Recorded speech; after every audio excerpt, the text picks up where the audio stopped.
Hey guys, this is God Harry. How are you all? Please support to subscribe this channel for watching new interesting stories. This video includes a self-shorted human introduction of first 30 seconds, followed by AI generation for creative storytelling purposes. So in this video, we're gonna see third part, what if Harry Potter became the target of a Slytherin rival. But before we start, if you want more stuff like this, then be sure to subscribe this channel and share with your friends. Now let's start the video. Here is short summary. During the Triwizard Tournament, Harry Potter draws the attention of a Slytherin rival who knows his power, and wants him for his own ends. But before we start, if you want more stuffs like this, then please support to subscribe this channel and share with your friends. Let's start the video. Blacktown House, London. There was a meeting of the Order going on where Dumbledore was appraising the Order of everything that was being done by them and what he sought to be done further when suddenly two men just appeared without any sound. Mad Eye, in his paranoid way, shot a bone breaker which was flicked aside by one of the men. Kingsley, Nymphadora, Hestia, Emmeline also had their wands out pointed at the newcomers while Albus sat back in his chair, relaxed and waiting to see how this would turn out. It was true that he could not recognize the two men by their looks, but he recognized the magical signature of one of them. It was all too familiar for him, the magical signature of one Harry James Potter. Alistair had seen his effort go to waste and his wand was leveled at the newcomers with a menacing look on his face. Remus Lupin was there, but he simply sat in his chair and looked amused, like this was a spectacle that was going to be interesting. Sirius Black was not there, having sent a message to Dumbledore that he was taking a leave of absence going to look for a wand maker in Italy. Albus understood that the younger man did not want an off-the-shelf wand, but there were wand makers who could make a custom wand in Britain too. Why he needed to go to Italy for a wand, he could not understand. Severus was also not present in the meeting as he had been summoned by Tom. The Weasley twins were at the Burrow. They had begged off, saying that they had some essential errands to run. Hermione Granger was camped out in the library reading a book which Remus had brought for the students just today. Ronald was also at the Burrow while Ginevra was in her room in the Blacktown house. Mr. Longbottom and Miss Bones were at their respective manors. Minerva was there, her wand out, but she looked very relaxed compared to Moody, who was taut as a bowstring.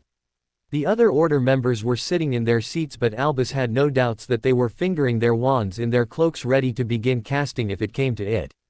Finally one of the intruders said, "Looks like you have this covered, lad. I will see you again. Farewell." With that, the man disappeared while the other one looked around at the others and said, "What? This is the welcome home I get. Did no one really miss me at all?"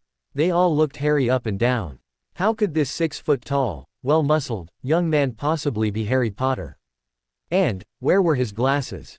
But, there were the green eyes, the permanently untidy raven black hair and the scar on the forehead. And the voice, though deeper and more powerful, sounded like the raven-haired youth who had only spent a few weeks away from them. Dumbledore chuckled while Minerva said uncertainly, "Harry." The teen smiled a jovial smile. "It is very pleasant to see you too, Professor." And as he smiled, they could all see that his teeth were white and strong and even. Moody, who still had his doubts, growled, "What did I say to Harry Potter when he was leaving for India?" He smiled, "You told me that you wanted me to be able to duel you, Master Auror. I am waiting for you to decide the time and place." Moody barked a laugh, "I like it, lad. You have got spunk." Molly Weasley, who had been sitting in her chair all this while, rose and ran to him shouting, "Harry." Harry took hold of her by her shoulders, at her forehead and said, "Hello, Mrs. Weasley, I missed you too." Remus stood up from his chair and embraced the teen, murmuring, "It's good to see you, cub. Life was not the same without you around." Harry looked around and did not find Sirius and asked Remus, "Where is Padfoot?" Dumbledore answered his question when he realized that Remus would not say a word. "Sirius is away to Italy looking for a wand maker and has not reported since then." Harry wanted to pull out his mirror and give a tongue lashing to the marauder, but decided to do so in person, which would be more satisfying, and turned to Dumbledore, "So what is this meeting about?" Dumbledore pointed him to a seat. "Take a seat. We are about to start and are waiting for a couple more of our members." Harry sat on Dumbledore's right-hand side, and after a few moments the door opened and Amelia entered the room. She found a stranger sitting on Dumbledore's right side and asked, "Do we have a new member today?" Everyone at the table chuckled while the stranger's eyes were gleaming with mirth. He stood from his place, came towards her and gave her a perfect bow, taking her right hand and pretending to key her knuckles. "Madam Bones, Harold James Peverell at your service." His proclamation caused total silence in the room. His demeanor, his manners and the grace with which he conducted himself already screamed, "Pureblood," to everyone. He introduced himself as Harold rather than Harry, and using Peverell rather than Potter made them realize that this was not the same boy who had gone traipsing off to who knows where. Most of them did not know about the name Peverell except a vague idea that it was one of the oldest houses and had 5 votes on the Wizengamot. Amelia, who had just realized who he was, hit him on the shoulder playfully. "Did I not tell you that you are to call me Amelia or Aunt Amelia but not Madam Bones? You may have attained the manners of a pureblood lord, but you do not yet have the same charisma that your father had. And you know that." "How?" said a voice from the door, and Sirius Black had just entered the meeting room. Harry ran to the man, picked him up by the shoulders and whirled him around 3 times before putting him down and embracing him, laughing all the time. "It's great to see you, son. I have missed you so much." Alistair, who had been sitting quietly, growled again, "If the pleasantries are over, we have a meeting to be getting on with." Albus sobered up and asked the members to sit while inwardly he was bursting to know all that the teen had learnt with the mystics. As Harry Potter sat, he tried to scan his surface thoughts and was astonished to see that he could not learn anything at all. Harry Potter's mind had no surface thoughts whatsoever. He turned to Sirius. "Do you have anything to report, Sirius?" Sirius turned to him. "I found the wand maker all right, and he fitted me with a wand that my grandfather had made. An excellent combination of ebony wood and chimera claw tied with a dragon heartstring. It is a strange thing that it had not chosen anyone yet, but the moment I touched it, well, let's just say it's better than my old wand ever was. I tried to contact some of my friends and family acquaintances to solicit their help in the war, but right now the Italians are adopting a wait-and-see approach. I presume they would intervene only when they are sure that we are already winning." The people at the table made noises of scorn and disappointment, but Albus silenced them. "Silence, please. We know that the Italians are not very forthcoming and usually do not jump into the fray unless it is imperative to do so. We must not be disheartened. We can contact the French through Miss Delacour, whose father is head of international magical cooperation in France. Likewise, we can look for some associates in Bulgaria where Mr. Crumb's family is very prominent. I believe Harry had cultivated very good friendships with them during the Triwizard Tournament." As everyone fell silent, he started again. "We have achieved some headway in bringing about Tom Riddle's downfall, and we are a step closer to it. The Wizengamot session is just 4 days from now, and we have to make sure that we are ready to turn some heads. The guard at the Department of Mysteries will continue for the foreseeable future until we see fit to remove the guard entirely. Croker has promised his help to us in guarding the secret that Voldemort." Everyone except the Marauders, Harry and Amelia, flinched or shuddered or gasped, as after that the meeting turned towards other topics like how many believed the Order and things like that, until Dumbledore dismissed the meeting, telling people to keep eyes and ears open to listen to every rumor. Most of the members had left, leaving only a few behind when Harry asked the question he had on his mind. "Headmaster, when are you going to tell me the whole prophecy?" Dumbledore sighed. "I do not think that we can postpone this anymore. We soon will make a journey to the Department of Mysteries to pick it up." Remus, who had been sitting quietly, asked, "What does the prophecy say? Can we hear it?" Dumbledore turned to him. "It is Harry's secret. He will have to decide if it is appropriate to share it or not." Sirius, who had been sitting quietly, turned to Harry. "So pup, what you have learned with them?" Remus guffawed. "He has become the perfect pureblood." Sirius grimaced. "The horror. I tried to stay away from it, and my son becomes the perfect pureblood lord. Oh, how will I show my face to the world now?" While everyone chuckled at his antics, Albus felt compelled to unshot an inaudible wandless legilimens and tried to scan the teen's mind, who had been looking at Albus for some reason, too curious to see if what he had sensed was indeed true. He found the mental shields easily enough and found that they were down. He was disappointed but could not resist the opportunity to explore and crossed the concentric walls around the mindscape easily, but before he could get a good look, a memory flashed in front of him. A memory of 100 Dementors swooping in, trying to administer the key, and Albus Dumbledore was thrown out of the mindscape. He looked up to find impassive-faced Harry Potter, or was he Peverell now? Looking at him, but there was mirth in his eyes which clearly said that he had caught the headmaster with his hand in the lemo. drop jar. Harry said to him, "Headmaster, did you like what you saw?" Headmaster said nothing, but Sirius asked, "What do you mean, pup?" Harry smirked. "Headmaster here just now tried to catch me off guard and entered my mindscape. He thought he was unopposed and I just shocked him with the memory of 100 Dementors swooping in and trying to administer the key."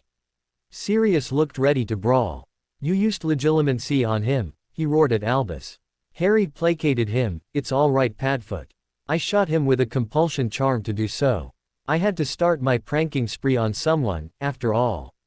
Everyone laughed at this while Dumbledore looked embarrassed that he had been hit with a compulsion charm and did not realize it. He resolved to stay wary of the teen in future or he would become easy prey for his pranks. Amelia turned to him then, "So Harry, do you remember the message I delivered when you were leaving Wizarding Britain?" Harry well remembered the message from Susan and nodded, and she continued, "I really would be disappointed if you forget to meet her tomorrow and end up on the wrong end of her wand. Just to let you know, she has become formidable with her wand work." He cringed at the tone of her message, though he knew he probably would be able to defeat Susan in a few moments. As the meeting was winding up for the night, Harry found that Mr. Weasley had been sitting very quietly since he arrived, eyeing him as if he wanted to say something yet could not bring himself to do it. Harry addressed him, "It is good to see you too, Mr. Weasley, but you do not seem excited to me at all." The older man snapped to attention, "It is very pleasant to see you again, Harry, but I had something on my mind."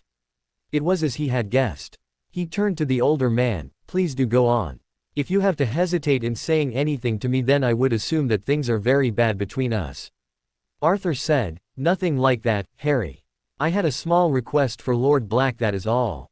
It can wait for tomorrow." As Albus dismissed the meeting and people were going to leave, Alistair barked, "If it does not inconvenience everyone, I have something to say." Albus smiled, "Please do go on, Alistair. I presume I speak for everyone when I say we all are interested in hearing what you want to say." Everyone made noises of agreement and Alistair continued, "Not everyone knows that Potter, or Peverell, or whatever name he goes by now, is back. So, let's keep it a secret from everyone for today. Tomorrow, he can enter the class wearing a mask and duel with the students, giving them a taste of dueling with an accomplished master." Harry grinned, "That is a prank worthy of a marauder. Are you sure you are not secretly a marauder, Master Auror Moody?" The mystic glared at him, "I am not a menace like your fathers and your uncle." Everyone chuckled at his protests, however they agreed that it would be amusing to see what would happen the next day at the cottage on the hill. Harry was eager to be back among his friends, but, for the sake of this prank, he could put off meeting them for one day, so he agreed. The only dissenting voice was of Molly Weasley, who protested, "No, he has just returned. At least let him have something to eat first." Harry chuckled, "I missed you, Mrs. Weasley, and your delicious 3-course meals, but does it look like I have been starved by them? I promise I will eat a 3-course meal filled with your motherly love, tomorrow." She eyed him up and down and probably was satisfied with what he saw because she nodded reluctantly, "I will wait for you at dinner tomorrow then." She turned to Sirius with her hands on her hips, "You will tell those elves to make themselves scarce tomorrow because I don't want them to interrupt me when I am cooking." Sirius cringed. Dumbledore gave him a piece of parchment to read. Harry took one look, flipped it to make sure there was nothing on the other side. The next moment he drew his wand from his holster, flipped the parchment into the air and muttered, "Incendio," and the parchment vanished in a puff of flame. Taking Sirius and Remus by their arms, he disappeared, leaving others in shock. Cottage on the hill. Dinner that night was prepared by Dobby, who was excited at seeing his master back and hugged his leg fiercely, all the while saying, "The great Harry Potter is back." After dinner the marauders tried to corner him about what he had learnt, but he kept stalling them. As Harry looked around the cottage, he remembered that he had a bone to pick with his adoptive father. He turned to Sirius and accused, "Where do you get off leaving the safety of the townhouse? Have you forgotten that if they find you, you are under a death sentence?" Sirius just sat there doing his best to look shocked and offended until he couldn't stand it anymore. Then, taking pity on Harry, Remus handed Harry a copy of the Daily Prophet from the day after Sirius's trial. Harry looked at the front page to see Sirius smiling face looking up at him in the headline, "Sirius Black Exonerated." It only took Harry a moment to scan the article, read the date on the paper and realize that Sirius had been pardoned nearly a month ago and had not bothered to share that news with him. Harry rolled up the paper as it enlarged in his hand. He started swatting Sirius about the head and ears with it, repeating, "Bad dog. Bad dog." Sirius started trying to cover his head with his hands, then got into the spirit of the thing and transformed to his dog form, yelping as Harry swatted him about the flanks with the rolled-up newspaper. After a few more seconds of that silliness, the paper returned to its normal size, Sirius returned to his human form and the three of them shared a good belly laugh. As Harry wiped the tears from his eyes, he asked, "So, you thought it would be amusing to keep this from me and then go wandering about, making it look like you were taking insane chances?" He zapped Sirius with a non-verbal, wandless stinger, "There's a down payment on what you have coming, Padfoot." Sirius started to say with complete nonchalance, "It was in all the papers. It's not my fault you don't read or your friends did not see it fit to inform you." Then the Marauders both noticed that Harry didn't have his wand out. They looked at him open-mouthed in astonishment. Harry asked, "What? Why are you both looking at me like I have grown two heads?"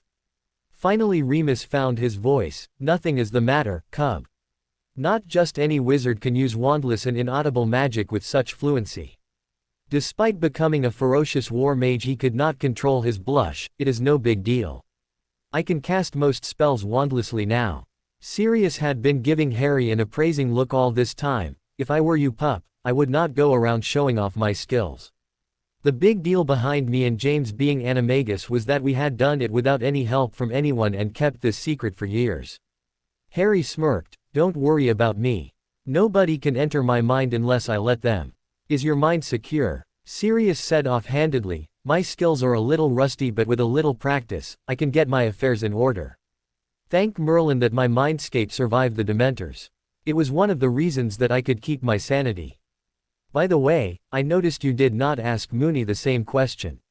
Harry replied in amusement, "That's because I don't need to. I know that any information I give him will be safe because to enter a werewolf's mind is suicide. The wolf in him would tear the intruder to shreds." Sirius looked at him with his jaw hanging open while Moony was trying to hold in his laughter. As Sirius looked at the werewolf to confirm this, Remus lost it finally and started laughing bent at the middle. Not long after that, he herded the Marauders out of his room at the cottage to start working on daily mental exercises. Before he went to bed, he put wards around his bed more out of habit than real need and went to sleep.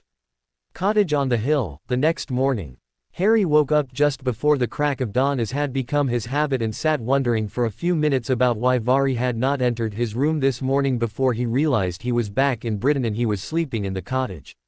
He sneaked up to Sirius's room and found the Marauder asleep and Moony was nowhere to be seen.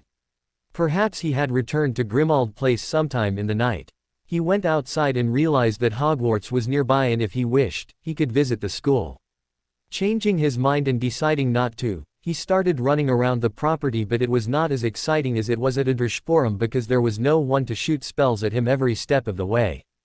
After running 4 laps around the property and finishing his push-ups, he scrambled to his bed again, waiting for Sirius to come and spring the traps around his bed. Sirius entered his room after some time rather boisterously singing at the top of his voice and as he stepped on the wards, he found himself dangling upside down, his skin the color of burned copper and he had grown 2 horns on his head. Harry rose from the bed and guffawed at him. "What is the matter, Padfoot?" Sirius scowled at him. "You will regret this Prongslet as soon as I get free of this trickery." He rolled his eyes. "Promises, promises. Let's see you do your best." Sirius smirked and called, "Creature, Winky." The elves arrived with 2 loud cracks and Creature, who looked much better now, gave a deep bow to Sirius. "What Creature be doing for you, master?" Sirius eagerly said, "Free me from this, Creature." Before Creature could do anything, Harry interrupted him. "Creature, Winky, I Harold James Lord of House Black forbid you from helping him to get free of his current predicament." Creature turned to Sirius and shook his head. "No can do, master. Lord Black forbids it." The elves bowed to Harry before they popped away and Harry left him dangling upside down. Sirius pulled his wand out of his sleeve and sent a Patronus to Moony, who arrived after 15 minutes, rubbing sleep out of his eyes, and asked him, "Who got the jump on you, Padfoot? I thought the Weasley menaces had retreated and were licking their wounds." Sirius growled, "It is not those two Moony but Pronslet who has been pranking everyone ever since he returned yesterday." Remus was amused. "He did it, didn't he? It looks like we will have to stay clear of him if he is this proficient." "How did he do it?"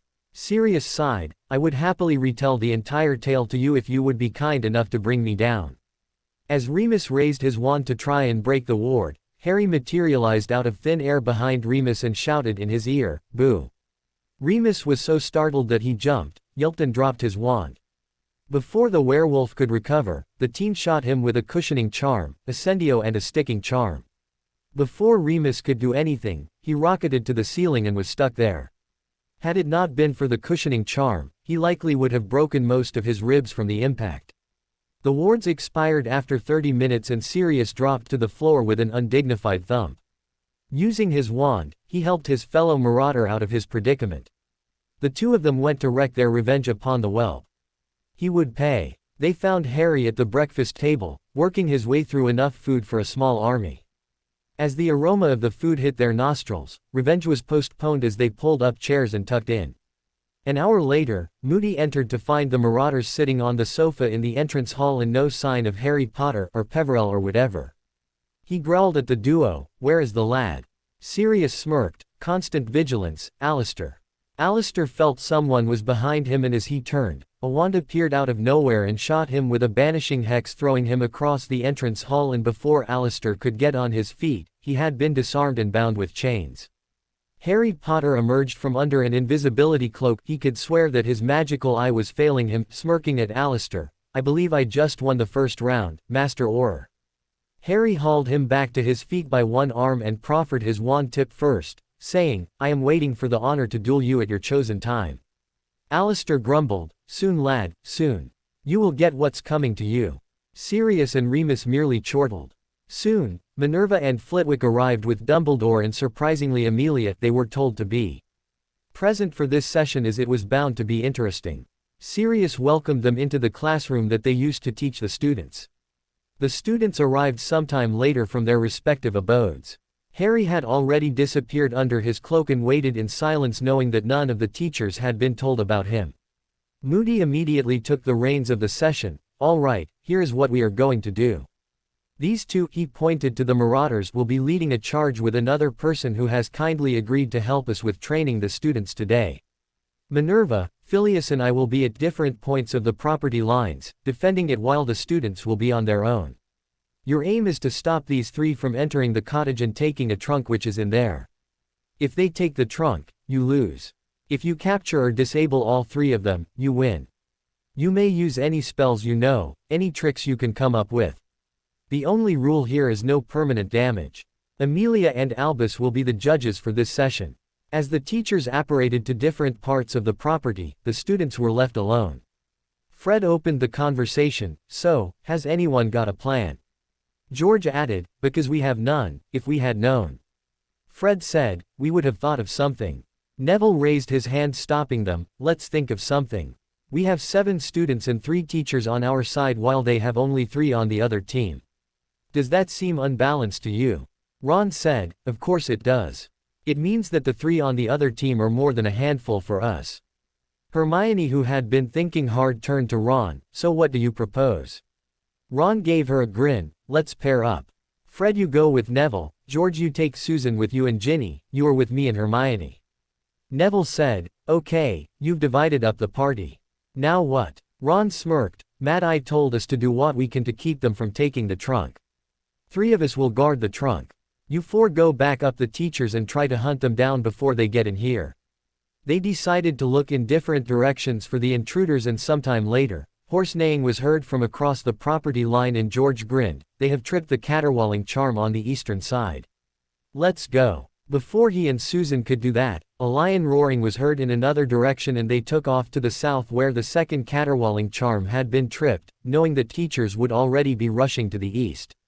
Unknown to them, Harry Potter had exited the property and was standing on a little hill to the northern side of the property. He had his mystic mask on and was hiding under the cloak all this while. As soon as Sirius tripped the charm on the eastern side and everyone rushed in that direction, he stowed the cloak in his pocket and jumped down, landing with the grace of a cat. He drew his wand. He had returned Harsha's wand to Charak at Adrishpuram, and started casually walking towards the cottage in the distance when Moody appeared in front of him, going somewhere in a hurry, lad. He grinned. No. I was itching for a competent fighter for good practice. Good thing that you came looking for me.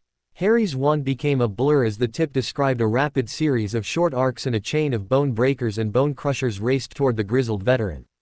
Mad Eye raised a shield faster than thought. With only one good leg, he couldn't dodge like he used to. Harry kept the power low on his spells, so they did not go smashing their way through the shield, but the bombardment did not let up. He had the X-Aura pinned down. The moment that Harry let up, Moody went on the offensive, but the teen sidestepped every spell effortlessly, making it look like a dance. The grin on Harry's face told Moody that he was enjoying himself. He tried some high-powered stingers, hoping that the faster spells would catch him by surprise, but he just kept sidestepping and grinning. Alistair tried mixing them up and still nothing connected. Then one of his own stunners was coming straight back at him. Alistair dodged the stunner, but Harry judged the dodge perfectly, and a bone breaker smashed the X-Aura to the ground. Harry finished him off with a stunner and an Incarcerus. With the grizzled veteran tied up and unconscious, Harry picked up the dropped wand and mended the damaged ribs before casually walking forward. Neville had stopped Fred from running to the east as the caterwauling charm was set off. Fred looked at him. Neville, mate, what is the problem? Neville said, remember Mad Eye said there were 3 intruders. There is no guarantee that they are together. Fred looked at him with a sense of realization dawning. Blimey, you were right, mate. What if they are coming from 3 different directions? Neville grinned. I say we wait and keep an eye on Moody.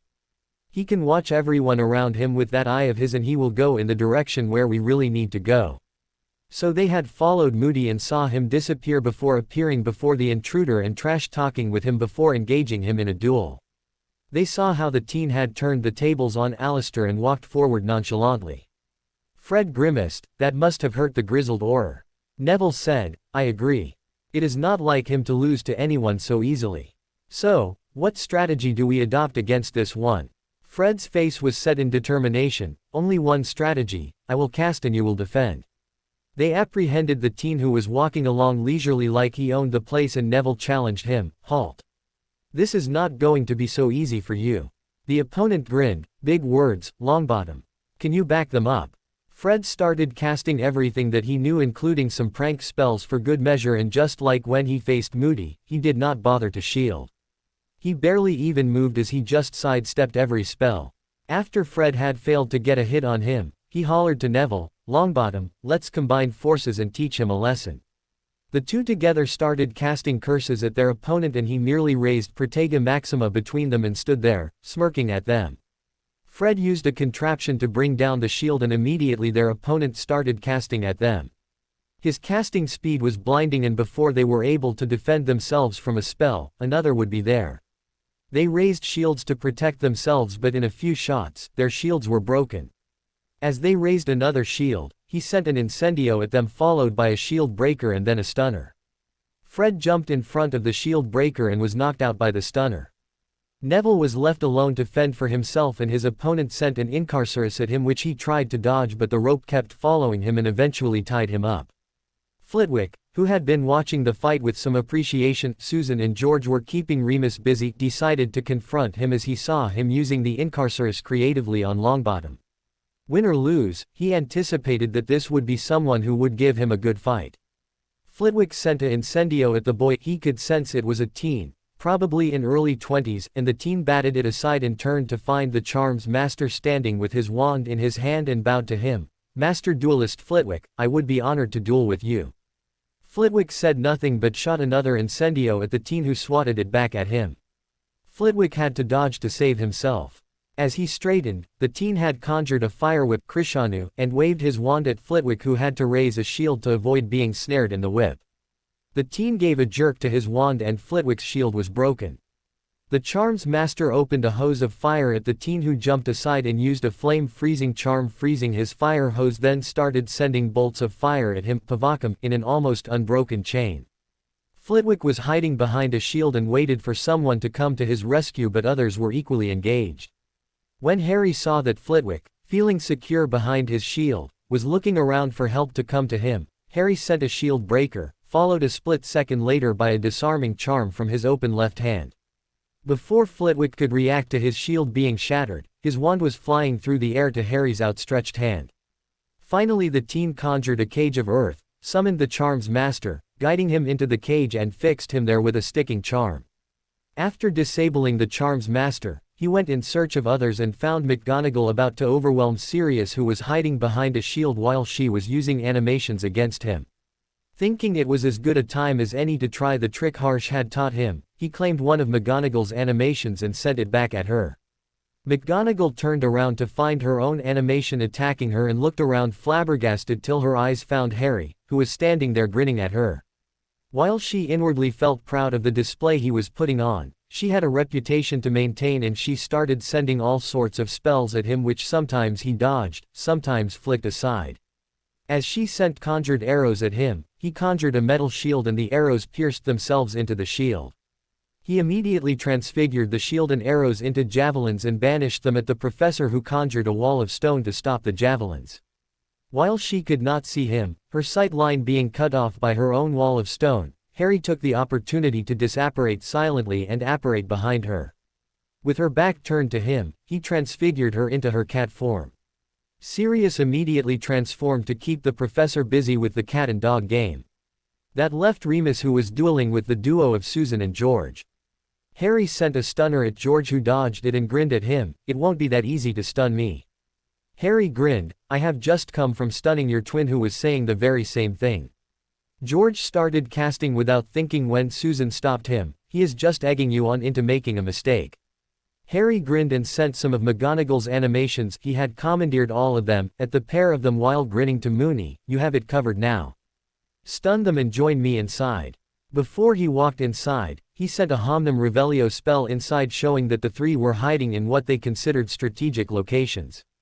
Ron was hiding behind a tapestry which concealed a doorway, while Hermione was standing in a dark corner under a disillusionment spell, and Ginny was hovering in the air on a broom. He thought hard about tackling this issue and decided to deal it in the way of a typical Gryffindor. He disillusioned himself and charged inside, sending a petrification hex into the corner and a stunner at the tapestry, and dived under a table to save himself from the bombarda from above. He summoned the trunk to himself, and as he expected, Ginny descended as soon as the trunk traveled the length of the room to his hand. He immediately sent a petrification hex with a stunner followed by a cushioning charm at her. While she was able to dodge the petrification hex, the stunner hit her with such force that she was thrown from her broom. Before she could sustain any serious injury, the cushioning charm hit her and she fell unharmed to the ground. He picked up the trunk and came outside to applause from Dumbledore and Amelia. 10 minutes later, after everyone was revived, Alistair, who was still grimacing from pain, his bones had been mended by Harry, turned to everyone gathered. "All right, one boy got the jump on all of you and me too. Let's listen to where it went wrong. Flitwick went first. I was overconfident. I thought I would duel him with charms only. He had an answer for every charm of mine. He broke my shield with a fire whip, putting me on the defensive. When I was on the defensive, hiding behind a shield, I took my eyes off of him for a split second to see if any help was on the way. That cost me my shield and my wand. Defenseless, he conjured some sort of cage and stuck me in it." Minerva said, "He did not even defeat me properly. He just commandeered my animation to attack me and used transfiguration against me easily, something that I have seen very few people do. He turned every attack right back at me. At one point, I summoned a stone wall to stop a particularly nasty attack which obscured my line of sight to him. The next thing I knew, I was a cat and this dog," she pointed to Sirius, "was chasing after me." While everyone laughed hearing of her predicament, she pursed her lips in a thin line. Moody himself started then growling. "This one here started firing bone breakers at me relentlessly, not giving me a chance to reply. When I finally had a chance to reply to him in kind, he did not even have the decency to dodge my spells properly, but he kept sidestepping them as if I was some amateur. Evidently when I had amused him enough, he sent back my curse at me, forcing me to jump aside and fired a bone breaker at the place I was going to be. I have never faced such a powerful bone breaker in all my Auror service." Then Neville started. "We decided that following the Master Auror would be our best chance to engage the invaders. Imagine our surprise when we saw this one put him down with ridiculous ease. Since we were engaging him 2-on-1, Fred cast while I defended.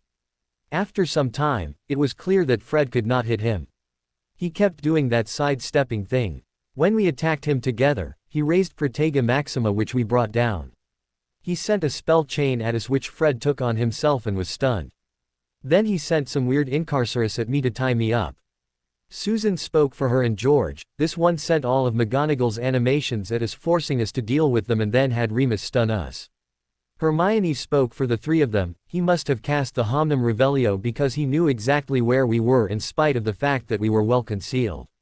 Before we even knew that he was there, he sent a petrification hex at me, a stunner at Ron and dived under a table. When Ginny descended to deal with him, he stunned her, knocking her right off of her broom while hitting her with a cushioning charm so that she would not sustain injuries. Sirius started howling with laughter while Dumbledore looked in contemplation. If the teen had dealt with all of them only using non-lethal spells, he shuddered to imagine what he would do to those who provoked his ire. Amelia was smirking trying to imagine Susan's reaction when she would realize who had shown all of them up. Flitwick was thinking of the charms and the way the teen had used them. It reminded him of a witch who was an accomplished master he had once met. A formidable opponent, if there ever was one, but that had been 50 years ago. Dumbledore, who had been playing spectator all this while, said, "Now it is time to see who is hiding under that mask. My boy, if you will." Hermione's point of view. Yesterday, Hermione had seen the inhabitants of Black Town House in better spirits than they had been since she had come to live at the townhouse.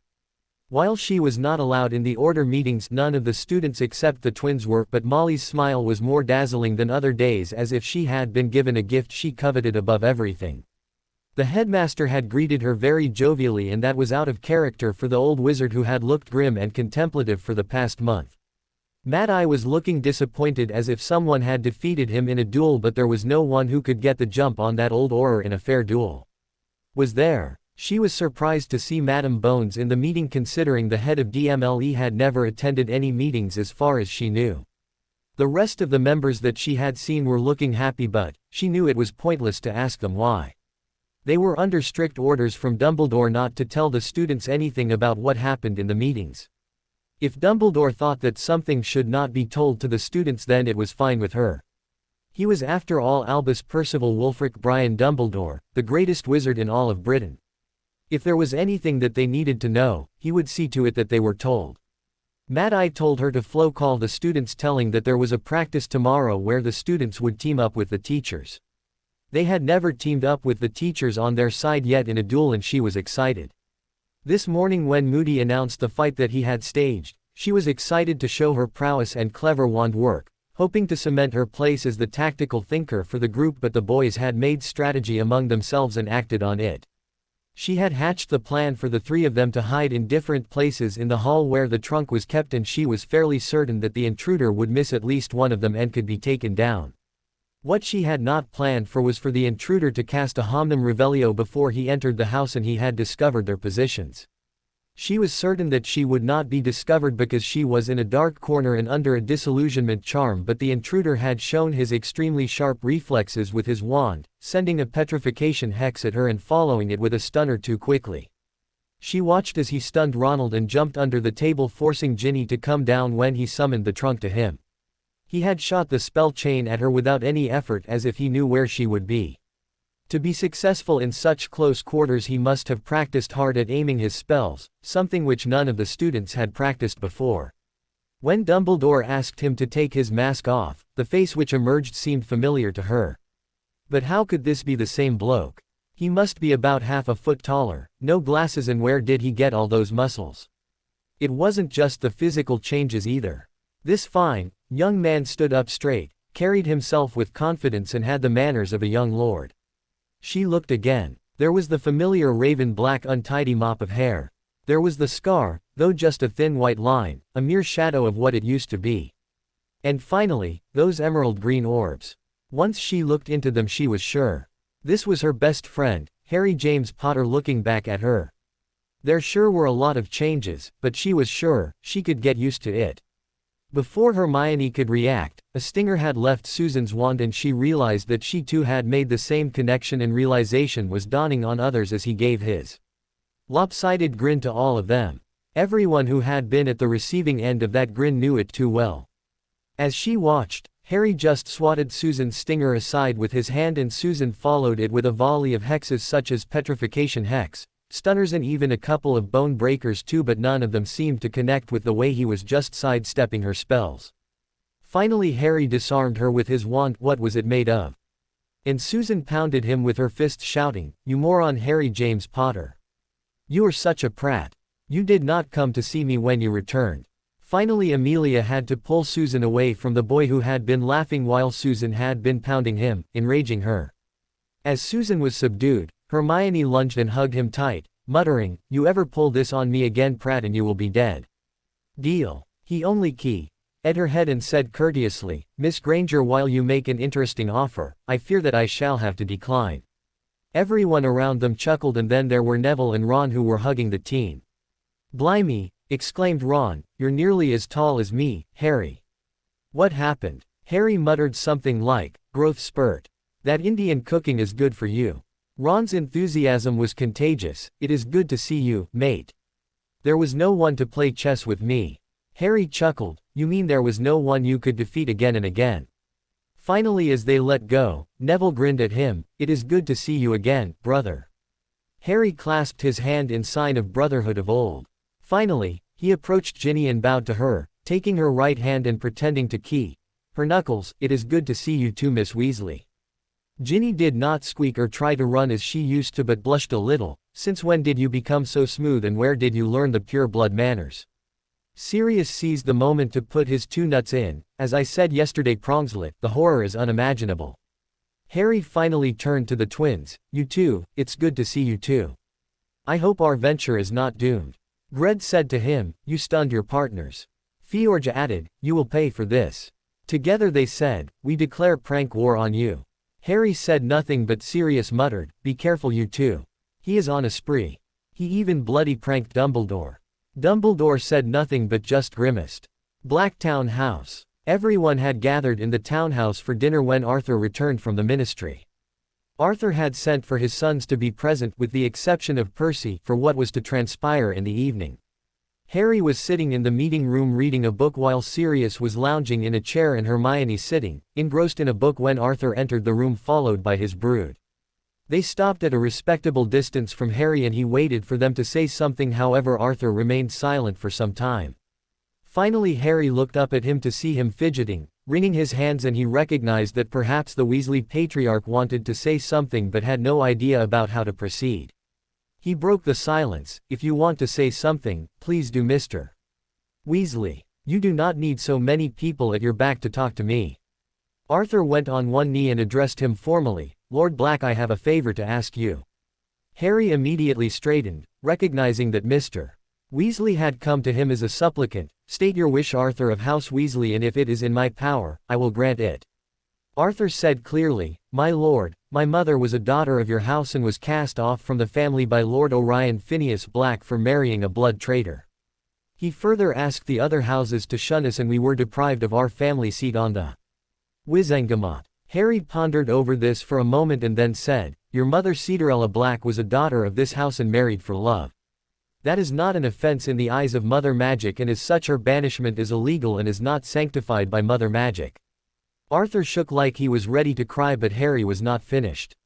He said royally, "I, Harold James, Lord of House Black, hereby reinstate Cinderella Weasley née Black in the family with all the rights, privileges and status that are due to her for being a daughter of the family, and recognize her marriage with Septimus of House Weasley."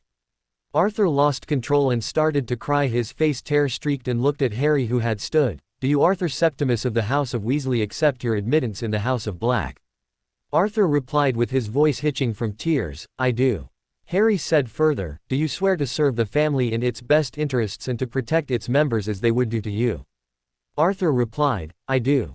Harry asked, "Do you swear to serve the family and your lord with unwavering loyalty as is expected of a member of family as the family would do to you?" He replied, "I do."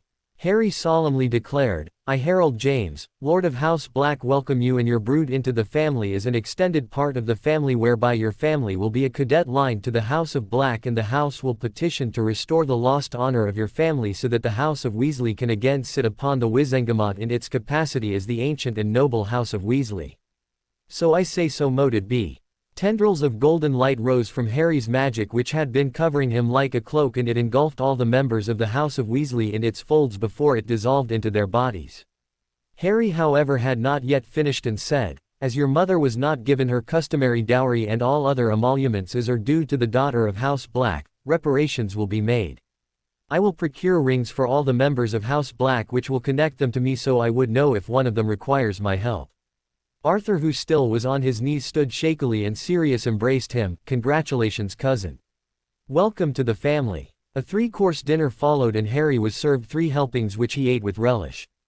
As he ate, he realized that the conversation around the table had gone silent, and looked up to see everyone looking at him with surprise. Amusement. He could not discern their expression, however it unnerved him, and he asked, "Why are you all looking at me like that?" It was Hermione who answered, "Nothing, Harry. It is just that we have never seen someone outperform Ron in eating." While others chuckled, Ron's ears turned red, but he only muttered, "Damn right." The table roared in laughter while Molly glared at others. "He is a growing boy. He will need all the food he can eat." As dinner was winding down, Dumbledore entered the townhouse, followed by many members of the Order. As Dumbledore was calling a meeting, Harry performed passive legilimency on many of the Order members and was disappointed to see that most of them did not even have basic mental shields, and he could read their thoughts like an open book. He tried it on a few of them before he stopped because they had not many secrets which he could learn. While he hated to do this, he had to make sure that they were loyal to the Order. Dumbledore called the meeting to order. "This meeting has been called to assess our preparations for the upcoming session of the Wizengamot. As was decided, Lord Harold James Peverell will be taking up his family seats on the Wizengamot. A meeting of the members of the Alliance of the House of Potter needs to be called beforehand. However, since I am the chief warlock and as such I cannot take part in these meetings, therefore Madame Bones, in the capacity of Regent of House Bones, has taken it upon her. I yield the floor to her now." Amelia started speaking. "We are meeting the members of the Alliance at Bones Townhouse tomorrow, where the old alliance will be reforged.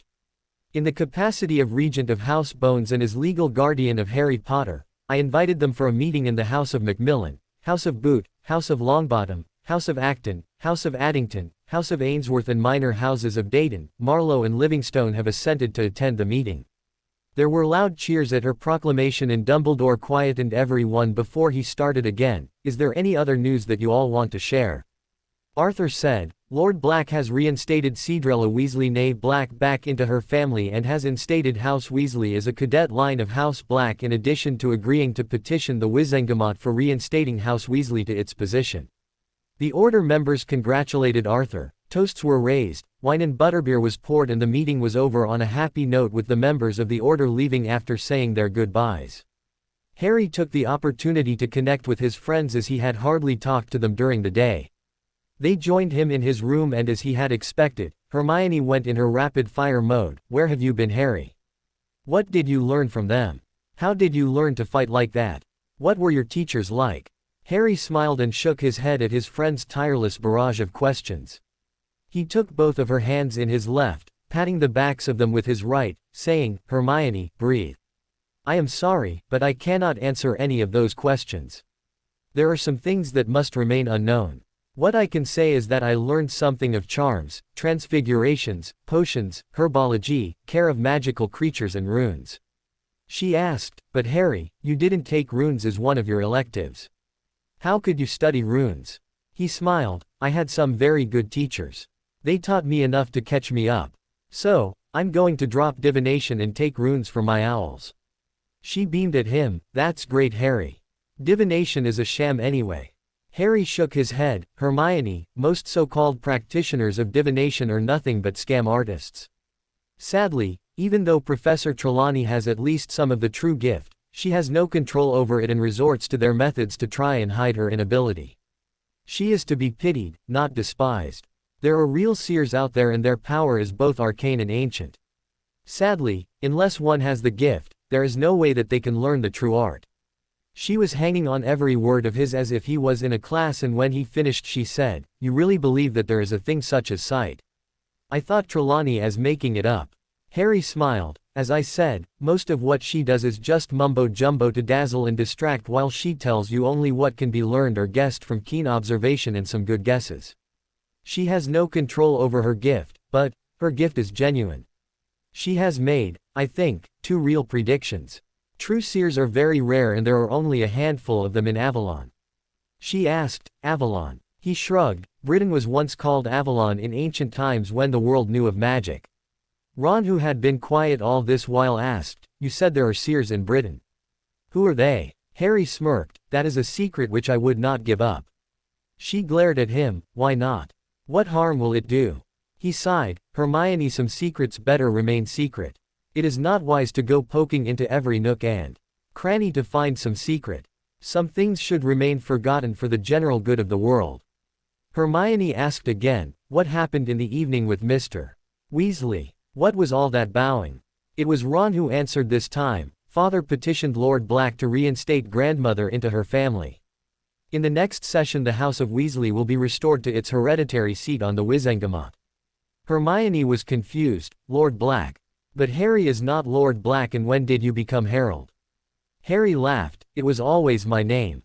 My parents had named me thus, and to answer your question, I am Lord Black." Just then Creature popped in, bowing to him, and presented a box. "Your rings, Lord Black." As Harry put his rings on, Hermione could not resist asking, "What are the rings for?" Harry sighed. "All right, Hermione. I'll answer this one, but that will be all for today. These are the rings of Head of House. The Head of House wears them." After that, they sat making small talk, during which they filled Harry in on how they had been training in the last month and were better prepared for whatever was waiting out there. As it was getting late, Harry herded them off to go to sleep and sat working on his transformation. His animagus was coming nicely, and he was sure that in 2 months he would be able to finish it. He could transform his torso now, but he had been having problems in transforming his head to look like a leopard, but hoped that with the blessing of Mother Magic, he would be able to finish it quickly. Bones Townhouse. The Bones Townhouse was situated in the London suburbs and was a good place to have a meeting of the Alliance. Amelia wanted restricted access to the manor in these perilous times, and thus she had convened the meeting here. She had asked Susan to come along because the meeting would be good training for her when she became Lady Bones. Yesterday, as Susan had returned to the manor with her, she had expressed her anger to Amelia about not telling her that Harry Potter had returned to Wizarding Britain. She had not spoken to her at all till this morning, but Amelia let her stew. She knew that Susan's anger would cool down as fast as it had come. Not disappointing her, Susan had told her this morning that she was sorry for her rant because since the object of her ire, Harry Potter, was not there, she had taken it out on Amelia. Right now they were waiting for said Harry Potter to arrive before the meeting could start. The Bones Elf popped in. Mr. Harry Potter be in parlor, Mistress and Miss. Amelia had to restrain Susan from running to the parlor, fearing for the safety of the boy concerned. As they entered, he was sitting in a winged chair, looking rather imposing in his finest acromantula silk robes. As they entered, he stood and gave a bow, and Amelia frowned. "Harry, you are not a stranger to me. You will not bow every time that you see me." Susan glared at him. "So the mighty Harry Potter has finally deigned to visit us." Amelia frowned at her tone but chose not to interrupt, leaving it to the two of them to sort out their issues. Harry gave a lopsided grin to Susan. "Miss Bones, I apologize for not seeking your company the moment I returned to Britain, as was my intention.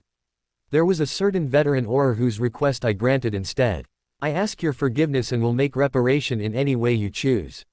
She giggled. "You have become a charmer indeed, but you do not need to show your pureblood manners everywhere. Where did you learn them anyhow?" From a hard taskmaster who seemed to take offense that I was behaving like an ordinary wizard despite being heir to the House of Potter, he replied smiling. "She seemed to take offense that I have not learned even the formal manners for a lord, and was thus besmirching the good name of my glorious ancestors." She raised an eyebrow at him. He shook his head slightly. "Sorry, Miss Bones, but I cannot tell you about her. Suffice to say that she is someone who taught me a lot about my family history." Amelia, who had been listening intently, asked, "What else did you learn with them?" I must confess that I was impressed with the way you jeweled with everyone, but I was expecting something more. Harry laughed. I am not supposed to bear all my secrets for others to see, Aunt Amelia. Amelia still persisted. At least tell us that they taught you to be able to fight and defeat Tom Riddle. Susan asked, who is Tom Riddle, Auntie? Harry answered her, Tom Marvolo Riddle is a half-blood wizard born of a squib daughter of a pure-blood family and a muggle. He attended Hogwarts from 1938–45 and was head boy in his time. He had opened the Chamber of Secrets for the first time and released the monster of Slytherin, and a student named Myrtle was killed in the girls' bathroom on the second floor where she still haunts it. Tom Riddle disappeared after Hogwarts and re-emerged as Lord Voldemort. Susan squeaked, he is a half-blood. Harry smiled, ironic isn't it? He claims to be champion of pure bloods and is son of a muggle. As they were talking, the elf popped in telling Amelia that the guests had begun to arrive and were being seated in the visitors' room around the table. Harry accompanied them to the room and found the Dowager Longbottom with Neville, Lord Macmillan, and Lord Acton sitting around the table. Harry introduced himself to the lords and they reciprocated his gesture very warmly. After the others had arrived and were seated at the table, Amelia opened the meeting. We all know that you know who has returned from the dead and is active among us again. How he did it is beyond my comprehension, but I can guess that he used some dark magic to this end. The Minister of Magic is acting like an idiot and refusing to hear anything that we have to say. He also has been refusing to increase the budget of the DMLE nor allowed me to recruit more Aurors despite the fact that we do not have enough Aurors for even the regular jobs. So, I have called you all here to revive the Great Alliance as it existed before the First War, because Cornelius Fudge has outlived his utility as the minister and now is becoming more of a hindrance. We need someone else in that position who would not balk at making hard decisions nor would shy away from the grim realities of war lurking on the horizon. Lord Boot raised his hand. What is to say that we would be able to replace him as the minister? Harry, who was sitting quietly, replied, I am glad you asked this question, Lord Boot. I have some surprises in store that will give us significant leverage over the minister when the Wizengamot convenes on the 15th. The politics is going to become interesting and our Great Alliance will be the center of it. We already have a significant number of votes on our side and our bloc forms the majority of the original houses on our side.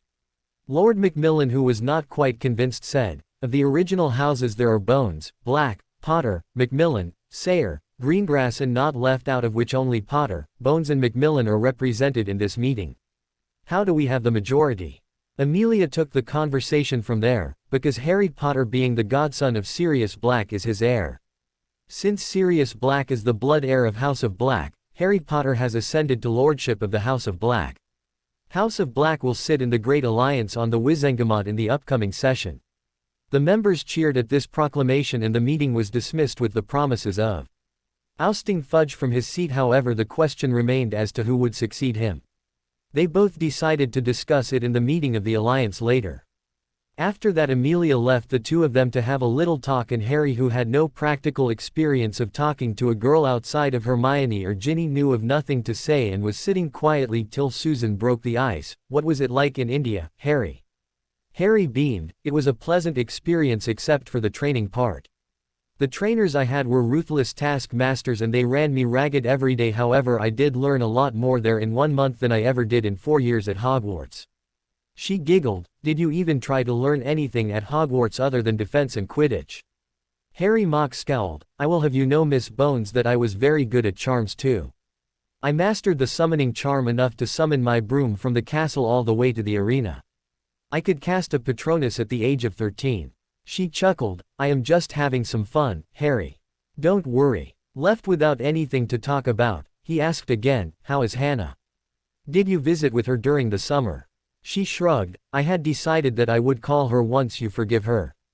I send her letters every now and then, but we haven't met yet. He urged her. Then Flo, call her. It is not wise to stay away from your friends for so long, especially your best friend. She smiled brightly at him. She did not want to let on to Harry, but she had missed her best friend terribly. She had been practicing with the Gryffindors while Harry was off with the Mystics, but that just wasn't the same. She inwardly hoped that things would be fine between Hannah and Harry. She went to the entrance hall where she picked up a jar from the mantel and threw some flow powder in the fireplace and said, Abbott home.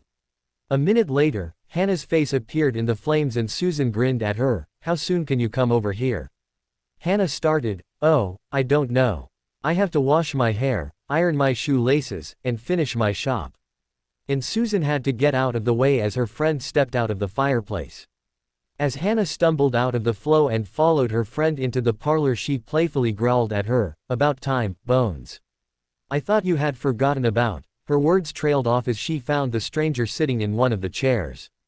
The stranger seemed familiar, but she could not quite place him.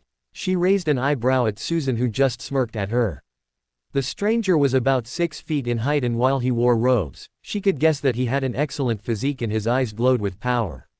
While he cut an imposing presence, she felt he was not older than her or Susan.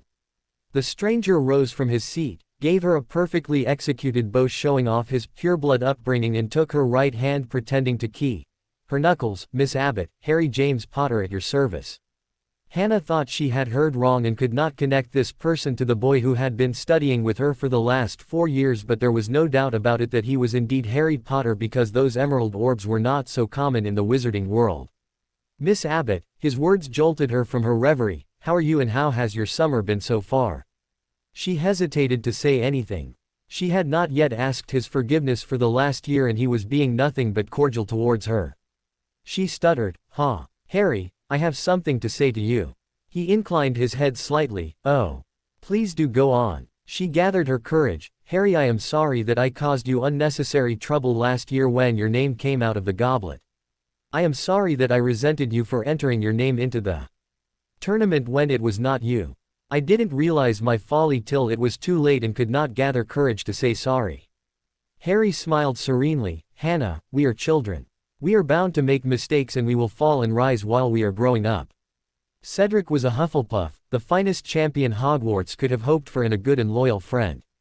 "We all feel his loss deeply. I can understand why you and many others felt resentment when it looked like I was trying to take away from his glory. I have forgiven you entirely." Susan watched the conversation and smiled, happy that her best friend and her betrothed had become friends at least.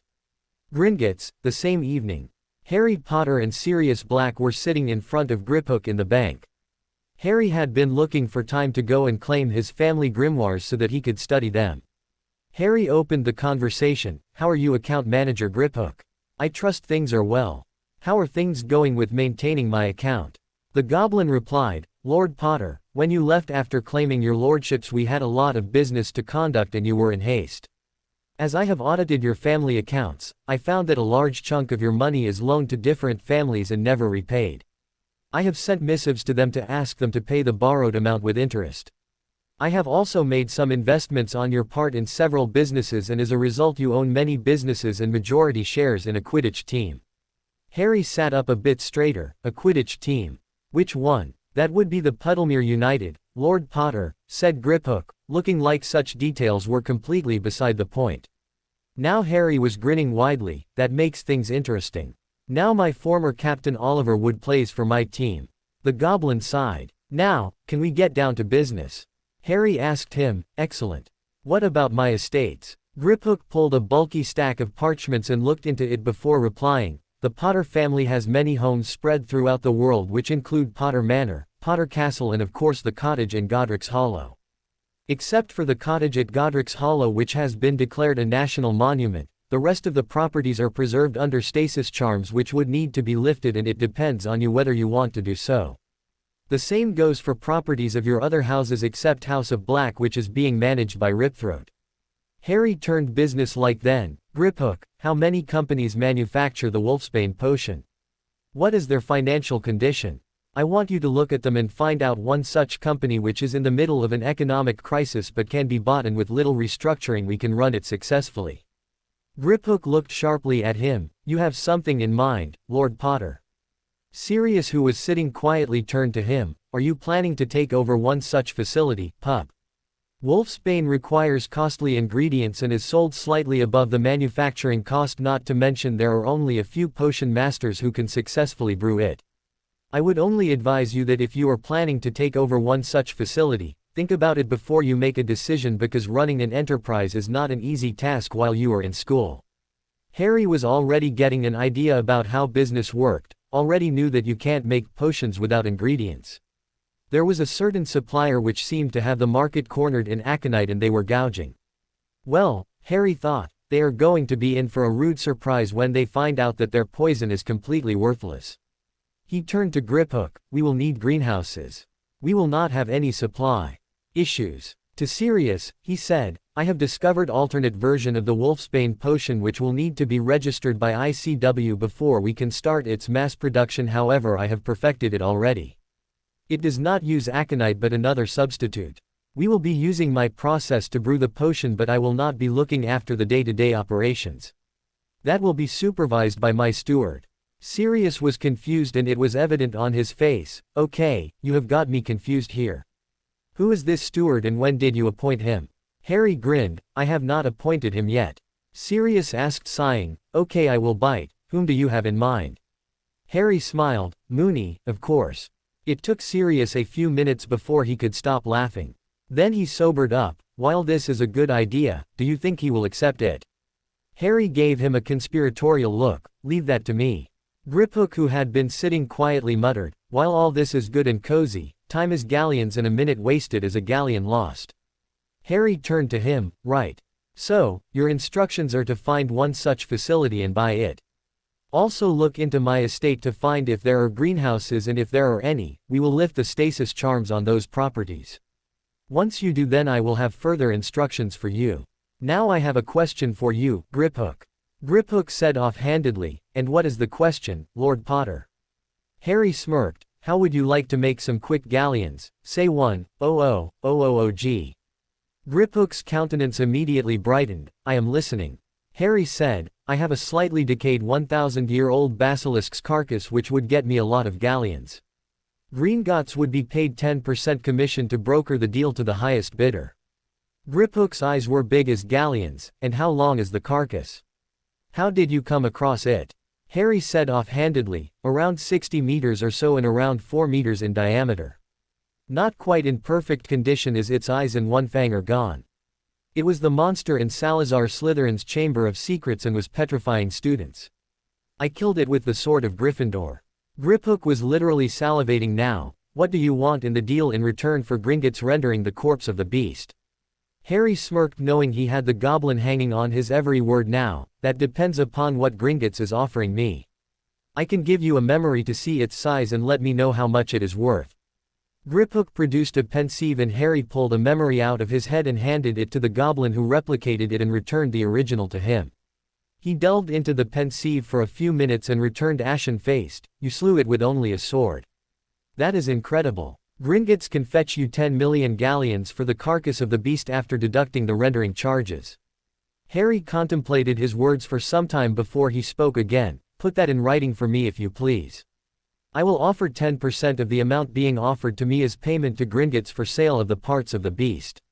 I will want some portion of its body parts for some of my potions. There is also a ton of shed skin which I have been told can be quite useful for making armor and I want 24 armors prepared of the skin while I will take some of the skin for getting a special set of armor manufactured for me. Griphook, who had been noting all of this with diligence, looked up at him when he started speaking, will there be anything else, Lord Potter? Harry smiled, indeed. I will want to visit all my family vaults after I have had my meeting with Ripfang. In the meantime, get this contract drafted so that you can render the basilisk tomorrow. 5 minutes later, they were sitting in front of Ripthroat, who asked, Lord Black, how can I serve you today? Harry said, I am trying to prune my family tree, ridding it of some obnoxious members and adding some respectable members at the same time. The manager raised an eyebrow at him, meaning. He replied coldly, I have decided to cast Bellatrix Lestrange née Black off the family tree and dissolve her marriage for bringing shame to the name of family and for swearing loyalty to a wizard who is nothing more than a mass-murdering psychopath and claim her vault in reparations to the Longbottoms for the torture that they had to go through. Also I want you to send a demand notice to Lord Lestrange to return the dowry paid to him by House Black in her marriage. Sirius had filled him in regarding the topic when he had returned from Bones' townhouse and they had decided to do it before the Wizengamot session so that if Rolando Lestrange came to know of it, he would not be able to move the contents of the vault. The goblin nodded, as soon as you cast her out of the family, I will make the move to get the contents of her vault confiscated. When I have done that I will send you a list of the contents. Harry pulled out his wand and grasped it in his hands. I, Lord Harold James of House Black, hereby dissolve marriage of one Bellatrix Lestrange née Black with Rodolphus Lestrange and cast her out of the family on the grounds that she brought infamy to the family name by becoming a murderer and committing sacrilege against Mother Magic. From this moment forth, she will be known as Bellatrix Nameless. So I say, so mote it be. A circle of white light engulfed him. The goblin nodded. Bellatrix Nameless is not a member of the Black family anymore, and I will start to confiscate her vault. Do you want anything done to the erstwhile regent Lord Malfoy? Harry had thought about it hard and asked the goblin, did he make any alliance for House Black in his capacity as regent or misuse the Black fortune? The goblin grinned. No. A regent cannot draw money from such a vault. Only when the heir, for whom he is acting as regent, comes of age can withdraw any funds from that fortune. While he flaunted his position as regent for House of Black, he had the sense to not make any such alliance in that capacity. Harry sighed. Damn, here I was thinking I would be able to send him to Azkaban without fighting him. After that, he instructed the goblin to record that House Weasley was now a cadet line of House Black along with the Tonks family, and as such, they were under his protection. He further instructed him to pay the customary dowry to the Weasleys' vault for the dowry which was denied to Cedrella Black after the Wizengamot session.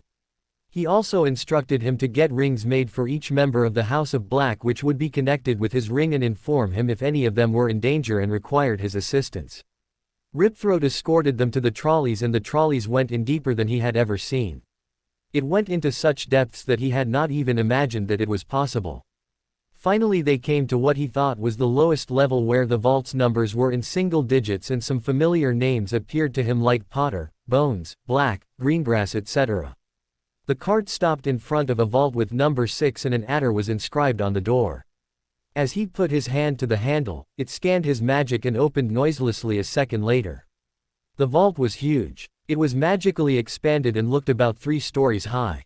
There was a mountain of galleons on one side with an equally big mountain of silver sickles and bronze nuts. However, Harry was here for only one thing, the grimoire. It was kept on a pedestal in the center of the vault. As he picked it up, the air around him rushed for a bit before relaxing. He handed the grimoire to Sirius, who shrunk it and slipped it into a bag. As Harry scanned the vault's interior, something else caught his eye. There was a glass cabinet full of daggers and he pulled them out for inspection. Sirius, who had noticed this, said to him, interested in them, Prongslet. Most of them are forged with a curse built into them. Anyone unfortunate enough to even get touched by the tip would die horribly. These are a family secret. Harry instantly picked up the entire cabinet, shrunk it and pocketed it. The next vault was for Potter, which had a griffin on it. Like the Black Vault, it was full of galleons, but that did not catch his eye. He collected the grimoire and went to inspect the swords, which were beautifully arranged in a big display cabinet. He tested a few of them before a sword caught his eye. It was forged of the nearly indestructible goblin silver, its double-edged straight blade, nearly 4 feet long, still razor-sharp with a basket-style handguard, pommel and grip balanced to wield it with one hand or two. The entire weapon looked like it had been forged in one piece. There was an emerald, the same color as Harry's eyes, set into the pommel. The grip was wrapped with some sort of snake skin which seemed to shape itself to Harry's hand as he gripped it. There was the figure of a griffin worked into the basket guard. The whole weapon felt surprisingly light, warm and alive in his hand. He grinned broadly as he placed it in the scabbard the mystics had given him, and it adjusted itself to a perfect fit. Then he shrunk them, scabbard and sword, and tucked them away in his cloak. He looked through the family portraits, of which there were many, but not one of his parents. Later Sirius told him that James did not have one made when he died. The Peverell vault was set on another level altogether, where there were a few vaults with symbols of families that Harry could not recognize. The Peverell vault had the Thestral on it, and the vault was full of gold galleons. Money would only grow when it is being invested but not being spent, but that did not catch his eye either. He collected the grimoire and was about to leave when a piece of armor caught his eye. It was made of goblin silver and looked very imposing. He shrunk the armor too.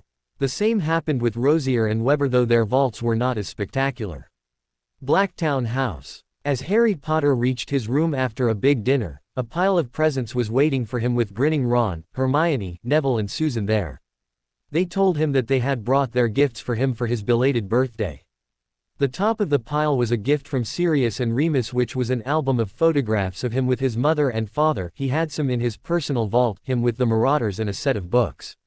Hermione predictably had brought him a book on defensive magic.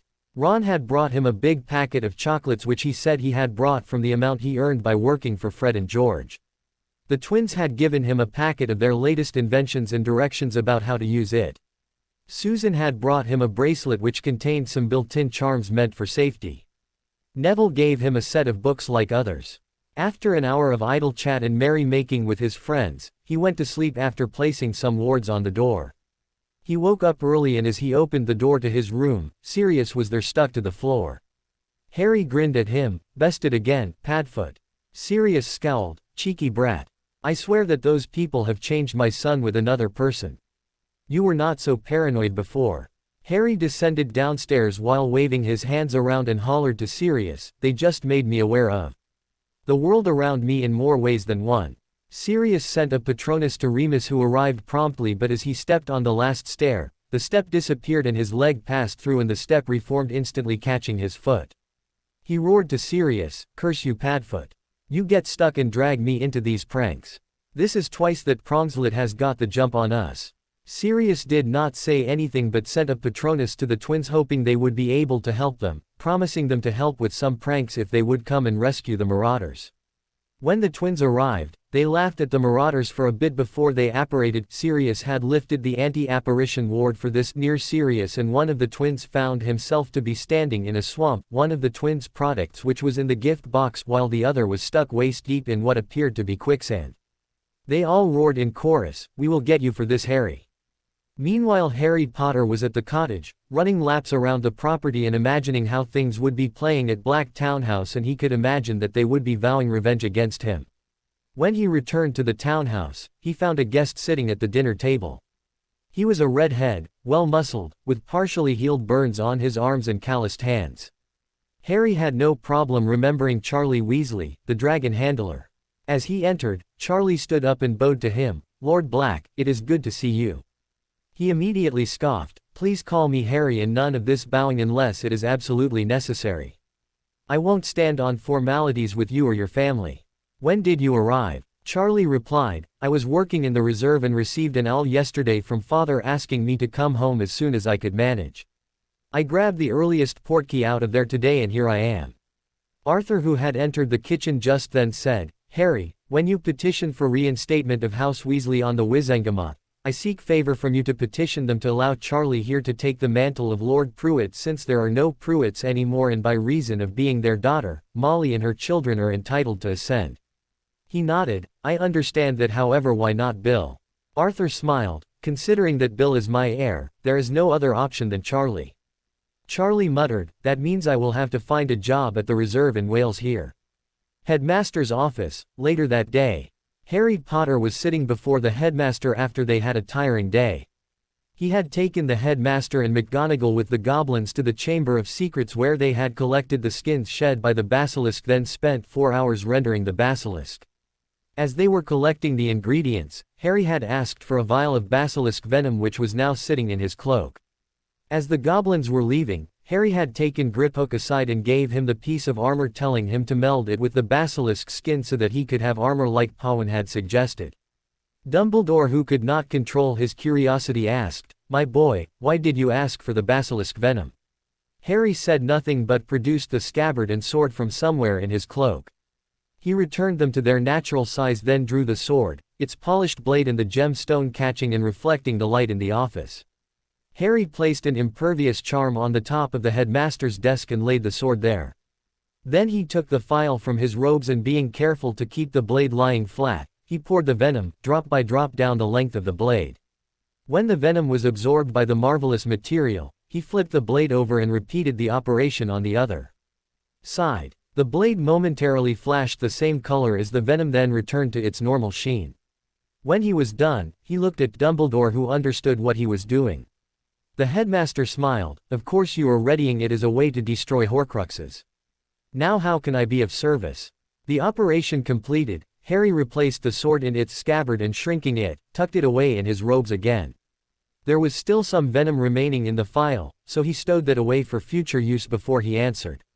His visage turned grim. Headmaster, the mystics told me that Hagrid's mission was a failure and 30 giants are on their way to Wizarding Britain to join Voldemort's ranks. Albus turned grim likewise. This is bad news indeed. Did they tell you a way to deal with giants? He smiled. I am glad you asked this, Professor. They told me about the vulnerabilities of giants and gave me a design of a catapult which can be used to bring them down. However, such designs can be made only by the goblins and not without a cost. I will finance the construction of the catapult and then we will need to train some students to operate it. Dumbledore smiled in satisfaction that the mystics were taking care of the problems and were ready to help as needed. He turned to the teen. Any other news that you might want to share? Harry shook his head. No other news, but I want you to write a missive to Ollivanders to fit me with another wand. Dumbledore asked him, surely you have a wand. Why do you need another? Harry smirked. Let's just say that I know about the rights of the victor in wandlore and want to avoid any such situation. Speaking of wands, I want you to return my heirlooms to me, the wand and the stone. Dumbledore sighed. There is nothing that escapes you, is there? He opened a drawer and pulled out a wand and a stone.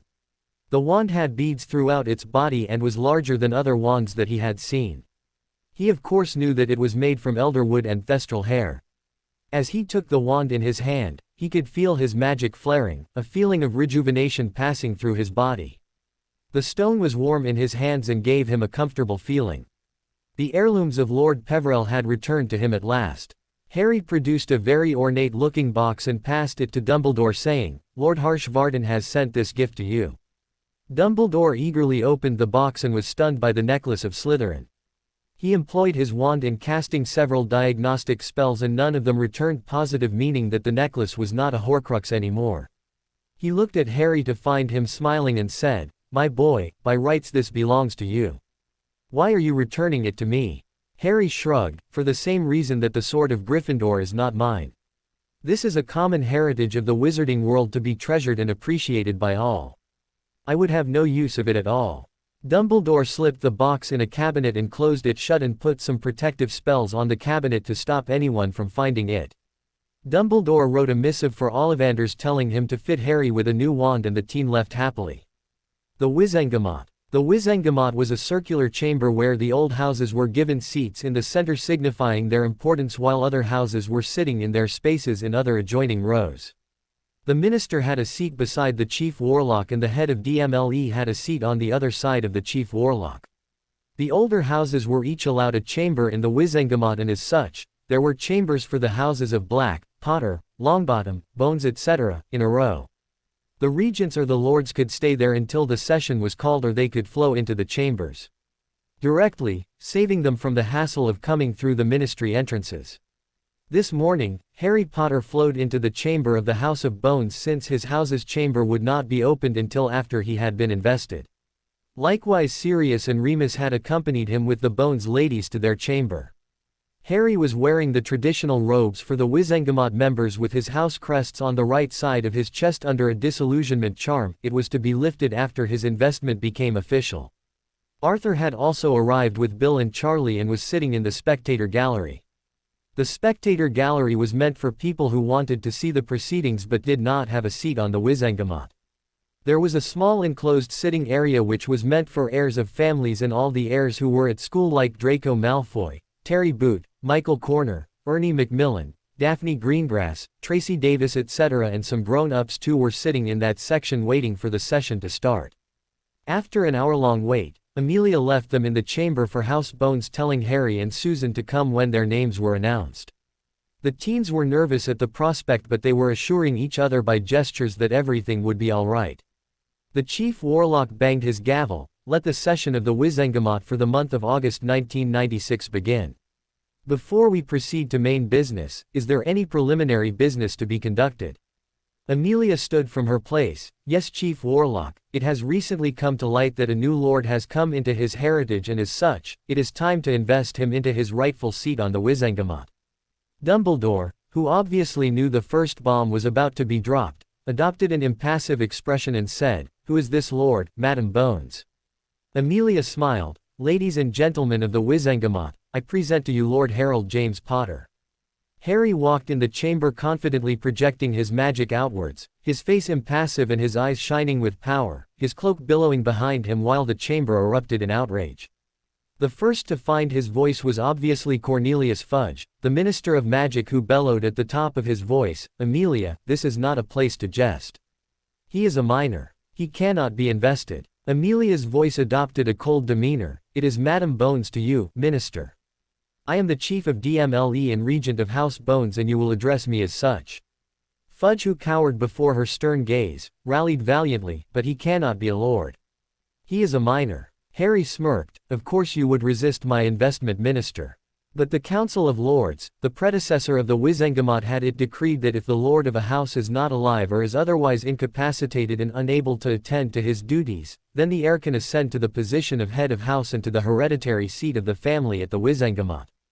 Also, I was forced to compete in a tournament against my wishes during the last academic year at school, a competition which was solely meant for wizards of age, meaning I am now of age now in the eyes of magic.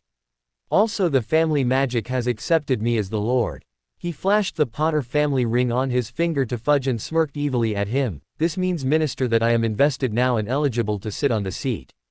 He sent a stack of parchments to the Chief Warlock, who banished copies to everyone. "This is an official document from the goblins regarding the investiture of Lord Potter." Dumbledore turned to the chamber in general. "Does anyone have any more objections before we proceed?"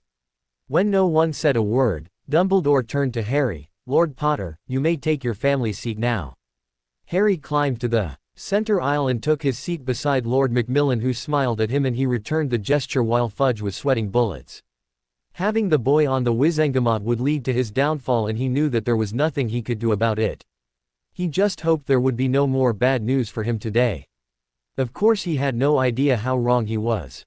Dumbledore started again. "Are there any more matters to be addressed before we proceed?" Harry stood up and Fudge cringed. Harry employed occlumency so that he appeared outwardly to be calm and impassive, while inwardly he was reveling in the minister's discomfiture. He was just getting started. Harry turned to Dumbledore. "Chief Warlock, I have with me a parchment which contains the results of my inheritance test conducted by Gringotts. By the right of inheritance, I claim the seats of Peverell, Black and Rosier." The chamber erupted in chaos, with everyone trying to say something at the same time. Lucius Malfoy looked like he might burst a blood vessel. Fudge was looking pale, as if he had lost all the blood in his body. When the chaos did not settle down for a few minutes, Dumbledore banged his gavel loudly and roared, "Silence! This is not how this auspicious body is supposed to work. Those who have objections to his claims can make their objections known one by one." Lucius stood first. "How dare he claim the lordship of Black? He does not have any right to it." Harry stood and waited to be recognized by the Chief Warlock, then said, "I am aware of Lord Malfoy's claim. While Sirius Black was illegally incarcerated and later hunted, he was unable to ascend as the rightful heir apparent when Lord Black passed on. Draco Malfoy then became the heir apparent in his stead, and not yet being of age, was also unable to ascend. As his parent, Lord Malfoy assumed the regency of the House of Black. Since then, Sirius Black has been exonerated as per the emergency session of this August body the previous month. Being the primary blood heir and there being no Lord Black, he immediately became the de facto Lord Black. As such, he blood adopted me and named me as his heir apparent, whereupon he immediately abdicated his lordship in favor of me. By this process, I am the Lord Black. This has been confirmed as the family magic has also accepted me as the Lord Black. It also follows that since there is now an able and active Lord Black, that the regency of House Black is terminated. I hope that this answers Lord Malfoy's question," and he resumed his seat.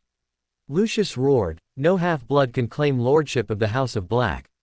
Watching Malfoy's outburst, Harry just laughed inwardly. The more the man ranted, the more he looked like an idiot. Nobody had forgotten how he stomped out of the previous session of the Wizengamot. Outwardly, Harry remained impassive as he stood and waited to be recognized again. He began, "Please, correct me if I am wrong, Chief Warlock.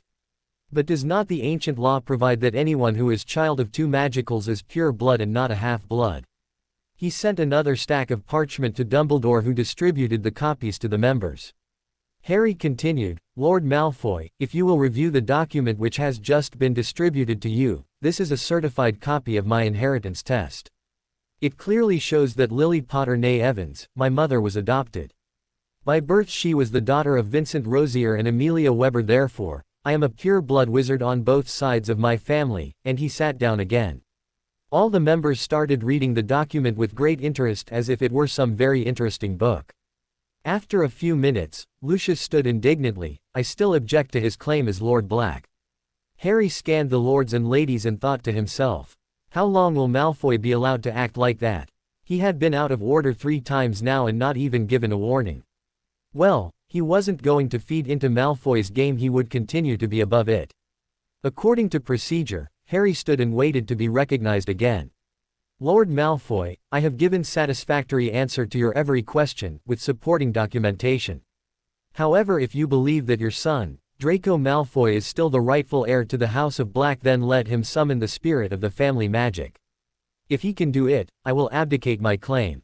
Having dropped the challenge, he sat down again. Lucius was in a fix.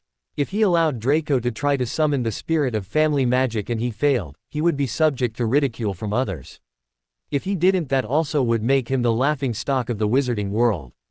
Finally, after some contemplation, he turned to Harry. "Let us see you summon the spirit of the Black family magic, and if you can do it, I will abdicate my claim." Maintaining his impassive expression, Harry stood and waited to be recognized. He had Lucius right where he wanted him, and now was the time to make him the subject of public ridicule. He raised his wand and chanted, "Domini Deus Meus Familias Magicas," and an ethereal adder appeared beside him. As everyone watched in fascination, the adder bowed low to him before disappearing. Those who understood were in awe of the teen's power, as not all lords had such power over the spirit of family magic. After some time, Harry turned to Malfoy and raised an eyebrow at him. "Now, Lord Malfoy, if you please. Would your son care to make a similar demonstration?" And he took his seat again. Lucius hung his head and whispered, "I abdicate my claim, Lord Black," and he finally sat down. Dumbledore knew that he could have ruled Malfoy out of order at least 3 times already, but did not intervene. He was deeply gratified to see how young Lord Peverell was dealing with the bellicose bullying Malfoy. He knew that the lad was winning a lot of hearts today, so he let it go on. With Malfoy soundly defeated and humiliated before the whole Wizengamot, it was time to put an end to this show. He turned to the assembly and said, "Lord Potter has also claimed the seats of House Rosier and Peverell. Are there any objections?" There were none. However, everyone looked at the topmost tier of the central aisle where the seats of the 3 oldest families, namely Lefay, Pendragon and Peverell, were kept vacant because there had not been a lord for those families in centuries. The seats were usually covered, but today, the Peverell seat was uncovered, something that had not been seen in living memory.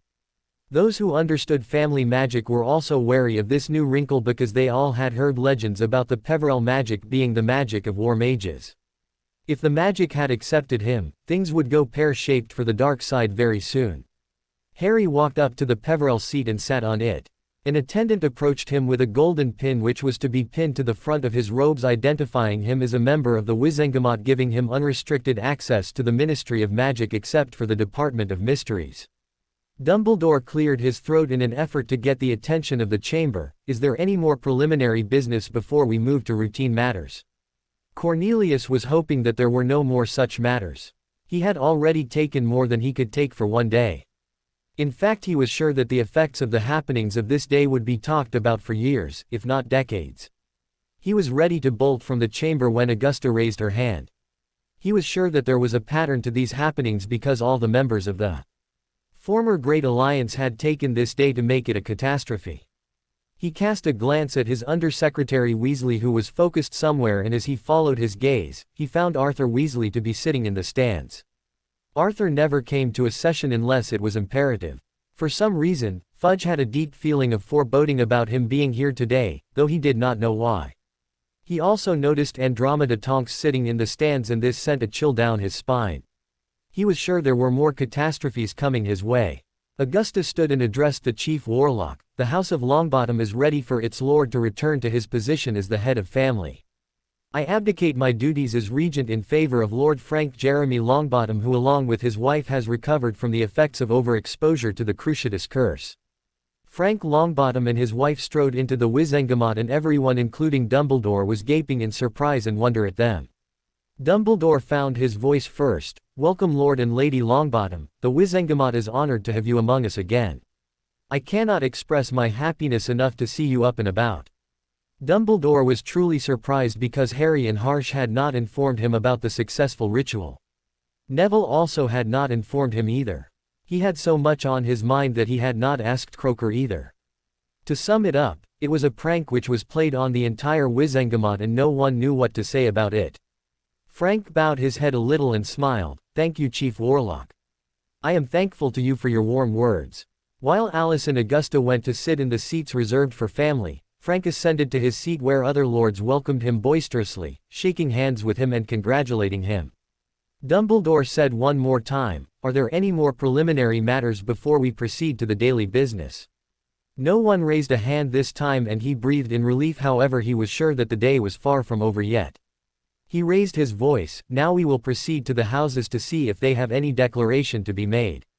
As the House of Abbott, Ainsworth and few others had no business today, it passed quickly until he turned to Harry. "Does the House of Black have any declaration to be made this day?" Harry stood up and Fudge really wanted to run. He had already had enough for one day. Percy also had understood from what was happening that this perhaps was the day that the minister would be thrown out of his mighty chair and Percy would go down with him. What he did not understand was why his brothers were here. Charlie had a job in Romania and he did not believe that he would leave it just to watch a session of the Wizengamot. The answer to his question which he had been pondering was that Harry Potter had been preparing the downfall of Cornelius Fudge. Harry turned to Dumbledore. "Chief Warlock, the House of Black has reinstated Andromeda Tonks née Black into the family and her family line will be considered a cadet line to the House of Black henceforth. Additionally, the House of Black also recognizes the marriage of Septimus Weasley and Cedrella Weasley née Black and as such, the House of Weasley will be a cadet line for House Black henceforth. Also the marriage of one Bellatrix to Rudolphus Lestrange has been dissolved and she has been cast out of the family. Henceforth she will be known as Bellatrix Nameless." Dumbledore nodded. "Very well, Lord Black. Is there anything more?" Just in case anyone thought that they were going to be able to pull anything while Harry was occupied at school, the next announcement will relieve them of that delusion.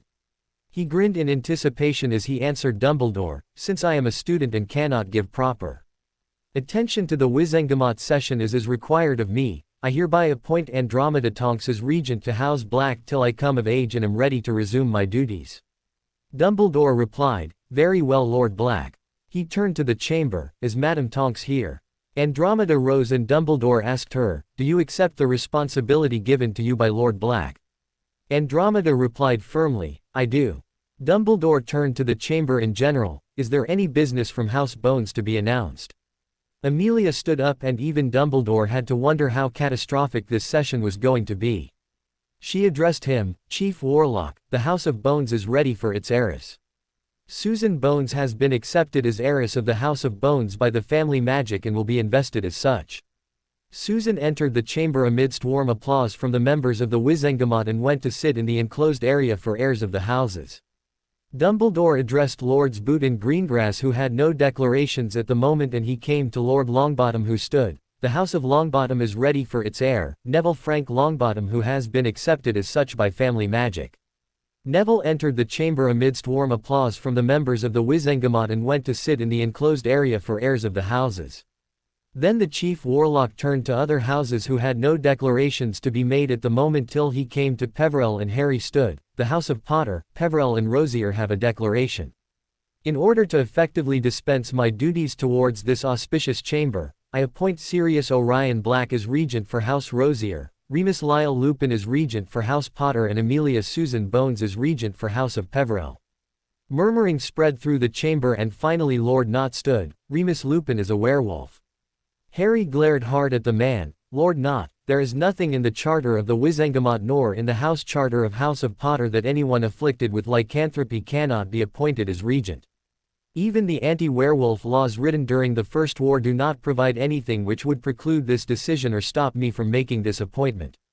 As much as anyone may have wanted to object to the decision, and there were many including among the Alliance, they held their peace.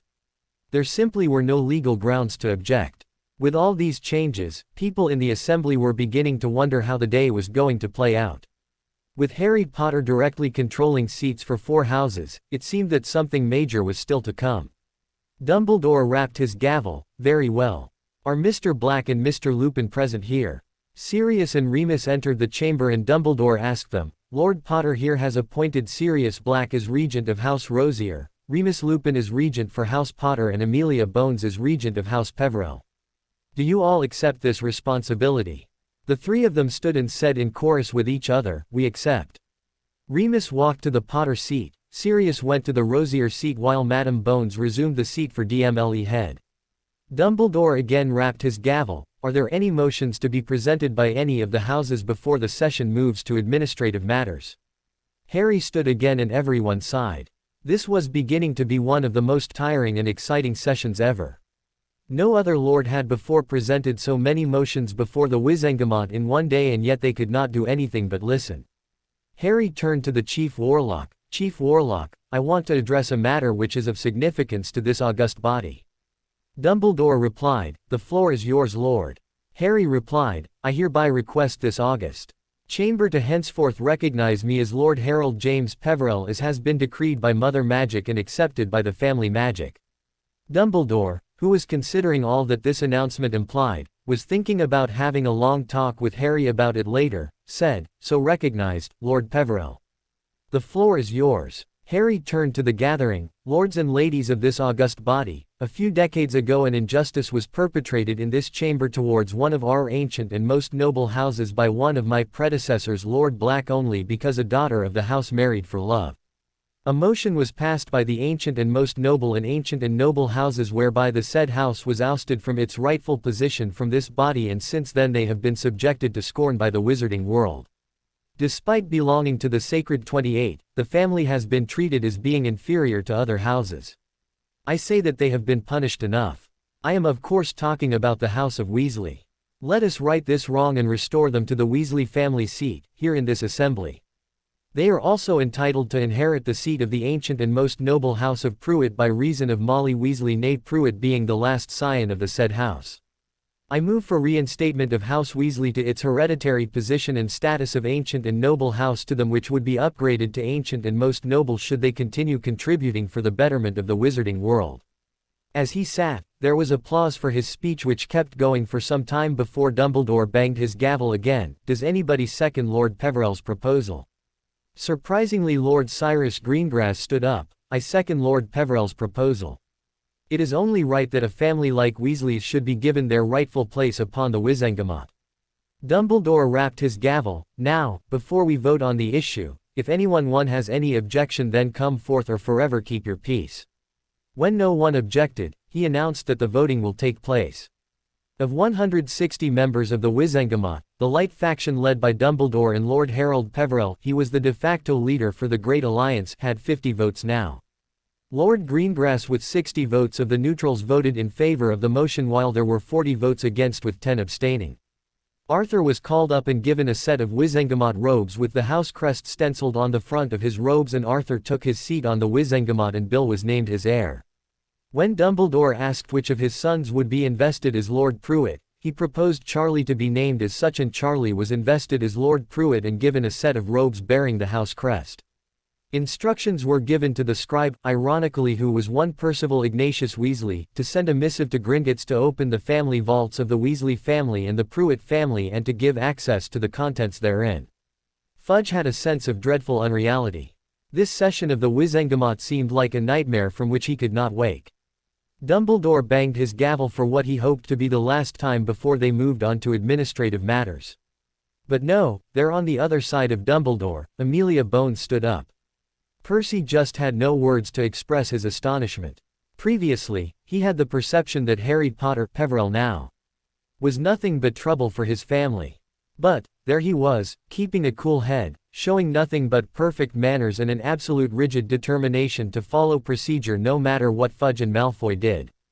And he had returned the Weasleys to their rightful place. Yes, Harry is trouble, but for Fudge and Malfoy, not the Weasleys. It looked like Fudge was having a really bad day, courtesy of Lord Peverell, and the day wasn't over yet. Perhaps, Percy thought, this would be a good time to accept that he had made a grave mistake in not trusting his family.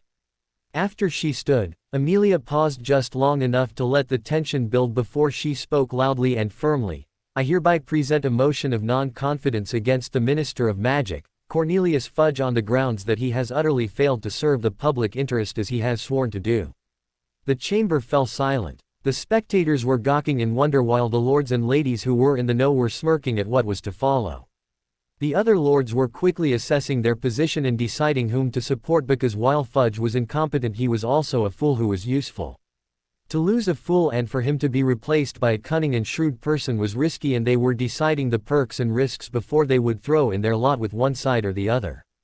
In the air enclosure, Draco Malfoy could feel heat coming off his neck and was feeling shown up by Potter of all people. He had ousted Draco of his rightful inheritance, humiliated his father, and now was on the verge of ousting the Minister of Magic. The other heirs were sitting in contemplation of what would happen eventually. For all intents and purposes, Harold Peverell was now a force to reckon with, and none of them had been able to recognize him at once. He had changed so much in the last month, and it looked like he would change more as time passed. He was no longer the little underfed boy who had trod the corridors of Hogwarts, but someone whose manners screamed pureblood from afar. The way his magic was being projected outwards as he made his entry had chilled them to the bone. Then he had taken the Black Lordship and showed up Lucius Malfoy, and now they were sure that he was behind Madame Bones's demand for Fudge's head on a platter. They all knew that by the time the day was over, Cornelius Fudge would be history. The other event had been Lord Longbottom's return and taking up his seat, and the return of House Weasley and House Pruitt to the Wizengamot, and together, this all made up for a rather interesting day. Daphne Greengrass was thinking fast. Her father had made the right move to support reinstating House Weasley, considering that Harry Peverell was partial towards them, and this would put Cyrus Greengrass in the good books of the Light faction. Peverell had shown up Malfoy, and she was watching him eliminate the Fudge factor altogether. Next there would be a new Minister of Magic by the end of the day. Tracy was looking at her intently, knowing what she was thinking, and preferred not to say anything, saving her jibes for later.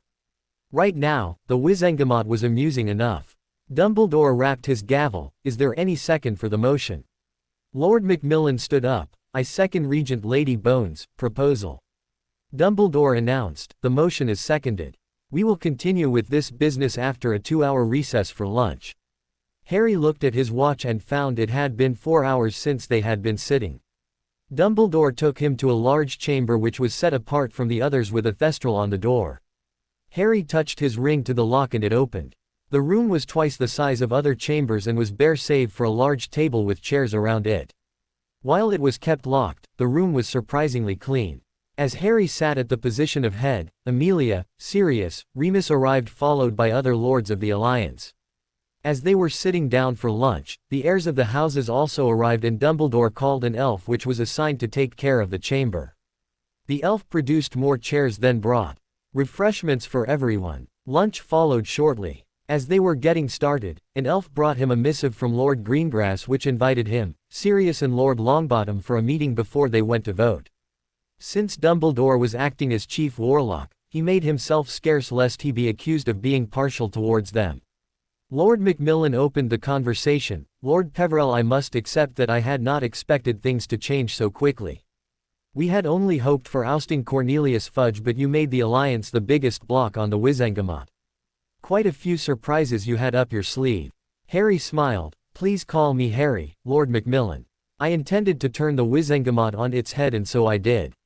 Now we have to decide who will be our ministerial candidate after Cornelius Fudge is thrown out. Lord Ainsworth asked, do you have someone in mind, Harry? He shook his head. Since we are all allies here, I did not want it to presume until we could all meet and discuss it. We all need to agree on this decision. Sirius, who had been sitting quietly, said, we have the ideal candidate with us for the post. Amelia asked, who are you talking about? Sirius said, who better than you? Amelia shook her head. No, Sirius, I will not do it. I am already regent for 2 houses along with being head of the DMLE, and that is a huge task in itself. Arthur dropped his 2 nuts in. May we consider Lord Longbottom as the next minister? He is very popular and can lead us in these times with his experience, determination and bravery. Besides, we all remember his valor in the last war where he escaped you-know-who 3 times. Frank looked at him, mock scowling. Arthur, I will get you for this. Remus smirked at him, but will you do it? Frank shrugged, I will do it if Alice has no objections. Alice, who had been sitting in the room, immediately said, don't you dare use me as an excuse to try and wriggle out of this, Frank Longbottom.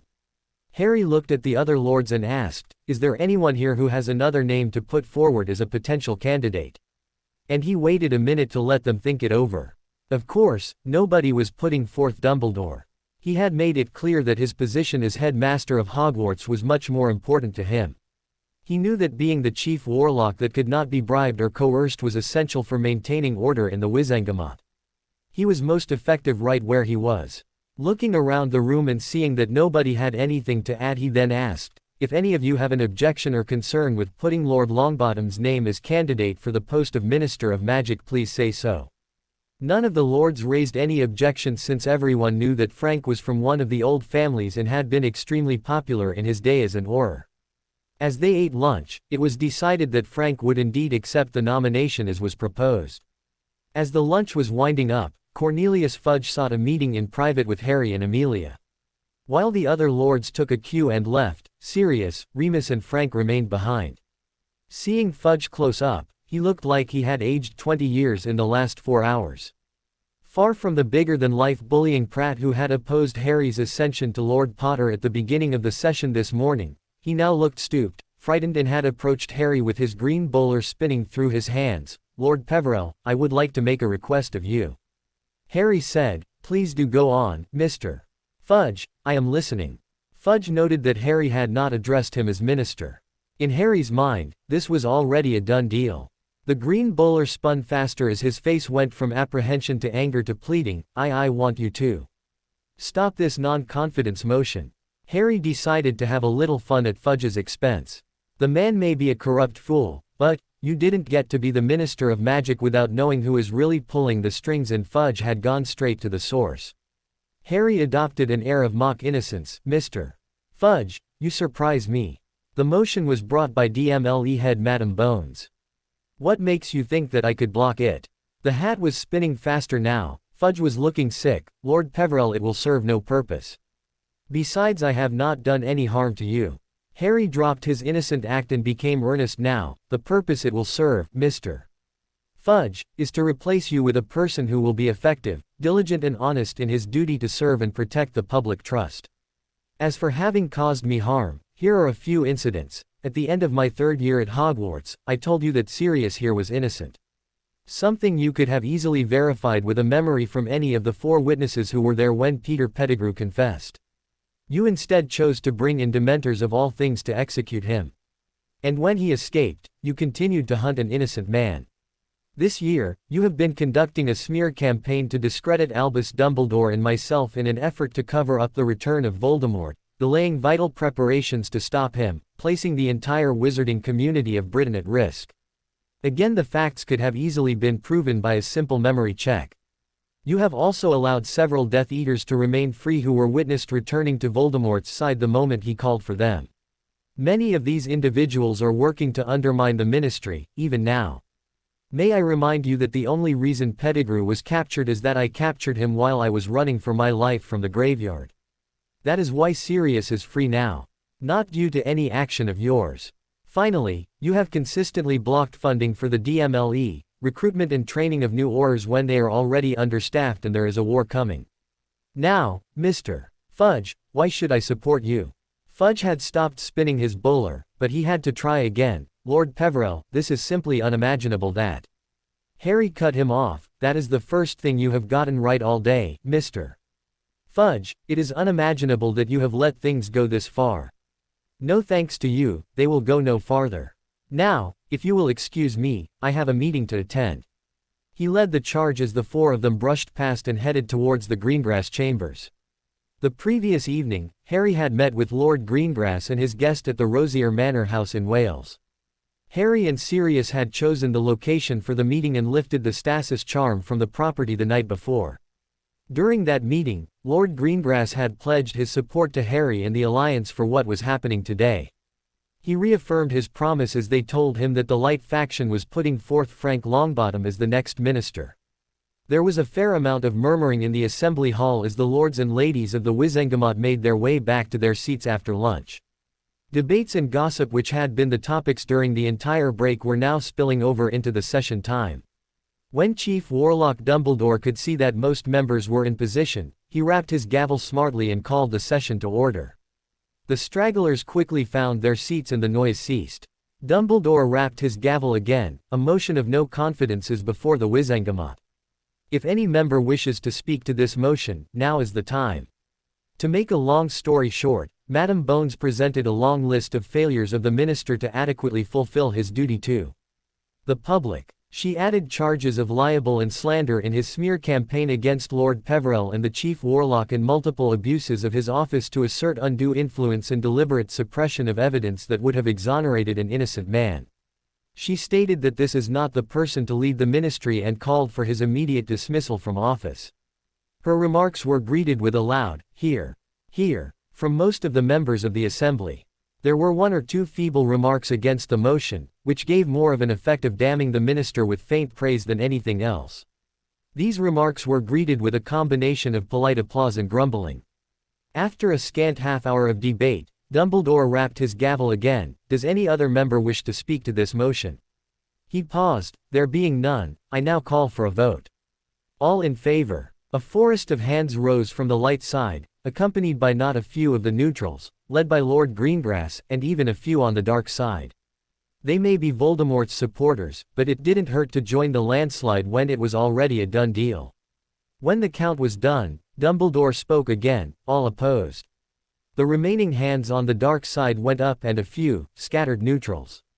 When the count was done, Fudge had been ousted by a vote of 100 to 40 with 20 abstaining. Dumbledore rapped his gavel again. "Carried." He turned to the former Minister of Magic. "Thank you for your service, Mr. Fudge. Please take a seat in the spectator stands till the session is adjourned." All eyes in the room watched Fudge make the walk of shame back to the stands where people scooted away from him.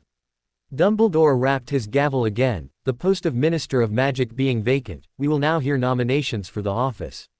As had been decided, Lord Ainsworth stood up. "I nominate Lord Frank Longbottom for the post of Minister of Magic."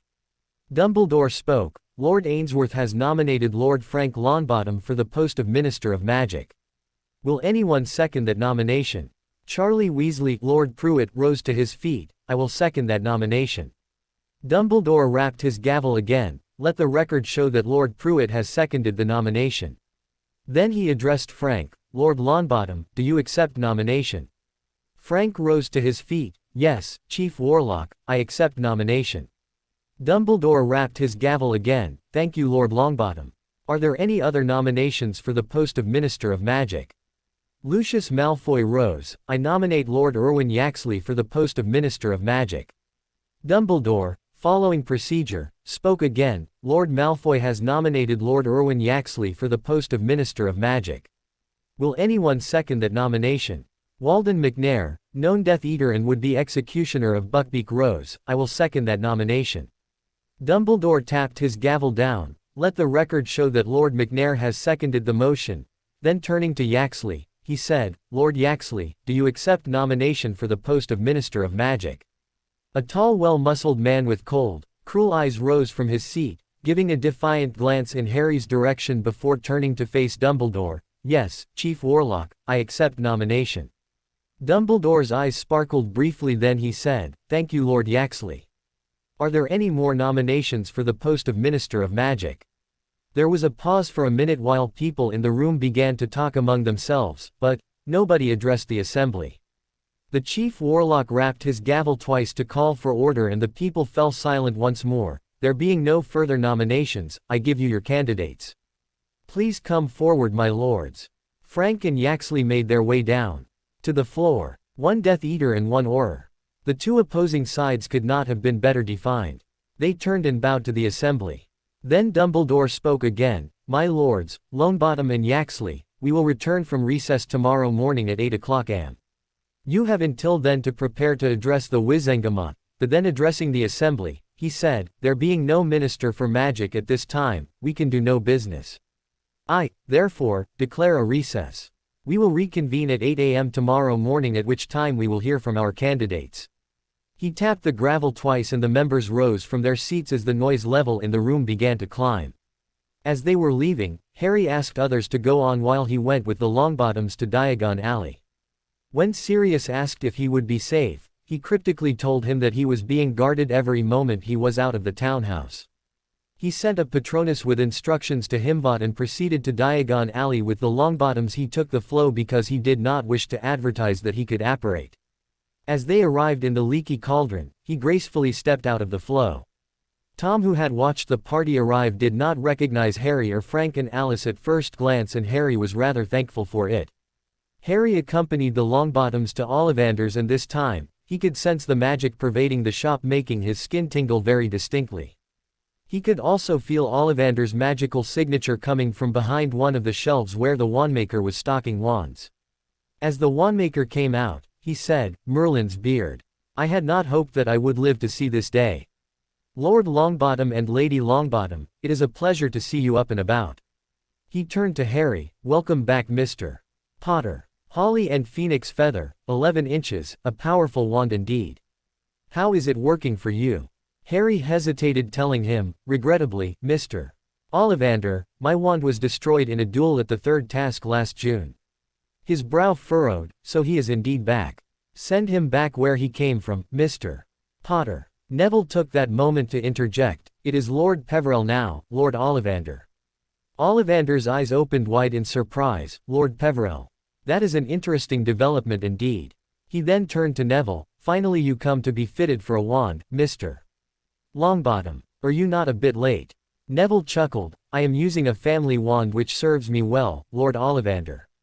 Harry gave Ollivander the missive from Dumbledore, which he read, and his brow furrowed in confusion. "You have a wand in the holster attached to your arm, Lord Peverell, admittedly better than I make them.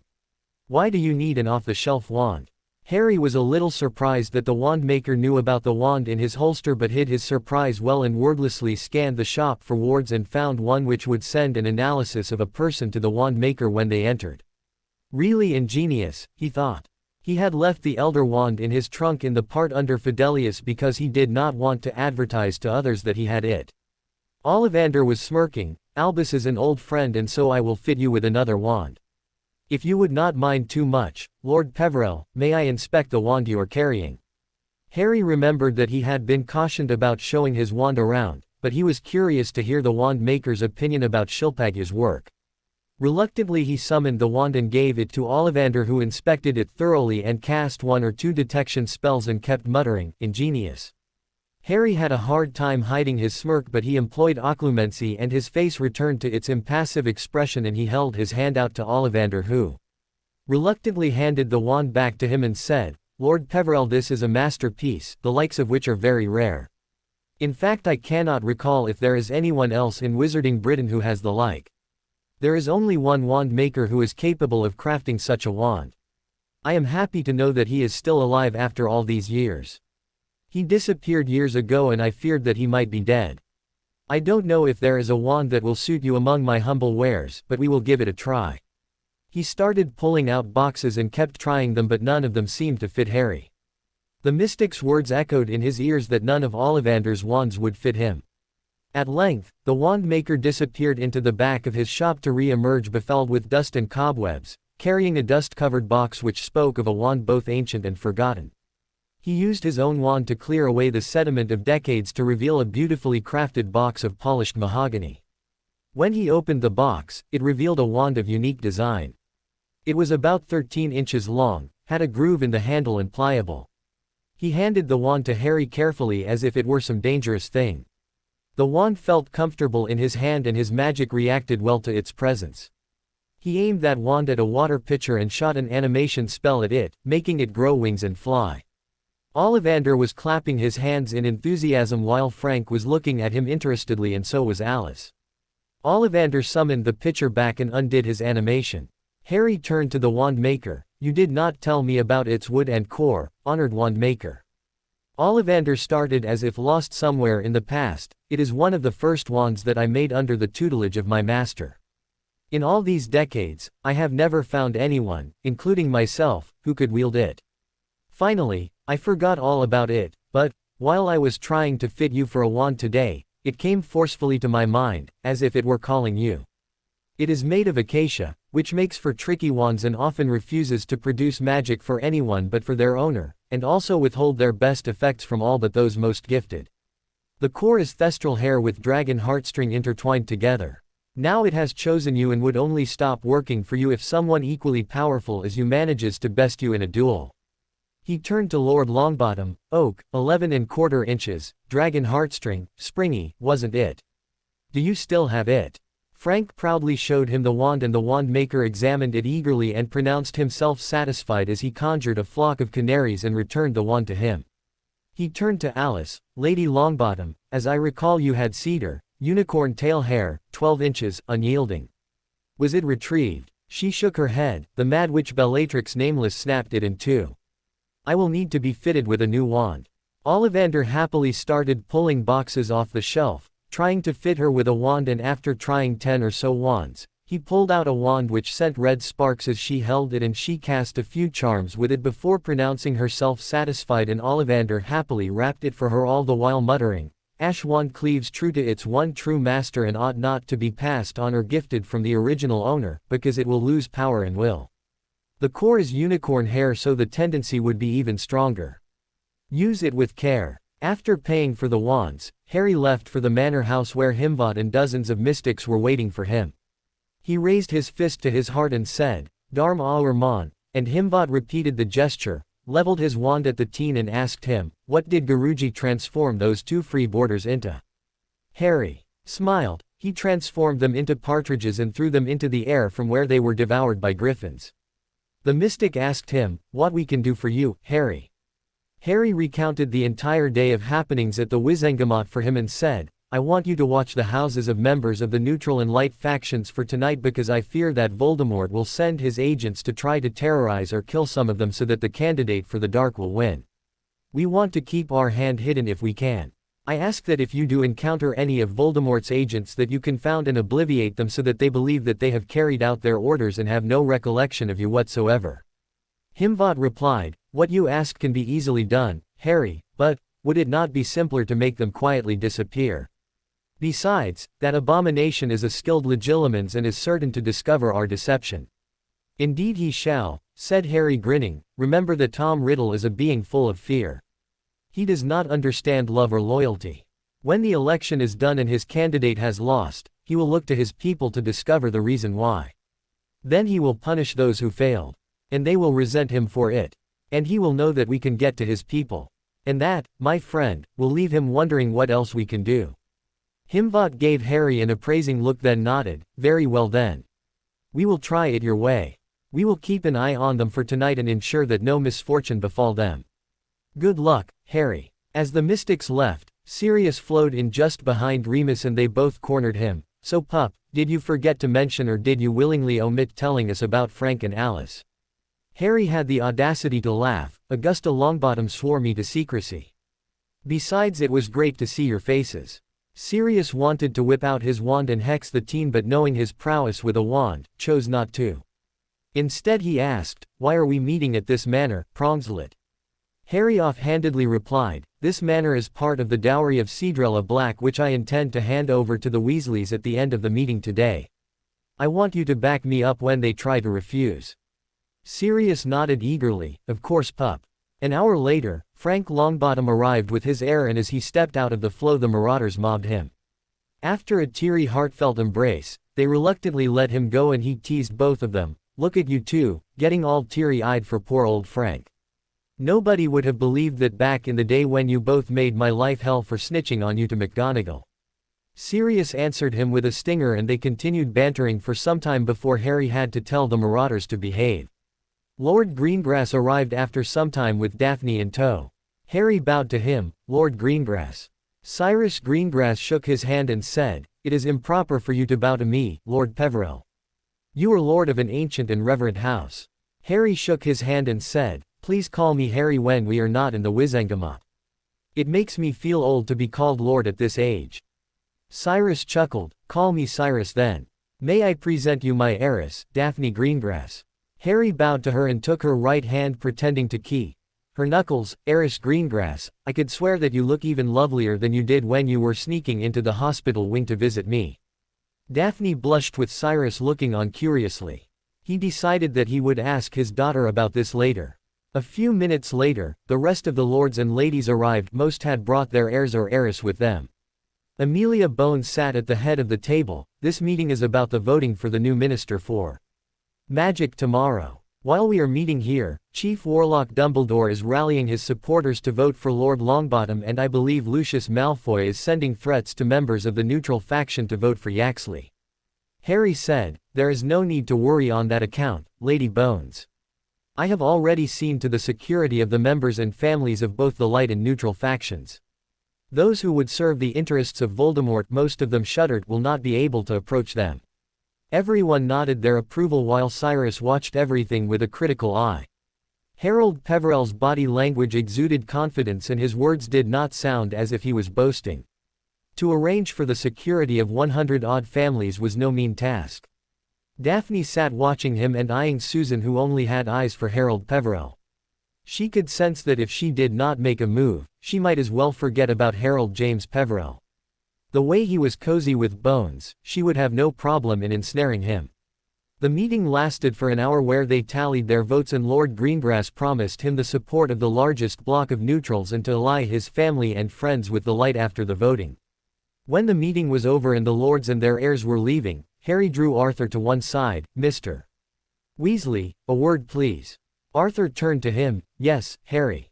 Harry handed him a stack of parchments. "These are the papers of ownership for this manor. As is the custom, your mother should have been given a house as part of her dowry which was not paid. Consider this as a part of her dowry. 500,000 galleons will be transferred to the vaults of House Weasley when the goblins give you access to them." Arthur, as Harry had expected, refused. "Thank you, Harry, but I cannot accept such a generous gift." Harry let his magic leak a bit and adopted a formal tone. "Lord Weasley, this is not a gift. This is proper payment of a dowry which was unjustly denied to your mother. Honor demands that I pay it. And honor demands that you accept it on her behalf. I ask that you do not shame me by refusing." Sirius, who was standing by Harry's side, said, "You had best do as he asks, Arthur. I wouldn't want to get on his bad side." Arthur accepted the stack of parchments and sighed in resignation. "Very well, Harry, if honor demands it, then I accept. Thank you. But you must never force me again." Harry gave him a bright smile. "Mr. Weasley, you have loved me as you would your own son. You were generous and kind to me when I thought I had nothing and no one. Now I have more wealth than I know what to do with, and this, to me, is but a trifle. I would gladly give you more if I thought you would not resent me for it. As it is, this is yours by right and by law." Arthur had no answer to that, so he merely smiled. Before they left, Bill proposed to put the manor under a Fidelius charm, telling that they could use it as a safe house in the event things turned pear-shaped, which they agreed upon. The burrow would officially remain their family home for the world to see, while the family would be shifted here. Harry cast the spell, causing Bill's eyes to expand so much that Harry feared they would pop out, and Mr. Weasley agreed to be the secret keeper. When he returned to the Blacktown house, he found Dumbledore at the table in the meeting room. Harry took a place at his right while Sirius sat on his left, and the rest took their seats likewise. As they waited, the special evening edition of the Daily Prophet arrived, which contained the front-page news. Harold James Peverell, Lord of Four Houses. By Mallory Allerton. This morning when the Wizengamot convened for this month's meeting, nobody had inkling as to how this session was going to change the politics in the wizarding world for good. As Chief Warlock Dumbledore called for any preliminary business to be conducted, Lady Regent Bones presented none other than the boy who lived, Harold James Peverell, to be invested as Lord Potter. When the former Minister of Magic Cornelius Fudge called his investment into question, Lord Peverell quoted the law of the Council of Lords, which allow him to ascend to lordship in case the head of house is either dead or incapacitated, for Laws of Council of Lords, see page 14. He also advised the minister that by forcing him to compete against his wishes in a tournament meant for adult wizards, the ministry inadvertently had accepted him as an adult. The real shocker came when Lord Peverell claimed heirship of House of Black, Rosier and Peverell. For information on ancient and reverent House of Peverell, cp. 13. When Lord Malfoy protested his claim as Lord of Black, he presented a writ from Gringotts which testified that he was the magically adopted son of blood heir Sirius Black apart from being his godson as he was named so by James Potter and Lily Potter. To quell the doubts about his claim, he summoned the spirit of family magic which showed that he is the Lord of Black now. As his ancestry was called in question citing he was a half-blood, he reminded the Wizengamot of the ancient system of determining someone's blood purity telling that since his parents were magical, he was a pureblood. He further revealed that Lily Potter was not a Muggle-born but a daughter of House Rosier being born of the union of Vincent Rosier and Amelia Rosier née Weber of the House of Weber of Germany and had been given in adoption to Muggles. For more information on House of Weber and Rosier, cp. 8. As his first order of business in the capacity of Lord of Black, he reinstated Andromeda Tonks née Black back into the family and established her family line as a cadet line to the House of Black. In another move, he undid the injustice meted to House of Weasley decades ago by former Lord of Black, Orion Phineas Black and reinstated Cedrella Black into the family again while establishing the House of Weasley as a cadet line to the House of Black. He further petitioned to reinstate House of Weasley on the Wizengamot as ancient and noble House of Weasley which was passed with an overwhelming majority. In addition, Arthur Weasley's son, Charlie Weasley has taken the mantle of Lord Pruitt as Molly Weasley née Pruitt is the last scion of the House of Pruitt. For more information on House Weasley and Pruitt, cp. 9. In his last showdown, he annulled the marriage of one Bellatrix Nameless and cast her off from the family for bringing a bad name to the family. For more on Bellatrix cp. 16. The next shocker came from Augusta Longbottom, the erstwhile regent of House Longbottom who abdicated her position as regent of House Longbottom in favor of Lord Longbottom who along with his wife Lady Longbottom, have recovered of their ailment from overexposure to the Cruciatus curse. To read more about the incapacitation of the Longbottoms, cp. 7. The House of Bones and Longbottom also declared their next heirs, Susan Bones and Neville Longbottom respectively who are currently studying at Hogwarts and have finished their 4th year of education. Lord Peverell also appointed regents to his houses with Andromeda Tonks being named regent for House Black, Sirius Black named as regent for House Rosier, Remus Lupin for House Potter and Amelia Bones for House Peverell. However, the day was far from done and Lady Bones brought a motion for the removal of Cornelius Fudge as Minister of Magic which was supported by the leader of Neutrals, Lord Greengrass. Lord Longbottom and Lord Yexley are nominated to contest for the post of minister with voting to be conducted tomorrow. This day left a lot of questions behind with the prominent one being, is the Great Alliance again sitting upon the Wizengamot? For the Great Alliance, cp.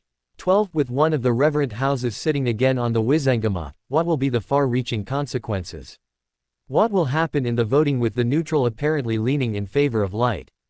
This reporter tried to contact former Minister Fudge but we have been told that he obtained a port key and has left Wizarding Britain for the continent. Likewise Lord Greengrass and Lord Peverell were unavailable for comment. The Daily Prophet would also like to remind its readers that this is the biggest family merger giving the boy who lived a more hyphenated name. However, he made a request to the Wizengamot to be identified as Harold James Peverell which was granted. As they all finished reading the paper, Dumbledore turned to him, "My boy, would you answer some of my questions?" Harry grinned, "I think that now is hardly the time, Headmaster. I would happily agree to a meeting in your office at Hogwarts, perhaps over some tea and breakfast." He left Dumbledore sitting there after taking his leave giving excuses that he was tired and wanted to finish some exercises before he went to bed. Time was down to the last 2 weeks of summer and Harry had not worked on any of his school summer assignments yet. Although he had all the theory down pat and his penmanship had improved immeasurably, those scrolls of parchment were not going to write themselves and that took time.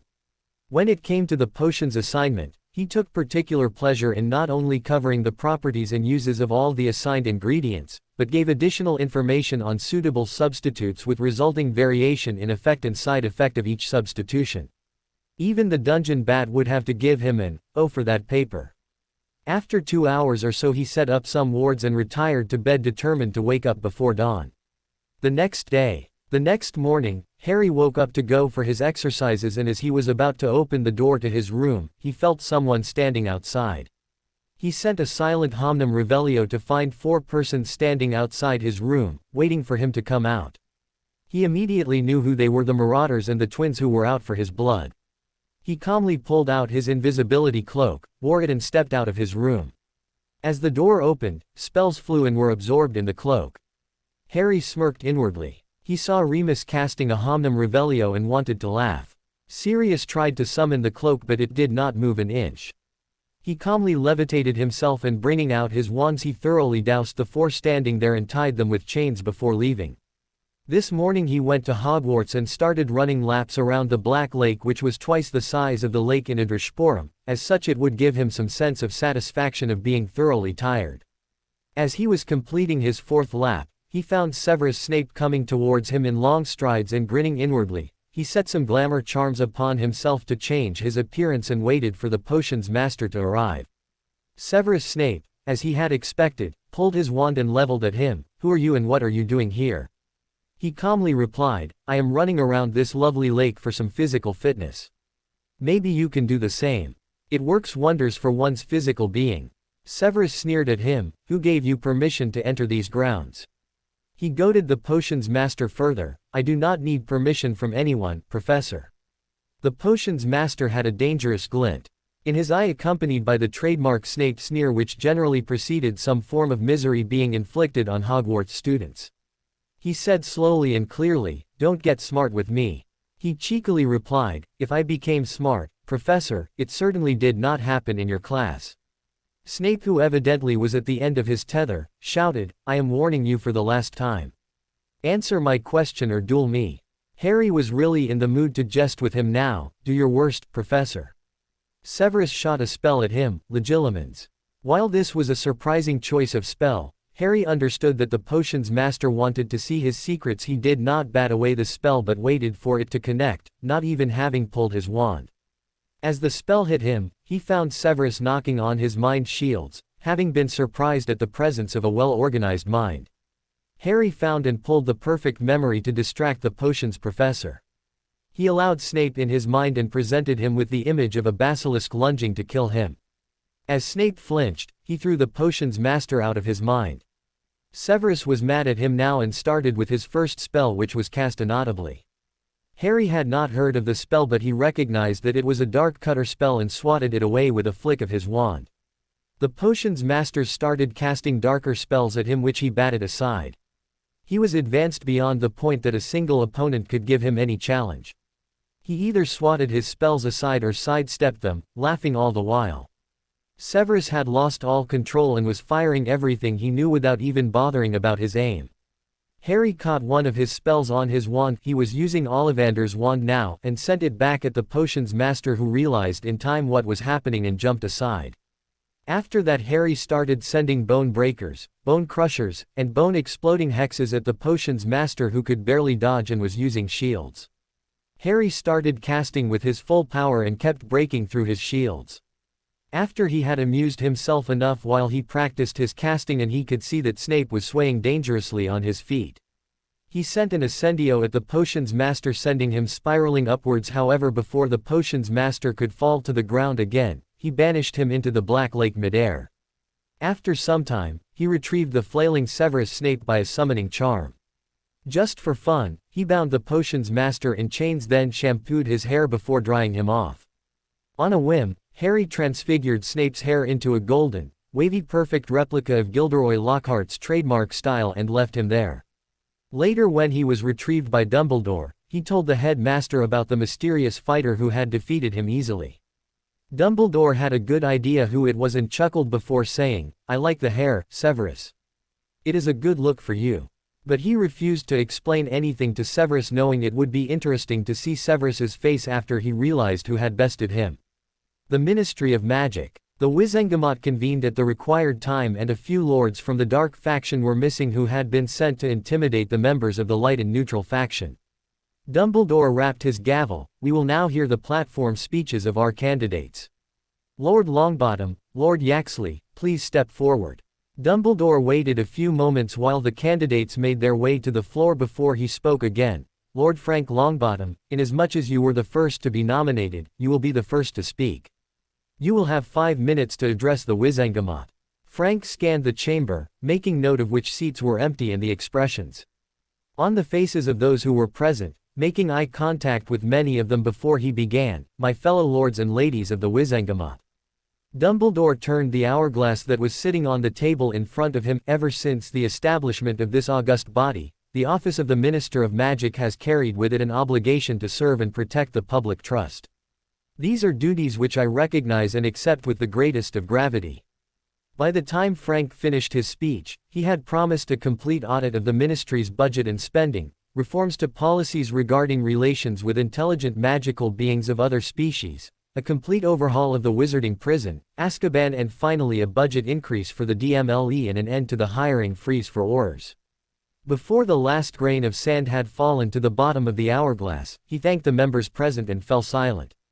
Most of the people there, including the spectators, rose to their feet, cheering and applauding. There were some who remained seated, thumping on their tables, calling out, "Here! Here!" After what seemed an appropriate amount of time, Dumbledore rapped his gavel twice to call for order, and the cheering passed into a shuffle of chairs as the members took their seats again. Dumbledore spoke into the silence. "Lord Irwin Yaxley, inasmuch as you were the second candidate nominated, you shall be the second to address this assembly. You have 5 minutes to speak." The tall blunt-featured man sent a cursory glance toward the seats of the Dark faction. His eyes widened with astonishment when he realized how many seats were empty, and worse, all of them were known to him to be his fellow Death Eaters. The significance was beginning to sink in and he got off to a rocky start. "Chief Warlock, fellow members of the Wizengamot, I thank you for your nomination and your support. I am honored to receive this nomination and hope to serve you right, or well." His speech contained all the pure blood tripe, protectionism and exclusivity one would expect from a Death Eater. He promised prosperity for all and assured them of continuation of the status quo between magical species as is right and proper. He was still blustering on when the last grain of sand fell through the hourglass and, as is procedure, Dumbledore began to clap, demanding that he end his speech. The man, clearly caught wrong-footed, muttered out some sort of thank you while a smattering of polite applause, led by Malfoy, greeted the conclusion of his rambling speech.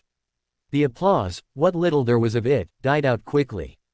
Dumbledore did not have to call for order this time. "Lords and ladies of the Wizengamot, your ballots are in front of you. Please mark your selection for the post of Minister for Magic and hold your ballot high when you have folded it in the indicated manner."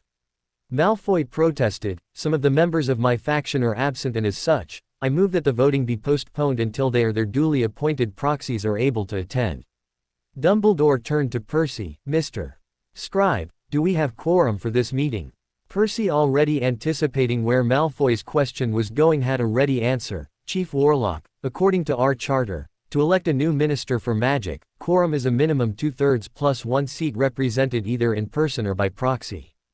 The number required is 108.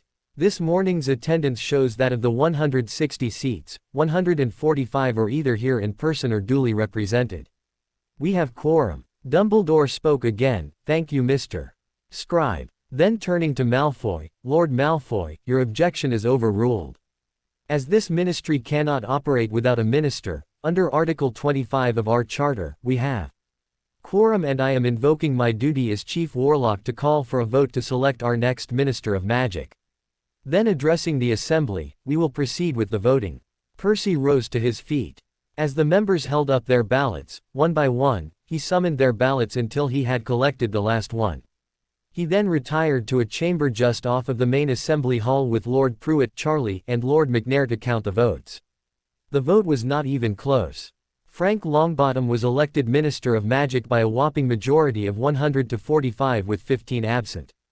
After Frank was sworn in, Dumbledore rapped his gavel. "Is there any more preliminary business or motion before we move to administrative matters?" No one raised a hand and he sighed in relief and turned to Madame Bones. "The first order of business has come from Madame Bones." "Madame Bones, the floor is yours." Amelia stood and turned to the Wizengamot. "Respected lords and ladies, the Department of Magical Law Enforcement, which is responsible for law and order within the wizarding community, has been dealing with severe issues which were brought to the attention of the former minister. Unfortunately, he chose not to address them. Having been an Auror myself, I know that we do not have enough Aurors to patrol our establishments, or provide sufficient security to the general wizarding population. The training program for Aurors was curtailed by the previous administration, citing that we do not need Aurors who are trained to kill. The former minister even had the audacity to freeze the recruitment of Aurors for the last few years. The standards have been falling so much that in the previous few years, we had just one Auror pass the training program. We all know that from time to time there have been dark wizards who attract followers and seek world domination, although none of them has ever succeeded. Each time one arises, we pay for their defeat with our dearest blood. The most recent example of which was you-know-who. Although he was defeated at length, many of his followers went free. We saw clear evidence of that in the aftermath of the most recent World Cup of Quidditch. There have also been some wizards who had been in hiding from the ministry, like Peter Pettigrew, who was the real culprit and responsible for betraying the Potters to their murderer. If a new Dark Lord arose today, we would be woefully ill-equipped and unprepared to deal with such a situation, and many members of our community will perish. This shall not stand. To that end I move the following 3 measures. First, that the hiring freeze for Aurors be lifted immediately. Second, that the funding to the DMLE be doubled to pay the additional expenses required to hire, train and pay for sufficient Aurors to meet our current need. Third, that the entry requirements for Auror recruits be re-examined and relaxed, slightly, to allow more witches and wizards to apply. Thank you all. It had been agreed that announcing the return of Tom Riddle in a session of the Wizengamot would be ill-advised. Such news might force Tom out of hiding before any real preparations to stop him could be made. Making a case to strengthen the Auror Corps to meet present need was more likely to gain support than a plea for emergency war measures based on a doubtful claim that the vanquished Dark Wizard had returned from the dead. This time, it was Lord Diggory who seconded the motion. The debate went around the hall several times. The dark side argued that there was no budget for such an increase and that it was not needed. The light side argued that the Aurors were less than half the number they had been 15 years ago and that their response time was pathetic.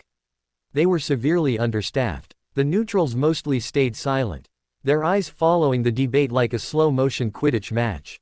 The last to speak was Lord Greengrass, who made a fairly persuasive argument for the security of the wizarding community as a whole and got the attention of many of the neutral faction. Finally, most of the real players in the assembly had their say and Dumbledore took over. He addressed the Wizengamot. There being no further debate, we will now vote on the issue. The voting was a bit closer because some members of the Wizengamot, being fat, happy and stupid, still did not believe that Voldemort was back. They were more interested in protecting their budgets than the security and welfare of the wizarding community as a whole. But, between the members of the Great Alliance, those who did believe in some persuasion from Lord Greengrass, the motion carried by a slim majority with 85 in favor, 55 against and 20 either absent or abstaining. Frank turned to Amelia. Madam Bones, you are required to draft a proposal and submit it to my office within a week, and then the ministry will deliberate upon the proposal in concert with other department heads and a decision shall be made. Amelia bowed and returned to her seat. The session was adjourned soon since there was little to no business left. Black Town House. As Harry arrived at the townhouse in the evening, the twins were being very cordial to him, which rang warning bells in his mind. He warily asked them, "So mates, what is the deal with you treating me like this?" The teens smirked at him but said nothing. As Molly called them for tea and they sat at the table, he caught a subtle movement of their hand towards their wand.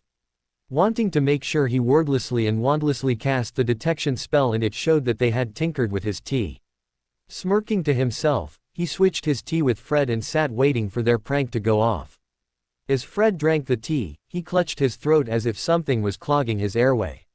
Right before his eyes, Fred turned into something right out of an H.P. Lovecraft novel as he grew gills, webbed feet and webbed hands. Harry recognized the effects of gillyweed immediately and surmised that they had mixed some extract into his tea. He knew that Fred would not be able to breathe air until the effects had worn off. While the others in the room panicked, Harry conjured an oversized tub, filled it and threw Fred into it. After the effect wore off, Harry confronted them in private. "A joke is a joke. We all have a good laugh and forget about it, but, you could have killed me with that one. Don't do anything like that again." Fred and George at least had the good sense to look ashamed and promised to watch it from now on. The special issue of the Evening Prophet spoke at length about the election of Frank Longbottom, his vision and proposed restructuring to the ministry, and about the minister agreeing to demands put forth by Lady Bones. Next day, Cottage on the Hill. Harry had arrived at the cottage on the hill early this morning right after his exercise. He went to find the others and found that only Moody was there. He growled at him, "Dumbledore has told me to see if you can hold your own against Death Eaters in a duel. We will duel each other now." Harry asked him, "What did Alistair Moody tell me when I was leaving for India?" Moody growled, "I told you to learn enough so that you can defeat me in a duel."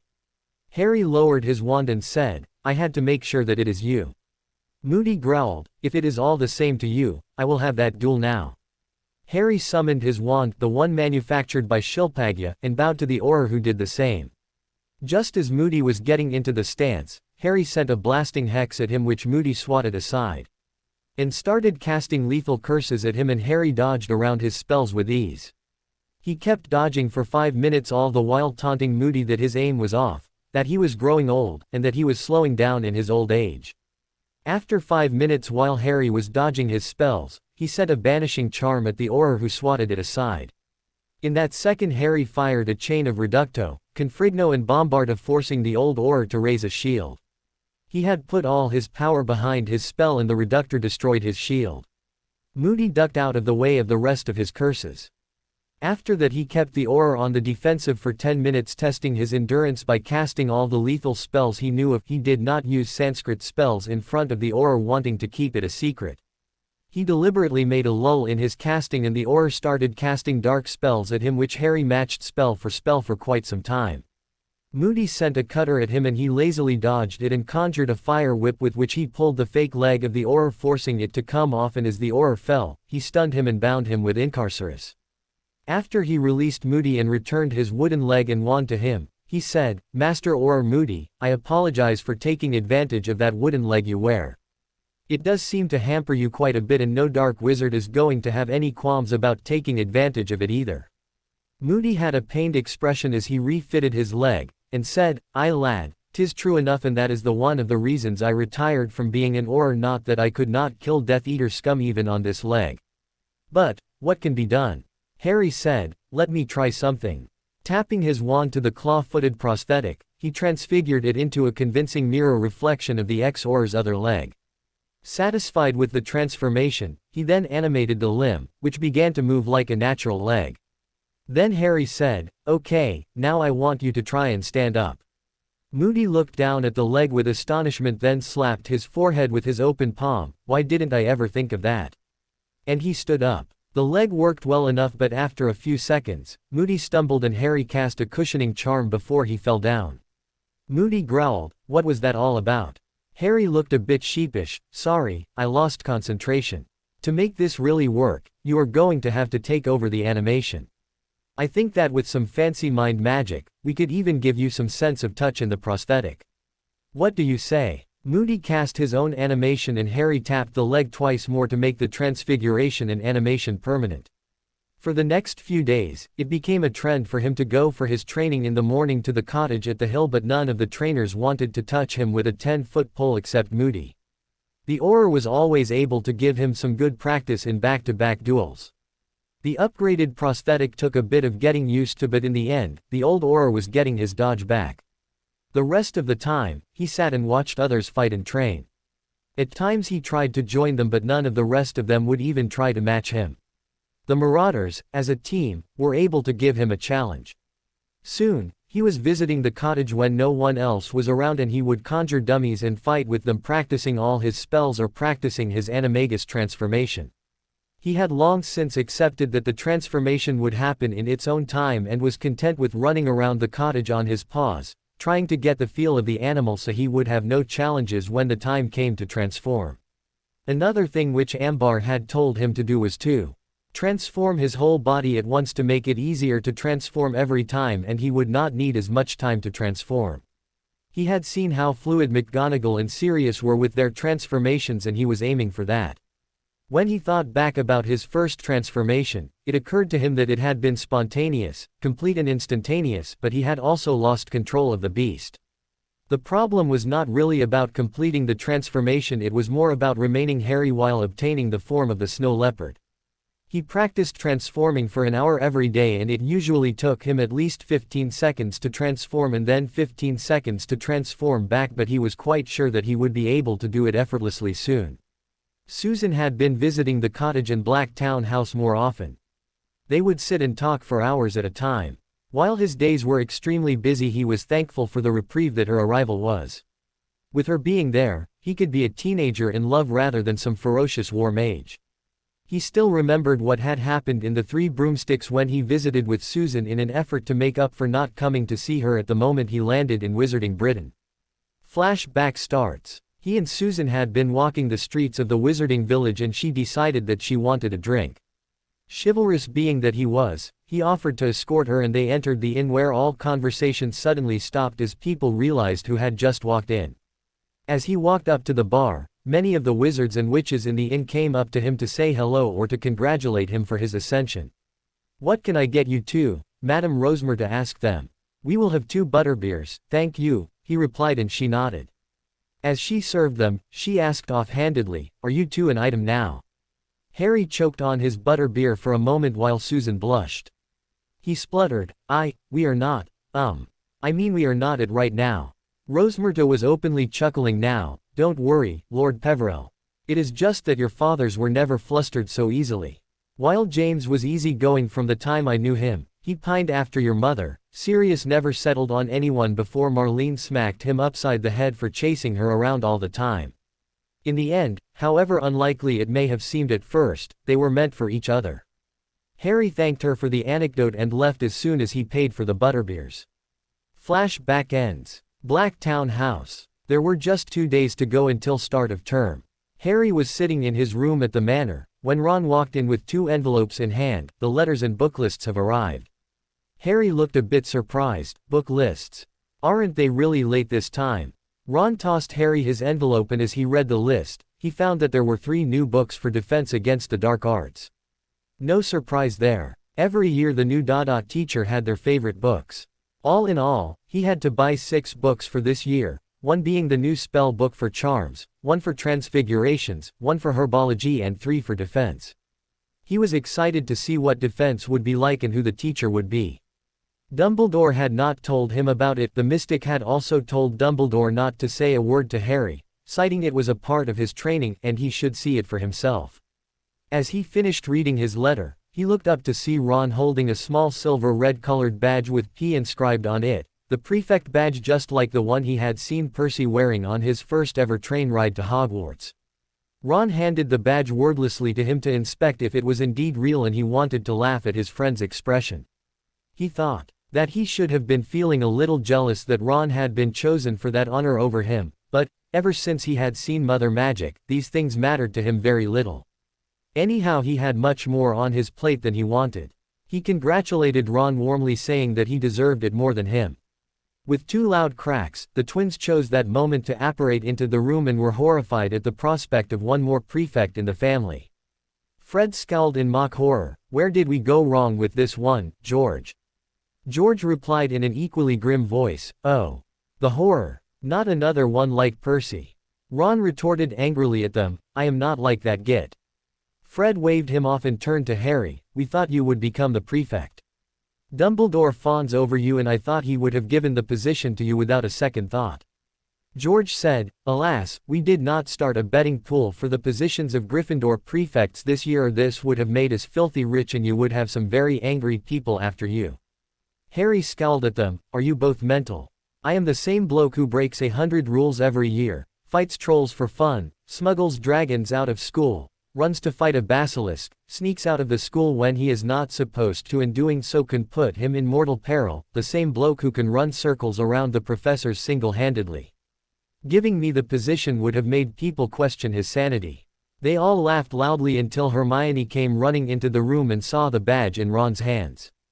Harry could sense that she was about to express her doubts and he forbade her with a slight shake of his head. So, she instead hugged Ron tightly and said, "Congrats, Ron. You did it. But now you will have to be responsible enough to do your duties." George waggled his eyebrows. "Yeah, like controlling your wayward brothers, telling your freakishly powerful friend to behave among other things. But it's not all bad. You'll get to take points off Malfoy's crew when they step out of line." Fred winked, "And he will have a beautiful witch with him to help him ease the burden, brother of mine." Ron looked around cluelessly while Hermione blushed and ran away before Harry could ask anything. Mrs. Weasley took that moment to barge in. "I heard that the book lists have finally arrived." About time, I would say. I thought that they had forgotten it. Give me the lists and I will go finish your shopping while you lot get your trunks packed. She gave Harry a look with tape measures in her eyes and said, Harry, you will need all new school robes. Then without a pause, you too, Ron, and pajamas too, yours are too short now. What color would you like? Fred said, how about red to match his badge? Mrs. Weasley asked absent-mindedly, badge, what badge? George said the words as if they were burning his throat, his shiny, new prefect badge. She said, but Ron is not a. Her words stopped in her throat as she saw him holding a little shiny red-colored prefect badge and she squealed before hugging him. Oh, a prefect, congrats Ron, that's everyone in the family. Fred said in indignation, what are we, next-door neighbors? Finally she let go of her son and asked him, so, what will it be? Ron asked, what do you mean? She smiled, we gave an L to Bill when he became prefect, robes for Percy. Now what do you want? Ron smiled, Mom, may I have a new broom?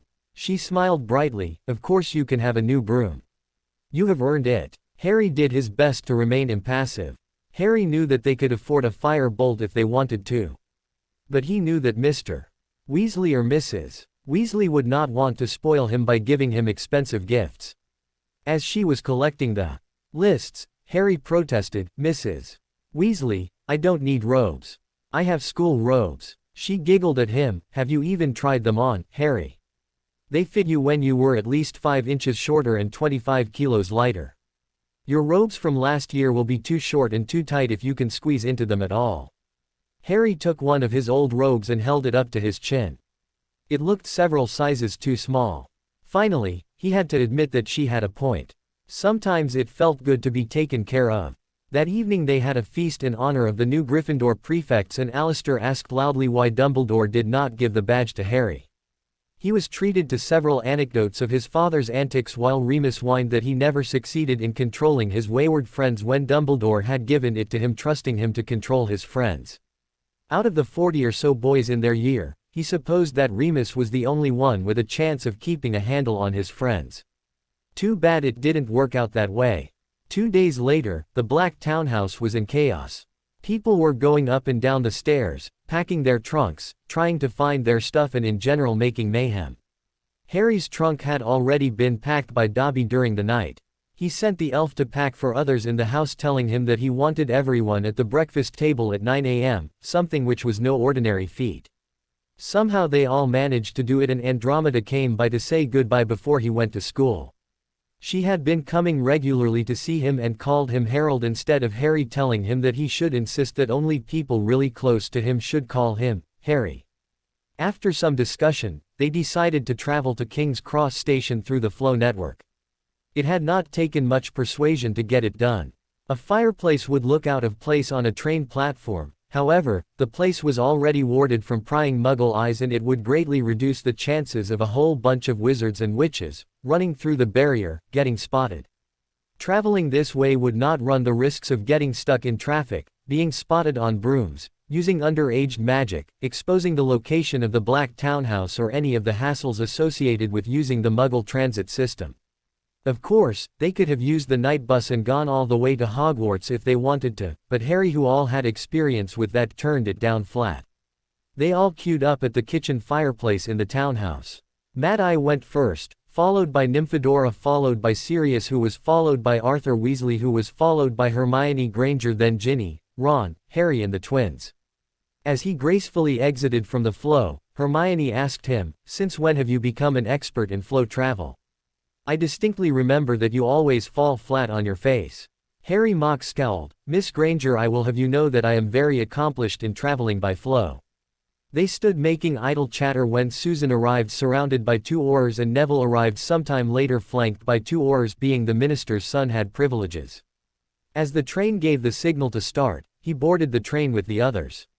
The twins were already off to find Lee Jordan while Ginny went to find her friends, and he turned to Susan, Neville, Ron and Hermione, "Let's find some seats." Hermione said hesitantly, "Harry, we have to go and attend the prefect's meeting." He smiled at them, "Do go on then. Come find me when you are done and I will save you some food." Ron chuckled, "What? After you are done sating your hunger?" Susan and Neville followed him until they reached the last compartment on the last coach of the train where a girl with long, pale, blonde hair and a petite figure was sitting by herself, reading a magazine upside down. Neville asked her, may we sit here? When she looked up from her magazine, they could see that she was wearing a very strange pair of glasses. Her face had an unfocused, dreamy quality about it. She said to them in a sing-song voice, yes. They took their seats and stowed their luggage in the overhead racks, and as they sat she looked at Harry and said, "You are Harold Peverell." The way she spoke, he thought it was a question and said, "Yeah. I am Harold Peverell." She said again, "You have met the Pravirakarn owl. They are dangerous for those of weak mind." Harry was looking at her with his mouth hanging open, surprised. How did she know about the Pravirakarn owl? He asked her, "Who are you?" She replied, "I am Luna Lovegood, Ravenclaw, and I know you met a large number of creatures this summer. Will you talk to me about it?" Harry grunted something like, yeah, and the other two in the cabin were about to laugh at him but were keeping their laughter to themselves with apparent effort. Hannah, Hufflepuff prefect, Ron and Hermione, Gryffindor prefects, joined them around an hour later, and the conversation was flowing easily between them till the door opened and in strutted Draco Malfoy, his green prefect badge pinned to his robe, with his two lackeys in tow. He sneered at Harry, "Look boys who it is, Saint Scarhead Potter and his posse of friends." Harry gave the trio an appraising look. Malfoy was used to throwing his weight around. With his two goons and Snape to back him up, he had always managed to get away with it, but not today. Harry gave his cousin a genuine smile and even chuckled a little before he spoke. "Well, Draco. Did you sit up all night thinking up that one? What may the Lord Black do for you?" Crabbe and Goyle were too slow to realize that their gang leader had just been insulted 3 ways from Sunday, but Draco understood all of it. His sneer slipped just a little. "What do you mean by that, Potter?" as he started reaching for his wand. But Harry had his wand out first, and with a gesture too quick to follow, the wands of the trio were torn from their hiding places and in Harry's hand. "What I mean by that, cousin, is that you may address me as Lord Black or Lord Peverell if you prefer, either is correct, or Harold. You are to address myself and my associates with respect at all times, and if you do not, your conduct will be reported to your mother. She as a member of House Black will carry out her duties and teach you some manners or risk my displeasure. Is that clear enough for you?" Draco, having been brought up in the wizarding world as a pure-blood heir, did understand every implication of what Harry had said. He bowed from the waist and said, "My apologies, Lord Black. It was only a jest." Harry, knowing that Draco was a slimy git just like his Death Eater father and would hex him in the back the first chance he got, thought, just let him try it. Harry returned their wands, deliberately giving everyone the wrong wand back. He said, "Cousin, if you ever care to train your dueling skills, I would welcome the opportunity to use you as a whetstone." Draco, who remembered how quickly the 3 of them had been disarmed, thought, "I will never let this prat get a fair chance with me," said, "I await your pleasure, Lord Black." The last 2 words sounding like a curse. Then to Crabbe and Goyle, he said, "Let's go find some interesting people to talk to." And the 3 of them were gone. They spent the rest of the journey speculating over who the new teacher would be, laughing over an article in Luna's magazine that said Sirius Black was really a rock star called Stubby Broadman and trading chocolate frog cards. Harry was bursting to tell them what he had done to Snape at the lake earlier that summer, but he kept it to himself, knowing how badly it would go for them if Snape thought they knew anything about it. All too soon, the train was pulling into Hogsmeade Station. Ron and Hermione excused themselves, saying that they had prefect duties to attend to. Harry, Neville and Susan moved off to look for a coach without them. As they were looking for a coach, they noticed that Luna had simply drifted along in their wake, so they invited her to join them. Harry expected to hear Hagrid booming out, "First years. OV, here." What he heard instead was a brisk female voice calling out, "First years, line up over here please. All first years to me." When he looked, he could see that it was Professor Grubbly Plank. He guessed that the half-giant had not returned from his mission yet. As he went to sit in the carriages, he did a double take when he recognized the animal tethered to the carriage was a Thestral. He could see them now and was reminded once again why he could do so. Neville joined him in the carriage with Susan and Luna. A few moments later, Ron and Hermione joined them and the carriage went forward. About 20 minutes later, He was sitting in the great hall of his first home, Hogwarts. Hogwarts. The students entered the great hall and made their way to the various house tables. Harry's friends entered in a group with Harry taking up the rear. As he made his way to the Gryffindor table, he scanned the faces of the other students. Although his picture had been featured enough in the Daily Prophet since his return, many of the students were amazed at how much he had changed over the summer.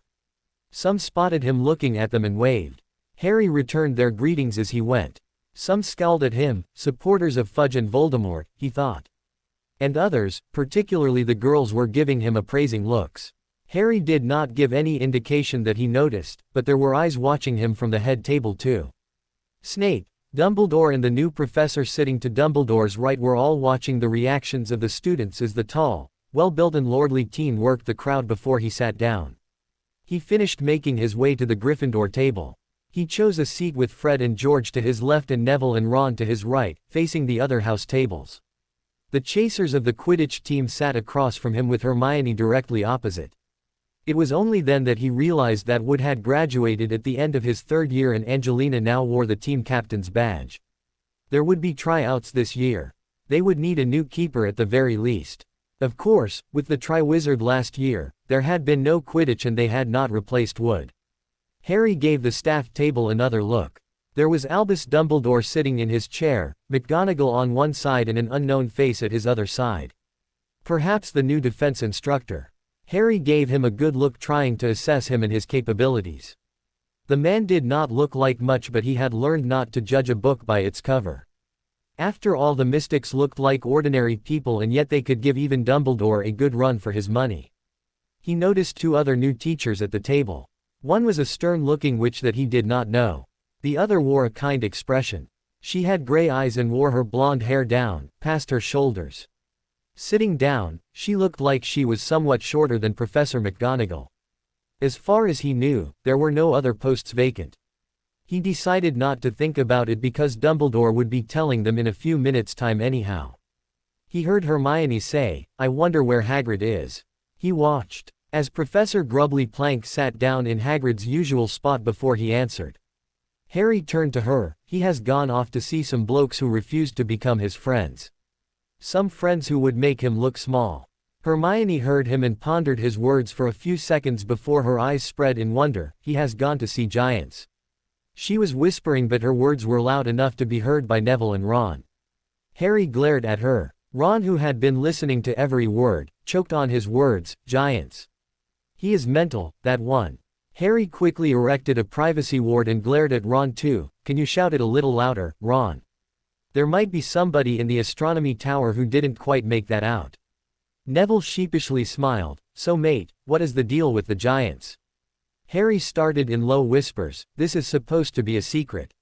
He had gone to try and recruit giants, but they have sided with Voldemort." They shuddered, "and now 30 of them are on their way here." He had heard the mystics talk about Voldemort like he was something nasty stuck to their shoe, but here people could not help but shudder at the sound of his name. He had a long talk with Harsh about it and knew there was a reason for their fear. Flashback starts. They had been sitting for their nightly session on knowing the intricacies of magic, and Harry could not help but ask, "Guruji, why are people afraid to say Voldemort's name?" Harsh smiled. "Harry, names are powerful things. Fearing a name gives more power to it, but similar way derogating a name dispels the mystery around a person. Voldemort represented death, destruction for wizarding population. He killed people mercilessly and wiped out entire bloodlines out of existence. Those wizards who experienced death, carnage and destruction at his hands obviously shudder at his name, and if his dark mark appeared atop your home, it was a death omen. To make them lose the fear of his name, you have to bring his real face to the world. Everything about his life that makes him ordinary like others, that has to be told. You can start that with telling people around you to at least use his real name, Tom Riddle, which would make him ordinary like others. When he resurfaces, publish whatever you have gathered about him and make him look like an ordinary mortal." Flashback ends. He turned to his friends. "Guys, if you can't call him Voldemort, try calling him Tom Riddle. Calling him, you know who, he who must not be named, or even worse, the Dark Lord, gives him a sense of mystique and feeds into his legend. If you cannot even call him by his name, how can you expect to defeat him? They all stayed silent for a while, pondering his words, until Neville said, "It makes sense to call him Tom Riddle. Calling him Tom Riddle makes him sound like an ordinary bloke." Hermione, who had been looking around, turned to Neville. Am I just seeing things, or is Snape trying to kill you with his glare?" Neville turned to look at Snape and grinned. "He really wants to kill me. If looks could kill, I would be a smoldering pile of ashes by now." Harry tilted his head toward Neville. "Got something to share, mate?" Neville smiled. "Father sent an owl to Snape to come meet him, and met him like a pureblood lord of old. Put on some show of power, and Mother was there beside him. They reminded him why they were feared as Aurors in their time. As he came, they just offered him a seat without saying anything.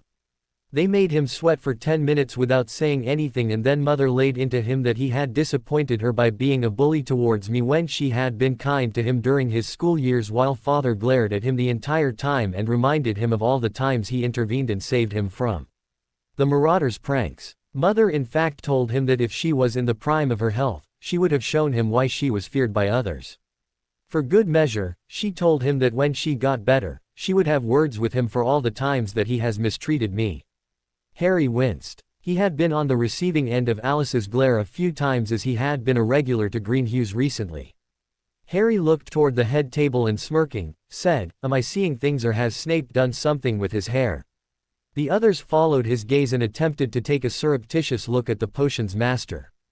Hermione, who had the most trouble with her hair of anyone there, noticed immediately, "It looks like he's had it cut and shampooed. Is that a first?" Harry said no more about it, but he just sat back and enjoyed listening to all the speculation. Before the end of dinner, the entire Gryffindor table would be glancing at Snape and making their comments. Harry's thoughts drifted back to his visits at Greenhugh's. If he said something that Alice did not like, she would do nothing but glare at him with such intensity that his legs would quiver with fright. She equally doted on him though, and when he was around, she would shower her love on him. Frank was, well, Frank. His ordinary words were cutting enough, and he never used any hard word for anyone around him. The way he behaved, Harry was sure that the wizarding world was happy with him being the new Minister for Magic. Sometime in the past 2 weeks after Frank had been elected minister, Harry had cornered Remus one evening asking him to be his steward. Flashback starts. Remus was in the library reading a book on dueling when Harry approached him. "Moony, I have something I want to talk with you about." Remus turned to him, slightly wary and on the alert. "What is the matter, cub?" Harry's expression turned solemn as if he were hesitating to speak. "I have 4 houses to manage and some rather specialized business concerns. Being at school full-time and with everything else going on, I can't possibly give them the attention they require. I need a steward to act in my name. That person must be absolutely trustworthy and share my values to do the job properly. It would help that the person I choose also has a vested interest in seeing these particular business ventures succeed. That is why I am approaching you." Remus smiled. "You want me to find someone who is willing and able to do it?" Harry gave him a lopsided grin. "No. I want you to be that person. I want to hire you as my steward." Remus contemplated this for a moment and then said, "Of course I will help you in any way you ask, Harry." Harry spent the next 2 hours with him, outlining how he wanted the businesses and properties to be managed. He filled Remus in on the new Wolfsbane potion, the ingredients it requires and where they were to be grown. That the potion was to continue to be sold at a very thin margin, but now the product would be non-toxic and a fraction of the price at which it was being sold earlier. Getting the paperwork done with the ICW to register the altered potion and to get approval for its general distribution and sale were to be his top priority. He advised him to work with the firm of Tonks and Benson to get it done. For now, every werewolf that Remus managed to hire would be given the option to participate in the clinical trial. At the end of the meeting, Harry passed a parchment to Remus to sign. The werewolf took a look at the terms and blanched. "But Harry, there must be some kind of mistake. I can't possibly accept these terms." Harry took the contract back and read out, 200,000 galleons per annum, a country estate adjoining the main greenhouse. Plantation, a house elf and an unlimited supply of wolfsbane. "I'm sorry, Moony, is that not enough?" he said with a twinkle in his eye and innocuous face. Remus looked at him wide-eyed, and said, "Harry, I would do this for you as a favor. This is far too much." Harry slid the parchment back to his friend. Mooney, CEOs of major Muggle corporations are paid much more than this. I am asking you to manage several major business concerns and house business on top of that. You will be my face and my representative until I graduate. As such, there is a certain minimum standard of living that I expect you to maintain. This is only a fraction of what these services are worth to me. Please accept this offer and let me know if there is anything else you require for doing the job right. Besides, I do not wish to face my father again and have to tell him that I did not do anything for his best friend who is as good as a brother, when I had the chance. For good measure, Harry cast a non-verbal and wandless compulsion while he was looking his friend in the eye in earnest. Remus stiffened momentarily, then said, "Very well, Harry. Since you put it that way, I will accept." Then he signed the contract. Harry beamed at him. "Excellent. I will make a proclamation in the Daily Prophet that you are a steward for Harold Peverell, Lord of Peverell, Black, Potter and Rosier." Since then, Remus had gone to work with a will. The first thing he did was have his elf, Hinksley, see to his wardrobe. Once he had a decent outfit to wear, he had been working non-stop, meeting with Griphook and poring over reports of family businesses and properties. As it turned out, the Rosier family had a partial interest in the plantations that were growing the aconite and he dumped the shares immediately. They had lifted the stasis charms on all their properties, ordered repairs and updates to properties, dumping bad investments and buying into better ones. It was a long list and it all needed direction. Then there was all the paperwork involved with getting the new Wolfsbane approved. Based on Harry's notes from his initial trial, the ICW granted a patent-pending status and approved a 3-month clinical trial for Harry's variation of the potion.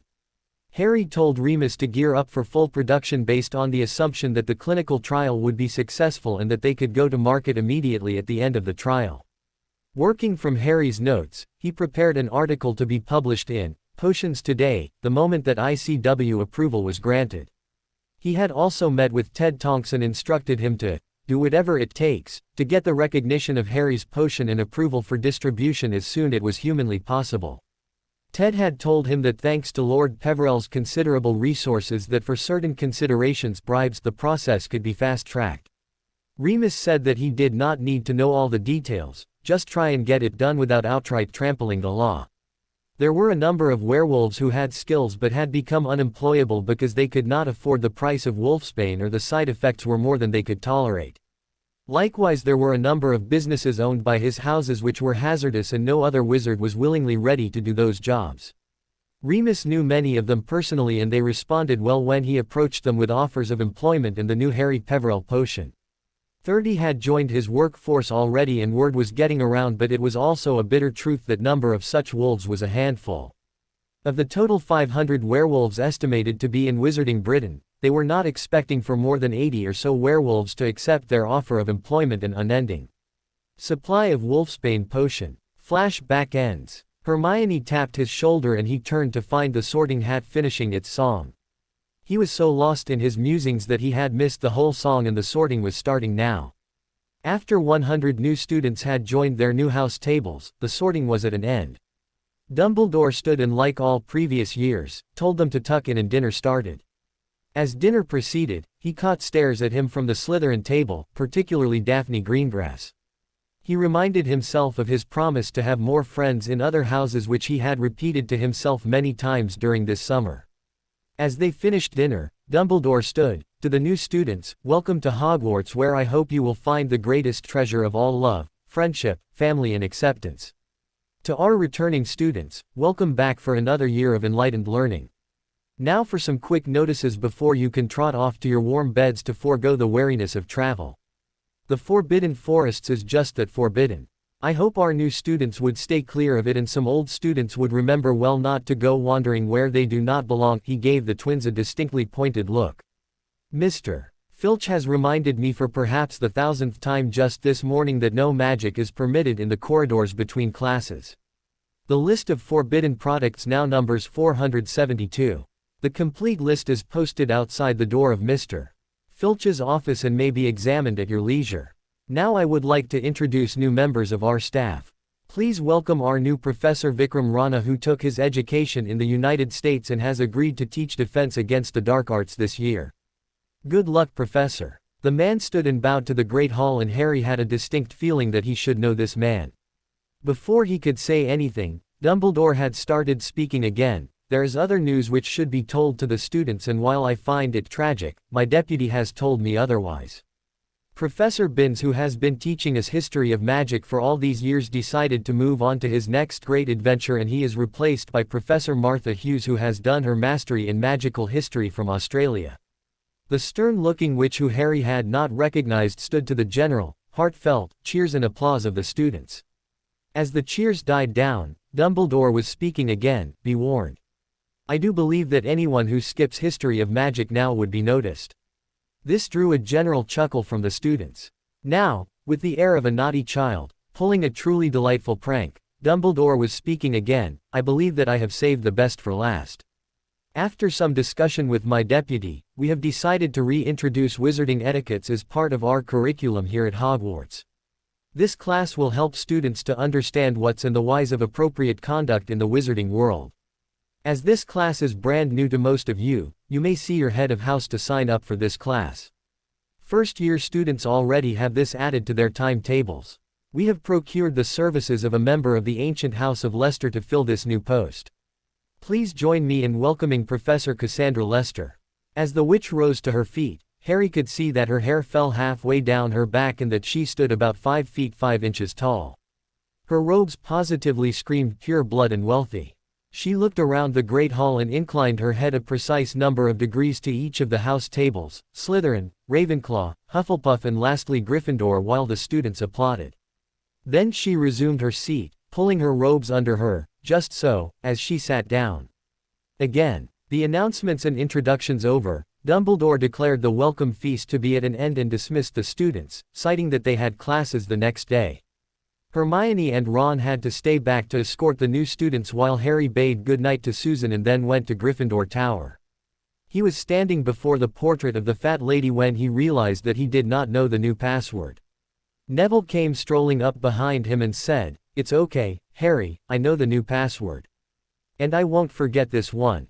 Harry chortled, "You can't forget it anyhow, not since you have organized your mind well enough." Neville gave her the password, Mimbulus Mimbletonia, and the portrait swung forward to admit them. As they entered the common room, the students there mobbed Harry, dragging him through the portal. The guys wanted to know all about his workout program while the girls were just trying to get a better look at him. They all wanted to know about what really happened at the third task last June. Harry just wanted to get away to bed, but he also knew that this was a good opportunity to work up more support for the light.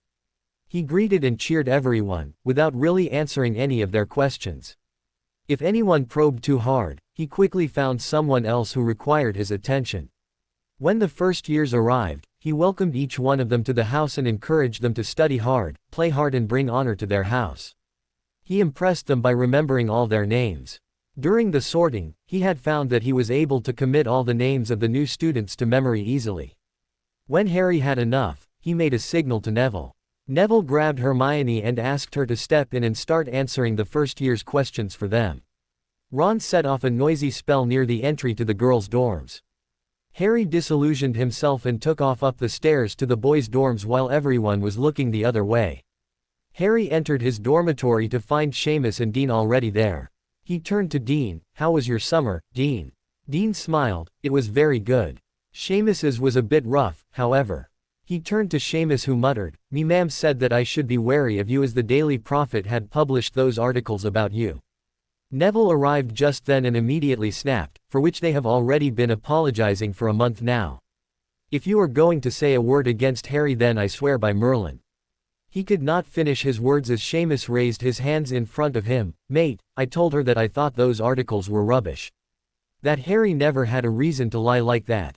She gave me a tongue lashing, but I endured it all. When it all became too much, I went to visit Dean." Harry said to him, "Thanks for sticking up for me, Seamus." Seamus waved him off. "We may not be best mates, but I know you wouldn't make stuff up just to get attention. You're famous enough already." Harry waited until Ron turned up and then the boys made small talk or played games till it was really late in the night and then retired to sleep.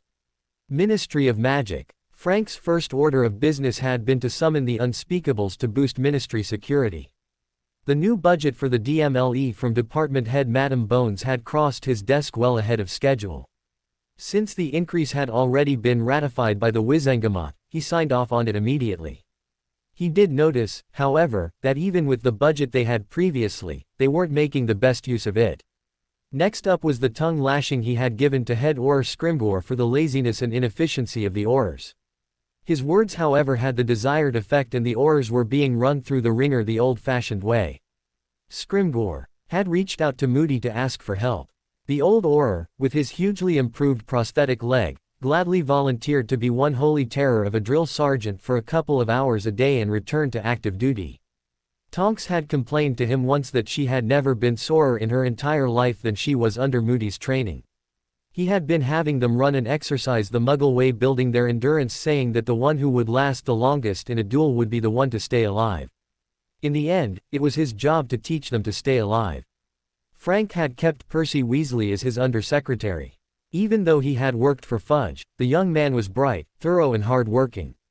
He had promoted Arthur Weasley from his office to sub-head of another newly created department which was to look into increased activity of dark wizards and their movements along with increased instances of Muggle baiting. Frank had also started to work towards getting rid of the corruption that was rampant in the ministry, and many of the ministry employees who had entered the ministry with recommendations or influence of their families were on probation subject to their exemplary performance. Another thing which Frank had done was to repeal the horrendous laws which were written during the First Wars and treated werewolves as second-class citizens. He issued a decree stating that if a werewolf was taking his potion regularly, they could not be discriminated against and they should be treated as ordinary citizens. With the increased budget, Amelia also had invited applications for Aurors, reducing the requirements to E in potions and E in defense, considering there had not been many students in the past who had achieved the required O grade in these subjects. 200 wizards had responded and about 150 had made the cut to enter the Auror course, who hopefully would be trained enough to stand against Voldemort and his Death Eaters when the battle came. The Order spies had reported that Voldemort had around 150 followers currently, and that number was expected to rise sharply when he decided to come out into the open. Hogwarts, the next morning. As always, Harry woke up before dawn and, remembering his pranking spree, he disappeared to the 7th year's dorms and returned a few minutes later, grinning evilly, trying to imagine what would happen when the prank would go off. He ran 4 laps around the lake and then sat in meditation. He was concerned for his training. There was nowhere in Hogwarts where he could practice unopposed and unseen. Perhaps it was time to explore the castle, but that would have to wait until after classes. He returned to the tower to find Hermione up and reading a book in front of the common room fire, and she asked him, "Where were you?" He shrugged, "I was off to do some exercises. I cannot break my routine after all." She opened her mouth to say something and closed it. She was seeing the logic in his words. If they did not all keep working out through the school year, they would lose the gains they had made over the summer. She resolved to start her exercises the next morning. Harry went upstairs to his dorm to find his dorm mates sleeping. Shrugging, he went for a bath, knowing that others would be waking up soon. An hour later, he was dressed and sitting in the Great Hall. There were only a few other students there, mostly Ravenclaws, with only the defense teacher at the staff table.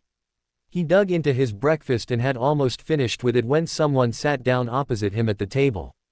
As he looked up, he found Susan Bones sitting there and glaring at him. He innocently asked, "What is the matter, Susan?" She gritted her teeth, "You are a moron, Harry Peverell. Did it not occur to you that maybe I was waiting for you to come and meet me outside the Hufflepuff common room?" Still clueless, he said, "I am sorry, Susan, I don't remember us making a date. Besides, I don't know where the Hufflepuff common room is." She glared at him, "Do you not have a fantastic map of Hogwarts which can tell you in a minute where I am or where my common room is?" He gaped at her, "How do you know about the map?" The map had been retrieved by Sirius in his Padfoot from the office of Fake Mad Eye while Harry had been in magical coma and returned to him later. She smirked, "Messrs. Mooney and Padfoot saw it fit to acquaint me with your little secret." He sighed, "Fine, I could have found your common room, but I still don't recall us setting up a date." Hermione, who had just entered and heard the last part of the conversation, said, "You are really clueless, Harry. You can be really subtle like a pureblood lord when you want to be, but other times you are as dense as a block of wood." He decided it was not worth it to argue with two witches over something as trivial as this and focused his attention on the food before him, and Susan went away stomping her feet in anger. Just at that moment, the twins entered the great hall and were trotting towards the Gryffindor table when suddenly, there was a flash and the twins' school robes were changed into intricately worked and beautiful sleeveless gowns, and the entire great hall burst into laughter. The twins took it all very positively and modeled their dresses to the audience. After they successfully undid the transfigurations perpetrated on their robes, they sat down beside Harry and whispered to him that vengeance would be theirs for all the pranks he had been pulling. As others joined them and breakfast was winding down, McGonagall approached them and handed him his schedule, and he remembered he had to ask her something. "Professor, if it is not a bother to you, can I change from divination to ancient runes?" She looked at him sharply for some time before she started speaking. "That would depend on Professor Babbling. But, even if he says no, you may drop divination and study runes independently to take the owls at the end of your year. I will talk with her and let you know." Ron made the same request and she told him likewise, and as she left, he looked at his amended timetable. The timetable was messed up as usual, but he realized that they were having classes with all the houses as opposed to the usual Gryffindor Slytherin and Gryffindor Hufflepuff. The first period was double transfigurations with the Ravenclaws, followed by charms with the Slytherins, then a free period, and lastly herbology with the Hufflepuffs. Professor McGonagall gave them all a long lecture about the upcoming owls and their importance for their careers. After about half an hour, she set them to practice transfiguring one thing into another. She gave them pieces of wood and told them to transfigure it into silver. While it was a hard transfiguration for the students, Harry had no trouble with it. He also realized why McGonagall was asking them to do this. While conjuring was hard and exhausting, transfiguring was easier. If one got into a fight with a werewolf, they could transfigure a piece of wood into a silver dagger and it would kill them all right. As McGonagall told them to practice doing it, he flicked his wand and lazily transfigured it into a piece of solid silver. Then, just for fun, he reshaped it into a tortoise and animated the solid silver tortoise to run laps around the table. He looked at McGonagall to find her beaming at him, and he looked around to find that they all were gaping at him in wonder. He found that Neville, Hermione and Ron too had finished their transfigurations, but their transfigurations were not as neat as his. For the rest of the period, McGonagall gave him different tasks to do, which he did with almost no effort. As they left class, Hermione started asking questions as he had expected she would. "How could you do it so flawlessly? We all had to put in some effort, like imagining what we want, put our intent into the spell, and you did it like it was not a big deal to you." He smiled. "Hermione, you know I cannot answer your questions. I am not supposed to give my secrets to anyone, especially to anyone whose mind can be breached. You have a well-organized mind, but a Legilimens can enter your mind, and as it is very organized he would have no trouble sifting through your memories at all." She whined. "I have tried to find books on occlumency, but they are guarded more tightly than vaults at Gringotts by old pureblood houses, and there is not a single book available on the topic in Flourish and Blots. I wish I had a magical guardian who could give me this information." He mysteriously whispered to her, "Did you know you may not be a Muggle born but a half-blood, or maybe a pure blood?" She looked at him in confusion. "What do you mean? I am a Muggle born. No one in my family was a wizard or a witch." He smirked. "You do realize that magic has to come from somewhere, right?" Then he launched into a detailed explanation of what Prathimon, he referred to him as a friend, had told him about magical ancestry, how Muggle-borns were children of squibs, how children born within 5 generations of their last magical ancestor could be half-blood if one of their parents was a squib, and pureblood if they were descended from squibs on both sides within 5 generations, and how they would be called Muggle-born if they were descended more than 5 generations later. By the time he finished explaining, her face was lit up with anticipation, and when he told her that she should go and get a ritual inheritance test done by the goblins, it looked like she was ready to go running but had to stop when she remembered she was in school. As they arrived for charms, the professor also talked to them about the importance of owls and expected them to do well in the examinations. He set them to practice the impedimented jinx, which Harry, Hermione, Neville and Ron could do with ease, and as they were at it, the Slytherins were sweating it out with trying to learn the charm and having difficulties with it. Malfoy was having trouble with stopping the projectiles being hurled at him for some time before he eventually succeeded. As he looked around grinning, Hoping to rub it in the faces of the lions, he found that the four had finished the work already and were sitting content. Harry decided to have some fun, and when no one was looking he wandlessly shot Crabbe with a cushioning charm and a locomotor charm and sent him gallivanting at Malfoy, who used the impedimenta with all his power, and Crabbe came to a halt at the last moment before he could make a nasty impact with Malfoy's face. None of them could know who had done it, and even if Flitwick checked everyone's wand he would not find out who had done it because Harry did not use his wand.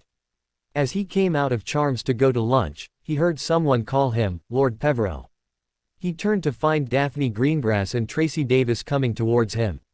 As they neared him, he bowed, "Heiress Greengrass, Heiress Davis." Daphne scoffed, "Please leave the formalities for when we are in the Wizengamot." Harry nodded, "Only if you don't call me Lord Peverell all the time." "How can I help you, ladies?" Tracy winked at him, "While I do not think you can help me in any way, Daphne may think otherwise."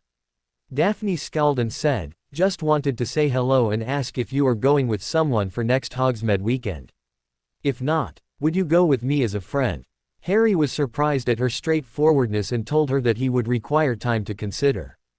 Unknown to him, Neville had been listening and was going to let Susan know of this new wrinkle.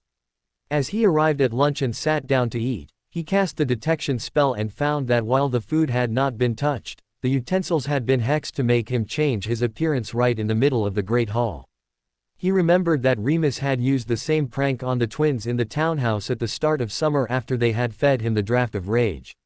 Smirking inwardly that the Marauders had joined the twins, he switched his utensils with Hermione, knowing full well that she would take them to task for their misdeeds, and waited for the prank to start. Hermione returned from the library, and as she ate the first morsel, the pranks activated and she started changing appearance.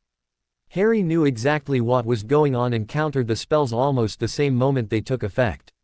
Those sitting around him at the table had seen what was happening to Hermione and were trying to rein in their laughter while Fred and George looked mortified.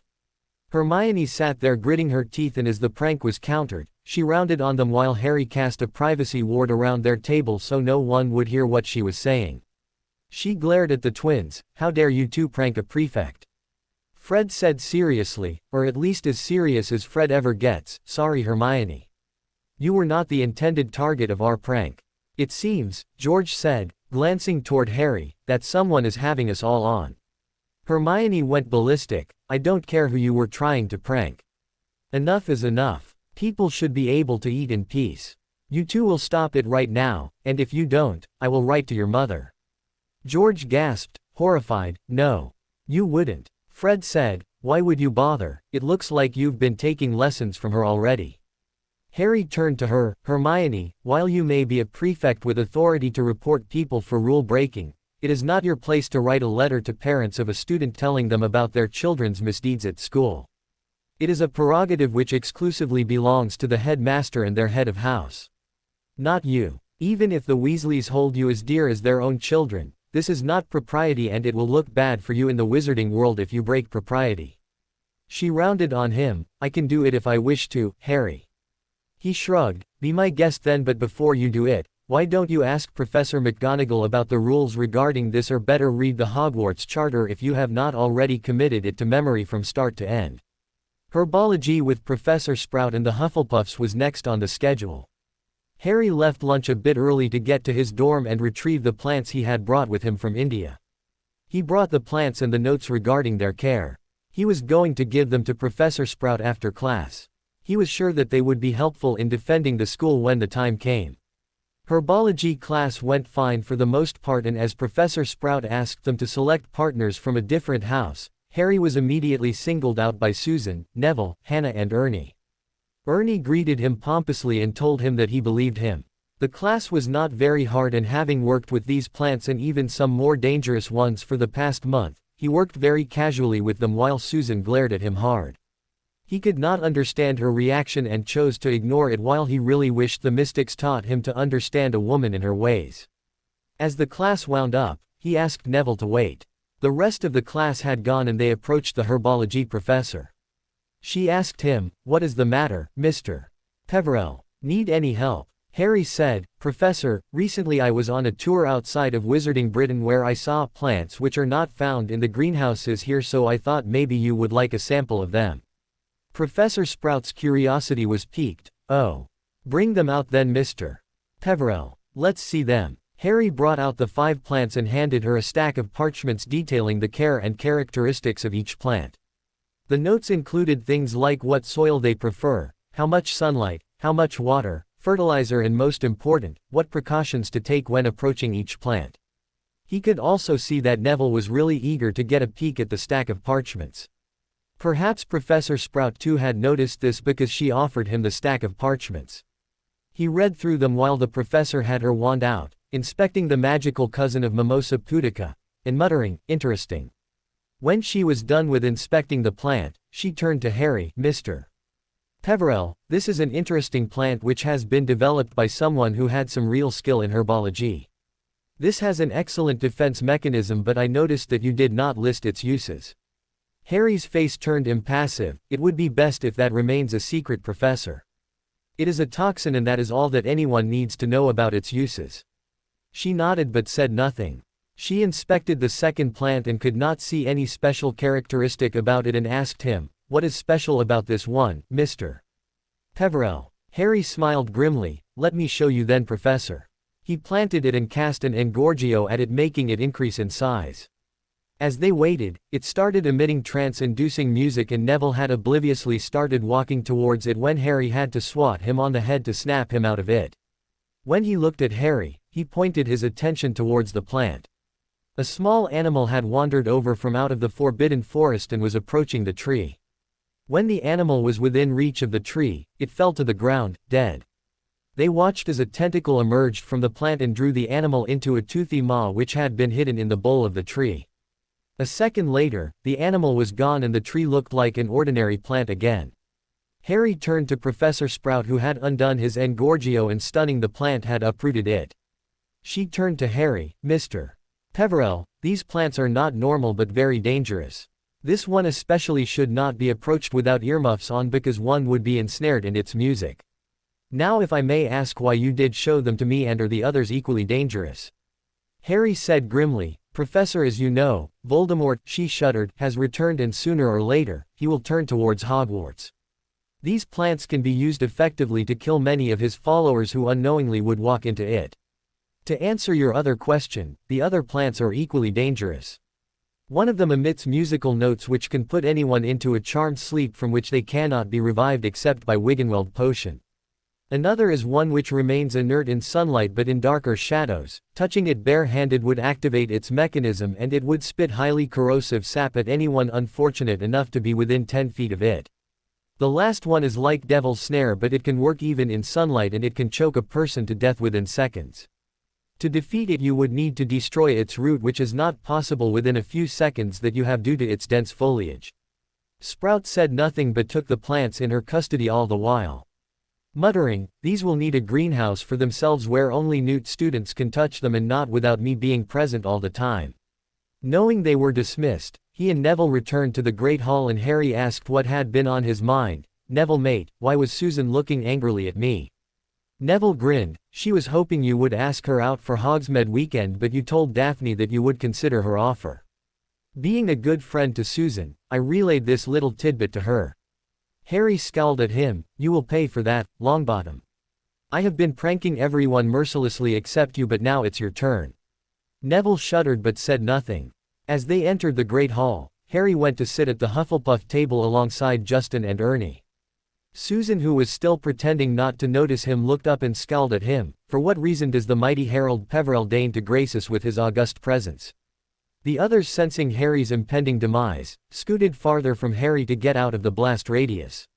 The way Susan had improved over the summer, they thought that Harry might end up looking a bit worse for wear in the seconds to come. Harry gave her a lopsided grin. "Susan, I am sorry for not coming to meet you outside the Hufflepuff common room. Let's do a deal. If you want me to do something, please just say it rather than just willing me to do it." Ernie, who was listening to them, said sagely, "It never works, mate.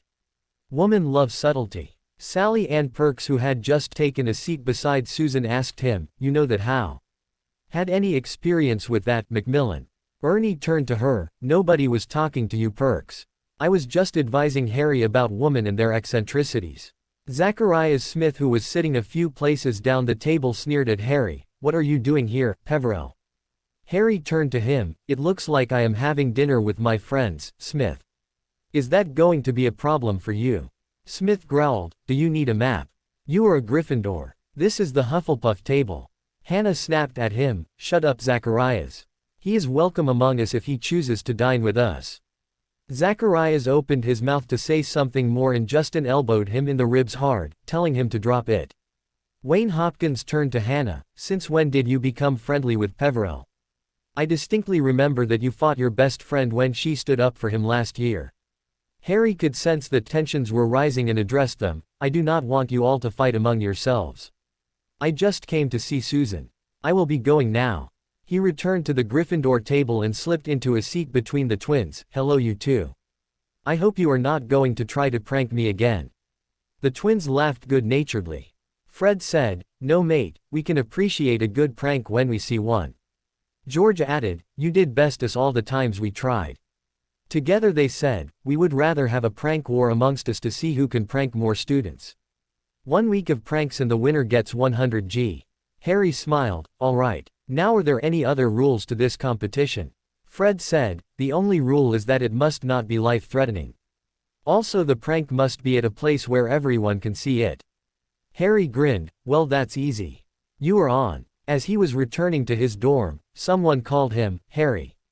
He turned to find Angelina coming to him and said, "Yes, Lady Johnson, how may I serve you?"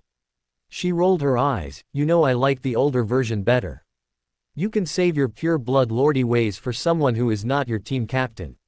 He smiled. "Congratulations, Angelina. You deserved it." She beamed. "I was not sure I would get it, but McGonagall said that she made this decision after a lot of thought. I have scheduled trials for the team this Friday at 7 o'clock. We are taking trials for beaters, chasers and a keeper." He mulled over her words for a second and said, "We already have 3 excellent chasers. Why do we need new ones? There are no beaters better than the twins, so why would we need new beaters? You did not say anything about a seeker trial though." She smiled. "I will be gone after this year and so will be the twins. Alicia and Katie also would stay for another year after this, then Gryffindor House will need to find replacements. I am trying to find players who can regularly train with us so that we will not have any troubles when they are playing in the main team in event that some of us are tied up in other obligations.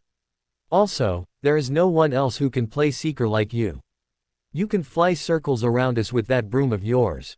Harry, thinking about being back on the Quidditch pitch again, grinned. "I don't know about that. I put on a lot of weight over the summer.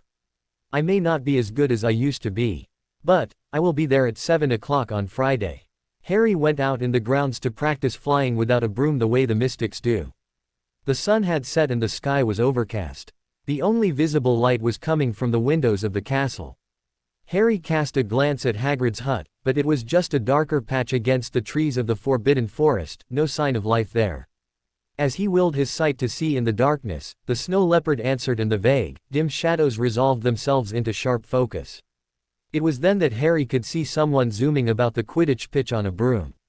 Curious to see who would be out flying in the dark, Harry disillusioned himself and began levitating through the air toward the mysterious flyer. With his enhanced night vision, Harry could see that it was Ron on his Nimbus 2001 and doing a good job of it. Harry guessed that Ron was going to try out for the team. He left Ron to it. No need to spoil the surprise or embarrass him. Harry reflected that his flying practice was going well. He could easily maintain a height of 30 feet now. Although he could achieve some movement, it was nothing like the speed he could obtain on a broom, yet. For now, he knew that if he were to be dismounted midair, he could avoid being killed or injured even if nobody was around to help him, and that was good enough. Smiling to himself, he returned to the common room and to his dorm. He really needed to see Dumbledore now to find a place to practice his arcane magics. Serpent's Pit. Draco Malfoy had returned to the Slytherin common room in the evening after the sorting and had been mulling over the events which had changed drastically in the last few weeks. 2 weeks ago, he had been the heir of black and commanded respect from others, but Harold Bloody Peverell had taken it away from him along with humiliating his father in front of the Wizengamot. He had thought that he would teach Peverell a lesson on the train, but he had showed him up in front of his lackeys. Then there was the instruction that his father had given him before he boarded the train about establishing his authority in Slytherin House on his own merits so that he would be a favored one of the Dark Lord because as things were changing, Lucius was afraid that the Malfoy name may not remain in favor for long. The Malfoy name had the backing of the name of Black earlier and was the chief reason that people respected them. Otherwise there were people who even called them fugitives, though he did not know the story behind this. Something about his ancestors fleeing from France was all he had heard. He had noticed that Peverell's circle of friends had grown and included heirs of some very prominent families of the wizarding world. Not to mention, he had the light and neutral faction at his back. Draco was however still not convinced that Peverell was powerful. He would show him up. As he entered the Serpent's Pit, he found that everyone was busy with their own work and hardly anyone even bothered to look up at him, unlike the previous years. There were Jugson, Everly and Dryden, whose families were vassals of House Black, and they used to fawn on him during previous years, but today they looked like they were not caring at all. He called them, "Hey Jugson, why did you not come to see me this morning on the train?" Jugson sneered at him, "And why would I do that, Malfoy?" Draco snapped at him, "Because I am your superior." Jugson sarcastically remarked, "Oh really? As I see it, I am in the final year of my education, have more knowledge than you, so I am your superior." Draco shouted, "Don't forget that your family is a vassal of mine. I am and I always will be your superior." Everly turned to him, "Newsflash, Malfoy. The noble houses of Jugson, Everly and Dryden are not vassals to the ancient and noble house of Malfoy but to the ancient and most noble house of Black. Last we checked, Harold James Peverell was the Lord of Black and not you. So tell me, Malfoy, how are you superior to us?" Malfoy went into a rage. "You compare me to him. He is a talentless wizard while I am a Malfoy. He cannot match me." Dryden, who usually was very quiet and did not speak unless spoken to, turned to Malfoy. "We do not know about everything he has achieved in 4 years at Hogwarts, but he escaped the Dark Lord last year. He survived the killing curse at least twice if rumors are to be believed. He became the seeker for the Gryffindor Quidditch team in his first year despite never having flown a broom, flew circles around you whenever you have played against him, obtained an outstanding in defense when the werewolf Remus Lupin taught us. As we have heard, he resisted the Imperious curse cast by Moody, outflown a dragon and bested Merlin knows what creatures at the bottom of that lake. And, from what we heard, disarmed you and your 2 goons before you even got your wands out on the train. So, tell me, Malfoy, what you have done that makes you better than him." Malfoy opened his mouth and then closed it. He did it several times while thinking of a suitable reply to Dryden but could not do so. Pansy, who saw this, rose to his aid and snapped at them, "He is a pureblood whose father sits in the inner circle of the Dark Lord. Can you say the same for yourself?" The reply came not from the 3 of them but Theo Knott, who smirked evilly. "From what I have heard, Lord Malfoy is falling from grace very fast. He may not remain there for long." Malfoy turned to Knott and found that most of the house had been looking on the scene with amusement, watching him shout like a child. He realized he would have to make an escape before he was ridiculed further, but before doing so, he glared at Jugson, Everly and Dryden. "You all will live to regret this day forever." As he left, Dryden erected a privacy ward and turned to the other 2. "You know, my family told me to seek out Lord Black and ask for his protection. My family may have been sympathetic to the Dark Lord, but they are not willing to involve themselves directly in it." Jugson agreed, "My family is doing the same. While my father was a marked Death Eater, after having seen the bloodshed in the last war, he told me to seek Lord Black and ask for his protection for myself and him, if possible. He does not wish to serve the Dark Lord anymore, but there is no escape from it unless the Dark Lord ceases to exist." Dryden, who had been quiet for a while, said, "We cannot directly approach him though. In the last 4 years he has been treated horribly at our hands. If we go to him now, he might think that it's just a ploy. We will have to seek him out after we can determine that he will treat us fairly." Unknown to them, Daphne was watching them with interest, reading their body language, and seemed to know what they were talking about. She intended to approach them after she had established some common ground with Harold Peverell. The next day, Malfoy had been unbearable after the Gryffindors, or precisely Peverell's friends, had showed them all up during the charms class by mastering the impedimenta before the Slytherins. He wanted the entire house to stand behind him. However, Daphne saw through his act. He was only trying to present himself as the unopposed leader of the Slytherins, and the house was divided right now. She needed to present her proposal to Peverell so that she could present a way out for those who did not want to stand behind he who must not be named.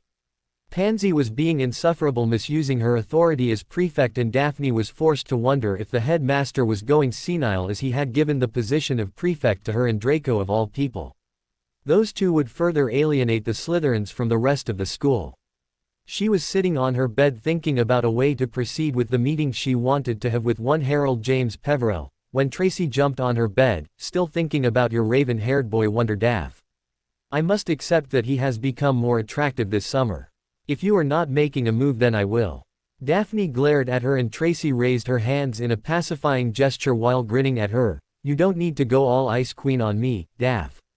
I'm just yanking your wand, but you really need to make a move. I have seen quite a few witches eyeing him as if he were a tasty dish. Daphne scowled. Get your mind out of the gutter, Tracy. As I see it, you still cannot bring yourself to talk to Zabini about your feelings. When are you going to do that? Tracy shrugged. He is happy being a witch's wizard and does not even look at me. Perhaps he is not the one. I guess I will take a leaf out of your book and look for some decent wizards in other houses where they do not leer at every witch who is kind enough to talk to them. Daphne sighed. If you can get your head out of the gutter, let me know how I can approach Harold Peverell. If I do not make a move soon, Malfoy will have most of the house standing behind him. Tracy gave her an evil smirk. As I have told you earlier, you need to drag him into a broom cupboard and...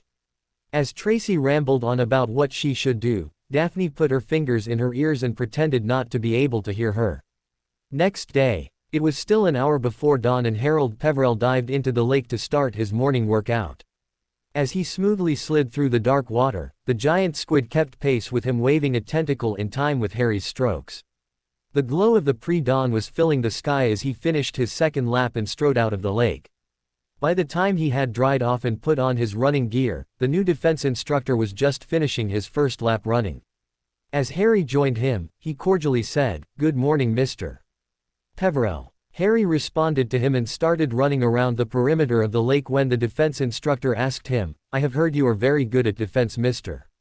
Peverell. Care to give a demonstration to me?" Harry, remembering the laps he ran in India, said, "Would you fire spells at me while I dodge and run? I need the practice." With that, the two of them set off around the lake at a dead run. Harry dodged and swerved and leapt, avoiding the professor's hexes while maintaining a terrific pace. By the time he had completed 4 laps around the lake, dawn was properly in progress. Harry welcomed the opportunity to have some good practice and a chance to assess the other man's capabilities. As he pulled his wand, Shilpagya's wand, out and took a stance, the other man pulled out his wand, making him stop short. The wand looked familiar to him, but before he could say anything, the defense instructor started casting bone breakers, bone exploding hexes and bone crushers at him in a chain, and Harry was left to dodge his spells. The defense instructor was very fluent in casting and his speed was amazing. Such speed as he had only seen with the mystics. He started doing the slippery fish, dodging every curse being sent his way, and was doing it quite proficiently. The other man did not let his barrage of hexes stop for a single moment, and Harry reveled in the feeling of some good practice which he had been missing. As the other man faltered for a second, Harry immediately started his own barrage of spells, deliberately using low-powered spells or hexes just to keep the other man on his toes, who was dodging everything with ease. After about 20 minutes of practice, Harry realized the other man was not an ordinary wizard, and he pulled the acacia wand in his other hand and started casting with both hands, making it harder for him to dodge, and left with no other avenue, the other man slipped into slippery fish mode, though he was nowhere as fluent as Vari or Harry. Harry stopped casting and calmly sent his wands back in his holsters and, folding his arms across his chest, looked at the other man, who was grinning sheepishly. The other man raised his fist to his chest and intoned, "Dharma or Mon." Harry reciprocated the gesture and then asked him, "So unknown to me, a mystic is working as the defense instructor this year. For what reasons are you placed here, Mr. Rana?" The other man smiled, "My name is Pundarakash, but for the purpose of being your defense instructor, I am Vikram Rana. Guruji wanted to make sure that the students of the school are proficient in surviving the oncoming war. Also, I am here to help you if you need me." Harry nodded, "Excellent. I would expect nothing less from Guruji. I am looking for a place to train without people disturbing me all the time." As I am learning my family magic, I need a place where there will be no prying eyes and there will be no chance of one of my stray spells accidentally killing someone. If you know of such a place, please let me know." The other man smiled. "You have the answer to your predicament, Harry. There is the Chamber of Secrets that none save you can enter. If you would take me there, I will fortify the chamber to withstand any magical damage. There is another place, but you will have to find it on your own because it appears when one needs it." They both practiced some more until the sun was well up.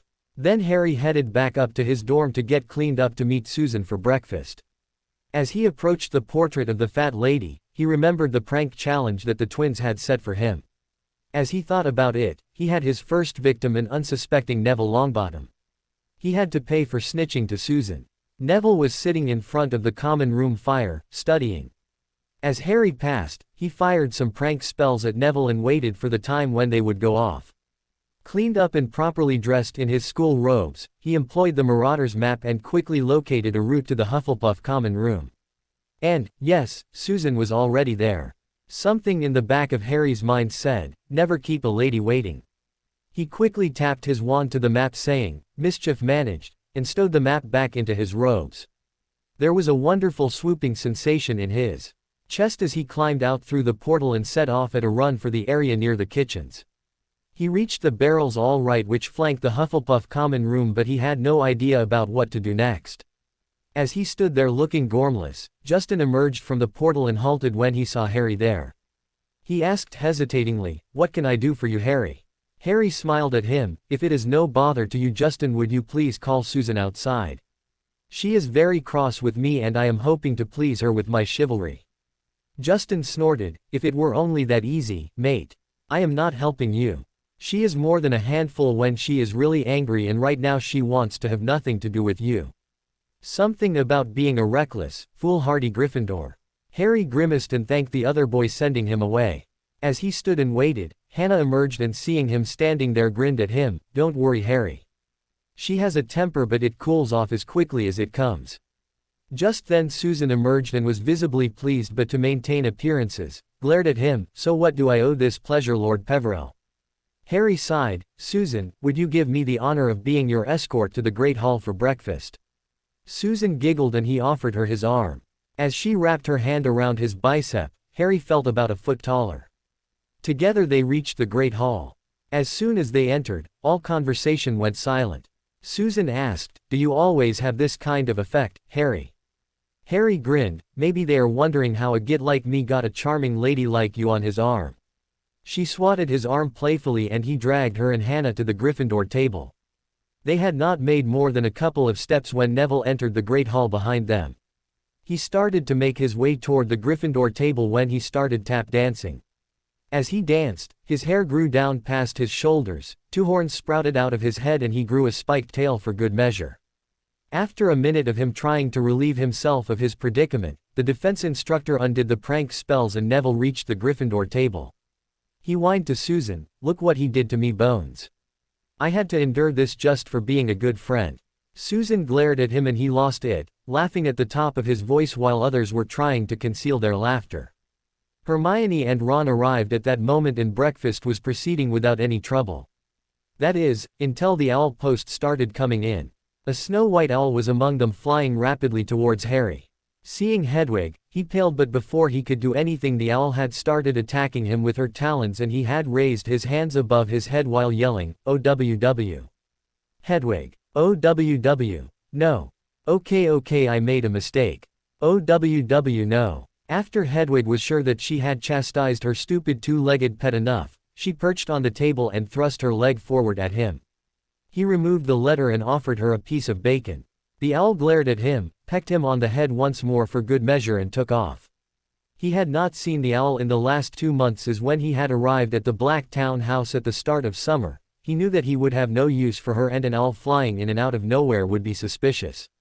So he had sent her to Hogwarts and kind of forgot about her for all this time. The letter was a list of the contents of the Vault of Bellatrix Nameless which the goblins were sending now. He scanned the list imperiously until his eyes stopped at an item listed there, silver cup engraved with Hufflepuff badger. He shelved the information for later use and returned the letter to his bag. He would have to write to them to sell the contents of the vault later and pay the amount so obtained to Frank as part of the reparations. He looked at the timetable and smirked evilly. They had double potions in the dungeons with the snakes the first thing today. This would be interesting. Hogwarts. Harry reached the dungeons with the Gryffindors to find that the Slytherins were already there. He stood with his back against the wall while listening to his friends. He was anticipating what would happen in this class. For one, Snape would be the same as ever, he believed, because he would need to maintain his cover in front of the children of the Death Eaters. There were too many in his year, and even one slip could betray him as a double agent to Tom. He had seen parents of Malfoy, Crabbe, Goyle, Nott, Parkinson and Bulstrode in the graveyard on that fateful night. All of them Death Eaters who had walked free using the Imperious Defense and, Harry suspected, generous bribes to Fudge.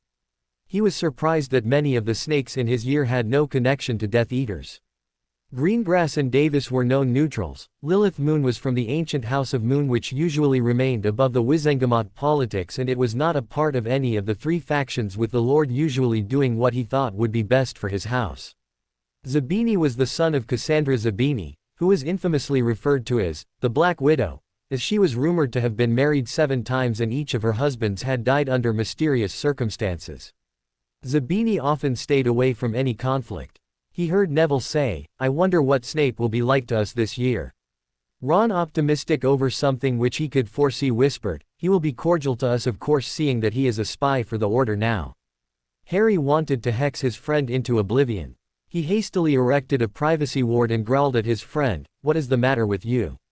Are you trying to get him killed? There are some things that you should never talk about unless you can be absolutely assured of privacy, and that's one of them." It was Hermione who replied, "You are right, Harry.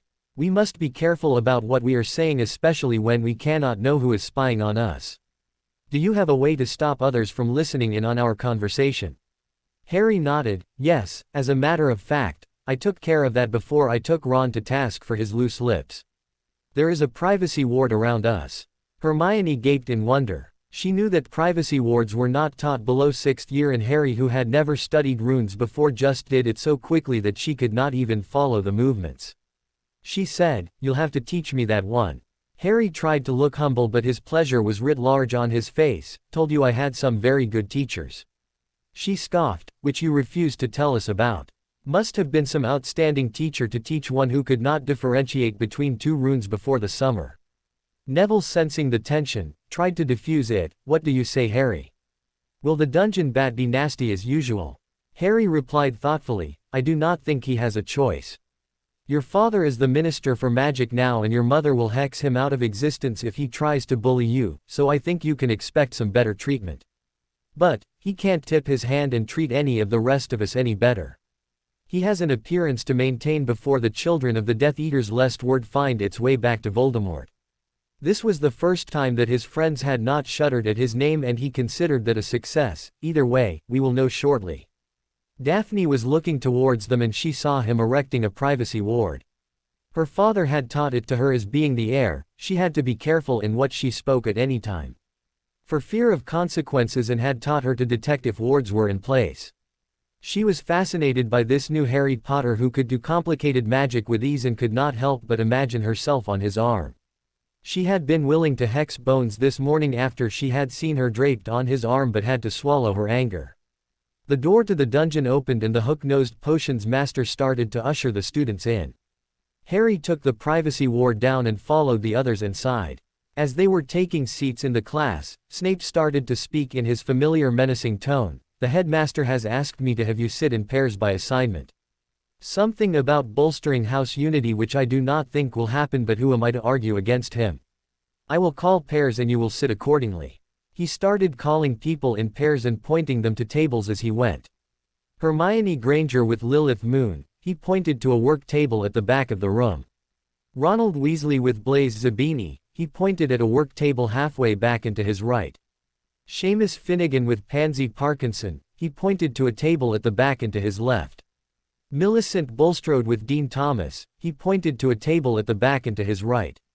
Neville Longbottom with Tracy Davis, he pointed at a table at the front and to his left. Parvati Patil with Vincent Crabbe, he pointed at a table right in the middle of the class. Lavender Brown with Gregory Goyle, Elia Runcorn with Draco Malfoy, Theodore Nott with Faye Dunbar. He filled in the tables as he went. And Harold Peverell, he sneered, with Daphne Greengrass. He indicated a table front and center, right under his hooked nose. Harry had already anticipated Snape's seating assignment. He also had it in mind to really rub his skill at potion making in the dungeon bat's face. So, while other students in the class made their way to their seats, only Harry and Hermione stayed where they were. He paused for a second after he finished the seating announcements, then said, "We haven't got all day. Get to your seats." The Brownian motion sped up slightly as the students made their way to their new seats and partners. Harry cast a look at Snape and found him looking at Harry with the glare that he seemed to have reserved for him and Neville, though there was not loathing in it like the previous years. Daphne joined him at the front and center table. Harry rose and greeted her with a bow. They both sat with their side to Snape, Harry to his right and Daphne to his left. When Snape called for their holiday assignments, most of the students held their scrolls up for Snape to summon them. The remaining students lost 5 points each for their houses and were told to hand them in next class or they would be in detention. For a change, the Slytherins lost points right along with the Gryffindors who did not hand in their work. But, the class was just starting. With the homework collected and everyone in their assigned seat, he began his all-year pep talk. "This is your all-year, which means that many of you will not be returning next year." He gave pointed looks at Neville and Seamus. "Only those students who obtain an O will be accepted for minute level studies. I do, however, expect that you will, as a class, maintain the high pass levels which I have come to expect from my students, or you shall suffer my displeasure," and he gave pointed looks to Crabbe and Goyle. "Now, if I have managed to stuff anything into your heads, you will brew this potion." He flicked his wand and the instructions appeared on the board. "It is the draught of peace. Begin." Harry was inwardly jumping with joy. He could brew the draught of peace from memory. This is one of the potions he had most tinkered with while he was studying with the mystics. He pulled out a piece of parchment and, with a tap of his own wand, copied the instructions from the board. Next, he erected an anti-tampering ward to keep stray ingredients out of his work area. He scanned down the instructions and quickly realized that this was not the same recipe as the textbook contained. Mentally, he gave Snape credit for a good variation. Making up his mind quickly, Harry summoned 3 cauldrons from his bag and cancelled the shrinking charms on them as they hit the table in front of him. Next, he laid out the ingredients for all 3 variations, the textbook, Snape's and his own. He had already laid out the timetables for stirring, adding ingredients and heating all 3 variants in his head. As he took a look around the room, the other students all had their cauldrons heating and were feverishly chopping and adding ingredients. Daphne was looking at him like he had grown 2 heads. "Harry, you are really behind. Do you want to get chewed out by Snape?" Harry smiled at her in response and said, "Don't worry about a thing. I have it all under control." Harry had done all his prep work and he was ready to brew. With a quick flick of his wand, Harry set the 3 kettles heating and animated the stirring ladles. With split-second precision, the ingredients were added and the temperature varied on each cauldron according to his timetable. Snape came by his desk and sneered, "3 cauldrons, Peverell. What do you think you are doing?" Without missing a beat or interrupting his motion, Harry responded, "As it happens, Professor, the one on my left is straight out of the textbook. The one in the center is according to your instructions from the blackboard today. And the one on my right is my own variation which counteracts the side effect of somnolence which this potion normally has." Snape snapped, "Can you read, Peverell? Do the instructions line up with any of the ingredients that you are working with?" Harry knew that he could give Snape the brush off, but the longer he kept the professor occupied, the less he could harass the other Gryffindors in the room. He answered, "Yes sir, the potion in the center cauldron is an exact match. The other 2, of course, have many ingredients in common, but will have differing side effects." His hands were practically a blur as he added the final ingredients. "Now, if I have answered your questions satisfactorily, I really do need to concentrate on what I am doing." He dismissed Snape as he entered the final phase of the brewing. Snape went ballistic, 10 points from Gryffindor for your cheek, Peverell. Harry retorted, "Professor, I have tolerated your bullying and injustice for the last 4 years, but I will tolerate it no more. I will take this up with the headmaster and my head of house. Now, go and give students who need it your instruction." as Harry made final adjustments to the stirring and temperature of the cauldrons for the next 30 minutes of simmering. Others were gawking at the bickering in wonder and amazed at how Harry could talk back to a professor like this. Daphne was getting nervous that it would be bad for her too being his partner, but she could do nothing except hope that Snape would not dock points off her too. Snape gave a murderous look to Harry and thundered, "Detention Peverell. This evening at 9 o'clock, my office." His work done, Harry could now focus his full attention on the teacher. He folded his arms, stared him straight in the eyes and raised his eyebrows, just daring the professor to say one more thing. Snape decided that he was going to make detention rather unpleasant for Mr. Peverell and went off to make other students sweat. With the dungeon bat's back turned, Harry made some gestures. The man had offended Harry and he was going to suffer for it. About 30 minutes later, all three of his potions were emitting silvery vapor and he was inwardly whooping in joy as Snape looked at him dumbfounded while others were gawking at him as if he had grown two heads. He bottled a sample of each in 3 unbreakable phials and marked each one with his name and which recipe he followed for each one. These, he handed in for marking. Snape accepted the samples with a sneer. Harry had to sigh mentally. Snape would remain Snape, he thought. Before he cleaned up, he bottled 3 more phials of the potion from his own recipe and pocketed them. With a few more waves of his wand, he cleaned up his work area, miniaturized his equipment and stowed it all back in his school bag. His work done for this class, he took a look around the dungeon. Since the others had not yet finished their potions, he was able to observe how they were doing. He noticed Hermione's potion was emitting a dark silver vapor as compared to the silvery vapor which the instructions said. Perhaps it was a first for him. Daphne's potion was of the silver sheen as it described. Malfoy, who generally was deft-handed at potions, had ruined his and it was emitting black vapor instead of the silver. Elia Runcorn's was near completion but not as perfect as she would have liked. Ronald's potion surprisingly was emitting faint silver vapor compared to what he usually did when his potions were ruined by adding too much of the ingredients or when he could not follow the instructions. Neville and Tracy were about to finish their potion and theirs were perfect.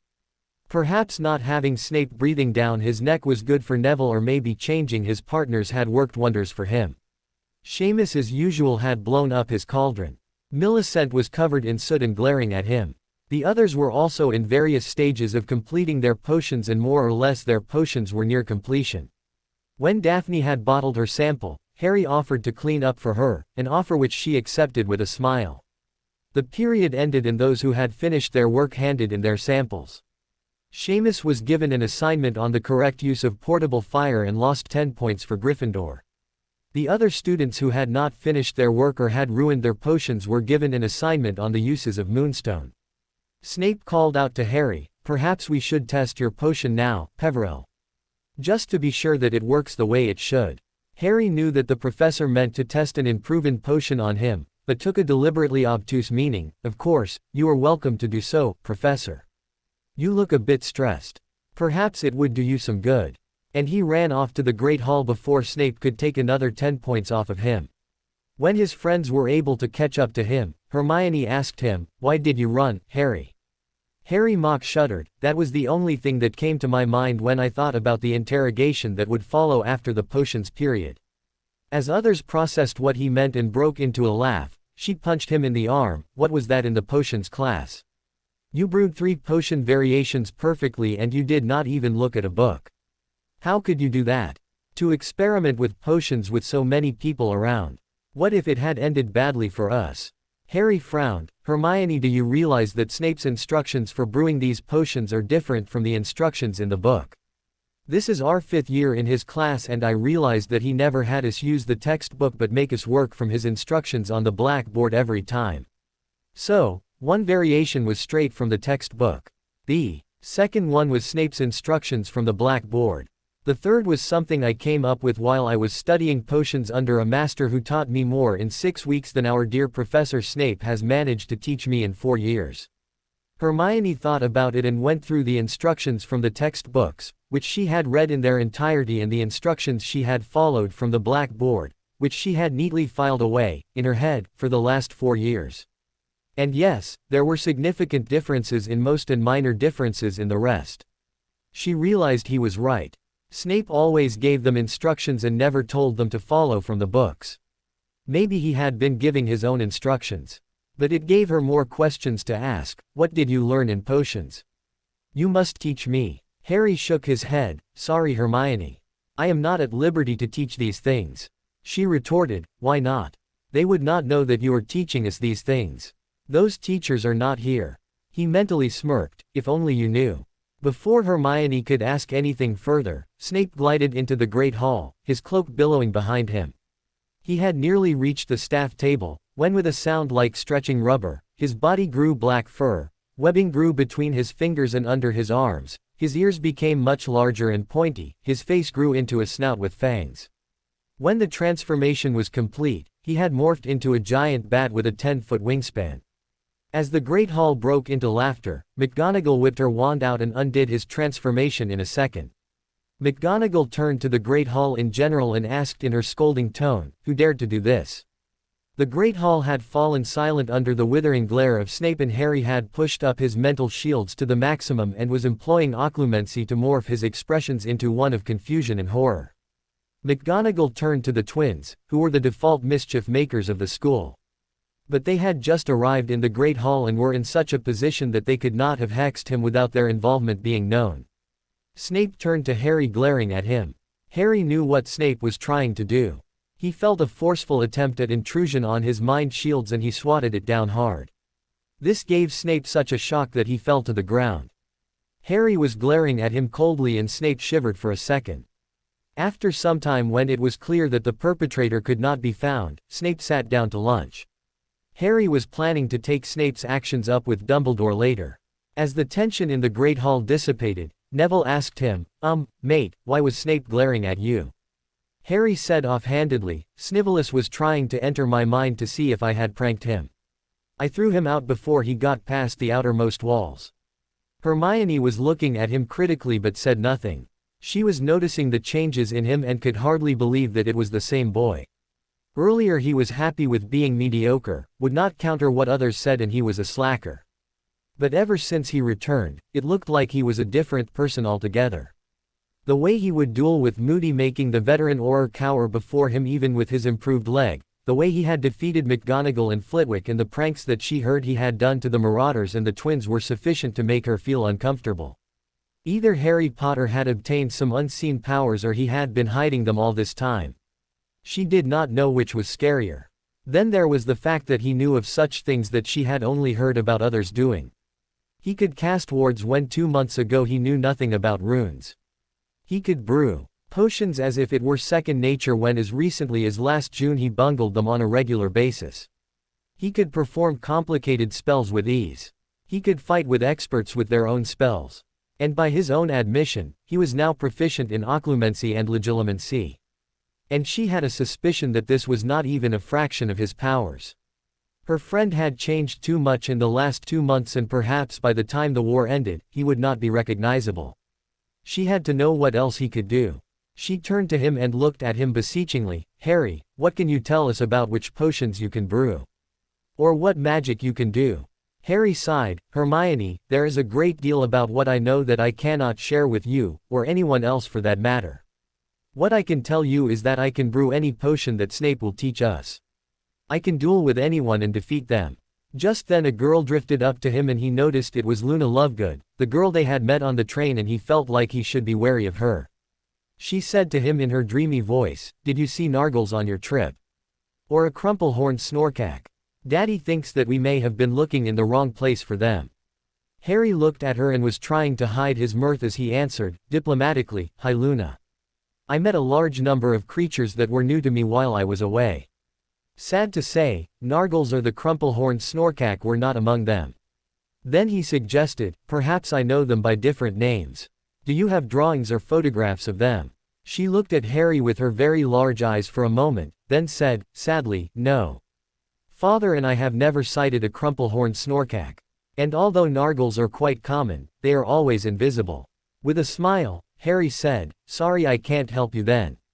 She turned to Hermione, who had hidden her face in a book, and said, did you know that Ronald fancies you? Ronald, who had just eaten an egg whole, choked on it while Hermione turned red, muttering something under her breath. Luna drifted off to her table. Neville started laughing at the other's predicament until Harry glared at him. After lunch they had double runes and divination. Harry and Ron did not yet have permission to take runes and they had both dropped divination, so they had free periods.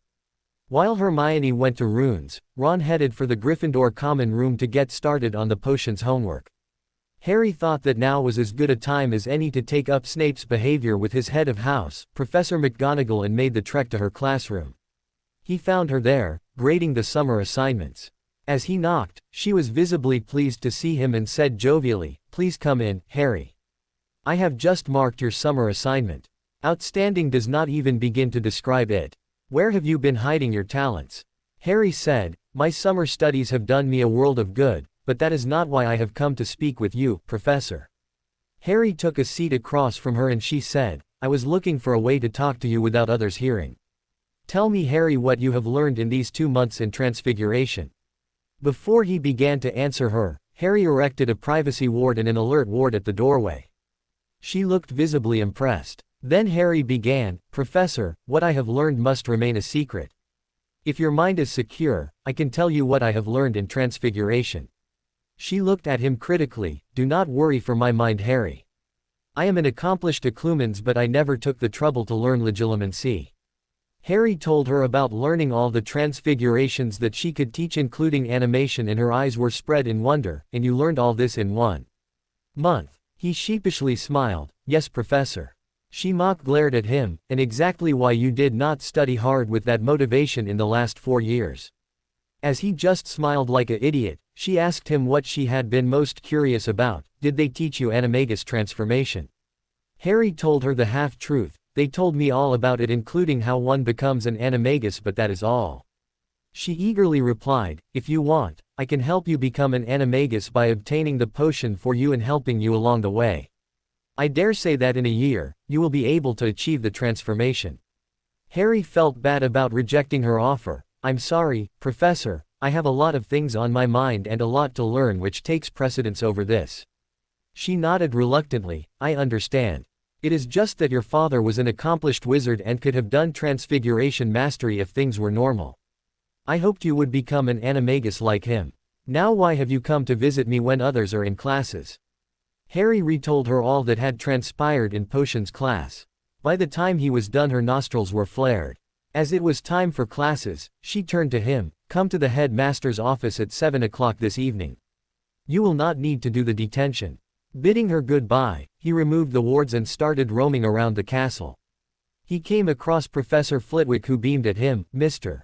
Peverell, what are you doing out of class at this hour?"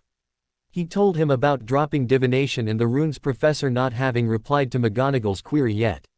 Flitwick invited him to the office for tea, and as they sat, the charms master asked him, "How is Dara?" Harry was confused. "I beg your pardon, Professor. Who is Dara?" The charms master looked at him solemnly for some time before he spoke again. "The one who taught you charms, Mr. Peverell. I can sense her handiwork when I see it. In my 10 championships, I was really threatened only twice, and both times by the same woman. She was tall, lithe, brown eyes, black-haired, and had a rather melodious voice." As Flitwick gave the description, he could see Ashala in his mind. He remembered what she had told him about her past. Perhaps she had been Dara in her other life. Yet it was not his secret to give. He turned to the professor. "Sorry, Professor. I cannot say that I know any such individual." Flitwick, who had been teaching for the last many decades, understood from Harry's mannerisms that he had guessed right, but decided not to pry any further. It was not as if Dara had been a very close friend to him.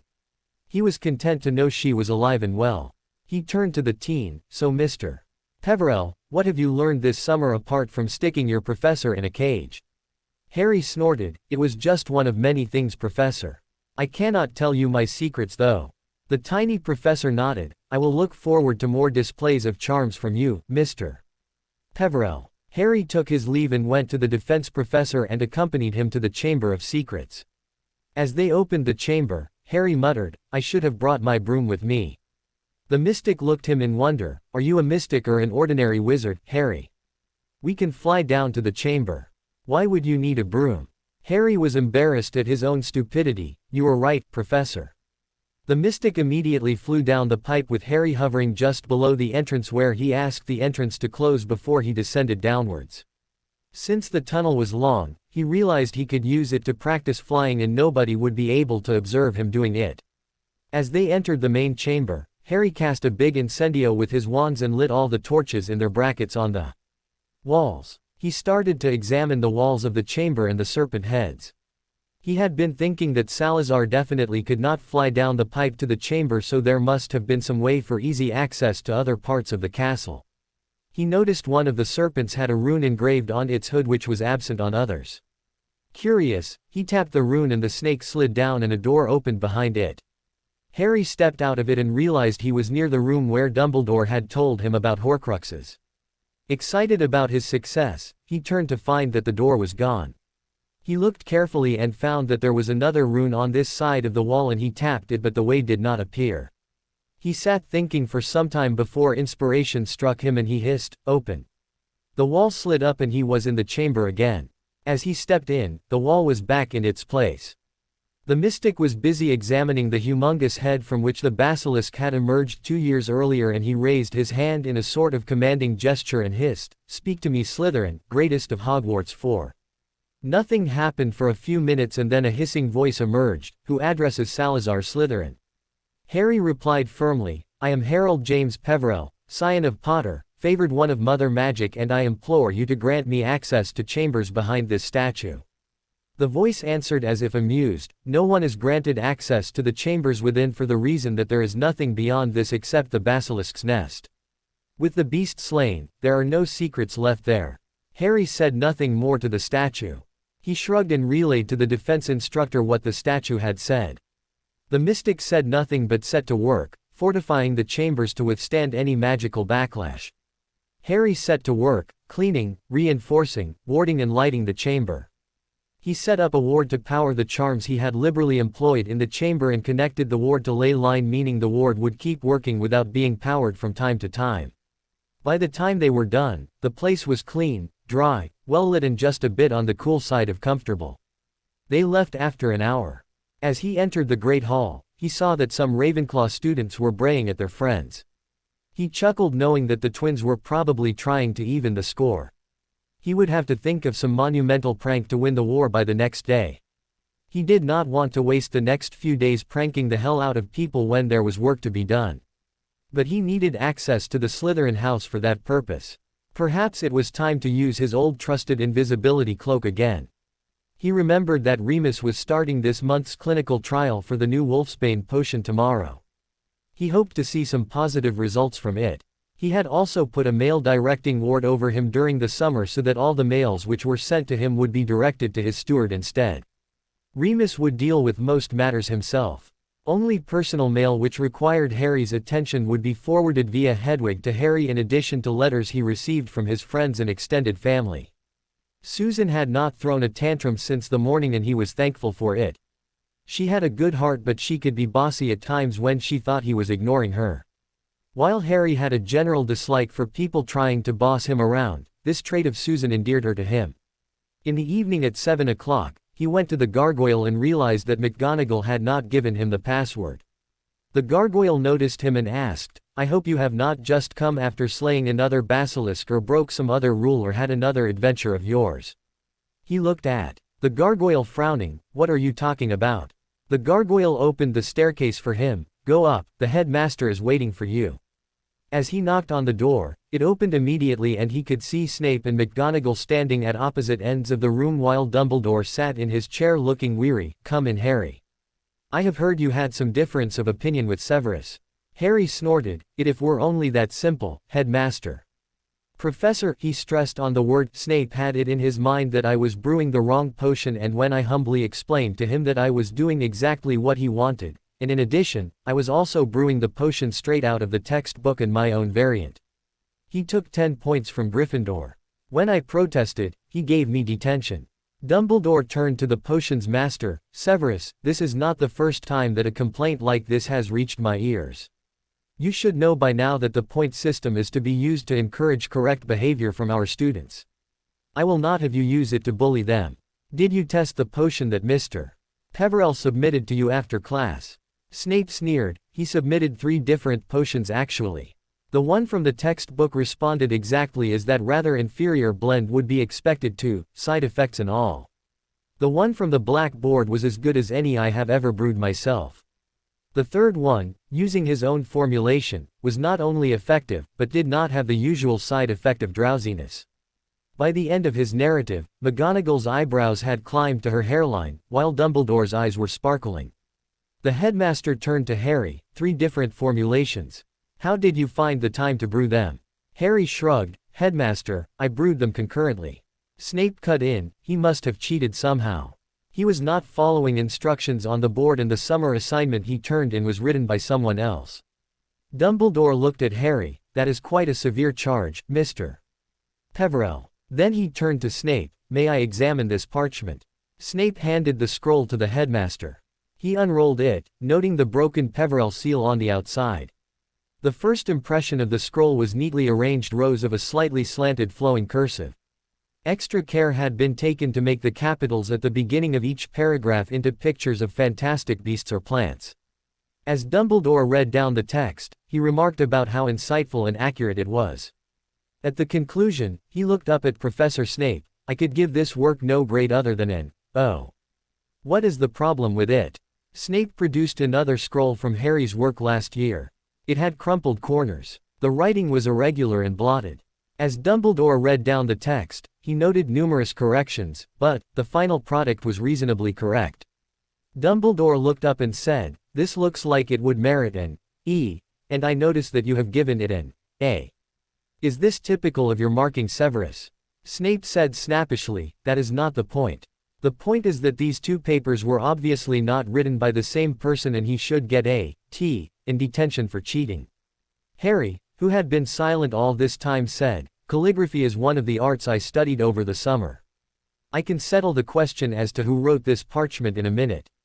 He picked up a parchment, quill and ink from his Dumbledore's table, dipped and wrote.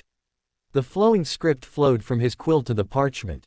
He wrote 3 paragraphs on the uses of moonstone, then went back and enhanced the initial capitals.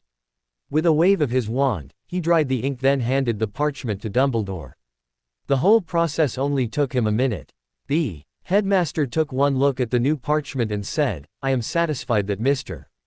Peverell wrote this essay, he said, indicating the homework scroll. In fact, I personally am ready to give this young man an award for most improved student. Snape, feeling defeat coming on, started grasping at straws.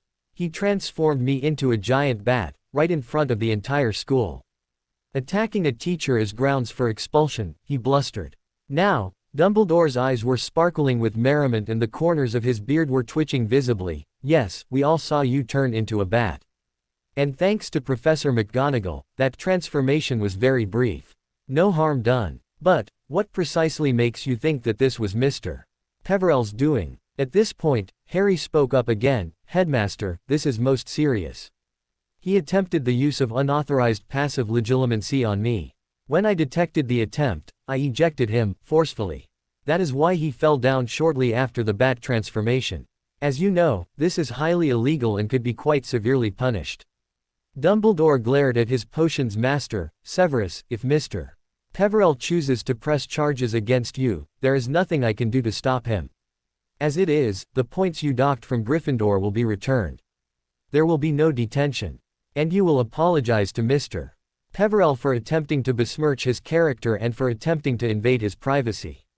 Snape looked like he was trying to swallow something and with great difficulty muttered, sorry, and headed for the door. The headmaster called him back. Just one moment, Severus. The dungeon bat stopped in his tracks and turned back to Dumbledore. Turning to Harry, he continued, are you satisfied, Mr. Peverell? Harry considered Snape for a moment. He remembered that everyone in the room here is a member of the Order of the Phoenix and he wondered if this had not gone too far already. He asked Dumbledore, can we be assured that anything I say here will never leave this room? Dumbledore managed to restrain himself from laughing outright before he answered, Harry, of that you may rest assured. Professor Snape, I apologize if I have let this go too far already. I do understand why you must continue to act like the world's biggest git. I commend you on your acting ability. However, if you carry it too far again, I will go through this process, just like any other student. Of course, I will not be pressing any charges, but, be warned. My secrets must remain my own, and if I catch you attempting to root around in my head again, the Cruciatus curse will seem like a pleasant memory. Snape gave Harry a look, respect, fear, loathing, hope. He could not tell. I believe we understand each other, Lord Peverell. And he walked out of the room. When Snape left, McGonagall soon followed him. Harry sat across from Dumbledore. The headmaster asked him, "Harry, why are you called Harold Peverell now?" Harry inwardly smiled. He knew the headmaster was dying to ask this question of him. He adopted a scholarly demeanor. "Professor, somewhere in India there is a very old school of magic called the Takeshila School of Magic, which is one of the premier institutions of magic in that part of the world. The school is said to sit upon 6 ley lines, and the gates of the school are set at a place which is said to be the site of the most ancient magics. It is said that at that place, Mother Magic is sentient. I was visiting the school with Guruji and was asked to identify myself. It is said that at that place one cannot lie, but they would identify themselves as what Mother Magic has chosen for them. I had declared myself to be Harold James Peverell. Later in a ritual I have had the fortune to gaze upon the face of Mother Magic herself." He looked at Dumbledore, and the older wizard had tears in his eyes. "My boy, you are very fortunate to have seen Mother Magic herself, something that I have not heard about from anyone. This alone is greater than any other magic that you may have learned. I have no doubts in my mind now that when the final confrontation comes, Tom will not be able to withstand you." Harry asked the headmaster, "Professor, did we find any other Horcruxes? Do we have any idea how many are out there now?" The professor turned solemn. "I believe there are at least 3 out there. We do not know what they may be, but I have a good idea about one of them at least." Harry asked, "And what is it, Professor?" The headmaster replied, "From a memory that I was able to obtain, I found that Tom had at least 2 relics of the Founders in his possession. One was the locket of Slytherin, which has been exorcised of the soul fragment, which leaves the other relic a chalice engraved with the Hufflepuff badger. This is an interesting coincidence," Harry thought. He turned to the professor. "Headmaster, the goblins sent me a list of the contents of the Vault of Bellatrix Nameless, and it contains a silver cup with the Hufflepuff badger." The headmaster's enthusiasm was contagious. "What are waiting for? Let's go to Gringotts right now, my boy. It is imperative that we have the cup in our possession." Harry had to control himself from laughing out loud. "Professor, we can go to the goblins on Saturday when I do not have class and retrieve the prophecy orb while we are at it. In these times, we should not be seen together too much, or he may suspect what we are up to." Dumbledore had to control himself. "What of the catapults, my boy?" Harry replied, "The goblins have finished manufacturing it and are waiting for my word to deliver it. We will bring it in pieces and smuggle some of them in to assemble it and mount upon the battlements, keeping them invisible from others for the time being. I will recruit some students to teach them how to operate it." Dumbledore smiled at him. "It looks like you will become a true lord in no time. The way you are collecting people behind you, I would be surprised if anyone with goodness in their heart would refuse to follow you." Harry had no answer to that. He did not want to become a lord like Dumbledore or Voldemort, but he knew that sooner or later, he would end up having an order of his own. As they were discussing the upcoming war, someone knocked on the door, and as Dumbledore gave leave, Neville Longbottom entered the office. Harry was surprised to see his friend there. "Neville, is something the matter? What are you doing here?" It was Dumbledore who replied, "Mr. Longbottom has agreed to become my apprentice, Harry." Harry beamed at his friend. "Congratulations, Neville. But since you hid such news from me, I think I would not relent from pranking you time and again." Soon thereafter Harry took his leave, sensing that Dumbledore wanted to talk with Neville. He fetched his notorious invisibility cloak from the Gryffindor Tower and carefully made his way to the dungeon entrance of the Slytherin common room. He stood there under his cloak and heard the password from an excitable first year. After about 30 minutes, he entered the house under his invisibility cloak, and the common room was mostly deserted except for 3 seventh years sitting on one of the sofas. Knowing them to belong to dark families and curious, he wandlessly cast a snooping spell at them and sat in a chair listening to them. Jugsoner, that he assumed was his name, was talking to the other 2. "We need to approach Lord Black soon. Only he can save us from going into the service of the Dark Lord." Everly nodded. "He is powerful and has many allies. He can keep us safe in the coming war." Dryden asked the other two, "Do you think he would do it without expecting anything in return? He is our liege lord and we have not even acknowledged him as such yet." Everly replied, "We will offer to work for him in the house, bringing more people to his side and become his eyes and ears in the serpent pit. What more can he want from us?" Harry smirked hearing them. These three could definitely prove useful to him in his plan for the snakes. He would approach them at the right moment. He went to the fifth-year dorms on the boys' side. Setting up the boys was easy, once he had decided what to do. Getting into the girls' dorms would be considerably trickier. He had to defeat the founders, anti-boy wards that protected the girls from unchivalrous and untrustworthy boys like himself. He decided not to take the chance, this time. He returned sometime later imagining the pleasure he would have when the pranks go off. The next morning, Harry reached the Great Hall next morning after his exercises and took his seat at the Gryffindor table with Susan in tow. For good measure he had brought his friends with him for the grand spectacle which he knew would be happening. As they sat for lunch the Slytherins entered in a row one behind the other. That was when the pranks started. Malfoy, who was leading, suddenly froze where he stood, and a second later, he was dressed like a clown with no hair on his head and his ears grew to 5 times their normal size. Crabbe was stuck to the floor and no matter what he tried he could not move an inch. Nott was dancing without a pause and even Snape could not finite the jinx. Goyle, who was already rotund, blew up until he was bigger than a sumo wrestler. Zabini grew 2 wings which were trying to take flight and he had to catch hold of a table to prevent himself from being airborne. When everyone in the Great Hall had seen the pranks and had a good laugh over it, the victims all went back to normal. Although Snape had been trying all along to terminate the prank spells, he knew that it was not his efforts which restored them. As Harry sat smirking, his friends were looking at him in suspicion. Finally Hermione asked him the question that was on everyone's mind, Harry, did you do this to them?" He looked in her eyes and said, "You don't really expect me to answer that, do you?" Ron said, "Not really. You would use the usual 'I cannot tell you my secrets' excuse you have become fond of." Harry smirked, "Exactly. Telling things to you like this would be harmful for all of us." Susan said in a matter-of-fact tone, "These pranks were tasteless and not funny." Harry shrugged. Susan had a point. These pranks were pretty childish. But, the bet with Fred and George was for quantity, not quality. He looked at his timetable and beamed with excitement. The first period was double care of magical creatures, something which he had started to love, followed by double defense against the dark arts with Hufflepuff. As they arrived at the paddocks near Hagrid's hut, Professor Grubbly Plank told the class to gather around some trays which contained animals that he recognized at once. The animals reminded him of the night when he was out searching for Wandwood and the memory made him smile. The professor asked, "Who can tell me about these creatures?" Hermione and Harry both raised their hand at once. She turned to him, "Yes, Mr. Peverell." Harry answered, "These are bowtruckles found in trees which have wood fit to be crafted into a wand. They are also called tree guardians. Their favorite food is fairy eggs, but they also eat doxy eggs and wood lice. Wand makers offer them their choice food and in return the bowtruckles let them take wandwood from those trees. If anyone tries to take wood from such a tree without appeasing the guardian, it is useless for crafting a wand." Grubbly Plank smiled, 10 points to Gryffindor, Mr.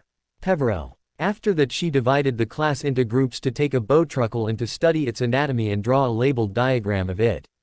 Like potions, she divided them into groups with Harry being paired with Neville, Stephen Cornfoot and Ernie Macmillan. The other group was of Hermione, Ron, Terry Boot and Sally Smith. The third group was Draco, Pansy, Crabbe and Goyle. Draco refused to group with anyone other than snakes. The fourth group was Seamus, Parvati, Lavender and Wayne Hopkins. As Harry joined his group and they were working in peace with the bowtruckle, he looked up in the air and saw that a very large bird was descending to the ground at a breakneck pace. Harry tensed, ready to summon his wand and start casting since the bird was making a beeline for his group. However, he relaxed a moment later as his familiar bond started humming and realized that Black Storm had come to Wizarding Britain at last. As the beast landed, Harry ran towards it whooping with joy and gave a quick bow to the animal which was returned and he flung his arms around his hippogriff reveling in the scent of its fur. After some time he realized that people were watching him and he turned to see that most of the class was staring open-mouthed at him while the teacher was critically analyzing the beast. She gave about a black storm and approached him after it was returned, and she inspected the beast very carefully, checking his talons, the span of his wings, and was elated with what she saw. She patted his flanks very fondly. She turned to Harry. "Mr. Peverell, is he your familiar?" Harry enthusiastically replied, "Yes, Professor. I met him in the wild and tamed him. We are connected with a familiar bond." She muttered, "Interesting. Such bonds are not very common these days, what with wizards and beasts getting independent of each other. He is a strong animal, Mr. Peverell. None at Hogwarts would be able to rival this one." Harry beamed at her. The rest of the lesson was spent while his friends kept coming to pet the hippogriff, and Neville kept eyeing him as if he would be taking the hippogriff for a ride any moment. As they left, Harry dreaded the barrage of questions which would be coming from Hermione, but knowing it to be unavoidable, he braced himself. True to his prediction, she started her rapid fire. "Where did the hippogriff come from, Harry? How did you tame it? How do you know so much about beasts now anyway?" Harry turned to her. "I tamed him in the wild and formed a familiar bond with him like I have with Hedwig. He can hear me when I need him. I got so good with beasts because I was sent to stable duty whenever I was to be punished, and the gamekeeper was a beast enthusiast to rival Hagrid, but much more sensible. He taught me a lot about creatures in general." The next class was Defense Against the Dark Arts, which Harry had been looking forward to. When they arrived, Vikram strode in the classroom saying, "Please keep your books in your bags when you are in my classes, because there will be little of book reading while I am teaching. An all student is expected to be able to write answer to questions with practical experience, and if you cannot do that, there is something very wrong with you." While others enthusiastically stowed their books in their bags, hopeful for the lesson, Hermione scowled but said nothing. Harry was pleased with the approach that the defense instructor was taking. This would teach them things quickly. Vikram was saying, "Defense Against the Dark Arts is a subject only at Hogwarts. It has different names at different places, and the curriculum differs accordingly. The first rule of defense is to know your hexes and jinxes. While a jinx may look trivial, it can save your life in a right spot. Even an innocuous spell such as the disarming spell can be useful in case you are trying to escape someone." Harry was listening interestedly, and so was every other student. It was nothing like their previous professors who would teach him a certain topic at a time, but he was speaking about the subject in total with such vigor that one could do nothing but listen to him. He was continuing, "As I have been updated by Professor Lupin, he told you all about dark creatures and ways to tackle them, while Professor Moody, which I am told he was not, taught you all very interesting things but little in the way of defense. Which one of you can show me the disarming spell?"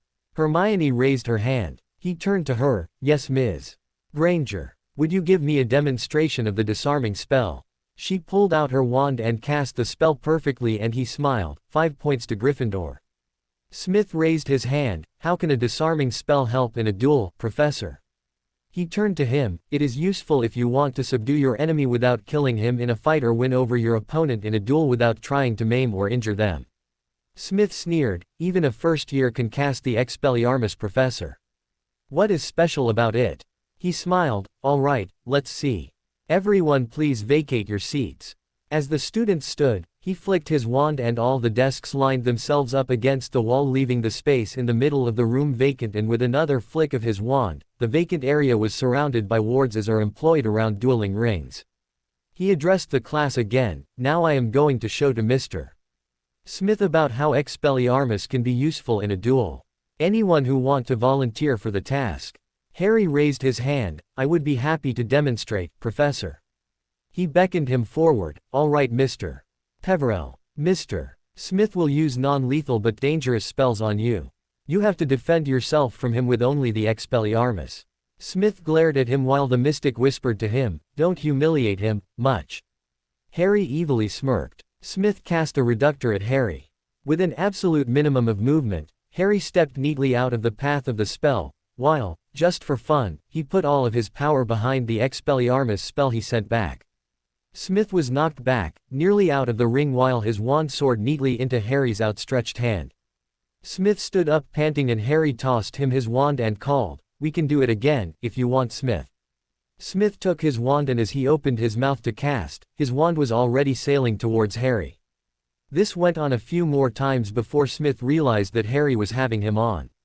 After that, Vikram took them to a bigger classroom which was locked in the previous years. In the room, he had made several practice ranges and he started calling names of a list pairing them together: Harold Peverell and Kevin Entwisle, Ronald Weasley and Justin Finch Fletchley, Neville Longbottom and Zacharias Smith, Dean Thomas and Roger Malone, Seamus Finnegan and Wayne Hopkins, Hermione Granger and Megan Jones, Parvati Patil with Sally Ann Perks, Lavender Brown with Sally Smith, Faye Dunbar with Hannah Abbott and Elia Runcorn with Susan Bones. It became evident pretty soon how bad most of them were at casting. While they all knew the spell and could cast it well enough, most of them could not hit the broadside of a castle. For some of them, the safest place to be was directly in front of their opponent. Some of the stray spells disarmed the wrong person. Harry's opponent mercifully was better at casting than other pairings he could see. Kevin was able to cast his spells with accuracy at him but had only been able to disarm him 2 times out of 5 tries that he got. When it was Harry's turn, he merely flicked his wand while looking around the room and whispered the incantation and Kevin was disarmed. Neville was being absolutely brutal to Smith with disarming him every time the other boy tried to cast the Expelliarmus. Finally Vikram had to intervene and explain that this was practice meant to teach people to cast Expelliarmus correctly and not a duel. Neville reluctantly agreed to let Smith try disarming him. Smith tried it a few times and Neville kept grasping his wand tightly, not allowing it to fly out of his hands, frustrating Smith. Hermione was being very considerate towards her opponent and was helping her to cast properly, and he had to smile. Ron was having no trouble at all, having spent the last month learning, and even Harry had been surprised at his progress. He disarmed Justin easily and then helped the other boy in correcting his aim while Harry kept practicing with Kevin, who was getting a little better. Susan was likewise engaged with Elia Runcorn, disarming her, and impressed him with her speed of casting. Hannah Abbott was having troubles with Faye Dunbar and Faye was fairly accomplished. The same story was going on around the classroom and Harry saw the mystic sigh. He had a momentous task ahead of him if he wanted to make ready these students to be able to survive the coming war. As they sat for dinner, Hermione started about the defense lesson and how good it had been. There was unanimous agreement that this was the best lesson of defense they had attended since Remus Lupin. The defense instructor was very patient and gave individual attention to each of them. Harry was smirking at what the mystic could really teach, but not to these students. Most of them would not be able to survive the boot camp that he had been put through.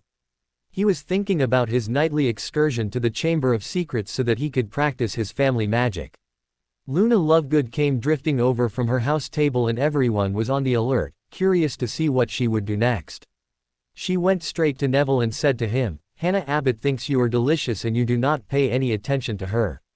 Harry was trying to control his laughter at Neville's expression as the boy was trying to disappear under the table. Luna went skipping over to the Ravenclaw table. Neville emerged. He asked, "What was that?" Harry was snickering and soon everyone around him was laughing at the top of their lungs before Harry could control his laughter and turned to Neville, "Maybe you should ask Hannah out for the Hogsmeade weekend." Neville blushed and everyone started laughing again.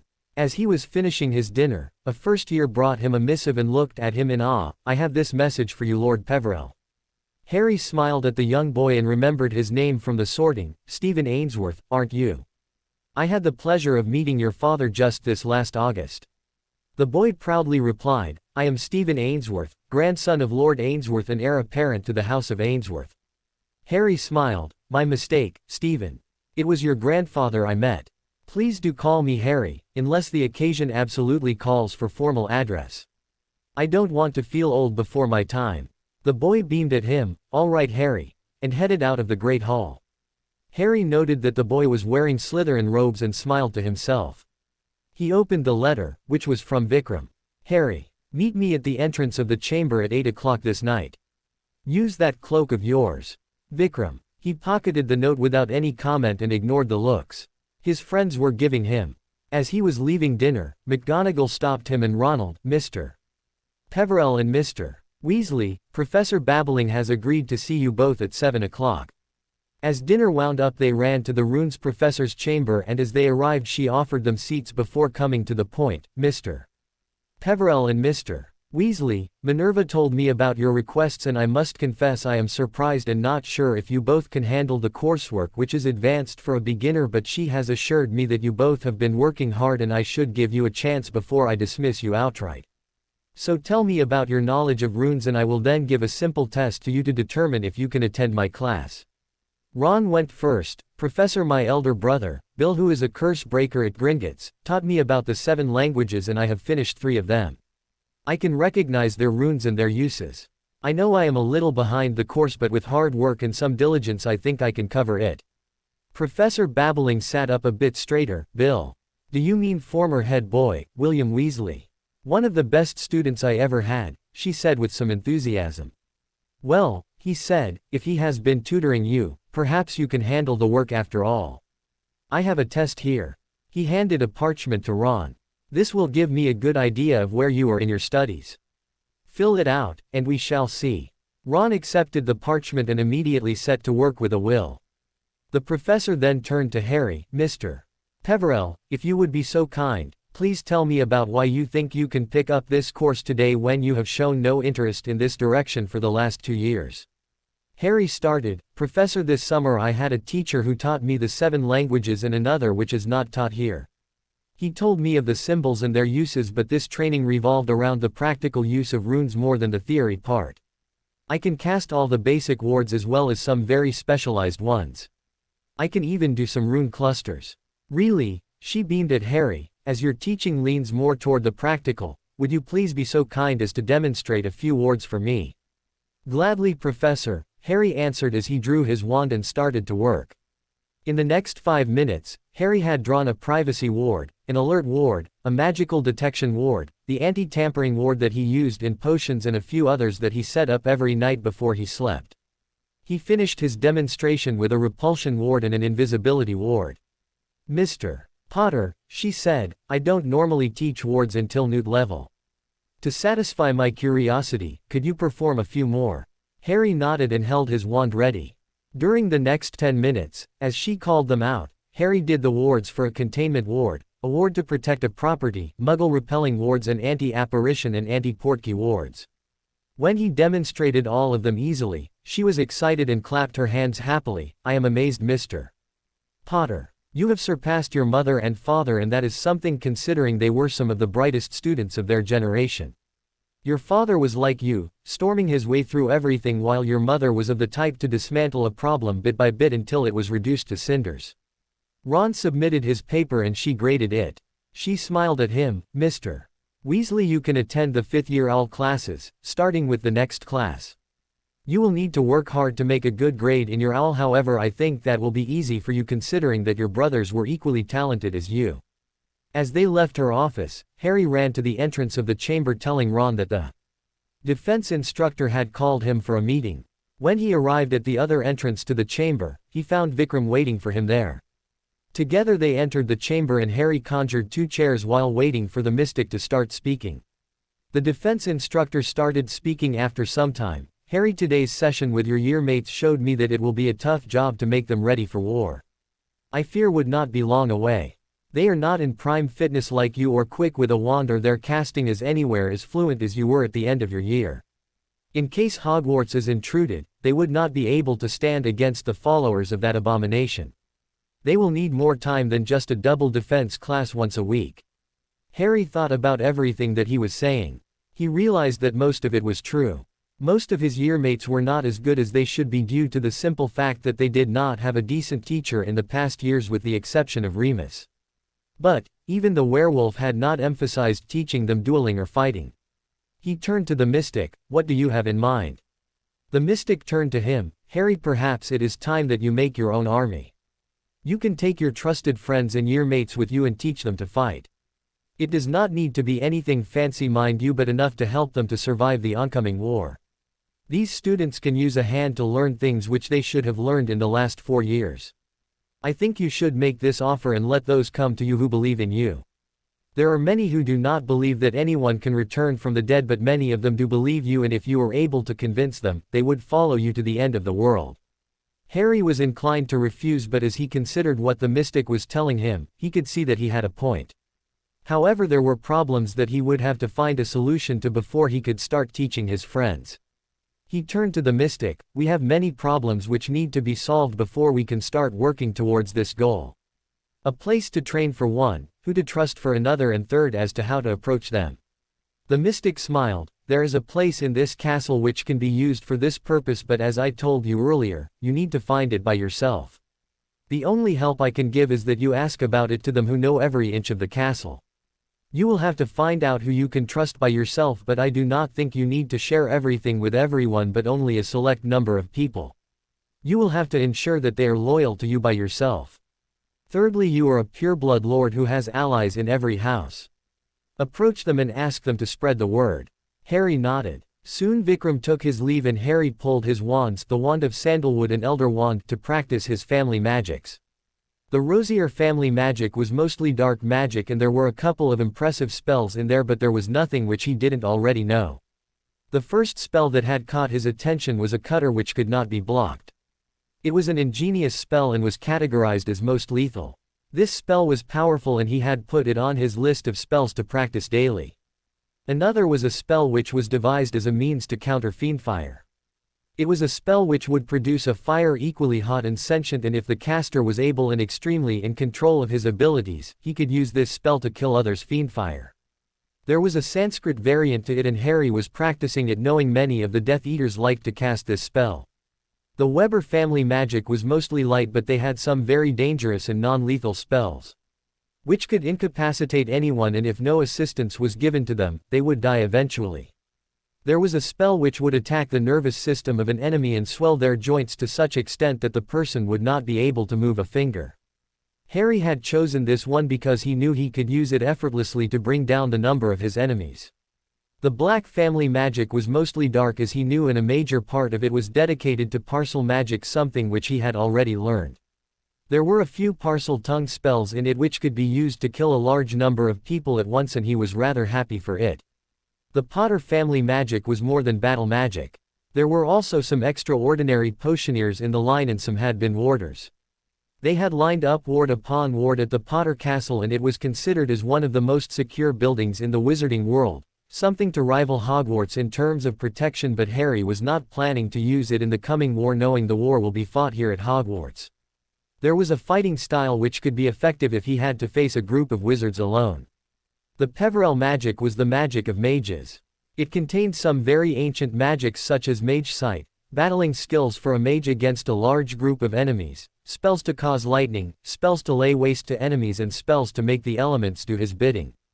He had an inkling that the mystics knew of these magics because Harsh had talked to him about the mages of old, what they could do, and their abilities.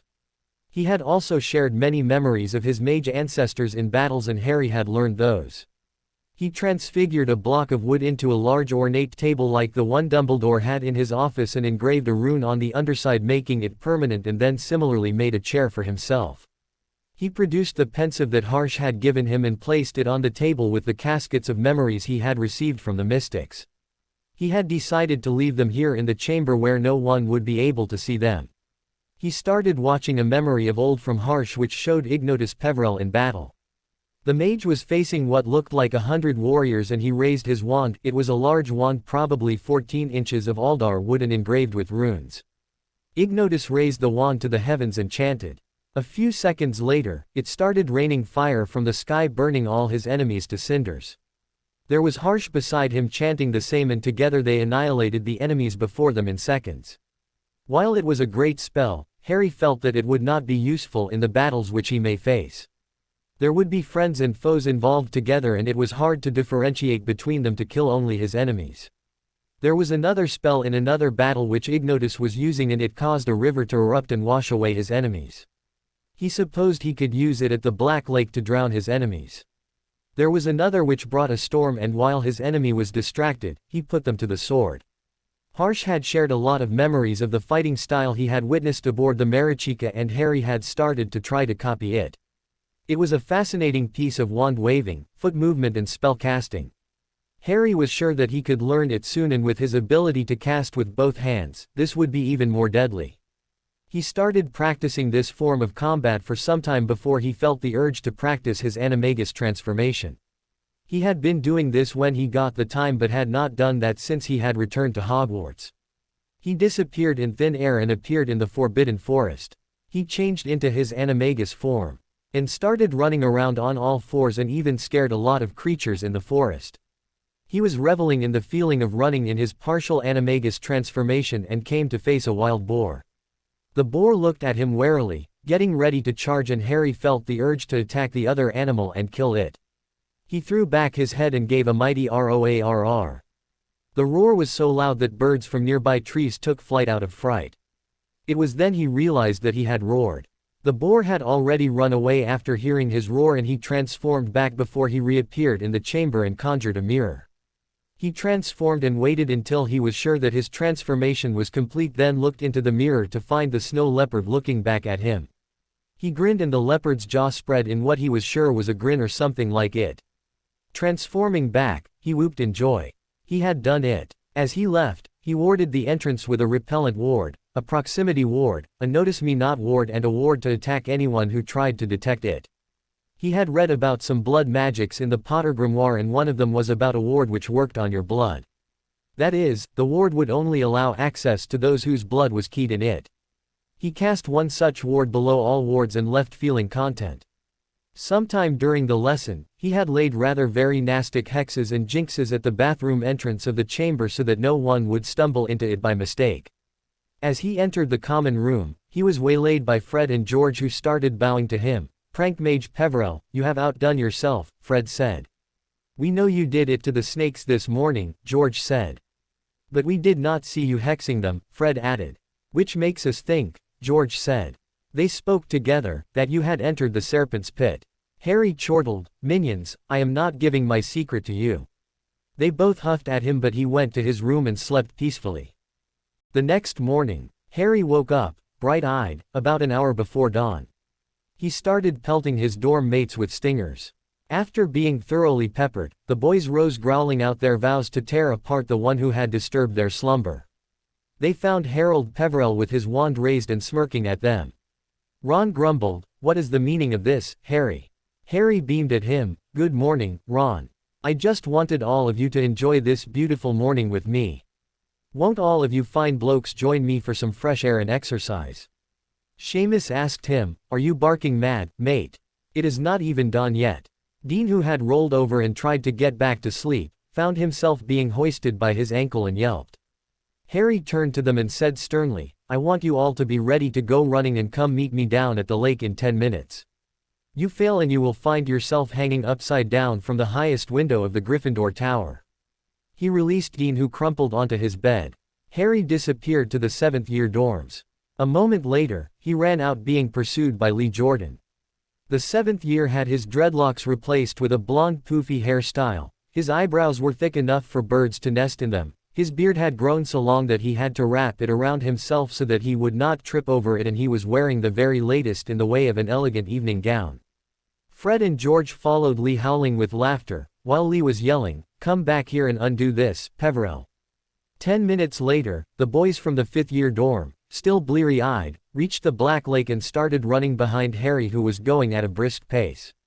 Ron and Neville, who had been training all summer under Moody's supervision, were making a good go of it. Dean and Seamus, however, needed some more encouragement. Harry pulled out his wand and peppered them with more stingers. "Get your rear in gear. Grandmother Augusta can run faster than that." Properly motivated, Dean and Seamus started making an honest effort. After 2 laps, Dean and Seamus were all in. Harry sent them shambling back to the tower. Ron and Neville lingered. Harry dived into the lake and started swimming, accompanied by the giant squid. Neville joined him after some time, but Ron remained at the banks, not willing to risk himself to the perils of Black Lake. After an hour more of swimming and other exercises, Ron headed back up to the tower to catch up on his sleep. Neville trod off to the greenhouses. Vikram joined Harry. They practiced dodging and casting for some time before Harry took his leave of the defense instructor. He strode into the great hall, eyeing the Ravenclaw table with interest. After making sure that there were no ghosts around or worse peeves, he pulled out his wand and cast some extremely complicated spells across the entire length of the table and returned to the Gryffindor Tower feeling satisfied. This prank of his would be remembered in the school for years to come, much like when he had come to the school at the start of 2nd year with Ron in the flying Fort Anglia. As had become the norm, he went to collect Susan from the Hufflepuff common room. He found Hannah already there. As she saw him, she asked frantically, "Did Luna really say that I fancy Neville?" Harry wanted to laugh at the look on her face, but, preferring to keep his limbs intact, he chose the way Luna said it. She said that you think he is delicious and he does not pay any attention to you. Hannah blushed so hard that it looked as if she wanted to be anywhere but not there and muttered, "Oh Merlin, what must he think of me?" Harry said to her kindly, "Neville is a good bloke but a bit innocent. He needs someone like you who would be possessive of him and keep him grounded. Just give him time and he will come around." "Sage advice, if I ever heard it," said Susan, who had just emerged. "So what spectacle can we expect today, Lord Peverell?" She had started to address him as Lord Peverell when she was trying to make light of the situation or being sarcastic. Harry grinned at her. "All in a day's work, my lady." He offered his arm to her, which she accepted willingly. Like every morning, he escorted her and Hannah to the Gryffindor table. Others soon joined them. As they came to the table, they were keeping an eye on Harry. It was clear that they were all wary of him. Hermione, who had noted this, asked Ron, "Did you boys fight again?" It was Seamus who answered while wincing. This one, pointing to Harry, became a drill sergeant today. Peppered us with stingers in the morning and woke us all up. Then he left, giving us warning that we better be at the Black Lake in 10 minutes unless we wanted him to come after us again. Made us run 2 laps around the bloody lake. Hermione turned on Harry, "And why didn't you holler for me and Ginny, or Susan to join on the run?" He looked at her innocently. "You expect me to enter the girls' dormitories?" Susan snorted, "So the mighty Harold Peverell cannot send us a speaking Patronus. He mock protested, and raise all the girls in your dormitories. That's more than my life is worth, Miss Bones." They kept bantering back and forth all during the breakfast until he was sure that all the students were in the Great Hall. It was all too peaceful when suddenly there was a mighty groaning sound and the Ravenclaw table grew legs and with great effort started walking out of the Great Hall, freaking everyone out. A few students tried to follow it, some tried to undo the charm, and some tried to climb atop it, but all in vain. McGonagall tried to undo the animation a few times, but when it became clear that it required more power, Dumbledore joined her and together they were able to stop it from walking out of the castle. This had caused a huge mess in the Great Hall with food strewn all around, goblets broken as they fell on the floor, and a few students had been taken aback and were in hysterics, but there were many of them who were laughing, clutching their stomach. Harry kept indulging himself in breakfast, not even looking up, but his mental shields were up. Mercifully no one tried to invade his mind in the quest of truth. When he looked up, his friends were giving him looks, incredulity, awe, glare. He could not understand and so paid no attention to it. He found McGonagall looking at him sharply and had to work really hard to not laugh, knowing that would give up the secret. He looked at the timetable and smirked. They had double transfiguration today, with the clause followed by history of magic attended by all houses together. As they arrived in the transfiguration classroom, he inaudibly and wandlessly cast an advanced version of the Homnum Revelio spell, which could reveal if there was anyone, man or animal, in a room. The results told him that a small animal was hiding behind the door. He mentally smirked. As the other students were entering and he was sure that McGonagall was hiding there, he entered at a run. As he was at the doorway, he somersaulted through the air and could see a blue-colored spell flying through the spot where he would have been if he had entered without looking. He recognized the spell as Animagus Revealing Spell, incanted as Animagus Revelio, and made the correct guess that perhaps McGonagall had some inkling of the fact that he was an Animagus. None of the other students had noticed the spell but saw him somersaulting through the air and waited to see him punished, but McGonagall smirked knowingly at him and reached her table. She started addressing the students. "Today you shall be practicing the switching spell, in which you will be paired together and switch one object with another." She produced a box of wands and dumped it on her table and continued, "Each of you pick up a wand. None of these have a core, so they are useless. While you are working in pairs, one of you will switch the wand in your opponent's hand with another object of their choosing, and then it will be another's turn." She produced a list and started calling out names: Harold Peverell with Padma Patil, Hermione Granger with Stephen Cornfoot, Ronald Weasley with Mandy Brocklehurst, Neville Longbottom with Lisa Turpin, Seamus Finnegan with Sue Lee, Dean Thomas with Isabel McDougall, Anthony Goldstein with Faye Dunbar, Michael Corner with Lavender Brown, Terry Boot with Parvati Patil, and Elia Runcorn with Oliver Rivers. As they started to practice, Harry had an easy time against Padma because her aim was off. Her incantation was perfect, her wand movements were precise, but her aim was off by a few inches. After a few tries, he realized that she would not be able to do it. Then he told her, "Why don't we take a seat and talk about whatever problem you may be facing?" She reluctantly agreed. The first thing she asked stunned him. "So Harry, how was Takeshila?" He was wordlessly looking at her but then recalled that she was a seer. He decided to tread cautiously around her. "Takeshila was good, but I did not know that you were keeping tabs on me, Padma." She grinned. "Of course not. We were visiting our great-grandfather who teaches there and we happened to hear from him." In that moment, he realized who would have told Shravya Vahan about his adventures. He asked her, "So, Shravya Vahan is your great-grandfather?" She shook her head, "No. But now let us talk about the switching spell and why I can't do it right."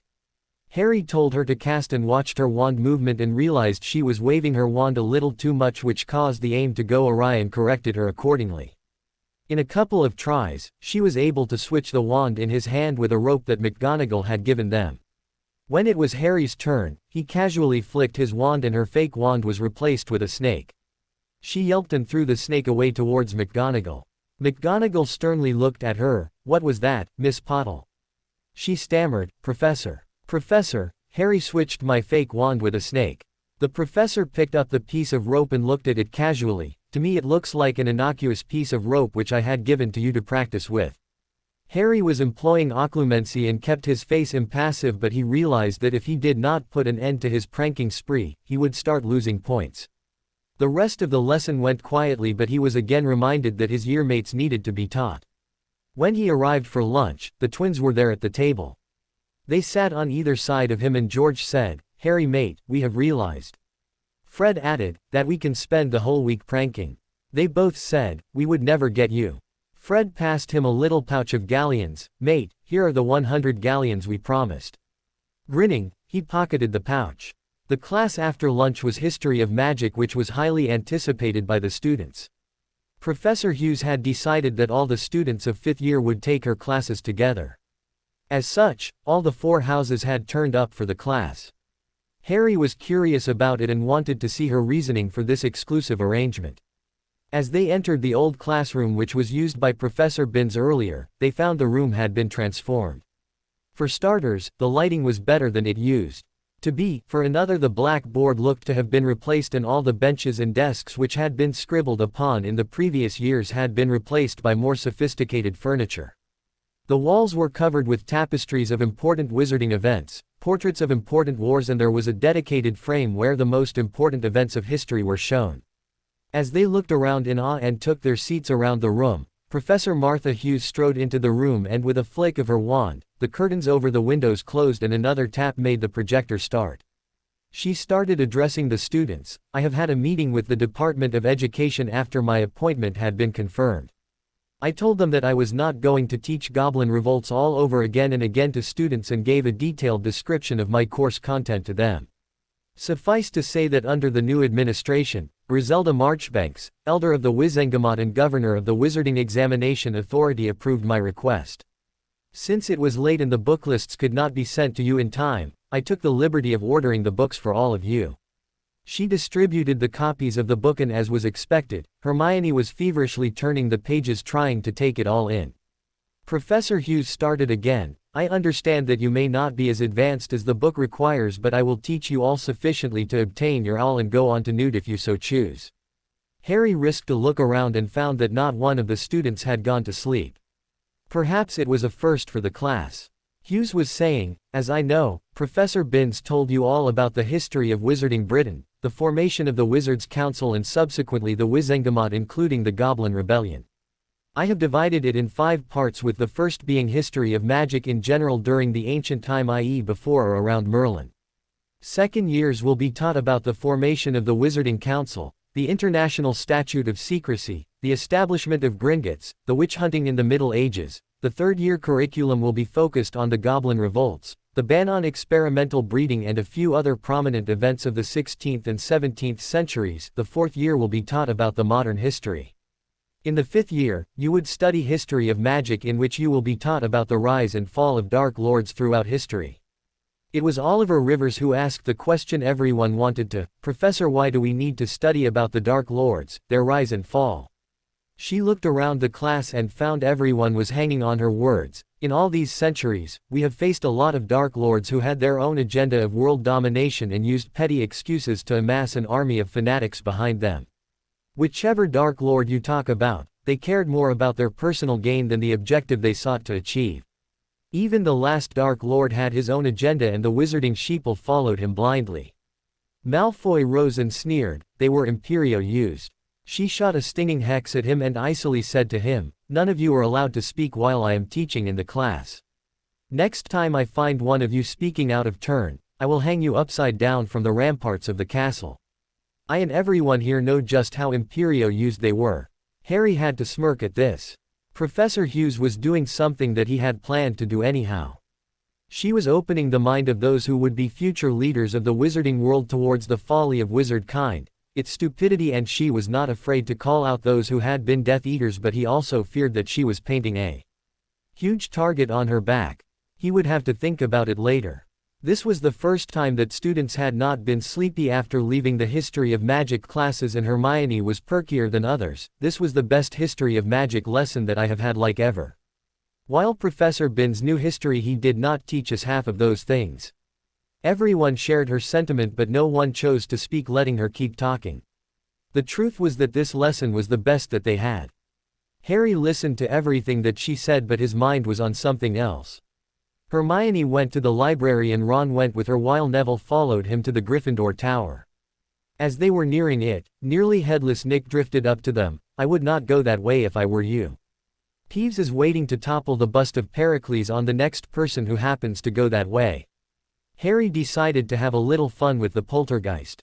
He and Neville were almost upon the place where Peeves was lying in wait, and before he could notice them, Harry shot a feather light charm at the bust and then casually walked forward. A second later the bust was going to fall on them and they both caught it and hefted it easily as if it were made of parchment. After securely placing it on the floor, Harry turned to the poltergeist. "Peeves, prank anyone you want, but do not jeopardize their lives or I will be forced to take action against you." Peeves blew a raspberry at them and cackled, "Potty potty Potter." Harry sighed and pulling his wand, he waved it in an intricate motion while incanting under his breath, and phantom chains appeared in the air with which he tied the poltergeist. Peeves tried to disappear, to vanish the chains or otherwise escape from it, but nothing worked. He started bawling, "Potty not fun. Potty not like Peevesy's little joke." Harry had to laugh at his antics and he turned to the poltergeist, "Promise not to put anyone's life in mortal danger and I will free you, otherwise no one can free you from these chains." Peeves eagerly nodded. Harry flicked his wand and the chains disappeared. Peeves ran from him as if he was being chased by a pack of rabid animals. Neville was looking at the display but chose not to say anything, knowing Harry would not tell anything to him. The next morning, Harry woke up early the next morning. Just like the morning before, he started peppering his classmates with stingers. As they grumbled, he gruffly ordered them to be at the lake in 10 minutes and left. As they arrived at the lake, Harry was there already halfway through his first lap and they joined him. This morning when Dean and Seamus wanted to return to the dorm, Harry stopped them and then, with some appreciation from him, red stingers, the boys started doing push-ups. After they could do no more and left, Harry finished his other exercises including swimming and was returning when he found Daphne Greengrass out of the castle. Surprised, he asked her, "Miss Greengrass, what brings you here at this hour of the morning?" She shrugged, "I woke up early and found that the morning was too beautiful to miss. I came out for a walk. Care to walk with me?" Since Harry had no other work at that moment, he joined her. Harry asked her what had been on his mind for a long time. "Miss Greengrass, why did you sneak into the hospital wing that night?" Daphne inwardly blushed but kept her facial expressions vacant. "First of all, call me Daphne. I wish to be your friend and you calling me Miss Greengrass makes me sound like a stranger. To answer your question, I was intrigued by you since I was a child. Something which I guess happened with everyone who was of our age.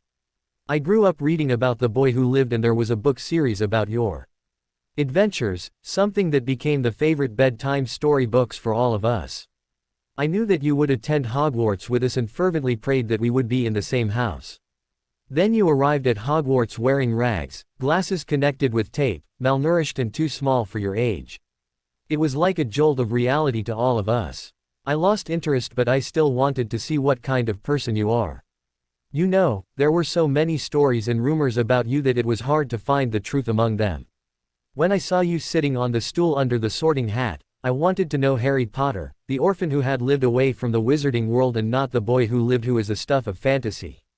Harry had been listening intently and was still confused. It still does not explain why you would sneak into the hospital wing. She smirked. Think about it, Peverell. In your first year, you rejected the friendship of Draco Malfoy, who was an important student because of his father and family wealth. No one in the house wanted to cross him. While the Greengrass family is powerful in its own right, we do not usually go looking for trouble. I may be in Slytherin, but I have never been actively involved in house politics, and Malfoy was in the thick of it.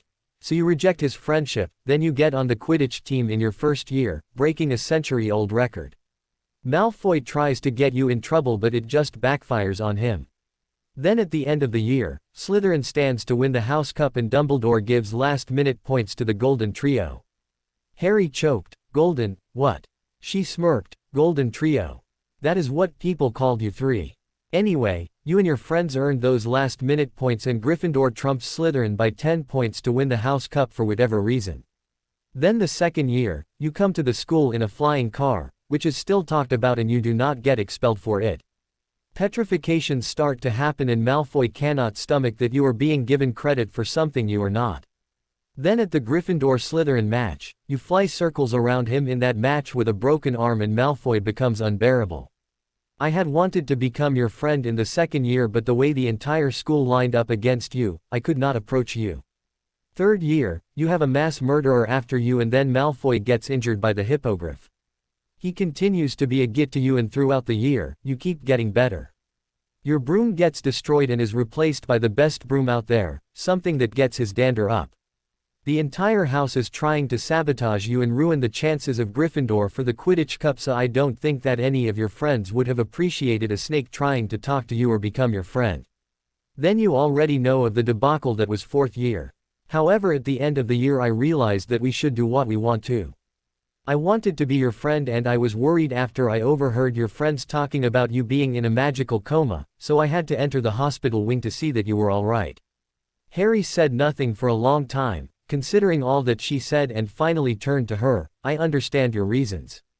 Now tell me, Daphne, what is the current situation in the Serpent's Pit like? She raised an eyebrow at him. And why does that interest you, Harry?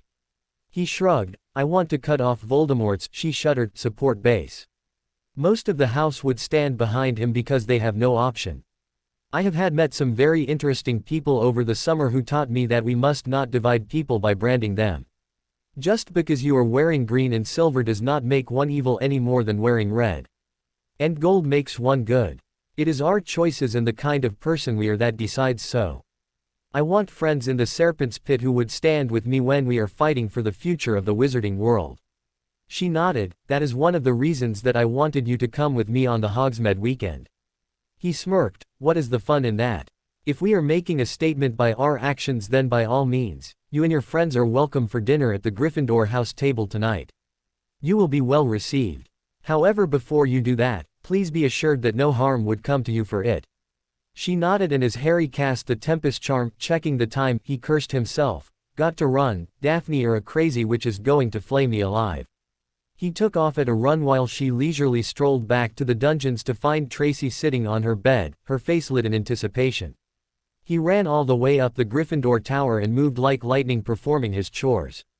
When he used the map to locate Susan, he saw that she was already in the Great Hall. Going down went a lot faster than going up. When he strode into the Great Hall minutes later, he found Susan and Hannah, sitting at the Gryffindor table, talking with his friends. As he was eating and breakfast was near completion, Neville asked him, Harry, are you alright? Harry cocked an eyebrow at him. Why do you ask, mate? Ron answered, we have become quite used to seeing some spectacular prank in the Great Hall at breakfast, so we were expecting something, big. Harry scowled. Have I ever indicated that I did any of those things? Nobody said anything after that. However, Harry decided to let them know of their new guests at the dinner table that evening after the classes. He whispered to them, guys, meet me on the right side corridor on the third floor where we met Fluffy in our first year, after class. There are things that we need to discuss. Everyone nodded, except Susan and Hannah, who had no idea who Fluffy was. They decided to tail the others when the time came. Luckily, they had single-period charms with the claws and single-period defense with the lions thereafter. In charms that morning, Professor Flitwick asked them to practice Incendio for half an hour. Harry did it fluently for a few minutes before Flitwick signaled him out and had him cast all the charms that they had learned and then excused him after an hour. Since he had an hour to kill, he helped his other housemates to cast properly. Defense lesson was next and the class had not even taken out their books this time. They were eagerly waiting for the defense instructor who strode into the class and led them to the practice range that he had set up. As the class made themselves comfortable, he started addressing them. As I found out last class that most of you have no formal training in defending yourself, I have decided to teach you all the art of shielding today. Shielding comes handy in a duel, as you all would agree. However, there are too many things about shielding that you must know. If your shield is not backed up by all your power, you would need to spend more energy in erecting shield after shield, as the basic shields that you know would not be able to hold against spells cast by a wizard more powerful than you. Who will volunteer for this lesson? A lot of hands went up and the defense professor called out, Harold Peverell and Ernie Macmillan. As they both took their positions, he gave his instructions. Mr. Macmillan will cast the most dangerous spell that he knows and Mr. Peverell will shield it. Likewise, after Mr. Macmillan is able to shatter Mr. Peverell's shield, then Mr. Peverell will cast. Harry stood lazily with his wand at his side. Macmillan raised his wand and yelled, Reducto, and the Reducto curse traveled towards him. A split second before it could impact, Harry flicked his wand and whispered under his breath, Protega, and a solid Protega was in front of him, rendering the Reducto ineffective. Ernie started casting the Reducto with abandon, but he was not able to pierce his shield. After about 20 tries, Vikram told them to stop and instructed Harry to cast. Macmillan raised a shield before Harry could cast and Harry had to smile. The defense instructor had not forbidden using shield-piercing hexes and Harry sent an overpowered shield-piercing hex which shattered Ernie's shield. Harry called out to him, raise one again, Ernie. Ernie again raised a shield and this time Harry sent an overpowered bombarda which blasted his shield apart. With a flick of his hand, Harry's wand went back into his arm holster. Vikram was addressing the students, as you all saw, Mr. Peverell, who is more powerful in terms of raw power, sent an overpowered bombarda and Mr. Macmillan's shield could not stand against one of them. This is a limitation to the basic shields, but they would hold against an average wizard nonetheless.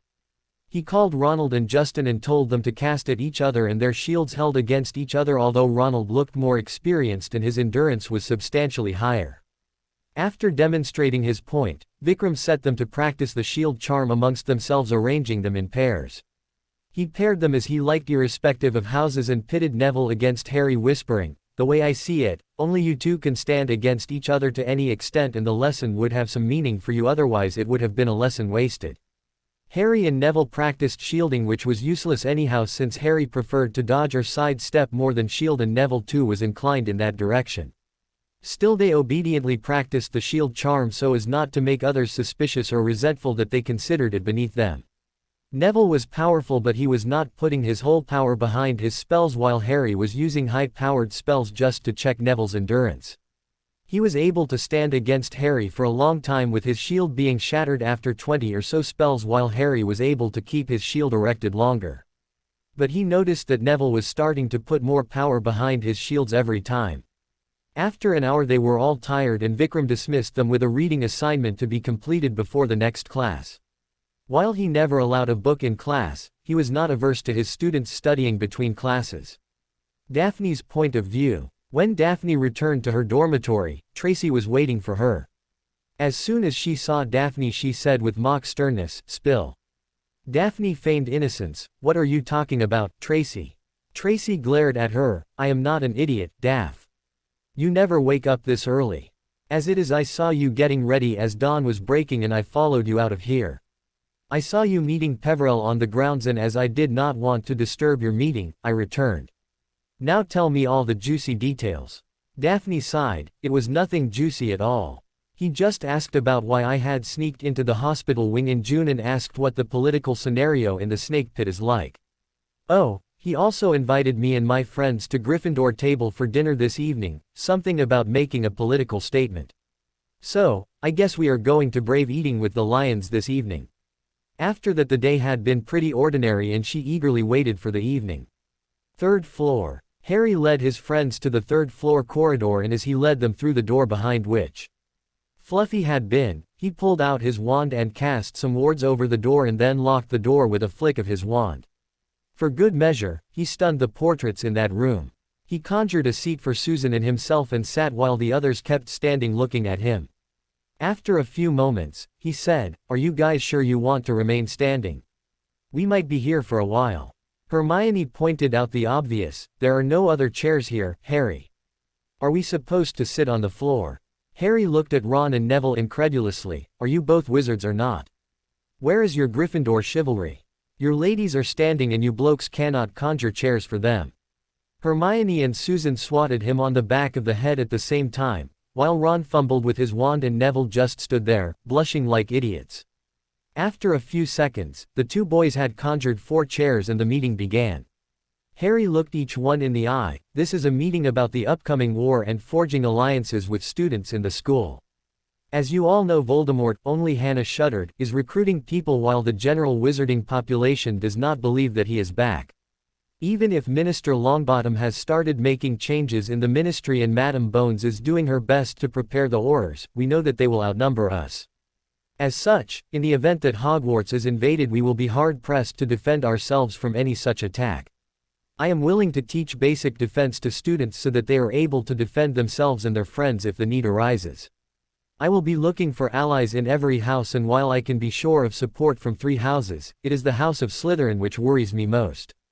The house is not entirely evil and not entirely good but divided. While many of them are children of the dark families, but even some of those do not wish to be forced into the service of the dark side. Some of them are from neutral families, and as such, it is my intention to recruit them to stand against Voldemort and be our eyes and ears in the Serpent's Pit. To that effect, I have asked Daphne Greengrass with her friend to join us at the Gryffindor table for dinner this evening, and I expect none of you will have any issue with it."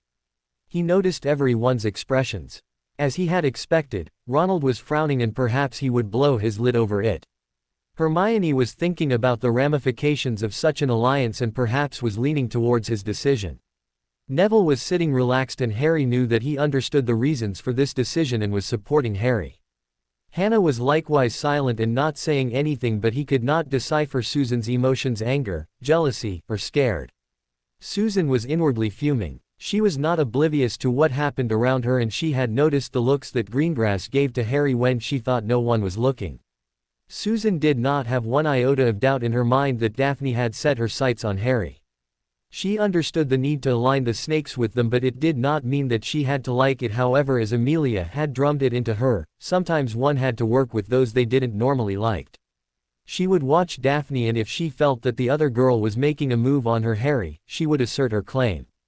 Perhaps the time was not far off when she would have to tell Harold Peverell that he was hers and no one else could lay a claim on him. Ronald did not say anything despite wanting to remind everyone that Slytherins were all Death Eaters. Since his family was again sitting upon the Wizengamot and he had found a couple of Slytherins in his family tree, he had realized that they were not all bad. It was a hard egg to swallow, but he had to concede that not all of them were evil. Now, with a war coming, they would need friends, and maybe with the initiative Harry was willing to take, they would be able to form some alliance in the Serpent's Pit. He decided to just sit and watch for now. Harry dismissed the meeting soon after that when he realized that none of his friends were going to object. They all proceeded to lunch in the Great Hall. They might not have realized it, but they had just conducted the first meeting of the new order which would rise to fight against Voldemort and eventually bring him down. As they were getting to the Great Hall for lunch, Harry sighed, realizing that today was Friday, which meant that Quidditch trials were this evening, something that he had sorely missed for the last year. At dinner that evening, Harry sat at the end of the table farthest away from the staff table waiting for Daphne and her friends. Susan sat on his right, Neville on his left, with Hannah on Neville's right, and Hermione and Ron sat across from him. Daphne entered as dinner was just getting started and made a beeline for the Gryffindor table. Hermione and Ron shifted 2 spaces down the table and Daphne and Tracy sat in the vacated seats. Harry turned to Daphne. Daphne, let me make the introductions. This is Hermione Granger, Ronald Weasley scion of the House of Weasley, Neville Longbottom heir of House Longbottom, Hannah Abbott heiress of House Abbott and Susan Bones heiress of House Bones. Everyone, this is Daphne Greengrass, heiress of House Greengrass, and the charming lady accompanying her is Tracy Davis, heiress of House Davis. As the introductions were being exchanged, Fred and George approached them. Fred said, and perhaps we should introduce ourselves seeing Ickle Harrykins does not feel the need to do so. George added, we are Gred and Fjorge, pranksters extraordinaire. They together said, at your service. Fred turned to Daphne, did we not try to change your hair color in your second year? George finished, and you reversed it on us. Tracy laughed while Harry scowled at them, minions, leave us. The twins mock bowed and went to sit with their friends. Harry realized that everyone in the Great Hall including the professors were looking at them intently. Perhaps it was the first time that a snake sat with the lions. Before they could proceed further, Malfoy who had entered the Great Hall interrupted, what do you think you are doing here, Greengrass? This is not the Slytherin table. Harry replied to him coldly, and where is it written, cousin, that one can only eat at their house table? The Hogwarts Charter states clearly that students can sit at other tables during meal times except for the welcoming and leaving feast, including any other feast which may occur during the year. Malfoy turned to him while his hand was sliding towards his wand in his robes, I was not talking to you, Peverell. As he pulled his wand out, he found 5 wands trained on him and his lackeys while Harry just sat there smirking. Before the situation could escalate any further, Professor McGonagall intervened, what is happening here? Is there a problem, Mr. Peverell? Harry shook his head, no problem, Professor. Just Draco Malfoy was trying to pull his wand on us. McGonagall turned to Malfoy, Mr. Malfoy, if you ever try that again, I will be forced to put you into detention. She turned to the others, the same goes for all of you. Dinner was passing peacefully when Harry found a little Ravenclaw standing near their table and glaring at Daphne. He cautiously asked her, is there any problem, miss?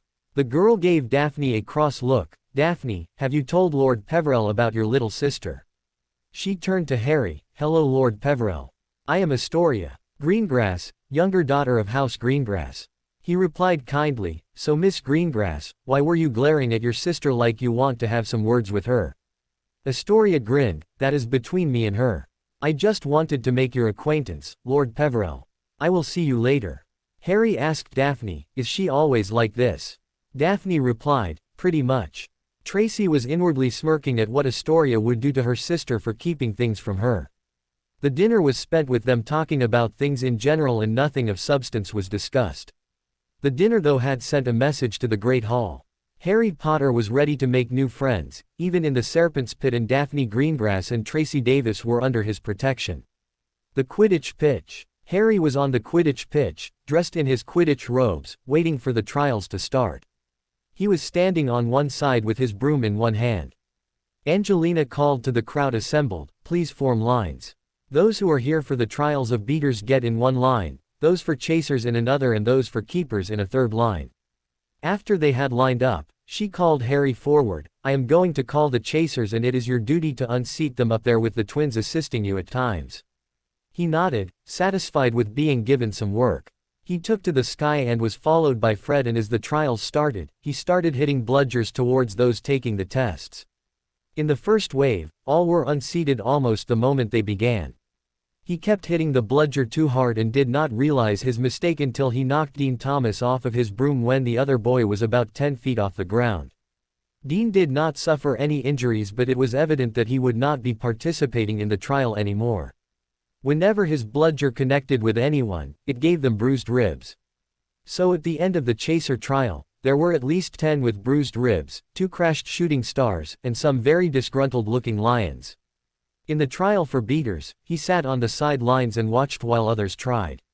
The newly elected chasers Ginny Weasley and Demelza Robbins were trying to score on the hoops while they tried to bring them down. Ginny flew beautifully, flowing like water in the air, and dodged everything that was sent at her by the beaters. Watching her fly, Harry made a mental note to order a Nimbus 2001 in advance for her birthday. The way she was performing, she needed her own broom. Finally, 2 beaters were able to stop the chasers from scoring, and they were Faye Dunbar and Jack Sloper. The keeper trial had been hard, but at last Ronald Weasley had made the cut after he demonstrated that he came from a family of talented Quidditch players. This new Ron had intrigued him a lot since he was more confident now and was more tolerant of views opposite than to his own. The only similarity that remained was that he could not help but put his foot in his mouth from time to time. He had been impressive with his feat, perhaps owning a Nimbus 2001 and being an accomplished wizard had made the changes to him. After being selected, they had a team practice, just to see how well they were playing with each other. The training had been invigorating, especially after 2 months of being away from his broom. While others practiced, he had waltzed around the pitch on his broom practicing all the moves that he knew: the sloth grip roll, the barrel roll, the Wronski feint, and a few others that he had learned. He wanted to let go of his broom or perform the stunts he had learned aboard the Marichica, but he saved them for later, perhaps during a match. When the other Gryffindors headed back to their tower, Harry left under his cloak for the Chamber of Secrets to practice his spell casting. Pundarikash was already at the entrance of the chamber waiting for him. As they entered, they started practicing spell casting for an hour, during which he tried all the spells that he had learned or had marked for his use. The mystic was efficient in helping him in any way possible. He was grateful to Pundarikash for fortifying the walls to withstand any backlash, knowing that his spells otherwise would have collapsed the room easily. He conjured dummies and jeweled with them, which would keep raining hexes on him and forced him to dodge. After some time, as they were about to leave the chamber, Harry produced a camera. He had procured one during the last month, and handed it to Pundarikash. "Will you take some pictures for me?" As the mystic agreed, he transformed, and the mystic's expression made him grin. The mystic captured some images of his animagus form, and then Harry transformed back. He said to the mystic, "Please have them developed and send them to Ambar with a request to register my animagus form from India with the ICW so that no one can find out about it easily." He also produced a stack of letters which he handed to the mystic, and they left the chamber thereafter. Harry decided to take the route to Gryffindor Tower in his snow leopard form. Since he knew his way around the castle, there was no fear that someone would find him. He regally stalked through the shadows to the tower until he ran into her. Luna Lovegood was roaming the corridors barefooted, and her radish earrings were missing too. It looked like she was looking for those creatures that she had talked about or something, but Harry could not understand why she would be roaming around with her feet bare. As she saw the snow leopard, she perked up and came to him to pat his head. Harry gave a low growl which she mostly ignored and kept petting him for some time before she said, "Good boy Blizz," and went skipping away. Flummoxed, Harry returned to the tower after transforming back to his human form in an abandoned corridor. Serpent's Pit. As Daphne and Tracy returned to the Serpent's Pit that night, Draco Malfoy was waiting for her with a few friends of his. As they entered, Draco sneered, "Greengrass, are you trying to betray Slytherin House?" Daphne calmly answered, "Do you have anything to prove your allegations, Malfoy?" Draco answered, albeit calmly, "You are befriending Harold Peverell, who is the enemy of Slytherin House. Are you planning to sell us out to him?" Daphne inwardly sighed. Malfoy would remain an imbecile as he always was. Outwardly she adopted the Ice Queen mask and said icily to him, "Draco Malfoy, while you may think of yourself as his nemesis, you are no more than a fly to him which he can swat anytime. However, he is not an enemy of Slytherin House, and he has never antagonized any of us except when we gave him trouble." Draco shouted, "He is the public enemy of the Dark Lord, and the Slytherins have always supported him." Daphne still calmly said, "Since when does your Dark Lord have a claim to Slytherin House? Does anyone even know of his ancestry? I am sure no one names their children as Lord, and certainly no family ever has been called Voldemort." Everyone gasped or shuddered. "So unless you know of his ancestry, please explain to me why we would owe allegiance to him. I distinctly remember that House Greengrass has never done fealty to him, unlike some who left his service when he was vanquished by a toddler." Draco's face went purple. "Don't you dare to speak against my family like that, Greengrass. House of Malfoy is one of the most important houses." She thought that it was high time that Malfoy was put in his place. She retorted, "House of Greengrass is an ancient and most noble house. Descended from the reverend House of Lefay. We are some of the original families left from the Age of War mages, unlike yours, which fled from France as refugees and may not ever return on pain of death."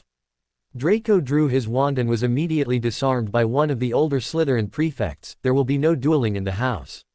If you want to challenge her, then do it the proper way. After that, the students went their way while Everly, Jugson and Dryden approached her. Jugson curtsied before her. "Heiress Greengrass, can we have a word?" She nodded and Dryden cast a privacy charm around them.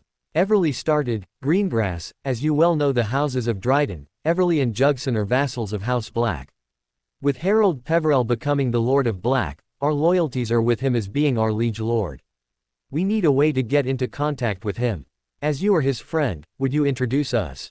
Daphne contemplated this for a second and then asked, "So, you want to change your loyalties to him? Do your families know about your changed allegiance? How can I be sure that you are not planning to capture him or harm him?" Jugson replied, "We know there are questions that will be asked, however we are willing to answer all of these questions if he will listen to us." She nodded, "I will relay a word to him about it, but it is entirely his choice to agree to your proposal or reject it." Headmaster's office. This morning Harry woke and found that Neville and Ron were already awake with their wands in their hands and welts on their arms. He asked Ron, "What are you both doing up this early?" Ron scowled, "We thought that we would pay you back for all the stingers you peppered us with and woke up half an hour ago, but none of our spells have reached you no matter what we did." Harry laughed, "That would be because I have shielding wards around my bed." He had been summoned to the headmaster's office as he had reached the Great Hall for breakfast, and as he entered, the headmaster asked him enthusiastically, "Had a good week, Harry?" He grinned widely, "It was probably the best yet, headmaster. For once no one in the castle is trying to kill me or conspire against me." Dumbledore chuckled, "Let's not jinx it then. I am sure with the pranks in your classes you are having a fantastic week already. Now Harry, my boy, I have called you here to talk to you about going to Gringotts. It is imperative that we do not waste more time and retrieve it." Harry nodded, "I am of the same opinion, sir. How are we going to Gringotts?" The headmaster looked at him incredulously. "You can apparate in and out of the castle, you can ride a hippogriff, and you are asking me." Harry nodded, "All true, headmaster, but we have to maintain appearances. I am sure Tom's spies are trying to watch everything that we are doing. Wizarding Britain is already preparing for a war, and I fear that is enough to make him wary of everyone. You are without doubt the wizard he fears the most, while he wants to kill me due to the prophecy." Albus nodded, "So what do you propose?" Harry said, "Let's go to Gringotts and then we will decide, Professor." Dumbledore whistled and Fawkes soared into the air trilling. Dumbledore and Harry caught hold of his tail feathers, and a second later, they were standing outside Gringotts. Harry walked into the bank and to a teller, "I am here to see Griphook." The goblin immediately took them to Griphook's office, where the goblin received them, "Lord Peverell, Chief Warlock Dumbledore." Harry addressed the goblin, "Griphook, what is the status of the catapults? Are they ready to be taken to Hogwarts?" The goblin nodded, "Lord Peverell, the catapults have been assembled as you had wished and are ready to be taken to Hogwarts. Do you have people with you who can efficiently operate them, or you need to hire some goblins for the task?" He smirked, "No, Griphook. I have some people who will operate it, but I want you to include the manual for operating the machines. Now as to the next business, I am here for the chalice. Have you realized what it is?" The goblin nodded, "We know what it is. If we did not understand the severity of the situation, I would have penalized the Lestranges for it, however doing that now would put them on alert." Harry nodded, "Let us not tarry then, account manager Griphook. Please fetch the chalice to me." Griphook pushed a button on his desk and a young goblin entered. Griphook barked orders to him and turned to Harry, "While we wait for the chalice, is there any other business you would like to have taken care of?" Harry smirked, "As a matter of fact, there is. What happened to those suits of armor I commissioned to be made out of the basilisk skin?" The goblin replied, "They are ready as you had instructed Lord Potter. Since they are made from the skin of a magical beast, there is not much we could do with it, but we have added altering charms which would make it fit the body of those who wear them. Would you like to take them with you, or do you want us to send them to the recipients?" He mulled this over for a minute.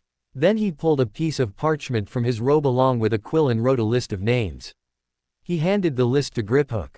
"I want to send the suits of armor to these people on the list, and I want 24 more suits of the basilisk skin, for which I will send you another list of recipients soon." The goblin took the list, and at that moment, the young goblin returned clutching a box in his hands and handed it to Harry. Harry pulled out his wand and opened the box with a spell. Inside was a beautiful golden cup engraved with the Hufflepuff badger. Harry could feel the evil coming from it. He gingerly handed the box to Dumbledore.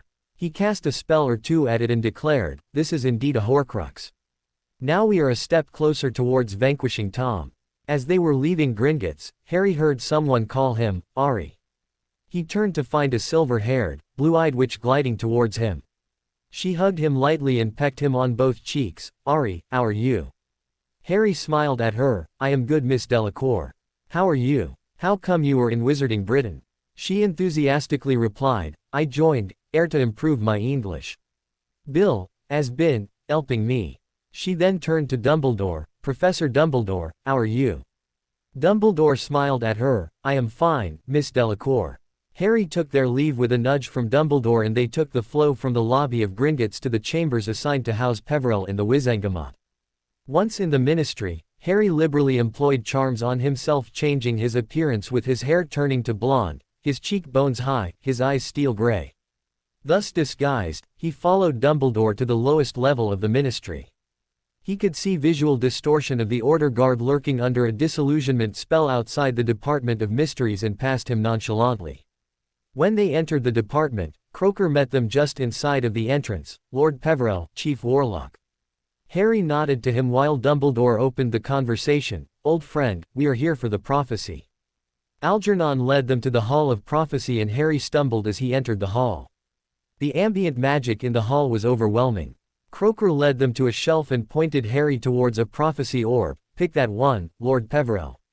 Harry looked at the orb which had a slip attached to it, "Harry Potter and Lord Voldemort, June 1980.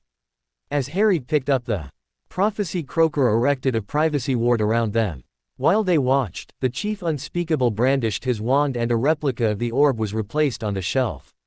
Harry gave him questioning looks and the Chief Unspeakable shrugged. "We are laying down a trap for him to come. Whenever we are ready to bring him into the open, spread the word that you are coming to pick up the orb, and when he comes he will be walking into an ambush." Harry openly smirked. "It is a good plan. We will have to do it soon." Dumbledore directed his attention to the orb. "Now would be as good a time as any to listen to what the prophecy says, Harry. Tap your wand to it." Harry pulled his wand and tapped the orb and Sybil Trelawney's voice started emanating from it.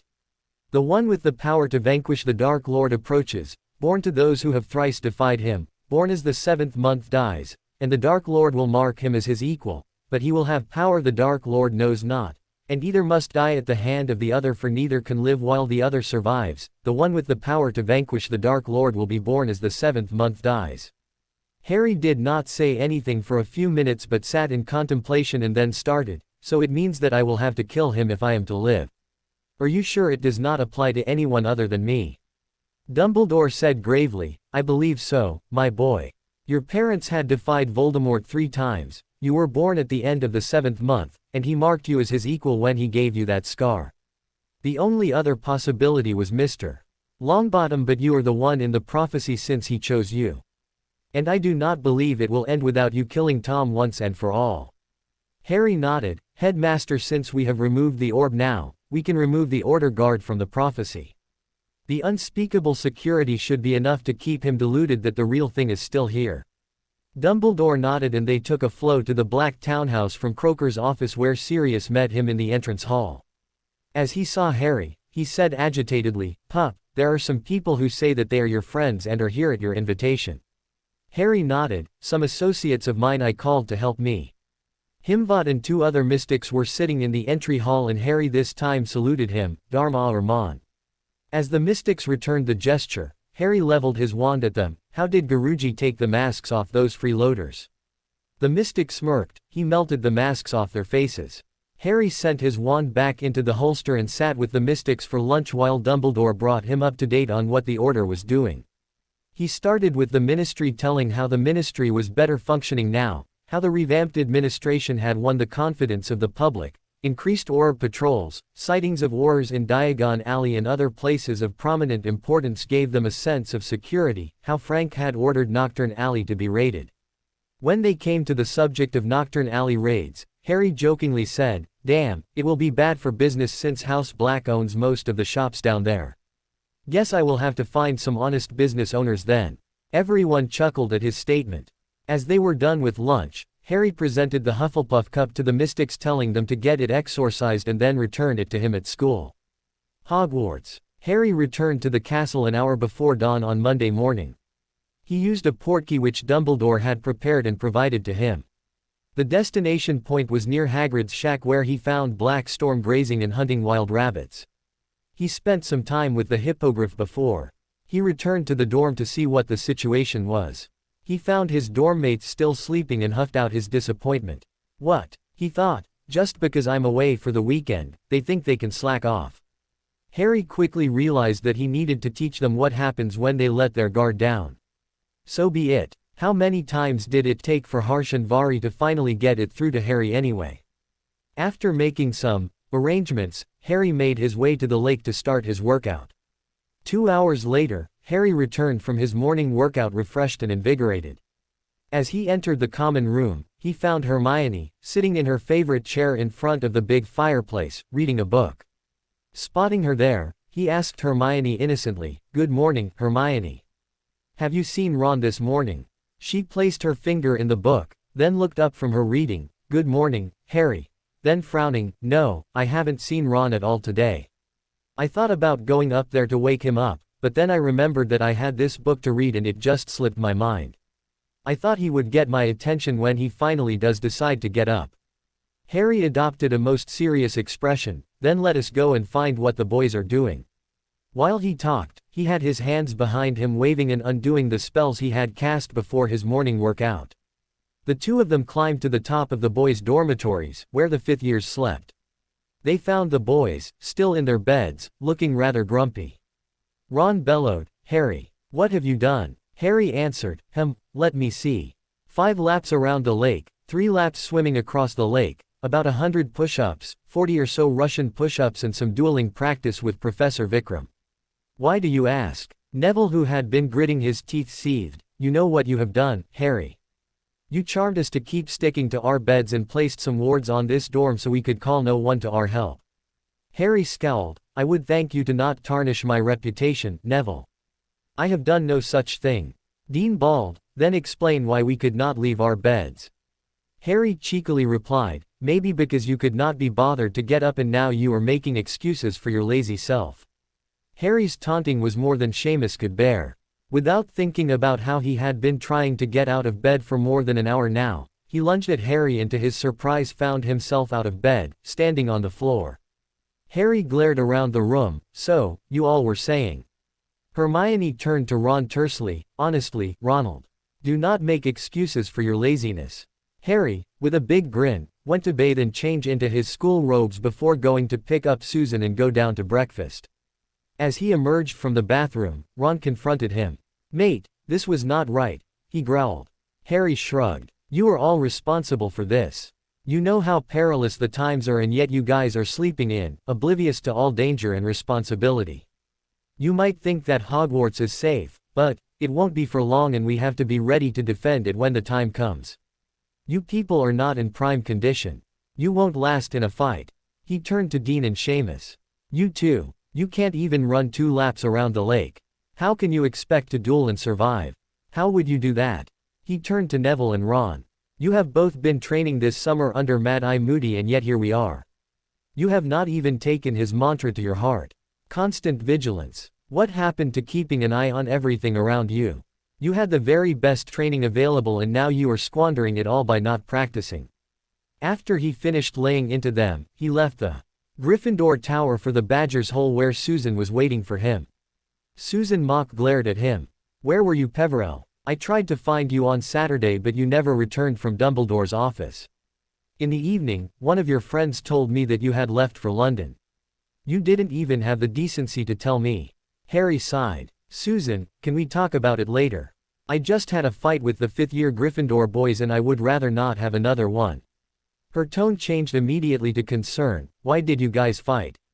He whispered, "I'll tell you all about it later, just not here." 3rd floor after class. Hannah emerged at that moment and asked him, "Where is Neville?"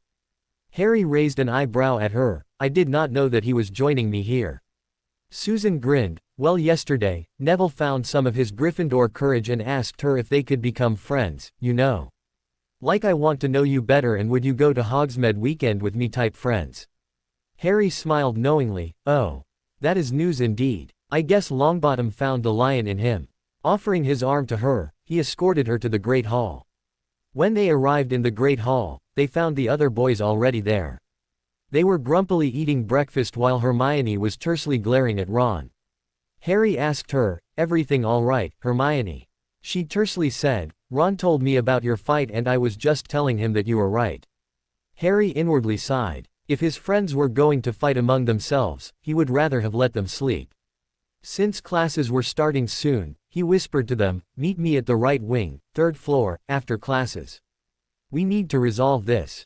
The first class was Transfigurations. Professor McGonagall again gave them transfigurations to do and explained how they could work in a fight. Today she was starting to teach them the Inanimatus Conjurus spell, which was a spell to conjure inanimate artifacts, which was easy for the four because they had spent the summer doing it. She set them to conjure wooden blocks and they all sat doing it. With the first flick of his wand, Harry produced a heavy block of wood which was evenly cubical in shape. He then proceeded to vanish it and then conjured it again. After he got bored of conjuring the same wooden block each time, he conjured a large block of solid stone. He then turned it into a dog and animated it to run around the room on all fours. Everyone looked at the transfiguration in awe, knowing that was something that was taught at Newt level. Even then, not every witch or wizard was powerful enough to make it work like he did. Since the period was double transfigurations, at the end of the first period, the professor gave them objects to turn into opera glasses. That was something which was part of the normal curriculum. Before she dismissed the class, she assigned them a 2-foot parchment essay on the Inanimatus Conjurus spell and its uses. Harry groaned inwardly thinking of having to write a 2-foot parchment, but then Professor McGonagall also had to ensure that her students were able to obtain the desired owls. They proceeded to lunch and things were beginning to change after they had time to cool down. Dean and Seamus approached him. "Harry, you were right. Starting tomorrow we will be there at the Black Lake before dawn." Harry nodded. "I'm glad to hear it, mates." Then, turning to Seamus with a grin, "Seamus, you are good at blowing things up. How would you like a special assignment?" Seamus eagerly asked, "What is it?" Harry grinned, "How would you like to blast things?" Charms class with the snakes was likewise easy. Professor Flitwick asked them to practice things they had learned already in the previous years since anything could come up. During the owl exam, after getting bored of practice, Harry spent the rest of the period helping his friends. As they were leaving, he also assigned them 2 feet of parchment on the impedimented jinx and its uses. 3rd floor. The 6 of them arrived at the 3rd floor and Harry started the meeting. "Guys, when I arrived in our dorm this morning, I was really upset that not one of you had bothered to get out of bed. Now, I am sorry that I overreacted, but, you know what is at stake and you must start taking on some responsibility. There is a war brewing. I can't fight Tom Riddle and all of his supporters by myself. If Master Auror Moody were here, he would make all of you run 10 laps around the lake for insubordination. Like it or not, there is going to be some fighting. You are going to be in the thick of it. It is on you to do everything you can to prepare for it." Hermione asked him, "Harry, do you really think Dumbledore would let us fight? You may be an accomplished master but we are still school kids. We cannot hold our own against one of the members of his inner circle." Harry scoffed, "Hermione, you are a most capable witch. You have both knowledge and the power to use it. To answer your other question, Dumbledore would never deliberately put any of us, his students, in harm's way. But, he is also wise enough to know that the unexpected is what happens in war. If any of us or all of us should find ourselves in danger, it is better to be prepared to fight than it is to be helpless. I agree 100% with Dumbledore, we do not want anyone to perish for lack of skill. We will meet again here tomorrow for I have some news." Herbology was the last class of the day. Professor Sprout worked them hard as they reviewed all the plants which they had learned about in the past 4 years.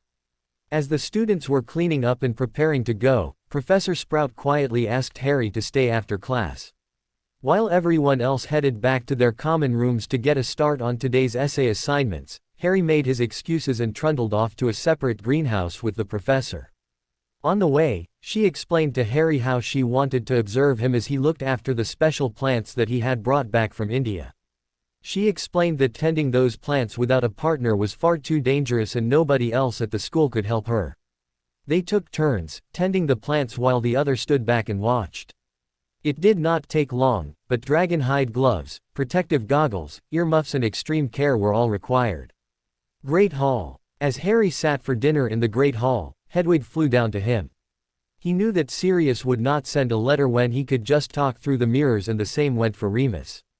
There was no other person that he could think of who would send him a message with his owl, considering that all of his friends were with him. Before he took the letter, he cast a detection spell to make sure that it was not jinxed. Satisfied that the letter was just a letter, he took it from Hedwig and opened it to read.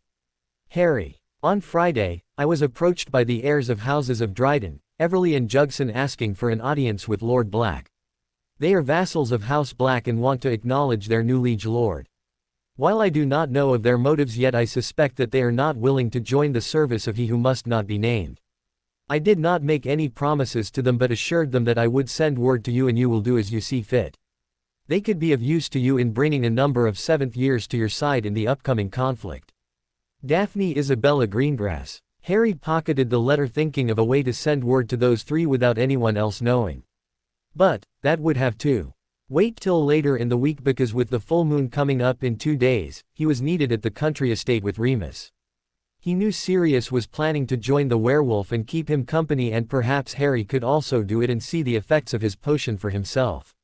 The next morning, he got up and found the other boys were already up. He asked them, surprised, "Did I wake up late?" Ron shrugged, "No, Harry. We realized that we should be readying ourselves. We had this false sense of security. With these castle walls, Dumbledore and you, it's hard to believe that Tom or his followers could ever get at us. But it was Hermione that pointed out, you and Dumbledore can't be everywhere all the time. So if it ever comes down to us stopping them, we had better be ready." I had to agree with her. Harry smirked. "Looks like you had some sort of awakening this summer. Come to think of it, you have not been fighting with Hermione at all. I remember how the two of you bickered over the smallest things." "What is the matter, Ron?" Neville snickered. "Our keeper has a thing for the bookworm." Harry looked at Ron incredulously. "Is that true? If it is, then you have another prank coming your way for hiding this from me." Dean growled, "If we are done being mushy, can we go down to the lake? I have to catch up on my sleep later, you know." Harry led them to the common room where Hermione and Ginny were waiting for them. Collecting them, he went out and started running around the lake, followed by them. After 2 laps, they started doing push-ups while he jumped in the lake, followed by Neville.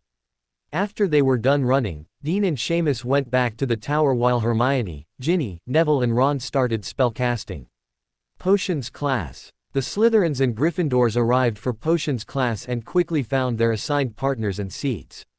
Snape called for homework and the students who had assignments quickly produced their scrolls and held them up along with the dunderheads who had failed to produce their summer assignments last class.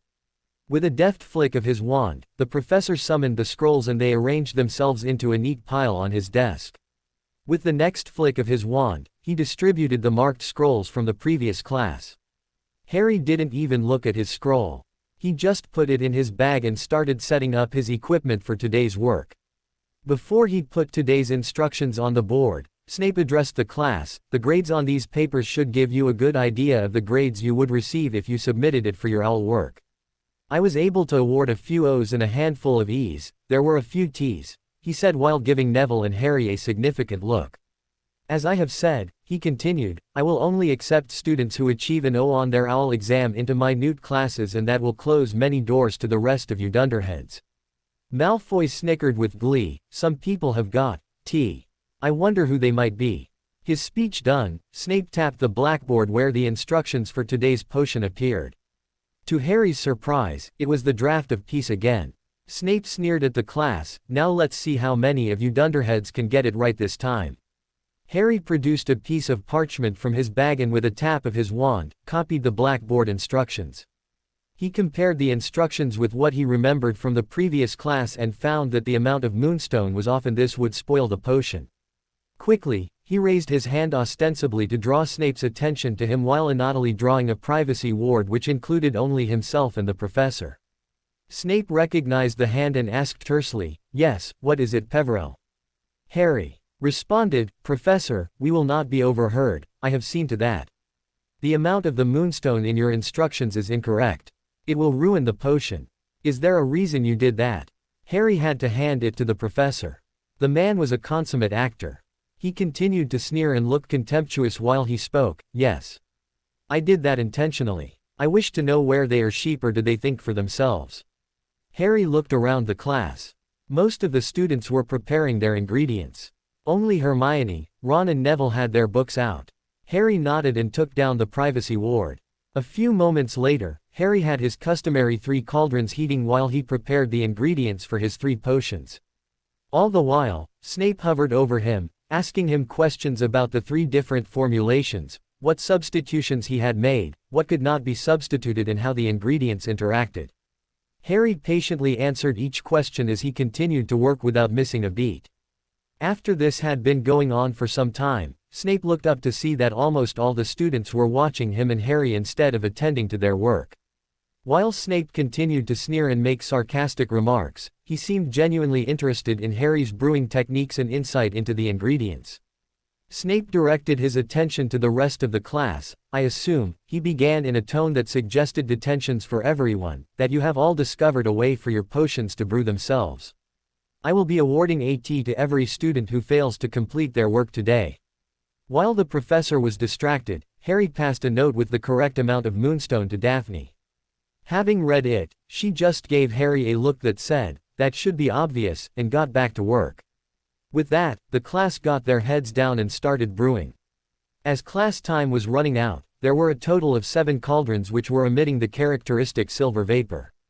4 of those were at the table which Harry shared with Daphne. Hermione, Neville and Ron had also succeeded at making the correction.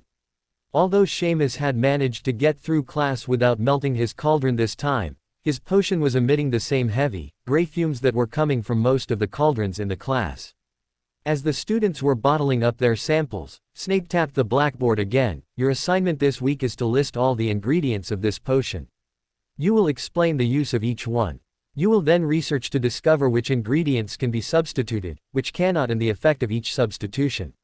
While the rest of the class was groaning, Harry was inwardly whooping with joy. Snape had based the homework assignment on his work.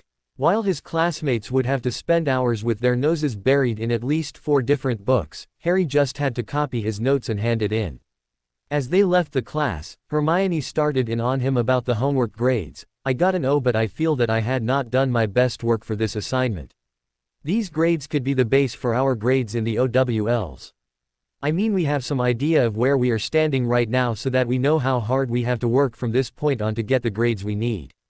She was showing no sign of letting up, so Harry interrupted her. "Hermione, if you want to know what grade 1 got, just ask. I know you have already asked Neville and Ron's grades." She hesitantly said, "If you don't mind, please." Wordlessly, Harry produced the scroll from his bag and handed it to her. On the top in right-hand corner, O is scrawled with a comment, "This is the best work that I have seen on this topic." She started reading the essay without even looking where they were going while Ron kept steering her towards the 3rd floor with Harry and Neville. When he reached the 3rd floor, he found that the twins, Ginny, Susan, Hannah and Luna were already there. He did not remember inviting Luna to his circle yet and asked the Ravenclaw, "Can I help you in any way, Luna?" She said in her dreamy sing-song voice, "Hello Harold Peverell. I was actually looking for Blizz." Hermione asked, "Who is Blizz?" Luna perked up. "Oh, it is a snow leopard I saw in the castle a few days ago and the Nargles told me that I would meet him here." She was giving a look to Harry which said that she knew his secret and he had to control his surprise lest others got suspicious. Hermione was saying, "Luna, snow leopards are native to the Himalayas and you certainly won't find one wandering in the halls of Hogwarts." Luna just shook her head. "You are brilliant but close-minded, Hermione. There is a reason you did not become a Ravenclaw." The Ravenclaw drifted away while Harry was pondering how she seemed to know of things which no one knew about. He was sure no one knew about his animagus form or what kind of animal he was, but she knew it. She also knew about him visiting India, something that even his friends did not know. There was something about her that nagged at the back of his mind. He banished the thought out of his mind as he concentrated on the people before him and things that needed to be done. As everyone had conjured their chairs, Harry started, "I called this meeting because things may change soon. Last Saturday, we achieved another step towards vanquishing Tom Riddle. I fear that when he realizes what we are doing, he will attack directly instead of hiding and waiting. I would give us 6 months before that happens." Hannah broke in, "Tom Riddle? Who is that?" Harry explained, "The birth name of our adversary is Tom Morville Riddle. He is a half-blood, offspring of a squib mother and a muggle father.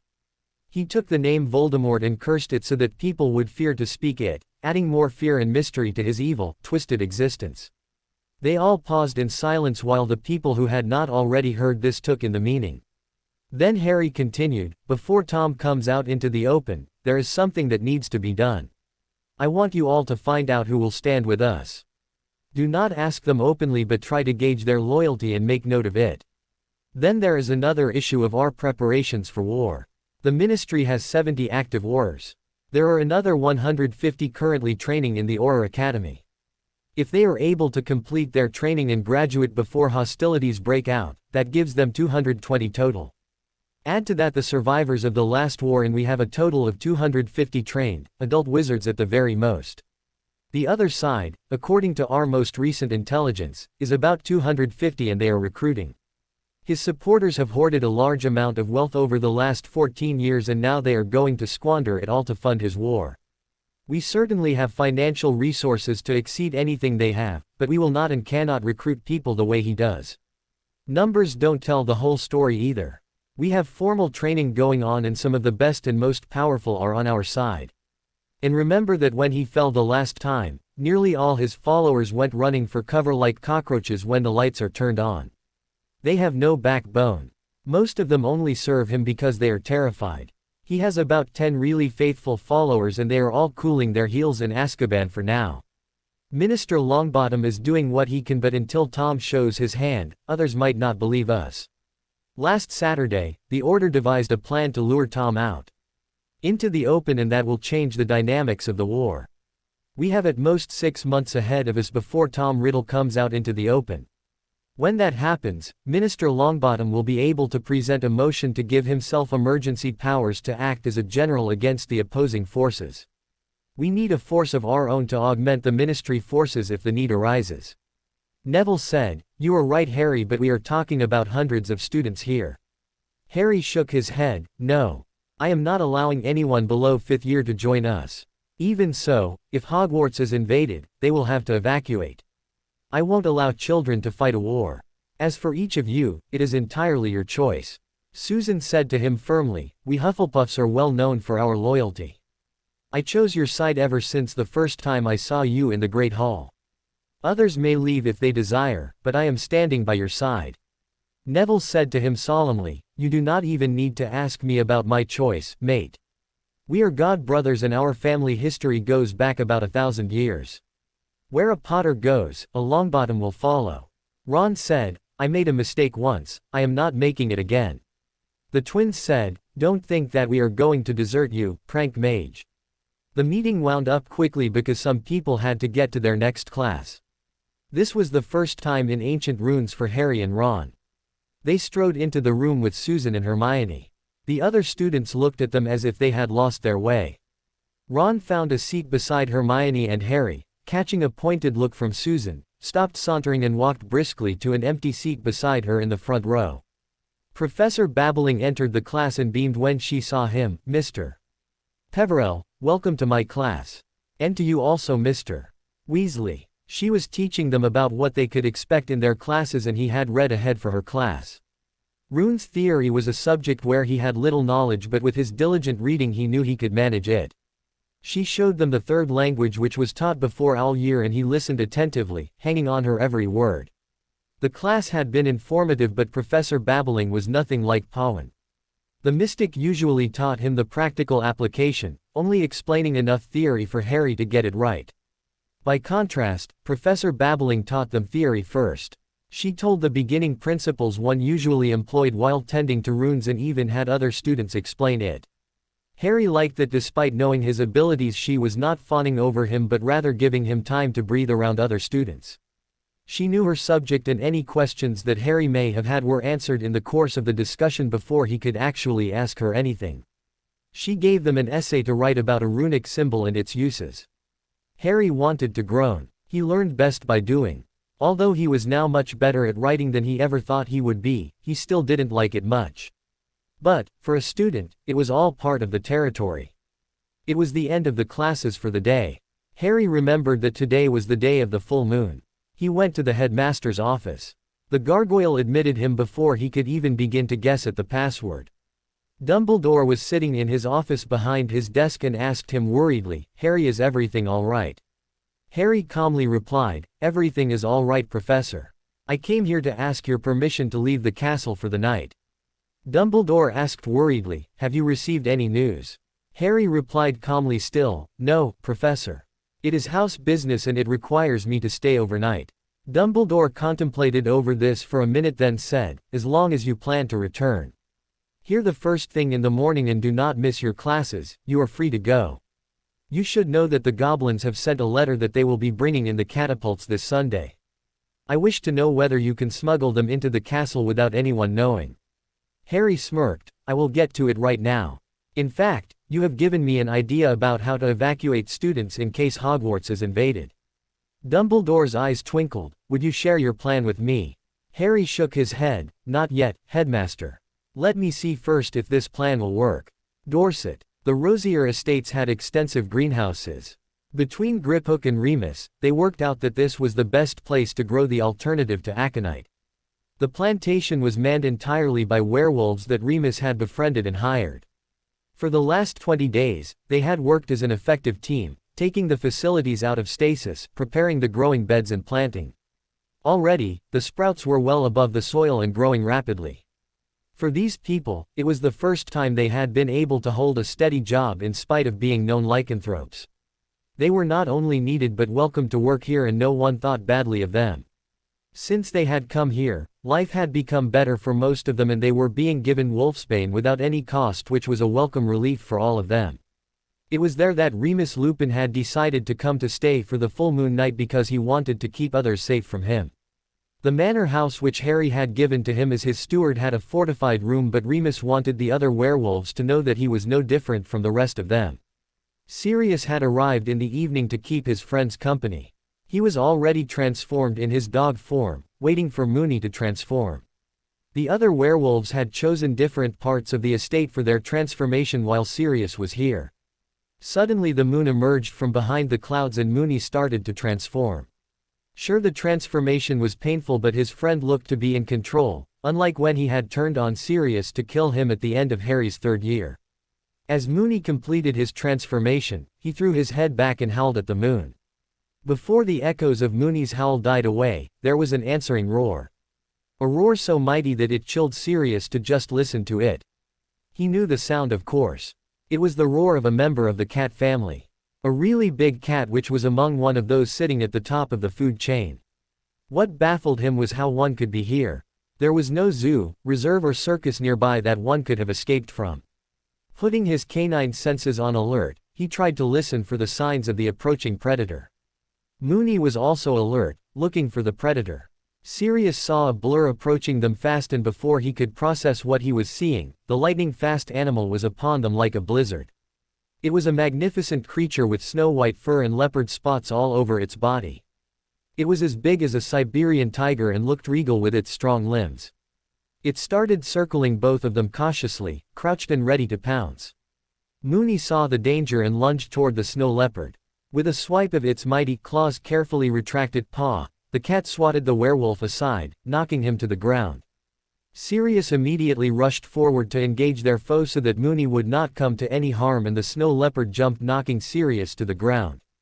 As Sirius fell, it put its heavy paw on the shaggy dog, pinning him down, and gave the roar again, signaling its triumph over him. Moony, who had managed to get to his feet again, started to attack, but the snow leopard just moved out of the way and pinned him down. The werewolf was able to throw him off and stand again, but this time the snow leopard started licking the werewolf, surprising Sirius. As Sirius watched, the werewolf sat down contentedly, letting the snow leopard lick it over and over again. After some time, it approached Sirius and started showing him the same affection. At that moment Sirius saw the eyes of the leopard and began to grin, or the closest to grin that a dog can do. There was also the smell which was particular to a person, his son. This was Harold Peverell, who was a freaking animagus. After that the three of them walked around the property, bumping into each other playfully and sometimes just getting into a scuffle. One thing was sure, however, that the snow leopard Peverell was more powerful than both of them put together, being atop of the chain predator. Merlin's beard. James would be proud that his son had achieved such a spectacular transformation. Black Townhouse. Harry had spent a major part of the night with the Marauders and then returned to the Black Townhouse. Since the Weasleys had moved out to the manor house and Sirius was staying with Remus, it was just Harry and the house elves. He took a few minutes to tour the place and see how the elves had done. Everywhere he looked there was new paint, new wallpaper, new carpet. The old gas lights had been upgraded to ever-burning globes. The paneling had been refinished. The woodwork and floors had all been refinished. The infestations were gone. In the kitchen, all the cookware was polished and hanging in order. The stone floor had been polished until Harry could see his reflection in it. The old fireplace looked like it was made of freshly hewn granite. Harry called for the elves, Creature, Winky. With two loud cracks, the diminutive servants appeared. Creature and Winky were wearing tea towels with the black family crest, toga style. The male elf stood stiffly to attention while the female elf made a curtsy. Creature croaked, "What we be doing for Lord Black?" Harry beamed at the two of them. "You have done proud service to the House of Black. I am pleased with the condition of this home. Creature, you will be happy to know that the mission given to you by Regulus has been completed. Your old master can rest in peace, knowing that his sacrifice was not in vain. Winky, I am happy to see that you are looking well. Is life here agreeing with you?" Winky squeaked, meaning no disrespect to Lord Black. Winky is still missing Master Crouch, there being no help for it. But Winky be serving here and be's happy while there be work to be done. Well said, Winky. Your loyalty does you credit. Waving his wand in a complicated gesture, Harry produced two large, beautifully crafted, gold lockets. They bore the Black family crest, engraved on the outside, and were hanging from gold chains. He presented them to the two elves. When Creature opened his locket, there was a picture of Regulus on one side and a picture of Sirius on the other side. When Winky opened hers, it contained a picture of Barty Crouch Sr. on it. Harry said, "I wanted to thank you both and encourage you to keep up the good work." Creature said, "Lord Black is most generous." Winky said, "It be's a pleasure to serve Lord Black." Harry dismissed the elves, then called for Dobby. He asked his elf to fetch him a change of clothes. With dawn approaching, he threw a pinch of glittering powder into the kitchen fire and called out, "Gryffindor common room," as he stepped into the emerald green flames.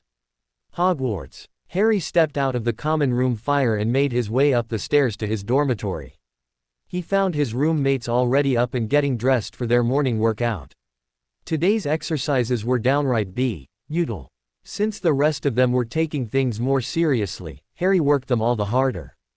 In the time it took the others to run 3 laps, Harry finished 4. They then did crunches and push-ups until their muscles shook with fatigue and refused to give them one more repetition. Susan and Hannah had joined them this morning, and by the time they ended, Hannah was worse for wear, cursing Harry under her breath for making them work so hard. They were all going to feel it. Having worked out to their capacity, they then paired off and practiced dueling. Harry and Neville told them that while shields definitely have their uses, no curse, jinx or charm is ever going to take effect if it can't hit. The two of them demonstrated dodging. They all practiced dodging while their partners tried to zap them with low-powered stingers. When the sun was well up, Harry called a halt to it and they all returned to the castle to get ready for breakfast. The Great Hall. Breakfast was a very subdued affair this morning until Luna drifted over to the table. Everyone quickly put down whatever they had in their hands to avoid any accidents which may happen. She looked at Susan intensely before she started. "Harold, do you know that Susan fancies you?" Harry's mouth fell open while the others were snickering.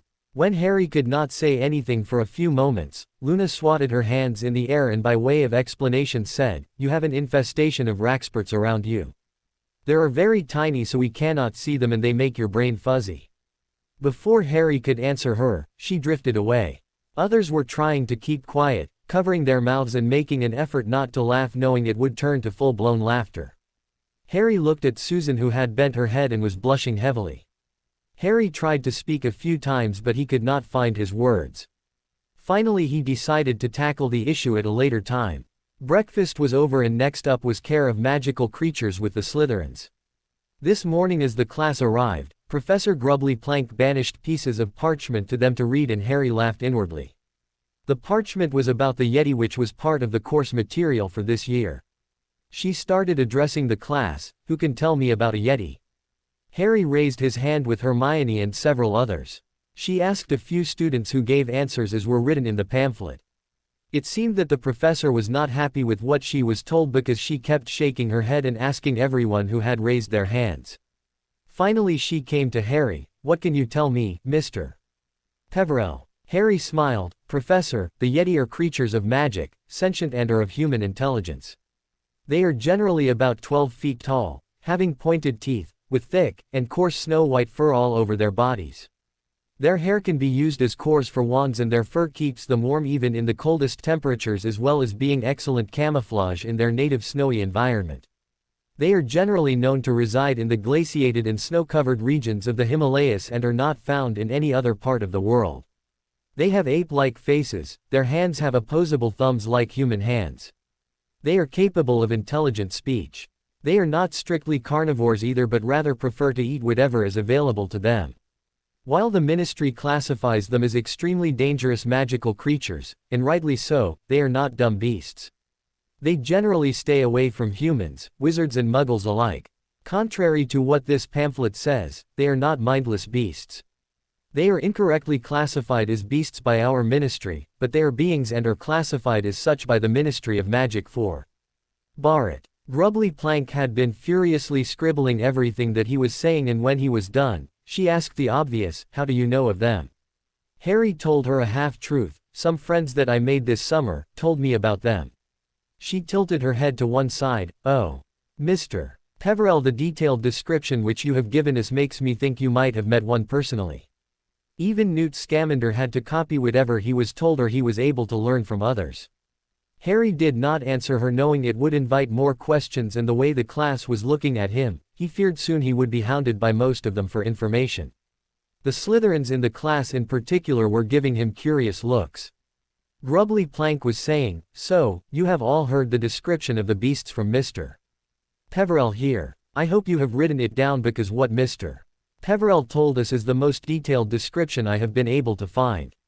Now I want you all to draw a sketch of the beast from the description." The rest of the lesson, Harry worked on drawing a sketch of Raktakish, the Yeti prince who had given Harry a hair for his wand. When it was complete he copied the parchment, rolled up one of them in a scroll and sealed it with the seal of House Peverell, and placed the sealed copy in his school bag. He handed in the other copy to the Professor Grubbly Plank as his assignment work. Since the rest of the class had not been able to finish the sketch, Grubbly Plank gave them homework to finish the sketch and hand it in the next class. Harry realized that perhaps he had said more than he should have during the class, and he especially did not want to be interrogated by Hermione right now.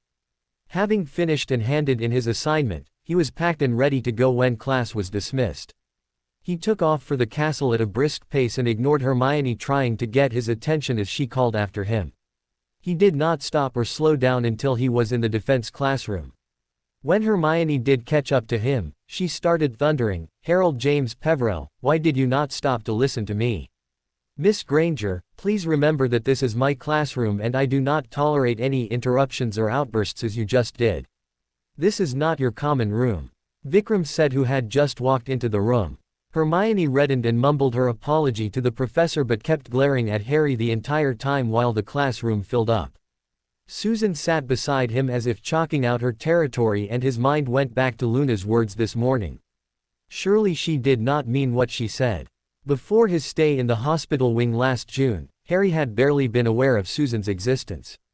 Between him mooning over Cho and Ron's interference, he might not have noticed if Susan had attempted to run him over with a muggle lorry. But, now that Harry thought back, he recalled that Susan had tried to approach him more than once. She had always defended him, even when her fellow Hufflepuffs and her best friend had turned against him. And since last June, she had been requesting his company and spending every minute she could with him.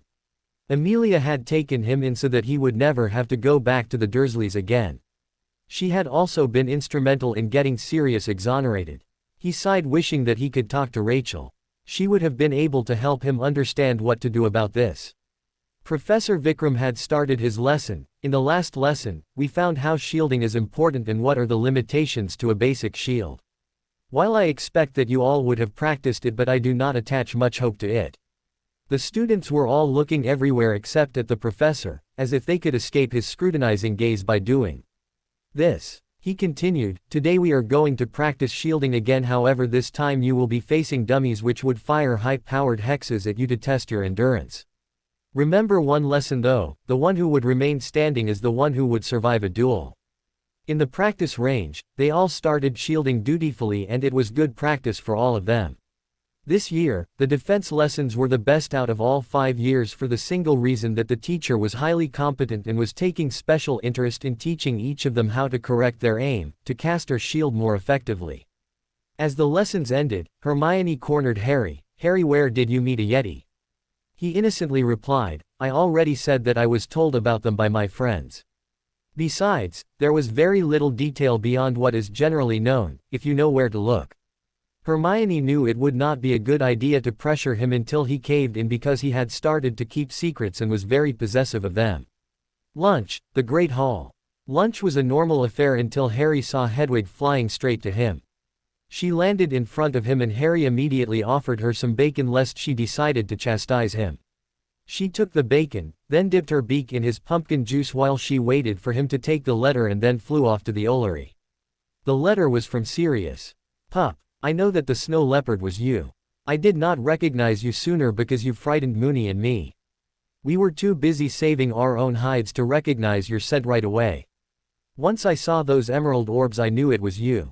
I know you have no class after lunch, so it's time to use the old invisibility cloak and the map to release the marauder inside you. We are waiting for you in the shack for an important ceremony, the naming ceremony of the snow leopard this evening. Love, Padfoot. After lunch, Susan, Hermione and Hannah went to arithmancy while Ron dragged Harry off to the library. They used the rest of the day to finish all the homework that they had been assigned. In the evening, Harry lost Ron as usual.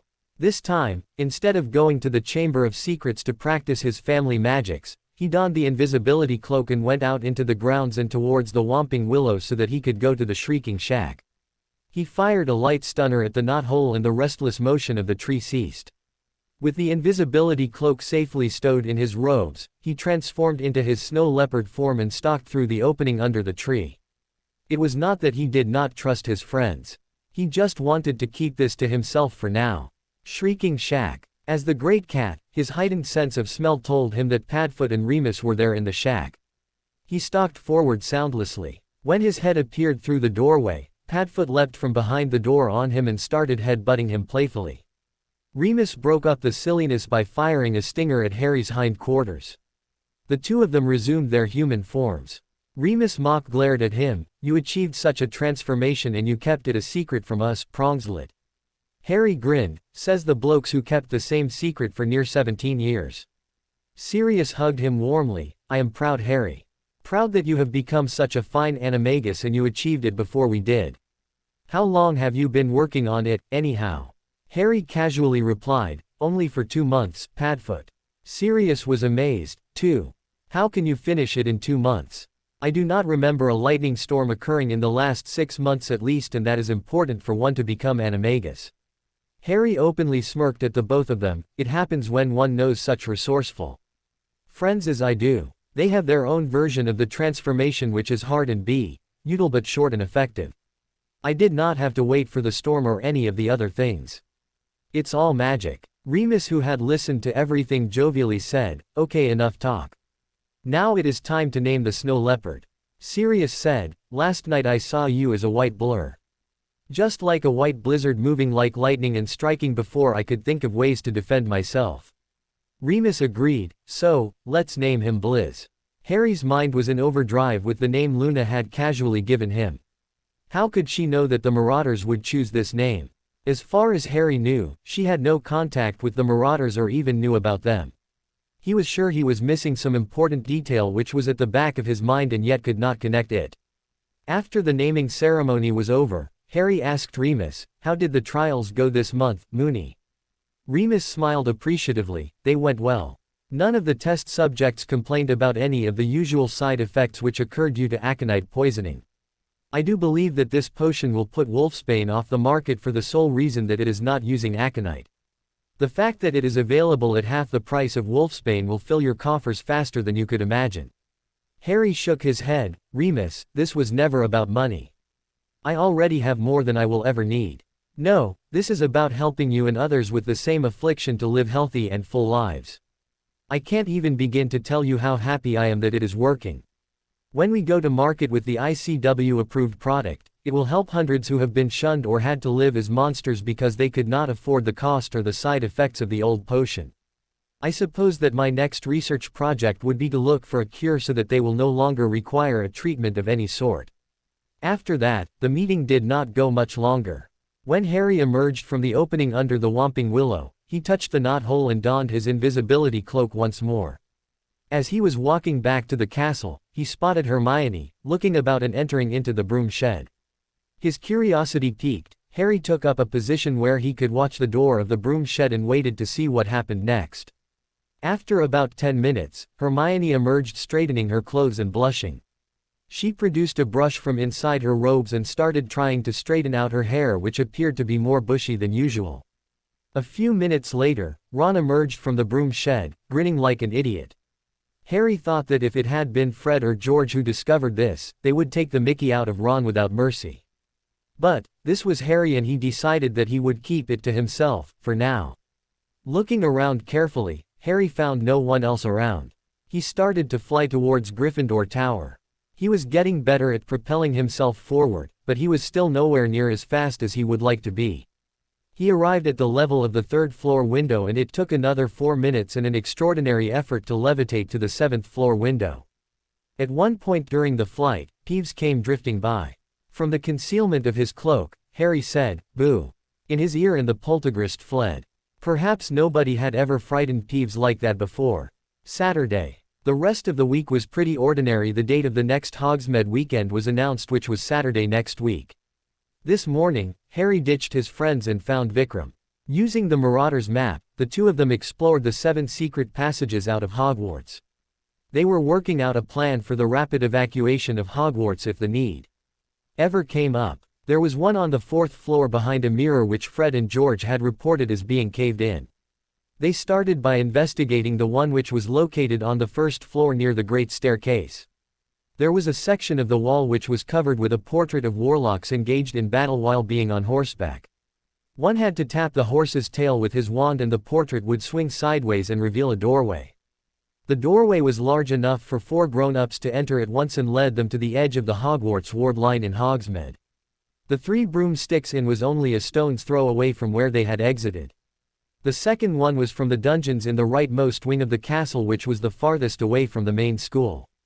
In a room which perhaps had not been frequented for a long time, there were a lot of portraits or paintings which looked grumpy, likely because they had been left here to rot.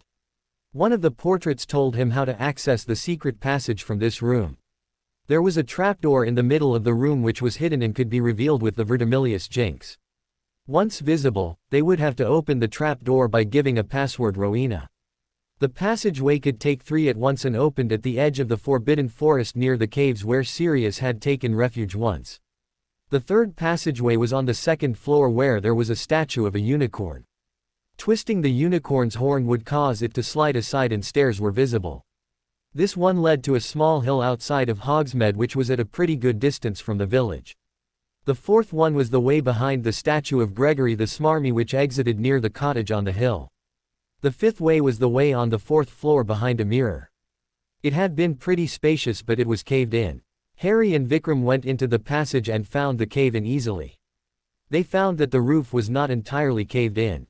The mystic cast some detection spells and then turned to Harry. "We can repair this way and put it to use again, but before we do that we will have to use a number of runes to fortify the structure so it does not fall on anyone. Since it is spacious, it can be used for a number of purposes." Harry wholeheartedly agreed and they started casting spells at the debris, clearing it away or transforming it. A few minutes later, when they were done, there was an archway where the debris had been. When they exited the passage through the mirror, Harry put a spell on it so it would open only on giving a password, and for now, he set the password Ganda Berenda. They went to inspect the sixth secret passage, which was situated on the fifth floor under the statue of the one-eyed crone. One had to tap its hump with their wand and give the password Descendium, and the hump would open. The entrance was so tiny that only a thin student could pass through, like Harry used to be during his third year.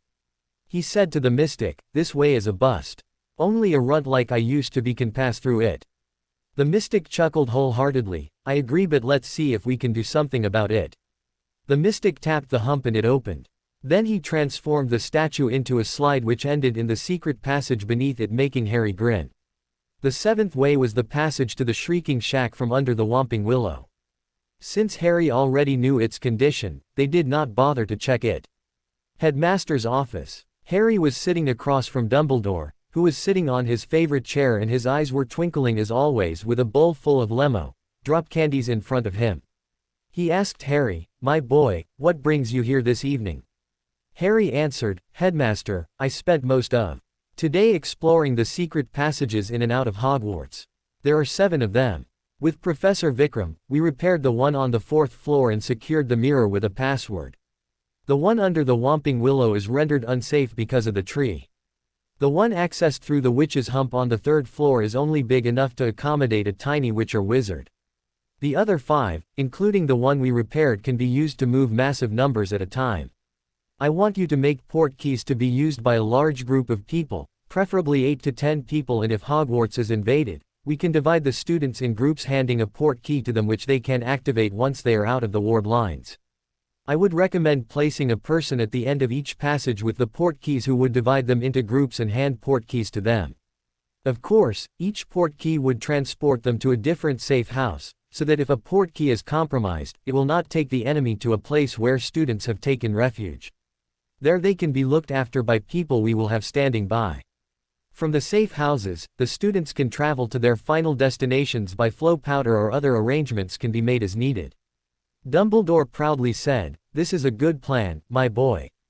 Now what about the catapults? Have you found someone to operate them?" Harry shook his head, "Not yet. I am still trying to gauge the interest of students and take stock of their loyalties. When I have found some reliable people, I will introduce them to the catapults and teach them to use them. Tomorrow we have to smuggle the goblins into the school with the catapults and assemble them. Please send port keys to Griphook with Fox set to go off at the time of dawn breaking, and the destination being the ramparts of the castle. There are not many students who will be awake at that hour." Dumbledore nodded. "I will send the port keys to Griphook tonight." Lion's Den. When Harry returned to the common room, Hermione and Ron were sitting in the common room near the fireplace, talking in soft whispers. For once, he thought that he should leave them alone, but then realized these last few days he had distanced himself from others. He hated to do it, but he took a chair near both of them and asked, "What is it you two are discussing in such hushed whispers?"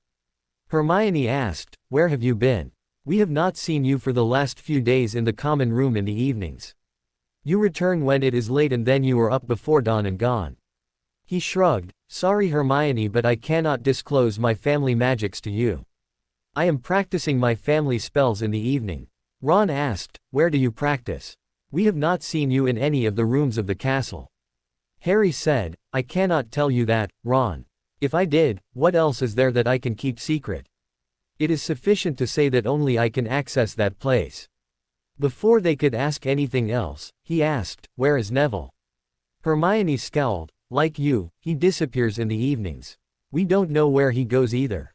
He told us once that he was working in the greenhouses, but when we went looking for him, we found that Professor Sprout locks all the greenhouses in the evening and does not open them again until dawn.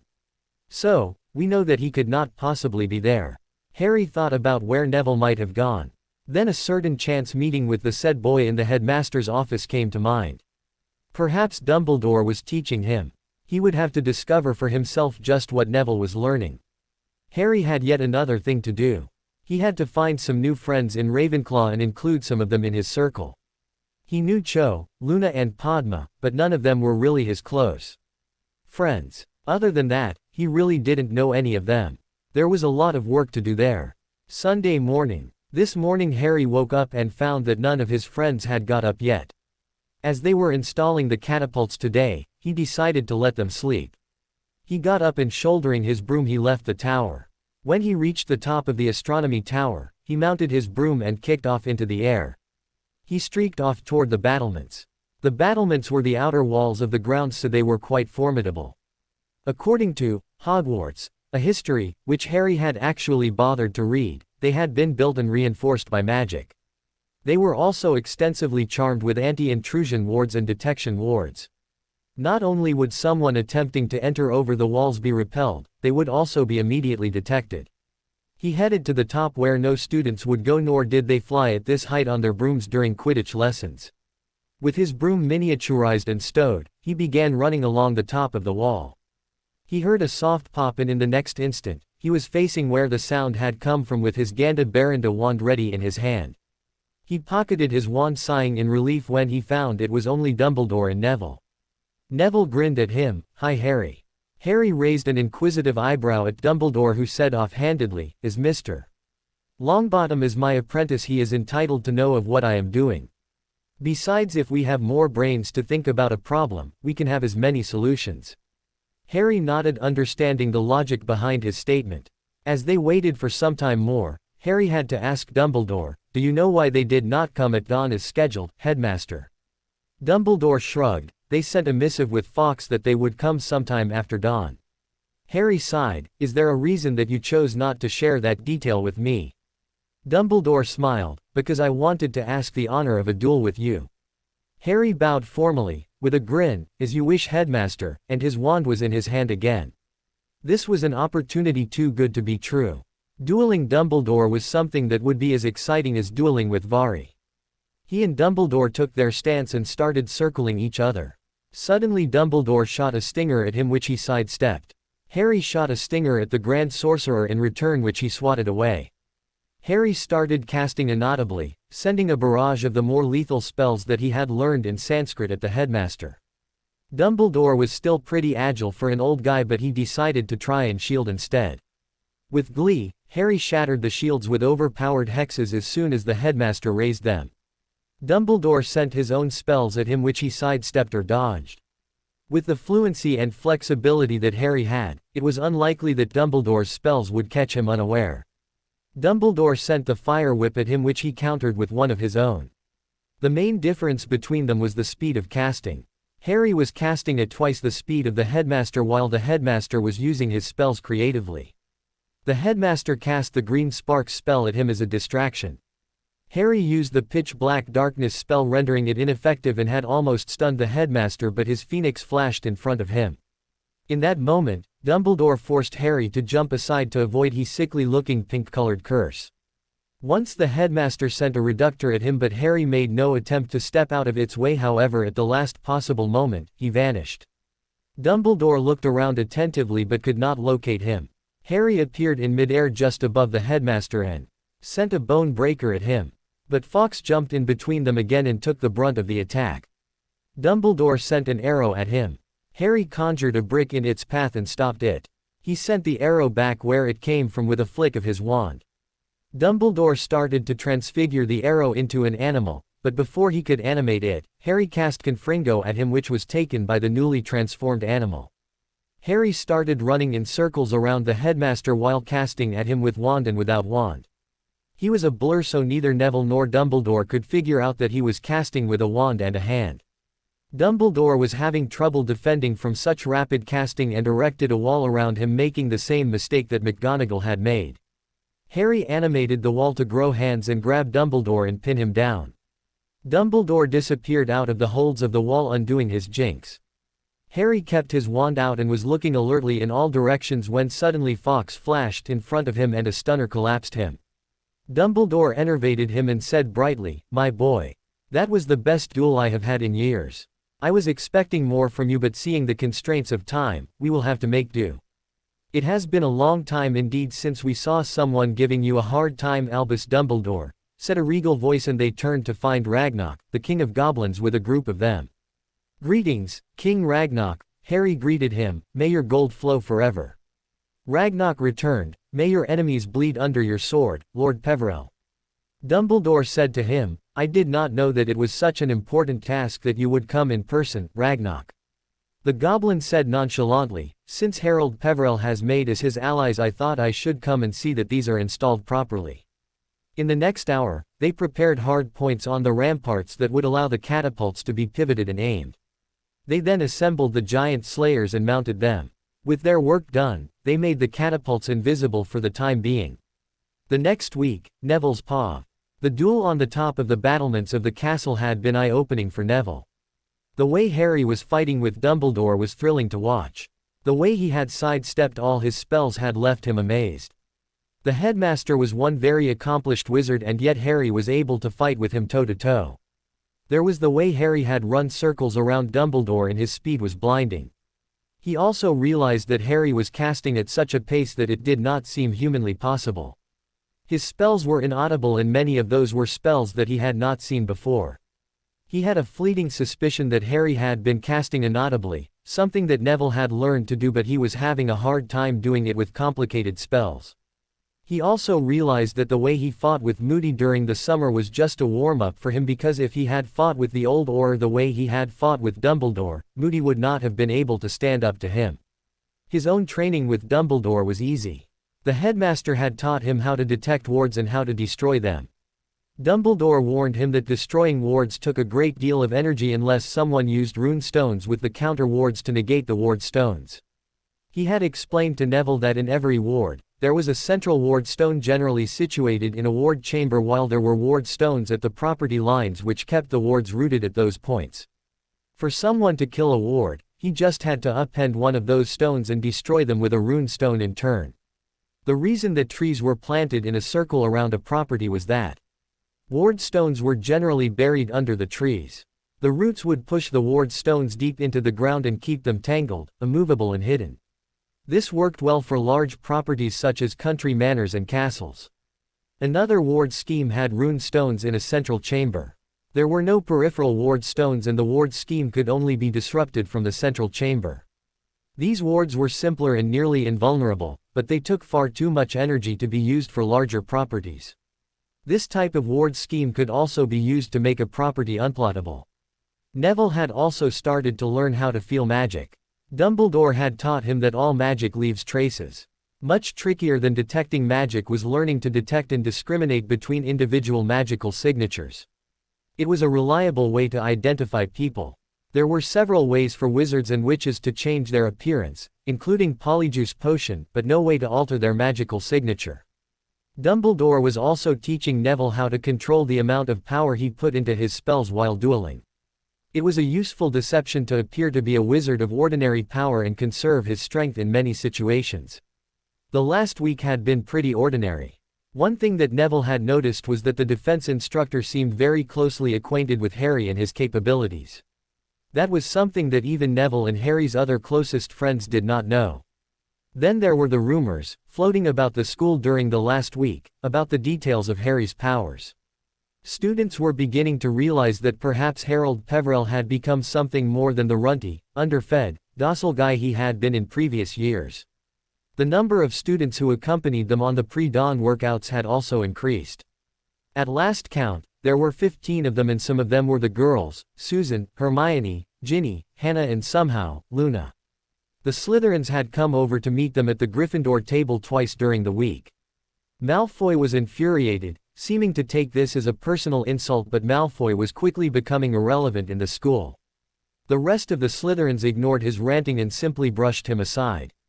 Harry had also gained 3 allies who were scions of dark families during the week in a meeting which had taken place in a room in the dungeons which Neville had not seen before. The room was very old, full of broken furniture and old discarded portraits. Harry had not taken anyone else with him except Neville, saying that he planned to introduce them to others at the right time. Flashback starts. Harry and Neville were already waiting in the room when the 3 entered, followed by Daphne Greengrass. The 3 of them sat on their haunches and bowed their heads, saying, "Lord Black." Harry signaled them to stand and said, "Eris Greengrass intimated to me that you were seeking an audience with me." Jugson said, "Lord Black, we desired to acknowledge our new liege lord and ask a boon of you." Harry replied, "Say your wish, and if it is in my power, I will grant it." Everly said, "Lord Black, as you know, our families have sworn fealty to the Dark Lord, and as such they are bound by magic to serve him. But they have left our choice to us. We know of the motives of that megalomaniac and the extent to which he is ready to go to achieve his desires. He does not care for blood but only his dreams of world domination. He even kills his own followers if they dare to take a stand against him. We ask you to accept us as vassals of the House of Black as is right and proper." Harry thought for a second and then said, "Do you all vow to serve the interests of your liege lord as he would do for you?" They replied, "We so vow." He further asked, "Will you do your lord's bidding in return for his protection?" They said, "We will." He proclaimed, "Then rise as vassals of House Black. The house will serve and protect you as you will for this house. However, if you betray your liege lord in any way, may Mother Magic smite you for your folly." These young men were all from pure-blood wizarding families. Harry found to his delight that they all had formidable mind shields and well-organized mindscapes. They were well suited for work inside Slytherin House without fear of being discovered. As they were accepted, Harry gave them some instructions to prod other members of the house without overtly appearing to be serving him and to bring those to his side who could be swayed. He also accepted Jugson's request to protect his father from persecution at the hands of the ministry. This was conditional provided that his father did not indulge in muggle baiting, fighting against the ministry or commit any such crime as would be punishable by death. Flashback ends. Today was the Hogsmeade weekend and Harry had sent word around to many people of other houses to meet him in the Hog's Head. Neville knew the agenda of the meeting was to talk about the oncoming war and to recruit the students on his side in case Hogwarts was attacked. Neville had sent word to his parents about this plan and Frank had agreed that students should at least be able to protect themselves. The defense instructor was very good, perhaps the best in years, but 2 classes a week was not enough time to teach them properly. Neville himself had talked to a couple of them and they had agreed that it would be at least worth it to hear what Harry had to say. There was one thing that Harry had flatly refused to do. He would not teach students below 3rd year. He said that they were too young and they would do better with the defense instructor teaching them. Neville had yet to see the defense instructor teach a theoretical class. His approach was in fact celebrated by others. He had overheard Professors Sprout and Septima Vector talking about how the practical applications in the subject were helpful in teaching students to be more agile. The wizarding etiquette classes, which were optional from the 2nd year up, were also attended by many of the students. Professor Cassandra Lester was very patient and taught about the wizarding world, its customs and traditions to students while she encouraged them to ask questions. All in all, this was the best year yet. London. The Mystics had decided to postpone exorcising the chalice of the fragment of Tom Riddle's soul for now. They knew that besides the snake, there was one more Horcrux out there. Taking immediate action on the cup just might alert Tom Riddle that they were onto him, causing him to take extraordinary measures to remove or protect his remaining Horcrux.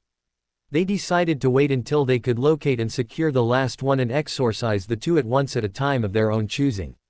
It was Dumbledore who had deduced that the Great Snake was the 6th Horcrux, Harry being the 7th and the one that Tom did not intend to make.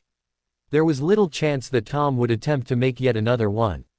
The last unintentional one stripped him of his power and his body. Trying again would likely damage him beyond the point of no return, not dead but not alive either and powerless. The Mystics had been warned against taking too direct a hand in the upcoming war by their seer. As it turned out, they were already stretched thin. There seemed to be an outbreak of small-time Dark Lords in Africa and the Mystics were actively engaged in putting them down. Add to that the fact that Harry was the child of the prophecy and they knew better than to tamper with fate. They had already extended a helping hand by training and healing Harry. They could lend aid by exorcising the Horcruxes and occasional assistance when asked, but that was it. Ministry of Magic. Frank Longbottom had been meeting regularly with Croaker, Moody and Amelia, talking about the preparations for the war and security measures which could be implemented in the ministry to prevent Death Eaters from entering. They knew that there were marked Death Eaters among the ministry employees. They had all been relegated to positions where their decisions could not have far-reaching consequences. Their access to information was also restricted so that they could not learn or divulge sensitive information. There were a few reasons that Minister Longbottom had not acted to oust, arrest or quietly disappear the Death Eaters. He did not want to tip his hand that he knew Tom Riddle was back, As long as they were trying to remain undetected, they were not actively breaking any laws. Their actions and movements were a reliable indicator of what Riddle was up to. Certain random and subtle legitimacy could be very revealing of what the other side was up to. And finally, it was good to have a ready supply of guinea pigs to determine how well the anti-dark mark wards worked when the time came to test them.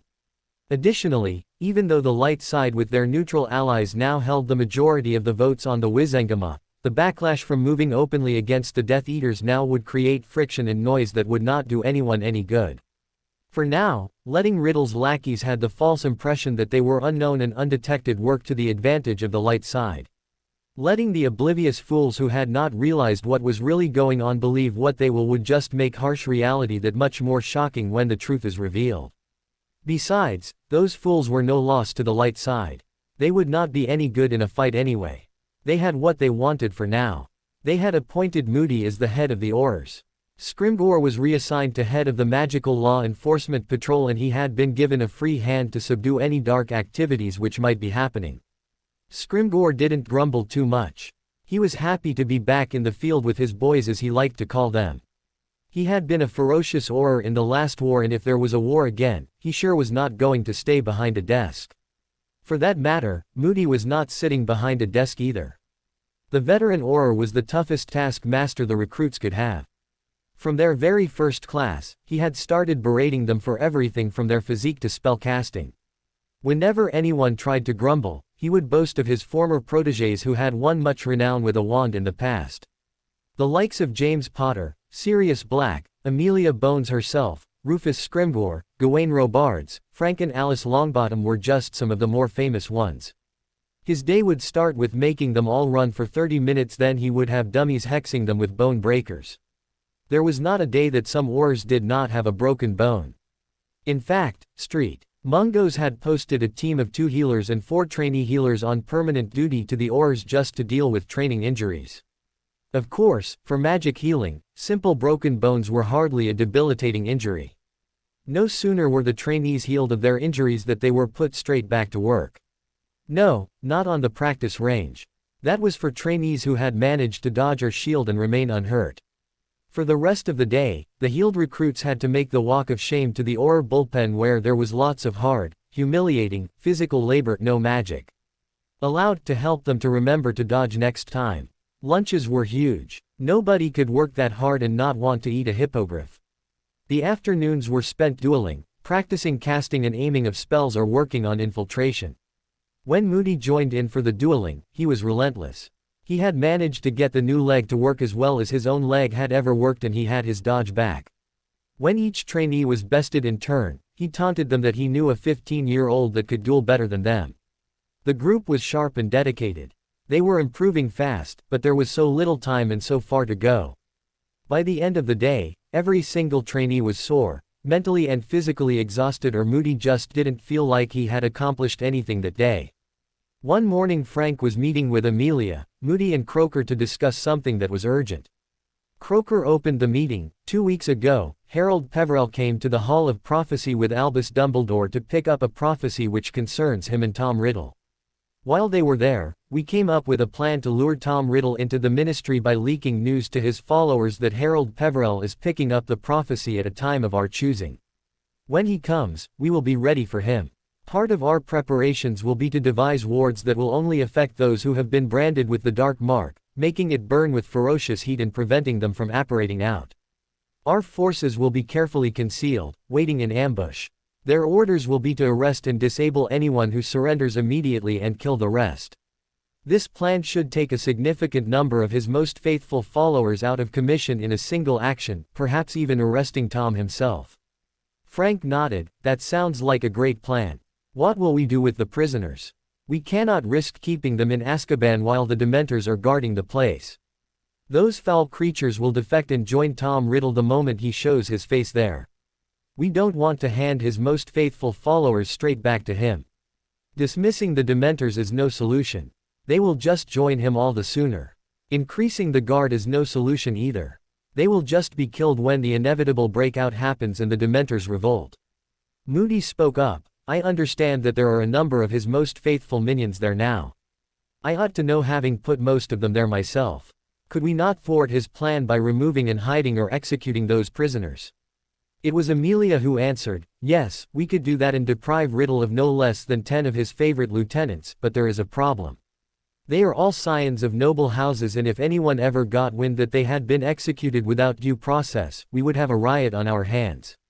What's more is we would likely push a few more families to the other side.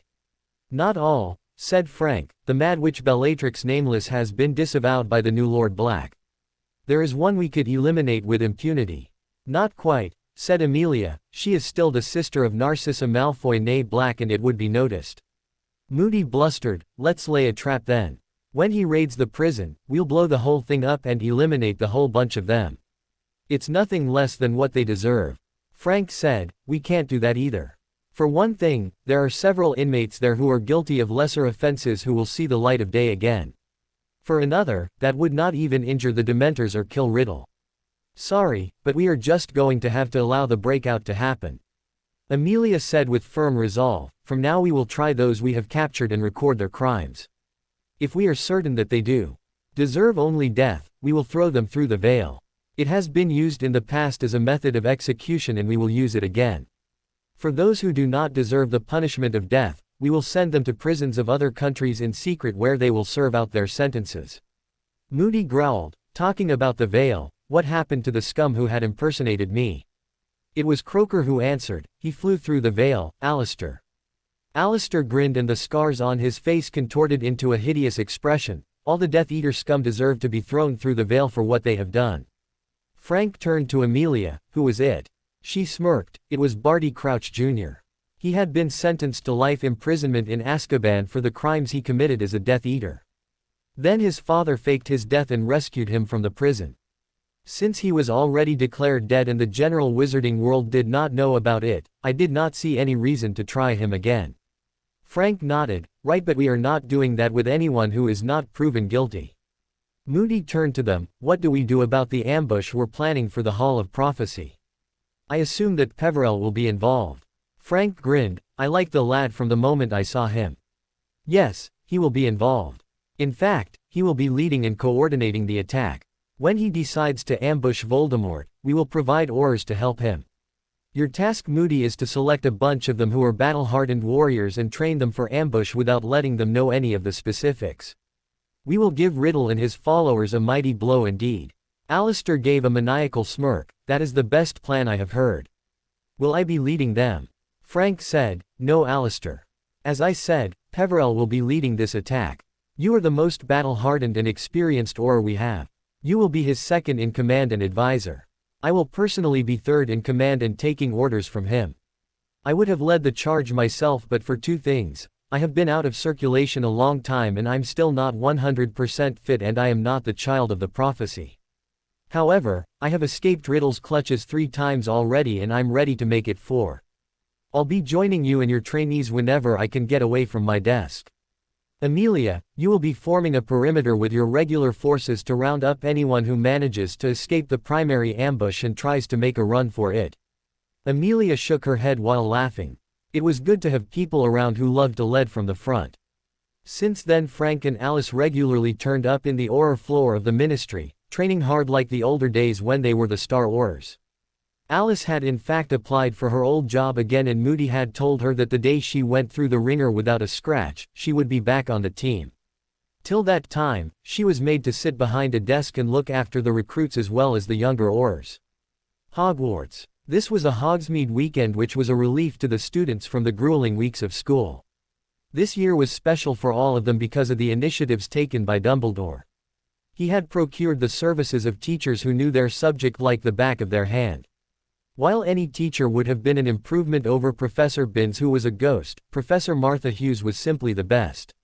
She certainly knew her subject. But that was not all. She also engaged the students. She largely taught by encouraging the students to share what they had learned from their reading and only made subtle corrections when the discussion started to wander too far off topic. The students were excited about being in her class and her style of teaching.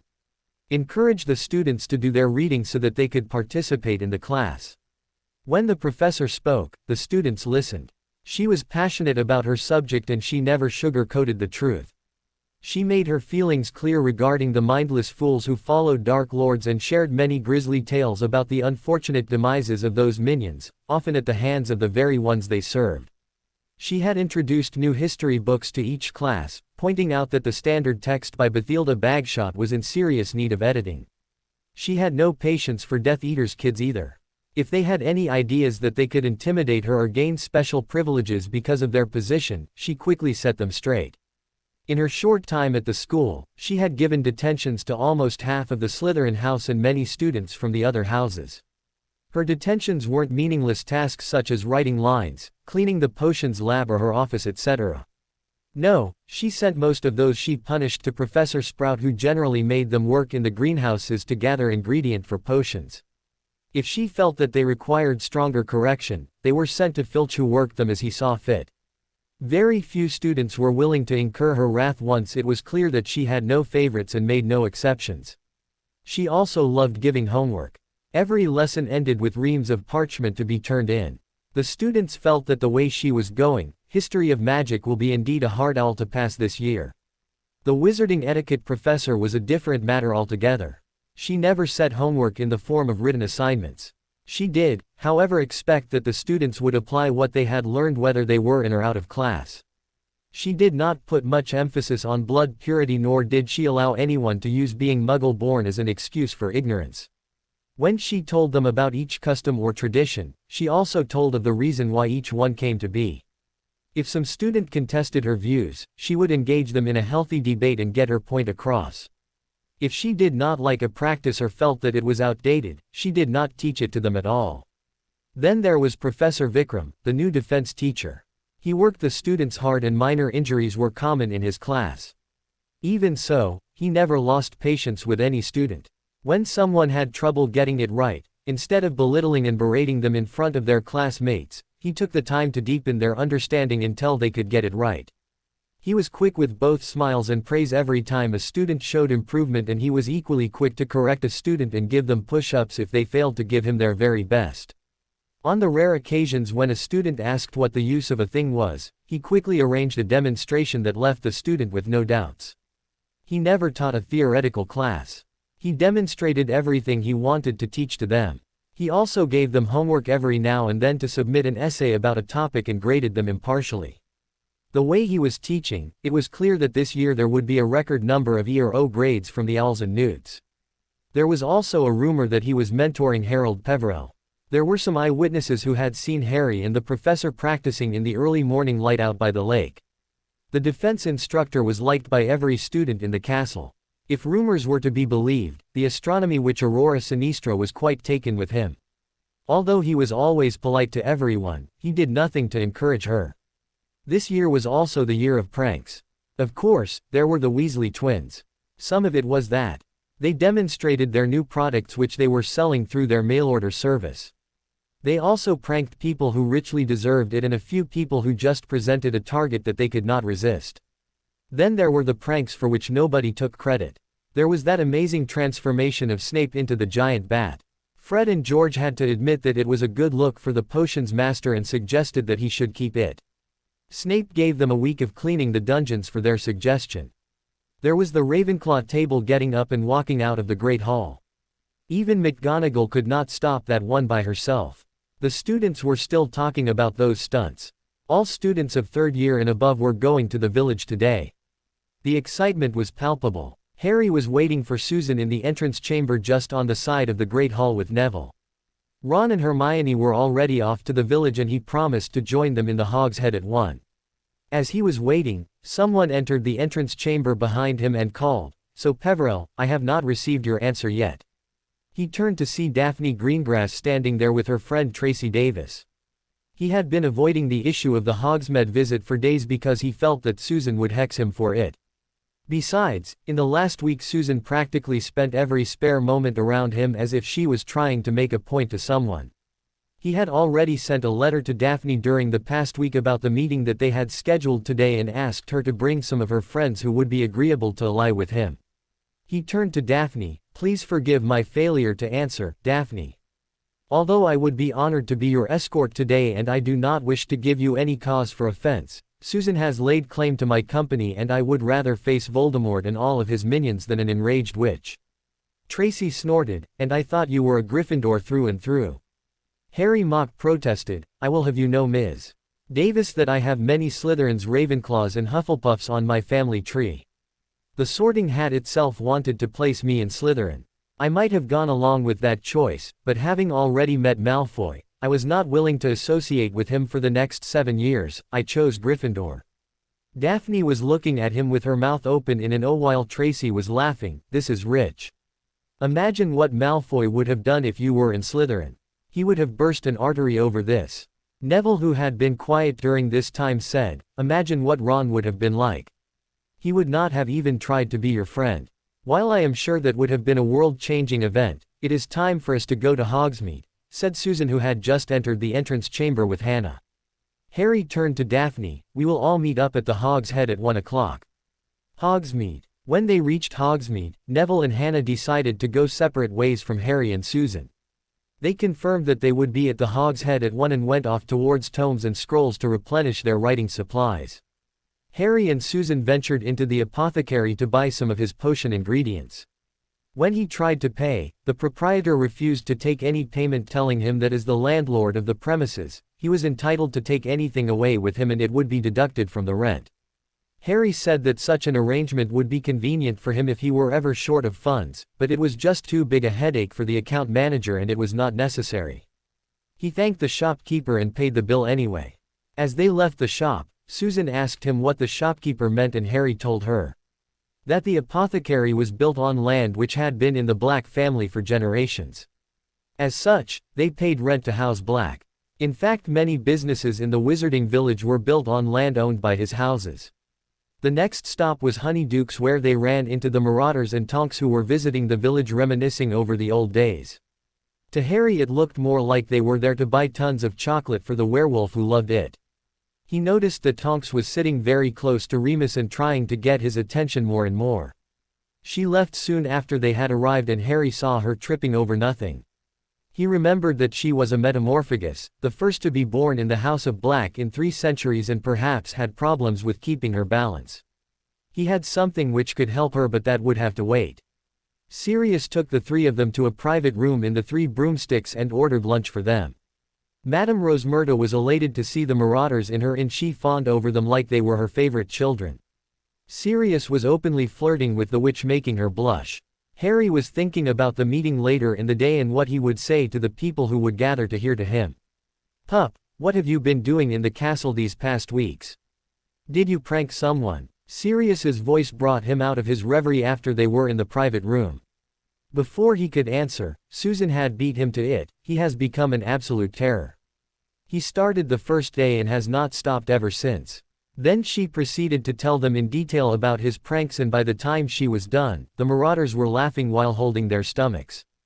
After some time, Harry told the Marauders about the meeting later in the day. They were hesitant about students being taught, but Sirius agreed that they needed to be prepared for more than stunners and disarming spells. They scoffed at his choice of a meeting place, saying that it was far too easy to be overheard in the Hog's Head. They assured him that they would talk to the barman and make sure that there were no eavesdroppers nearby. As it was, they wanted to attend the meeting and see what he would say to the students. As it neared 1 o'clock, Harry accompanied Susan to the inn. The inn was a lot cleaner than the descriptions he had heard from Hagrid and a few others in the last 4 years. The barman had electric blue eyes, was gruff looking and reminded Harry of someone, but he could not place who. There were around 50 chairs which had been set up in neat rows. There were a few chairs set up facing the rest, which Harry assumed were for him and his closest friends. The barman told him in an undertone that everything had been arranged and whatever anyone ordered would be on his tab. Harry understood that Sirius had hosted this on behalf of the House of Black, something that a lord would do when he invites people to a meeting. With a wave of his wand, he made the setting more informal by arranging the chairs into a circle. He cast a few detection spells and found that anti-portkey, anti-apparition, anti-eavesdropping charms had been placed on the inn, and anyone who was not invited would not be able to listen to them. A few minutes later, students started walking in. Hermione came in first with Ronald. They sat to Harry's left. Next came Neville and Hannah, who sat to Susan's right.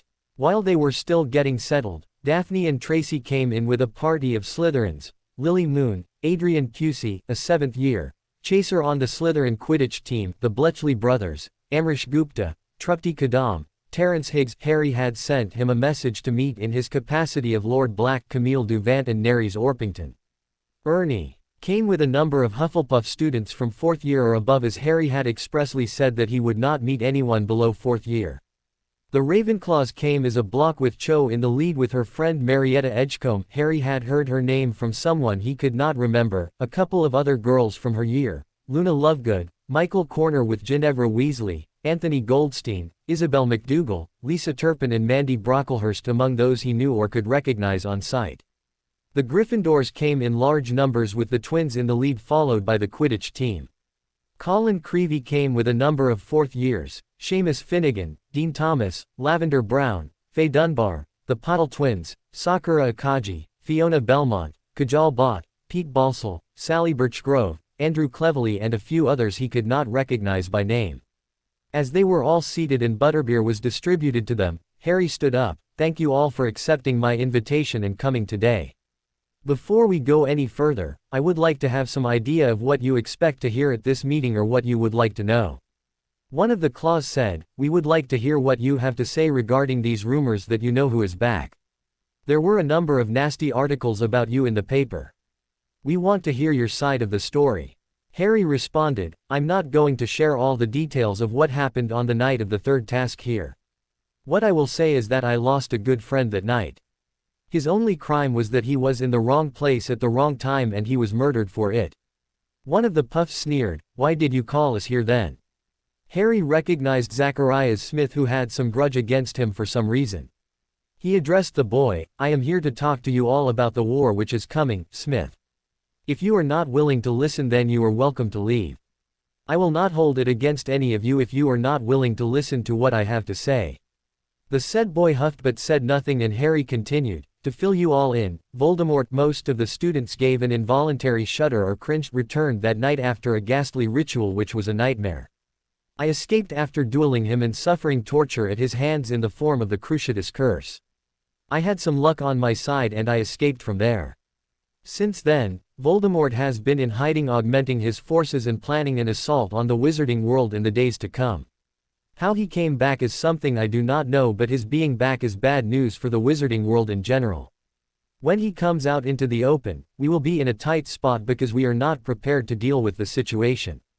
The ministry has recently started to recruit more Aurors, but the Aurors cannot be in all places at all times. Even if the new recruits finish their training before open hostilities break out, there still won't be enough of them to both give battle to Voldemort and his forces and stand guard everywhere. If they decide to come after us, we must be prepared to defend ourselves. The defense professor this year is teaching us some things which would help us, but the bitter truth is that we should have learned these things over the last 4 years. Our Newts and Owls results in the subject from the last few years would clearly show how badly we are doing in this area. With Professor Vikram, I am sure that there will be better results this year, but we are still far behind if it comes down to survival. All those who lost family members in the last war know how capable Voldemort and his Death Eaters were. We will not be able to outsmart them with only stunners and disarming spells." One of the Slytherins said, "What are you proposing we should do, Peverell? Fight with him openly?" Before Harry could reply, Ron was out of his chair, ranting, "What are they doing here? Are we going to invite all the snakes in it? They would sell us out to Voldemort first chance they get." Ron had been feeling resentful with Daphne coming over to meet them time and again and had kept his peace barely. But, seeing so many of them here and at Harry's request was just more than Ron could stand. Harry sternly said to him, "Ronald, you need to stop judging people you don't even know. Every person in this room is here because they are willing to take a chance and throw their lot in with us. I don't care what colors they wear. The fact that they are here says everything about them that I need to know. If they are willing to trust me, I will trust them. Now, get your foot out of your mouth and sit down." This statement was of value to the Slytherins because it meant that he trusted them and had not invited them on a whim. He may not have realized it, but he had won a few supporters to him in that moment in the Serpent's Pit. Ron sat down, his cheeks and ears red. Harry continued, "Ere du vant, we will not ever deliberately seek battle with Voldemort or any of his followers. We are students, not soldiers. What I propose is that if the fight comes to us, we have several unpleasant surprises ready for them. We will train in a wide variety of non-lethal but dangerous spells. We will drill in shielding, dodging, aiming and creative use of spells so that we will not be a bunch of helpless sheep if we ever need to defend ourselves. I know this for a fact that no one here would join Voldemort on pain of death. As such we need to be ready if the war comes to our doorstep." He turned to the others again, "So what I am offering is to teach you all to fight with spells other than stunners and disarming spells so that you would be better prepared if you were to face a Death Eater." Hermione stood. "For those who are interested in joining, we have a parchment here which everyone needs to sign. This is to keep a record of everyone who is present at this meeting." Harry had been briefed about the parchment by Hermione the night before. He knew it was jinxed to curse someone who blabbed about their activities to someone who was branded with the dark mark. But he had talked with her and they had charmed the parchment in such a way that no one even could divulge their secrets even under coercion or under the effects of Veritaserum. However, they allowed the hex to remain for those who would voluntarily betray their secrets to Tom or his followers. Everyone shuffled about nervously unsure about whether to commit, but Harry dispelled their nervousness. "To put you all at ease, I will be the first to sign this parchment. If any one of you does not want to get involved in it, you are still free to go." A Ravenclaw stood. "And what makes you better prepared than us? What is there to prove that you can teach us things that we would not learn from our regular classes?" Before Harry could answer, Neville spoke. "His performance in defense is sufficient to tell us that he is better than us and can teach us. His feats for the last 4 years would put you to shame, Carmichael." Another of the Ravenclaws whom Harry identified as Shruti Dev said, "And what are those feats, Longbottom?" Hermione answered, "First year, he fought with a troll in the bathroom on the 3rd floor to save me from being killed." Everybody started muttering as everyone who had been in school that year had seen Professor Quirrell come running into the Great Hall and then fainting after he had informed the headmaster, "Troll in the dungeons." Before anybody could comment though, Ron added, "Then he fought with Quirrell who had Voldemort living on the back of his head to save the Sorcerer's Stone." One of the gathered students exclaimed, "That was why he used to wear that turban." Another said, "That's why Dumbledore gave you people all those points at the end of the year." One of the Slytherins exclaimed, "Dumbledore was keeping such a dangerous artifact in the school. Was he trying to get us all killed?" The twins said, "Damn. We had charmed snowballs to hit him on the back of the head." Everyone laughed at their statement, and after a few moments when the laughter subsided, Terry Boot asked, "What more did Peverell do?" This time Ginny answered, "He killed the monster of Slytherin, which was a 1,000-year-old basilisk. That was what lived in the Chamber of Secrets. That was what petrified Mrs. Norris, all those students and even nearly headless Nick. He rescued me from the Chamber of Secrets by killing Voldemort, again. He was trying to use my life force to return to a body again." Neville added, "He killed it with the sword of Gryffindor. One of the portraits in Dumbledore's office told me."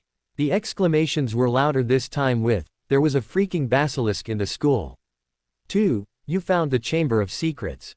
2. How did you find the sword of Gryffindor? The claims all sounded pretty wild, but now everyone in the room knew just how much of the rumors were true. When the exclamations quieted down, Neville picked up where they had left off. In his 3rd year, he learned the Patronus charm, which not many adult wizards can do. At the end of 3rd year, he conjured one powerful enough to repel about 100 Dementors and save himself and his godfather. Nerys Orpington scoffed, "Pull the other one, Longbottom. No 3rd year can conjure a Patronus." Hermione retorted this time, "I was there with him when he repelled the Dementors and saved himself and Sirius Black from being key. Ed." Lee Jordan whistled, "That is some cool magic, Harry." Susan, who had been sitting quietly, turned to the others. "Then there was the Triwizard Tournament last year. You all saw him summon his broom all the way from his dorm and outfly a dragon in the first task. Not only did he do it with style, he also beat everyone else's time. In the second task, he rescued his own hostage and the French champion's hostage too. He would have rescued all the hostages if the other champions had not shown up. Then there was the third task. Who knows how many monsters he defeated in that maze. And finally, he escaped from Voldemort, grievously injured, but still alive. Harry had been sitting, listening quietly to everything the others said. He stood and raised his hand to request quiet before he began again. I know it all sounds pretty fantastic when it's said that way, but it is scary when you are in it and you realize that you can lose your life the next moment. It is the fear and our determination that often helps us to get through. I want you to know that I did not do it all myself. I always had lots of help and luck. Hermione, Ron and Professor Lupin all helped me to train and research. Even the headmaster dropped a few clues that helped me to survive, and that's part of the point I'm trying to make here. We are much stronger if we stick together and help each other. It's not all about me any more than it is all about any one of you. Zacharias Smith said, "Are you trying to avoid showing us some of the stuff that you did, Peverell?" Harry wanted to hex the boy but kept his cool. "Smith, I am not trying to avoid anything, but whatever I did was not my work alone. I had friends with me who helped me a lot, and things sort of happened the way I anticipated them. It is true that I learned a lot of magic along the way, but it was not my skill alone. I had been lucky." Then, Smith sneered, "Why did your luck favor you and not Cedric?" Harry said gravely, "That's a fair question, Smith. That night in the graveyard, Cedric was killed because Voldemort had no use for him. He was killed just for being there. I was not killed right away because Voldemort wanted to use my blood as part of the ritual to return to his body. When he was done with that, he still did not kill me. Voldemort wanted to lord his power over me. He had something to prove about how he could toy with then destroy the boy who lived.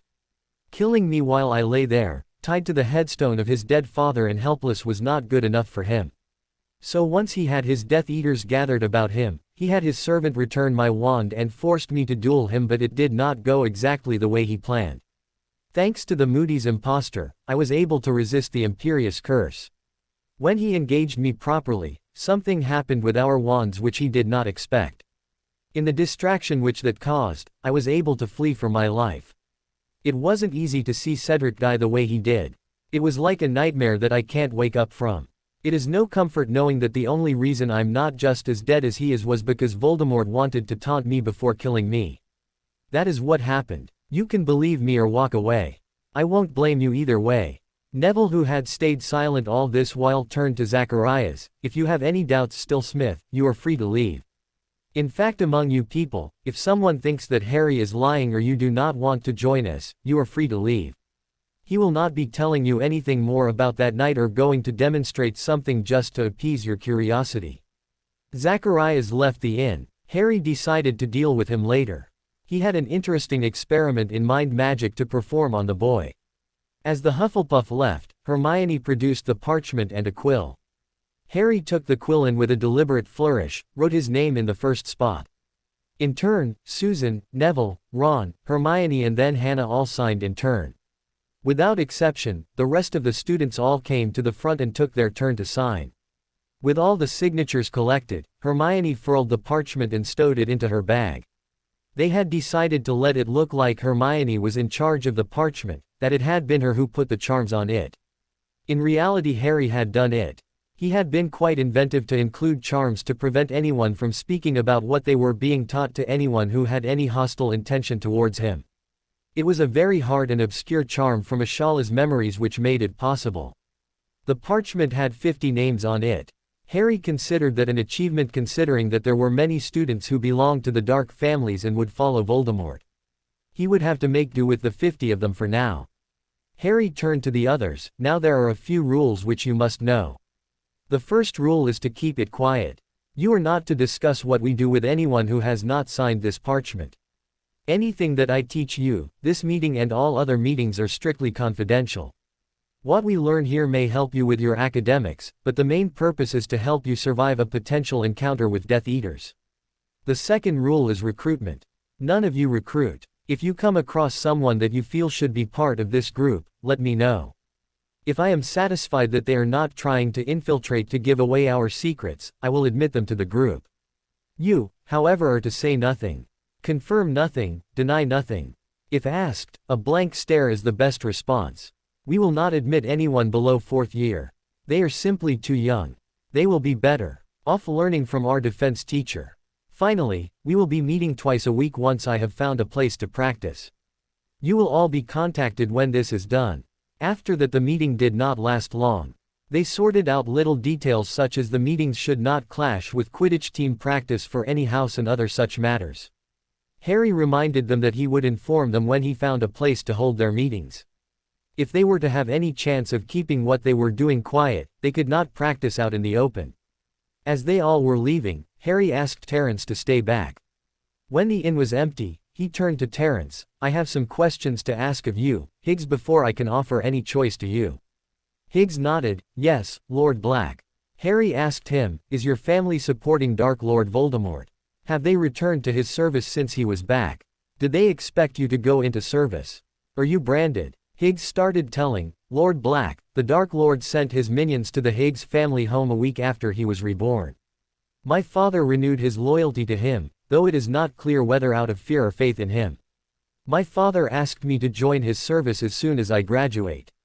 He said something about keeping some followers unmarked so that they can be used to infiltrate the ministry, etc., in case they adopt security measures specific to the Dark Mark.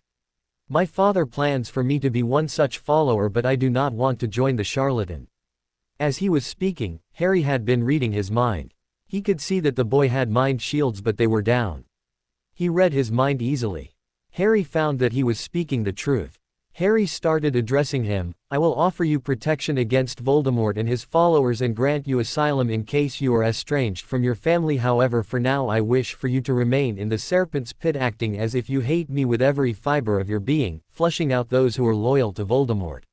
When you graduate, I will give you a job and a safe house if the war is not already over by then." Higgs left happily. The Marauders came down from the upper floor where they had been sitting, listening to everything that was being said in the meeting. They commended him for the successful meeting before taking their leave. As others had some last-minute shopping to finish, Harry and Susan started to walk towards the Three Broomsticks by themselves. Since the rules said that they could stay out on a weekend until 10 p.m., he and Susan had decided to make the most of it by themselves and were going to a dinner in the Three Broomsticks. On their way, Susan asked him, "Have you thought about life after the war is over, Harry?" Harry thought for a moment before replying, "Not really. When I was small, all I thought was that some long-lost family member would come and rescue me from the Muggles. The 10 years of my life I stayed with them were spent living worse than a house elf. On my 11th birthday, Hagrid came to rescue me from a rock in the sea where Vernon had taken us to outrun wizards and post owls so that I would not get my Hogwarts letter. Hagrid broke down the front door, gave a pigtail to Dudley, tied Vernon's rifle in knots and then told me, 'You're a wizard, Harry.'" Susan chuckled here. "Since then, every year I have faced Voldemort in addition to the school trying to besmirch my name. So, I guess I never figured out what I would do after I was over the threat of Voldemort." Susan had been listening intently. This was the first time that he talked about his life before Hogwarts and was allowing her to see Harry Potter, the orphan who had come to Hogwarts, underfed and skinny. She also had a suspicion that he might not have told his story to anyone before. This and wanted him to go on, but perhaps he had finished for today. They had arrived at the Three Broomsticks and Rosmerta gave them a private booth around which Harry put his own wards to make them impenetrable. As they sat, Susan picked up where he had stopped. "So in 4 years, you never thought about a career you might want to take?" He gave her a lopsided grin, one which made her stomach flutter. "Actually last year, the imposter Moody gave me the idea of being an Auror. My mom and dad were both Aurors, my godmother is an Auror, and I could still do that, but I have so many other options now. I don't even need to work. I already have all the money I could ever need, and thanks to the goblins at Gringotts, that is only likely to get better. Even so, I am interested in brooms. I already own a good chunk of the company that makes the firebolt. Another way I could go is into potion research full-time." She grinned. "Imagine what would happen if sometime after you have killed Voldemort, Harold Peverell the boy who conquered appeared for recruitment by the Aurors. Perhaps they would put you in charge of the whole force directly. There is no Auror there right now who can fight you and expect to win. Even Auntie told me the other day that with the way you use your spells, the most seasoned veterans would not last against you for more than 5 minutes." Harry blushed a little at the praise. That was the moment that Rosmerta chose to appear carrying their food. He cheerfully let the moment pass. They resumed their conversation once the food was laid out and Madame Rosmerta had left the booth again. Harry asked her, "What careers have you thought about for yourself, Sue?" She blushed a little when he called her Sue but controlled herself and answered, "I have thought about it a lot and I would like to go into magical research in the Department of Mysteries. They are always trying new things there. I wanted to be a healer when I was younger but I do not think that a person with blood on their hands would be a good healer. We will all get our hands bloody in this war." Harry inwardly said to himself, "You need to meet Charek then." By the time they finished dinner and emerged from the three broomsticks, the moon and the stars were filling the sky. When they started walking back to the castle, they realized that all the others were already gone and that they were the last students remaining in the town. With a twinkle in her eye, Susan said, "It is getting quite late, Harry. If you were any kind of a gentleman, you would have arranged transportation so that I don't have to drag my weary bones all the way back to Hogwarts." Harry, rising to the occasion, gave Susan a formal bow and said, "Far be it from Lord Peverell to disappoint such a fine lady." He pulled on his familiar bond with Black Storm. A minute later, a darker blackness against the starry sky descended and with the whooshing of his mighty wings, the hippogriff landed in front of them. Since Susan took care of magical creatures with the Ravenclaws, she had not met Black Storm yet. She was reluctant at first, but once Harry introduced them, she warmed right up to the magnificent creature. In another minute, Harry had the tack on Black Storm and they were mounted with Susan hanging on tightly around Harry's waist. She snuggled up close to him making his heartbeat flutter. He would have taken her for a flight all the way around the school and grounds so that he could stretch out the time with her. But they were dangerously close to being overdue and Dumbledore might get nervous and send out a search party. That would be just too embarrassing, so he made a beeline for the front gates of the school. The hippogriff took a few galloping strides as he spread his wings and launched itself into the air. The two teens whooped with joy as they all became airborne. But the ride only took a few minutes before they were landing at their destination. They leapt down from their mount. With a wave of his wand, the tack disappeared back into the pocket in Harry's robes. They thanked Black Storm for the ride and he flew off to his stall by Hagrid's hut to bed down for the night. As he escorted Susan to the Badger's hole, she snuggled up close to him, holding his hand, their fingers intertwined with each other. A few people they met along the way whistled at them. Harry resolutely avoided eye contact with them. As she was about to go into the Badger's hole, she pulled him close to her and reached up to give him a peck on his cheek. She entered the fake barrel before he could say anything. The next day, he had blushed every time that he thought about the peck on his cheek. He had some feelings for Susan but he was still not sure about them. There was no one he could ask for advice. If he asked Sirius, the Marauder would just have fun at his expense. He didn't expect much better from Remus either. The only one whose advice he felt he could trust was Alice but he still felt awkward about approaching her with the questions that were on his mind. Amelia was Susan's aunt and maybe a bit biased. He did not even want to think about what Mrs. Weasley's reaction would be if he tried to talk with her about it. The only one he was comfortable talking to was Rachel and she was half a world away. Harry had also been on the lookout for Zacharias Smith since breakfast. He was constantly looking for a way to corner him. The opportunity came for him when the classes were over for the day and the Hufflepuff was going to the Quidditch pitch for flying practice. When they entered the stadium, Harry wandlessly stunned him then dragged the boy to the Hufflepuff dressing room and enervated him. As the boy came to his senses, he started shouting, "Peverell, I will have you expelled for attacking me." Harry sighed. There was no way to have a civilized conversation with the Puff. He petrified the boy, entered his mind space and started sifting through his memories. There had been a blood feud between House Potter and House Smith in the past. The fighting did not end until the Lord Smith died and the Dowager Lady Smith had gone to Lord Potter as a supplicant asking him to end the blood feud. The feud had tarnished the reputation of the Smiths who boasted of having been descended from Helga Hufflepuff. The boy had been taught about the feud. He had been indoctrinated to blame the Potters for their tarnished reputation and to hate them. Harry had no recollection of this feud in Smith's own memory if it was thoroughly secondhand, biased and sketchy at best. Harry had no hope of learning the truth of it from this source. It didn't seem very important to his father either. If it was, he would have mentioned it during Harry's time in Limbo. Harry carefully started casting the spell to lock the memories of the meeting at the Hog's Head and Harry's ruthless rifling of his memories. Harsh had told him that this was a delicate version of the Fidelius which was used to lock memories of a person, and the memories so locked could be undone only by the caster. The mystics had locked Voldemort's memories this way since an Obliviate charm could be undone by a skilled Legilimens. He planted fake memories of his being in the 3 broomsticks the whole day enjoying the weekend. He also wiped the memories of his being attacked by Harry and the memory spell performed on him. The boy would not remember the meeting and others would not be able to talk to him about the meeting or what they had learnt in the sessions with Harry due to the charms on the parchment. A week later. For the last week, the morning exercise routine for his friends continued, with some more people joining him on the run after they had found that the physical exercises helped their casting. There were around 25 students this morning, with a number of the Slytherins. Harry had another worry on his mind for better part of last week. That being working out a way he could communicate with everyone to tell them about the meeting times or alert him if they were in trouble. There was an easy answer to his question, which came in the form of the Protean charm. Hermione offered to do it on some fake galleons, but Harry pointed out that it would be too easy to get such a thing mixed up with their real money and spend it by mistake. They needed something better than a fake galleon. Then Harry remembered how he used to carry his wand around in his pocket before this year and how dangerous that was. The answer to his predicament came to him. The answer was wand holsters, and he just happened to own a large part of a company that made them.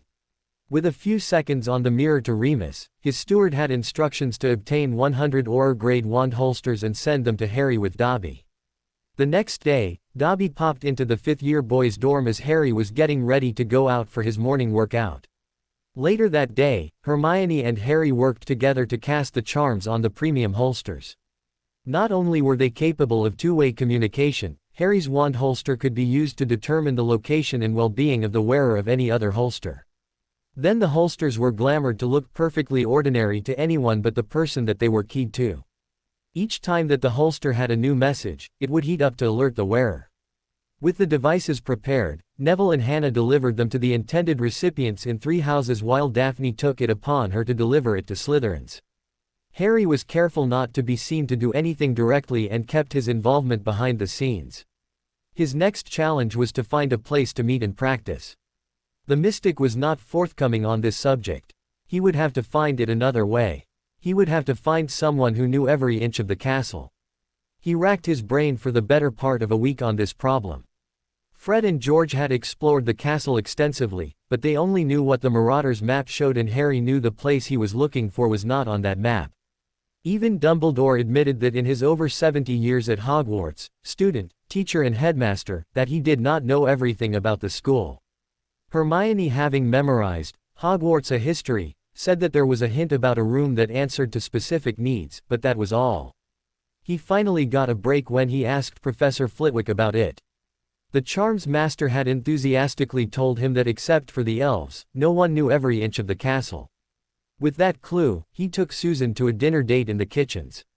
This was a clever cover for his true intention, that being to have a meeting with the elves. Flashback starts. When Susan and Harry entered the kitchen together, many elves approached them bowing and asking what they could do for them. Harry asked them if they would put on a private lunch for the two of them. A moment later, the elves lead them to a beautifully spread table for 2 off to one side of the kitchen. The table was laid out with linens in Gryffindor colors and set with golden dinnerware and flatware.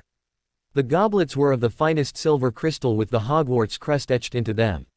The scene was lit with smokeless candles. Harry walked around to Susan's side of the table and held her chair out for her.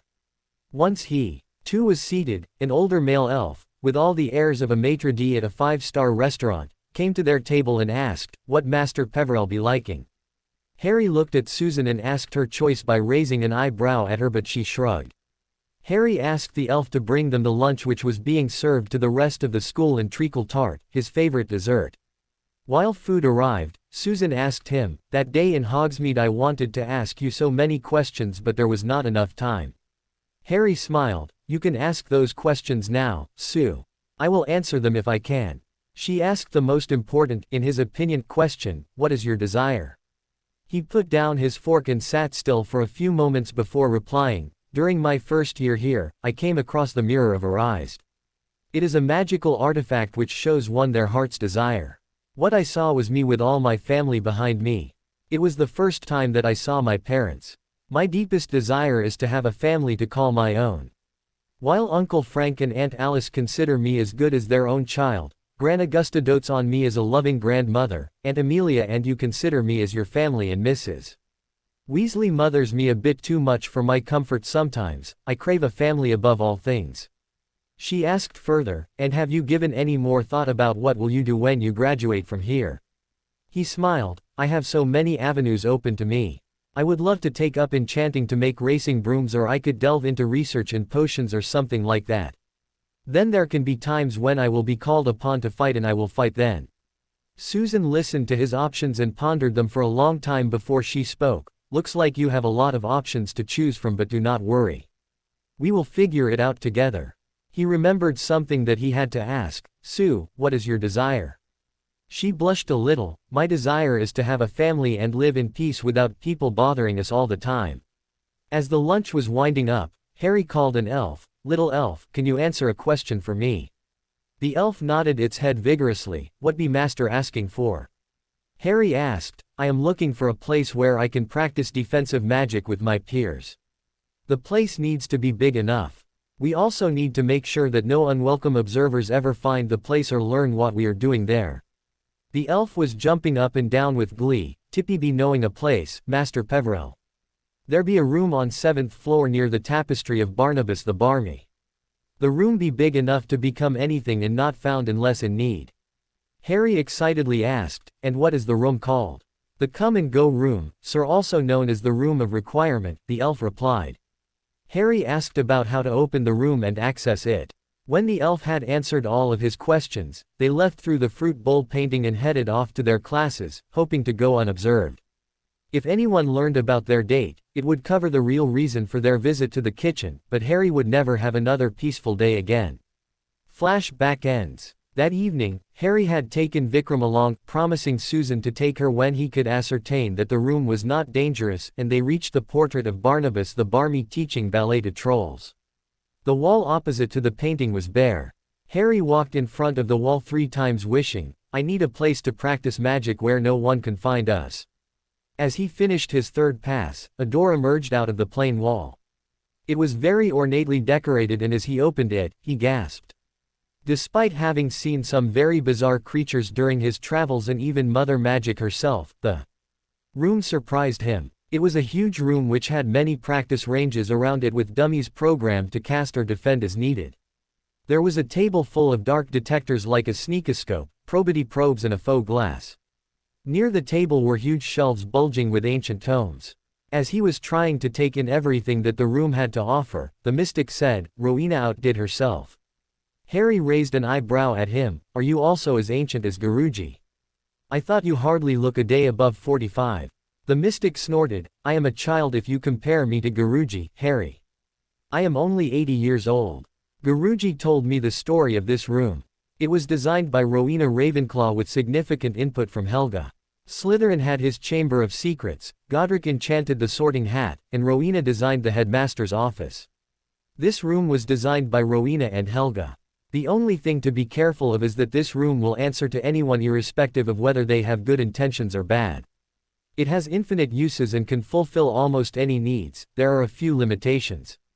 One of the major limitations is that it cannot violate the laws of magic like producing food from thin air. Harry nodded. Still, this room will be of great use to us. I can teach the students here. At times I can use it for my own purposes. The mystic nodded. I agree, however I would advise you to use the path behind the mirror for other meetings with your friends, since anyone can walk into this room anytime, increasing the potential risks of eavesdropping. The classes had been the same for the last week. McGonagall gave them complex transfigurations which Harry could do with ease.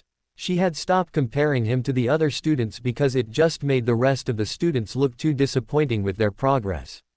She of course knew that none of them had been subjected to the same grueling exercises as him, however at times she could help but compare this Harry to what she had seen in previous years. Before this he had turned in mediocre essays that would barely scrape an A, and now he was writing essays that were detailed, insightful and to the point. There were no crossings out, and instead of the blotchy chicken scratch of former years, he wrote in a smooth, flowing script with little illustrations around the capitals at the beginning of each paragraph. He seemed to always have just enough material to fill each assignment without exceeding the parchment length. There were definite gaps in his theory, which is why he was not getting O all the time, but at the rate he was going, it would not be long before he would be at the top of the class there too. When she teamed him with other students, he was always better than them at casting. He usually spent his time quietly and patiently helping his partner to correct their casting and their aim. There was also the suspicion that he was an animagus, but she had not been able to prove that. She had tried to hit him with the animagus revealing spell and he had dodged it rather spectacularly. She did not try it again because Harry was alerted to her intention and he never let his guard down. Flitwick was a bit disappointed with Harold Peverell because he did not make himself stand out like he did in his other classes. True that he was able to finish whatever Phileas assigned him to do rather quickly, but he had not shown any extraordinary skill. He had expected the boy to be showing a grand display of charms by now. He had a fleeting suspicion that he was behind all the pranks of which the twins had been innocent but could not prove it. Even if it were true, none of them were charms but pure transfiguration. He chose to wait for a time when Harold Peverell would show his skills. With Voldemort back in the wizarding world readying itself for war, that day would not be far away. Phileas also had received a letter from his kin at Gringotts asking him to offer any assistance that he could to Harold Peverell. The goblins were in charge of the money of the wizarding world. When they saw that money was leaving the vaults of families who were known Death Eaters, more often than usual it meant that war was not far away. He had also been told of the preparations being made by Harold Peverell. He was making preparations to clothe an army in the best armor that he could find, made from basilisk skin. His steward was also visiting the bank more often. They were in talks to purchase a potion-making company involved in the business of making wolfsbane potion and going through financial crisis. Perhaps Harold Peverell was trying to bring the werewolves to his side in the war with promises of free wolfsbane. Severus Snape was having a difficult year. He had wasted 2 lessons with the first-year dunderheads. Instead of humiliating them and throwing them into potion brewing from a cold start, he took the time to teach them the importance of weighing out ingredients precisely, using clean equipment and the properties of the ingredients. He had never done that in the previous years and he had seen the results for himself. This first-year class was perhaps the best he had seen since he started teaching the subject. More than half of them were brewing nearly perfect potions by their 3rd lesson. Those who failed tested his patience, but he gritted his teeth and restrained himself from pulling his hair at their slightest mistakes. It had made a remarkable improvement in his class. Students were actually smiling. Some of them even asked questions. The dunderheads. The 5th-year class was the most difficult of the lot because he had to remember to sneer at the students every now and then even though he really did not want to. Harold Peverell had become quite the potioneer. He always brewed 3 potions at a time. What was more interesting were the potions with his own alterations. Even with Snape's formidable potions knowledge, he was hard-pressed to understand all of the alterations Harry was making to his custom brews. Without realizing it, he had begun to look forward to his 5th-year classes and seeing what Harry would do next. He considered setting Harry to try and brew Felix Felicis for extra credit, but that would be long wait since Felix took more than 6 months to brew. Neville Longbottom was also in the class and Severus could not say anything to him. The lad worked quietly at his table brewing perfect potions class after class. Severus knew that he was green thumb, meaning he knew his plants thoroughly, so his prowess in brewing was not unexpected either. Severus could gauge someone's power and Longbottom terrified him. He knew that Harold Peverell was powerful like the Dark Lord, but Longbottom was no slouch either. With the training that the boy had gone through this summer, he had become a force unto himself. Severus had also been stunned when Longbottom's parents had made an appearance in the wizarding world after 14 years of incapacitation. He had been embarrassed by Alice for being a bully to her son when she had been nothing but kind to him. Frank had not chastised him but rather reminded him of the times that he had warned him about some prank of the Marauders which would have been too humiliating or caused some real injury. He wanted the war to be over as soon as possible because he was ready to turn in his resignation and go into retirement. He had enough of the wizarding world and its troubles for one lifetime. Grubbly Plank was having the best time of her tenure at Hogwarts this year. She had taken the class for part of the last year, but that time, the students were not showing any interest in the subject. This year, the students were interested in the creatures that she had to show to them. The information that she had received on the Yeti was a goldmine. There was a real dearth of first-hand accounts with that creature. It seemed that they are not seen unless they want to be, and those occasions were both rare and long ago.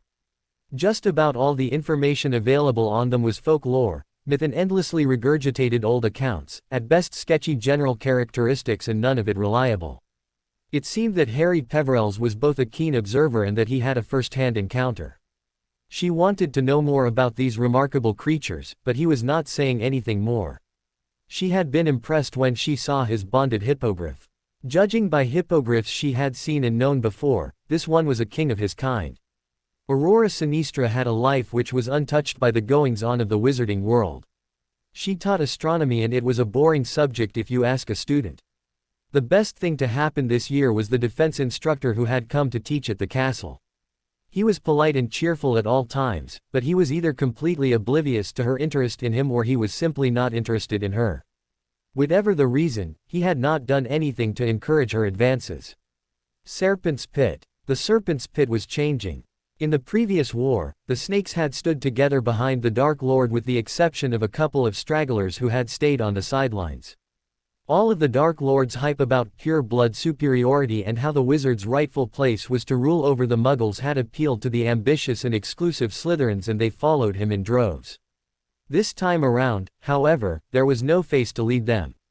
The Dark Lord had chosen to remain in the shadows. Then there was that history professor.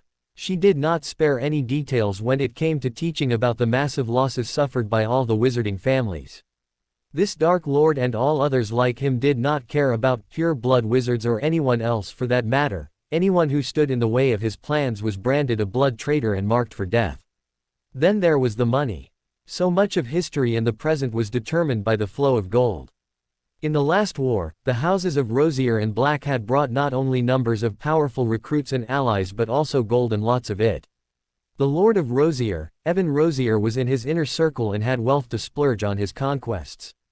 The House of Black had given him Bellatrix, Regulus, Lucius. He had been inducted by Bellatrix, and they brought the might of the Black wealth with them.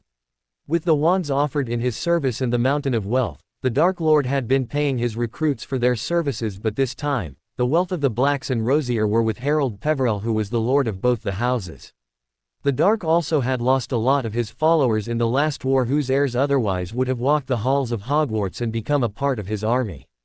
The Knots had lost 3 sons in the war at the hands of the Aurors, with 2 of them being killed by Moody himself. Evan Rosier had been killed hairless by Moody. Regulus had been killed sometime during the war, but no one knew about it, and Bellatrix was cooling her heels in Azkaban. The Lestranges were practically extinct because their last 2 scions had been in the care of the Dementors too long to have any hope of siring new heirs. This time, there was no Black in the Serpent's Pit. The House of Knot had one heir who, from the looks of it, was not at all interested in house politics. The House of Parkinson had a sorry excuse of an heiress in the form of Pansy Parkinson, who was good at nothing but following Malfoy like a lost puppy. Bulstrode was nearly a troll by her stature, but sadly seemed to have about the same magical aptitude as one. Crabbe and Goyle, for all their bulk, seemed to share one brain cell between them. The 6th and 7th year students did not care about amassing power in the Serpent's Pit at all. They were deeply immersed in their newt studies, and being so close to graduation, they could enter into the Dark Lord's service for real once they were out of there, instead of playing at politics with school children. The only one who could have been a serious contender was Draco Malfoy. Previously, with his posse, being the heir of Black and with his father's wealth behind him, he had been directing things in the Snake Pit. But, no more. The Death Eaters knew that his father had nearly outlived his usefulness. Potter, or Peverell, or whatever he was calling himself this week, had taken the heirship away from him. The vassals of the houses of Black and Rosier had also withdrawn their support, and that left Draco with his 4 idiotic minions, no vassals and a long history of bullying to his disadvantage. Not only had he become irrelevant, none of the other snakes even liked him. What's more, the way things were going for his father, the Dark Lord would discard him soon too. He was not sentimental about disposing of tools that were no longer useful. The only one who seemed to be amassing power was Daphne Greengrass, who was consolidating power quickly in the pit. It was a known fact that she was Harold Peverell's friend. Although the heiress of Greengrass was more than capable of looking after herself, people had learned quickly since term started that Lord Peverell was someone you crossed at your own peril. For that reason no one attempted to start a feud with her. Malfoy seethed daily about Daphne becoming a friend of Harold Peverell, but his rants were not heard. They were all waiting for him to cross one line too many and watch Peverell use him as a whetstone and maybe teach the arrogant whelp some manners. Things were changing and the house was dividing itself in two camps: Dark Lord or Harold Peverell. With the pros weighing heavily in Peverell's favor, it was not hard to understand why the children of the neutral families and those who were disenchanted with the Dark Lord were looking to the boy who lived. The Room of Requirement. Harry had sent a message via his wand holster to the students about the time and place for the meeting. He was waiting for them to arrive on the 7th floor. Vikram was standing by under his own cloak of invisibility. As each group of students approached the 7th floor, Harry made a great show of waving his wand and using some arcane spells while Vikram walked back and forth the required 3 passes to summon the room under his invisibility cloak, and the door appeared. This was to lead the students to believe that the doors were opened by some complex incantations instead of the simple way of walking past it 3 times while wishing for a place to practice. He of course planned to tell his friends the way to access the room. The charade was to prevent others from bringing children of Death Eaters to the practice room. The first group of students arrived, consisting of Susan, Neville, Hermione, Ronald and Hannah. After Harry had them safely inside of the room, he told them how it was really done. Once they all had a chance to look around, Hermione, as he had expected, gave a cry of enthusiasm and said gleefully, "Oh Harry, this is the perfect place. There are dummies we can practice with in the books. There are so many of them that we can learn new hexes and jinxes from them and practice here. I would bet that the room is fortified to withstand magical discharge from all our spell casting. How did you find it? What is the room called?" Others were watching her with amusement. Grinning, Harry had to shake her by her shoulder. "Hermione, breathe. Take a breath between sentences, will you? As everyone will have similar questions, I would rather wait until we are all here and explain all of that once. In the meantime, have a look around. I'm sure that there are several books there which would interest you." Harry went back out into the hall and put on the same show for each group of students as they arrived. When a quick head count told him that everyone was there, he re-entered the room with the last group and Vikram, under his cloak behind him. He came into the room and was greeted by quite a buzz and a barrage of questions. "What is this room? How did you find it? How come nobody ever told me about this place? Where did all this stuff come from?" Harry stood to address them and signaled for silence. "Welcome to the Room of Requirement. I don't know everything about this room. What I do know is that it accommodates the needs of the person or people who use it. We will meet here twice a week to practice spell casting." He deliberately did not share what he knew about the room's history. That would have led to more questions that he did not want to answer. He knew of no books which said anything about the room in general, much less where it was or who designed it. As they were all gathered, Hermione stood. "We are all here to learn some magic that they don't teach us in class." She was cut off mid-sentence by Duvant, who said, "Are you going to teach us? We thought Peverell would be the one to teach." Hermione was flushed. "Yes, he will be teaching us." One of the Ravenclaws said, "Then let him speak, Granger. Or are you his spokesperson?" Harry stood and said sternly to them, "I have agreed to teach you all. We will be practicing dueling and people will get hurt. For that reason, I insist that you show respect for each other at all times. There is no place for hotheads in this room. You can start by showing respect for Hermione. She has an exhaustive repertoire of spells and she knows how to cast them all perfectly. You would do well to listen to her." He then motioned to Hermione and sat down. She started speaking again. "Our first order of business is to elect a leader for our group." Cho said, "Who else other than Harry? There is no one who can lead us better than him." All others murmured assent to the proposal and it was decided. Then Hermione said, "We need to decide a name for our group. Are there any suggestions?" When no one spoke for a few moments, Harry asked, "What? None of you has a suggestion?" One or two of them mumbled something, but Harry could not make any of it out clearly. He waited for some time before Daphne voiced a suggestion. "We should have a name which has no meaning to anyone who is not in this room. We also should not have a name that makes the purpose of this group obvious, nor should we use any name which would indicate that we are affiliated with either of the leaders from the last war, Albus Dumbledore or you know who. I think that it is pretty clear that we all despise you-know-who. But, neither do we want to show our unconditional support for our headmaster. There are many who say that he was too slow to act against Grindelwald and that his refusal to use deadly measures in the last war resulted in countless needless deaths. While we may value him as an ally, he is not the man to lead us. We are not soldiers, but students who are just trying to survive in difficult times. Our leader is Harold Peverell. Our name should have something to do with him and say that we are a third faction, independent of the rest. Luna Lovegood was the next to speak. How about children of magic? Magic is mother after all. Harry said, that's a great suggestion, Luna. Sorry to say that I think it is too inclusive. We just want this name to apply to us, here, in this room. Finally, one of the Indian students from Ravenclaw said, there are many magical creatures in the wizarding world. We could choose one like Dumbledore chose the Order of the Phoenix. We would look at Harry's characteristics, his magical gifts etc. to determine the best name. I will start. We know he is a Parseltongue and we could use a snake or a serpent as he has slain a basilisk. We know that he has become fast as a cat and his magical prowess is being talked about, so that is also something we can consider. Luna's countenance brightened. How about the Order of the Snow Leopard? They are quick, stealthy, vicious and top predators. That would mean nothing to anyone else. Hermione huffed, what is with your fascination with snow leopards anyway? Not that it is a bad name, but they are not native to England. They are found in the Himalayas. What do we have to do with them? Luna looked at Harry curiously. Oh, Harold Peverell knows why I am fascinated with them. The phoenix is also found in the Himalayas and Dumbledore has bonded with one and named his order after it. Susan broke up the debate. Let's keep the snow leopard for consideration. What other names would we like to consider? I would like to get on to some practice today. We all have classes tomorrow.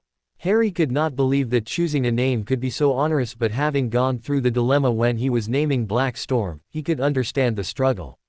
Ronald spoke at last. What about Defense Association? Hermione turned him down. We are not doing a club recognized by the school but organizing it for our own training. Tracy Davis, who had not said a word in the entire meeting, finally spoke up. So does anyone else have a name to put forward, or we are going to wind up without even a name? Daphne spoke. I propose Peverell's Defense League, or PDL for short. Alternative name can be Personal Defense League. People grumbled over it and debated too. In the end, it came down to the Order of the Snow Leopard or Peverell's Defense League. With only two clear choices, Hermione called for a vote and it came down in favor of the Order of the Snow Leopard. The name sounded exciting, much like the noble knightly orders of old. With a flourish, Hermione added the name of the group to the top of the parchment. Harry found Luna looking at him curiously. He took a moment to study the bronze trim on her clothes, signifying she was a Ravenclaw. Ravenclaw. That reminded him what connection he had been missing. She was the one Harsh was hinting at. Luna Lovegood was the third seer at Hogwarts. With the name decided, Harry addressed them. As I have seen in the first defense class this year, most of us are far behind where we would be if we had studied under the tutelage of competent teachers regularly for the last 4 years. So I would start by assessing where you stand in terms of casting and magical prowess before I can start teaching. Let's see you all perform the Expelliarmus, Jinx. One of the claws said, what are we, firsties? Do you think that we can't even perform Expelliarmus? How can a simple Expelliarmus help us survive? Harry addressed the boy directly. If you think that Expelliarmus is old hat, how about you give them a demonstration, Stuart? You can use Expelliarmus and try to disarm me. I won't even try to shield or dodge. Harry took the boy to a practice range and asked others to stay back because if the curse went astray, it could harm someone. The boy shot the Expelliarmus, but it passed inches away from his hand. Harry smirked at the boy. Stuart, your aim was off by inches. If I were a Death Eater, you would be dead already. The boy bowed his head and whispered, I am sorry, Harold. Harry put his wand away and turned to others. We have 71 people here and I know for a fact that Susan Bones, Hermione Granger, Neville Longbottom, Ronald Weasley, Ginevra Weasley and our extraordinary twins have no trouble in casting most of the spells and jinxes that we will practice here. So that leaves 63 of you to be divided into groups. Divide yourselves into 7 groups of 9 people each and they will be looking after your casting and correcting whatever faults are there. I will be roaming around and paying attention to everyone, and if it looks like someone needs my personal attention, I will give it to them. Soon groups were formed and Harry assigned each to a person and told them to supervise people or help them. The room was echoing with shouts of Expelliarmus. However, there were many who were not successful with their aim and their spells were going awry and hitting objects instead. Harry kept his wand in his holster and prowled the room, correcting those who needed his direct assistance. Daphne was a witch who was good with a wand and had no trouble in practicing disarming Tracy, who by the looks of it was enjoying it. This year was good for Daphne, but she was still far from what she wanted to achieve. She wanted Harold Peverell for herself, but it looked like Bones had beaten her to it. Whenever she looked, Susan was always latched onto his arm and not giving Daphne any chance to be alone with him for a minute or more. She realized that these classes could be the time that she was looking for, considering Bones could not object to it. Harry was dealing with a group of fourth-year lions at the moment and she hollered for him, "Peverell, I can't seem to get it right. My spell is missing her." Harry arrived very jovial. "What is the problem, Daphne? Why can't you disarm her?" Daphne wailed, "I am getting the incantation right, wand movement right, but my spell is missing her by inches." Harry told her to cast and watched her closely. As she had cast and the spell missed again by a few inches. He took her arm and said, "Now cast," while he guided the wand movements. Tracis' wand flew through the air to his outstretched hand. The feeling was indescribable for her. He had grasped her hand softly yet firmly and she could feel calluses from his palm on her skin. His hands were a little rough, like he performed a lot of physical labor with them. There was also a scent about him which smelled like fresh cut grass and a cauldron bubbling. His hair was starting to grow bigger than she had seen and it gave him a rugged yet handsome look. The fact that he had grown taller and bulked up a lot didn't hurt either. The emerald orbs were glowing with power and she shivered slightly just looking at them. She felt weakness in her legs and hoped they would not give up and embarrass her. She remembered how mortified she had been when her father had asked her about the interesting comment that he had made while Lord Greengrass was visiting him and other leaders of the Great Alliance to give his support to Lord Frank Longbottom. Flashback starts. As they had returned to Greengrass Manor, they had seen Astoria and Roxanne sitting in the parlor and reading the Evening Prophet, which carried the details of the Wizengamot session of that day. Daphne wanted to escape to her room, but a pointed look from Cyrus and she had taken a seat across from her family on one of the chairs. Cyrus asked a little loudly for the benefit of his wife and younger daughter, "So Daphne, did you forget to tell or willingly omit mentioning that you had sneaked into the hospital wing to see Harold Peverell at the end of your last year?" Astoria looked up sharply and shouted, "What?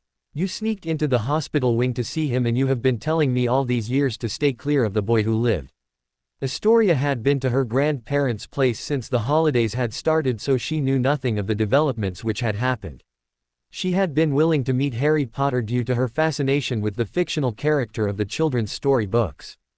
Daphne had told her that it was a bad idea because the Slytherins would not take kindly to what they perceived as fraternizing with the enemy. Astoria was a Ravenclaw and her parents were neutrals. They still thought it would have damaged their position if their children were seen mingling with the Champion of Light.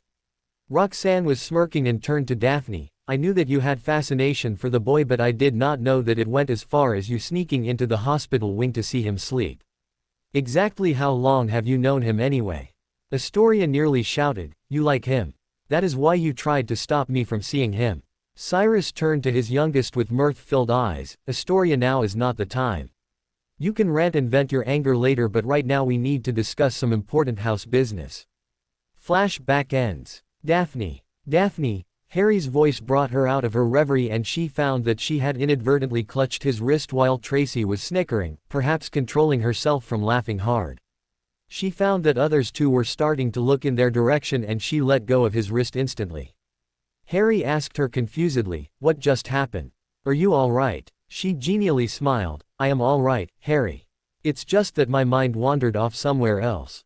Harry shrugged. "You have no problem with your casting. Only you are not aiming it properly. Expelliarmus is cast at the other person's hand because it disarms them. So if you were to cast it at someplace else like the forehead, it would not work in that case." He asked her to try again and reluctantly she had to cast it right because there was no reason for her to pretend to fumble or miss. Afterwards Harry attended to many other students, helping them to correct their casting. When finally he was satisfied that they were able to cast it correctly, he divided them into pairs and told them to take turns trying to disarm each other. Susan had paired up with Hannah to teach her to cast the disarming spell. Neville was left without a partner to practice with, and he paired with Harry. Harry let Neville cast first and let his wand fly out of his hand every time. Wands did not change allegiances in friendly practice. After about 30 or so tries, he started casting the disarming spell at Neville.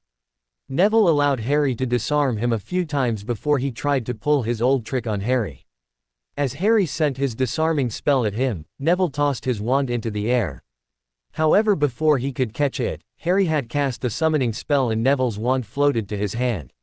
Neville's wand was powerful but did not sit right in his hand, perhaps not being compatible with him. They had practiced for 2 hours straight before Vikram nudged him from under the cloak and told him to dismiss the students because it was going to be curfew time soon. Harry started sending them out in groups to their houses. As each group passed the great stairs, he could feel his proximity wards chime telling him that the group had passed through there. He had placed the wards so that he would know if someone walked upon them during their session. If someone did, Vikram would send them away. 2 days later, Daphne was irritated and ready to hex Tracy into oblivion.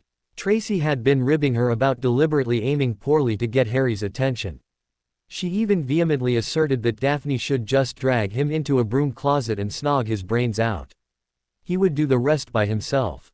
Daphne was getting ready to go to the Great Hall for breakfast. She had overslept this morning and was now running late with the fear of being late to her first class of the day. She knew it was a bad idea to arrive late to Professor McGonagall's class because she was a stern teacher who never cut anyone some slack. What surprised her was that Tracy had left her behind this morning and did not even wake her up. She was rushing to the Great Hall when, in her haste, she nearly ran into Malfoy, who was leaving with his lackeys. He growled, "Keep your foul presence away from me, blood traitor." Daphne stiffened and snapped back, "You have the gall to call me a blood traitor. When your family is nothing but fugitives from France." She left him there seething in anger and proceeded to the Slytherin table. She heard a loud bang behind her and whirled around to find Malfoy on the floor clutching his ribs while Pansy was holding his head in her lap looking concerned. Standing at the entrance of the Great Hall was Harold Peverell with his wand drawn, eyes burning with rage and his magic oozing out of him, forming a grey aura around him. He pulled Malfoy up by the front of his shirt with one hand and growled, "I warned you, Draco. Did you not understand that she is under the protection of House Peverell and House Black?" "Peverell," bellowed Severus, "that will be 20 points off Gryffindor in a week of detentions with me in the dungeons." "Severus," Dumbledore cut in, "I will meet with you, Mr.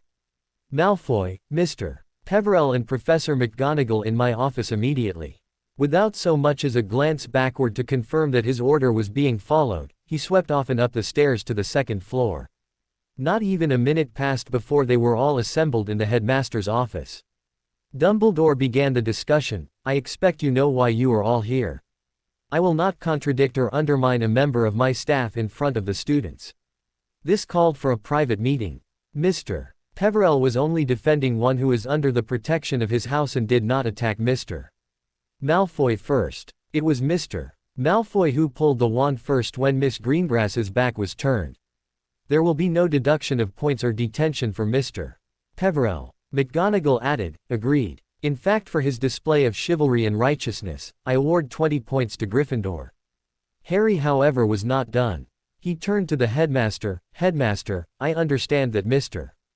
Malfoy is a student and as such, you are ultimately responsible for any discipline he receives for his actions while under your care.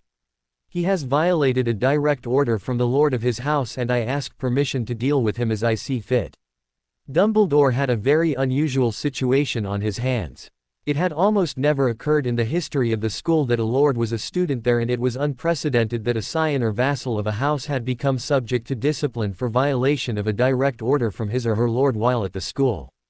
Dumbledore knew that he had no right to interfere in this business, and he suspected that Lord Peverell knew it too. He was just being polite, asking permission first. He thought to delay the inevitable. "Mr. Peverell, this is a school and classes are going to start in a few minutes. This is a task which requires time and deliberation before you decide to punish someone for their insubordination to their lord. I beseech you to deal with it later." Malfoy was seething with rage by now. Watching Potter and Dumbledore decide not if, but rather when he would be punished was more than he was willing to let stand. "Peverell, I challenge you to a duel on your honor," he bellowed for everyone in the room to hear. Some of the portraits glared at Malfoy. Some of them exclaimed their disbelief of the arrogance of the boy. Dumbledore hung his head. "Very well, Mr. Malfoy has challenged Mr. Peverell to a duel on his honor. Such duels are not common practice anymore, much less between students, but according to ancient laws no one can interfere to stop this. Mr. Peverell, do you accept the challenge?" Harry was inwardly smirking. He had got what he was waiting for. This duel would take away whatever support was left for the ferret in the serpent's pit and tilt more snakes on his side, or his fear would keep them neutral.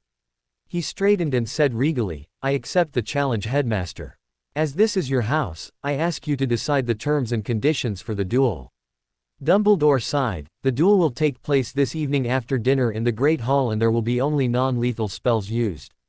Anyone who uses a lethal spell will be expelled from Hogwarts without being given a chance to make his case as to why he should not be expelled. If Mr. Peverell wins, Mr. Malfoy will have to apologize before the entire school. If Mr. Malfoy wins, Lord Peverell will forfeit the right to invoke any punishment for this incident. Gentlemen, are we agreed?" Harry gave the headmaster a formal bow and replied, "I accept your terms, Headmaster."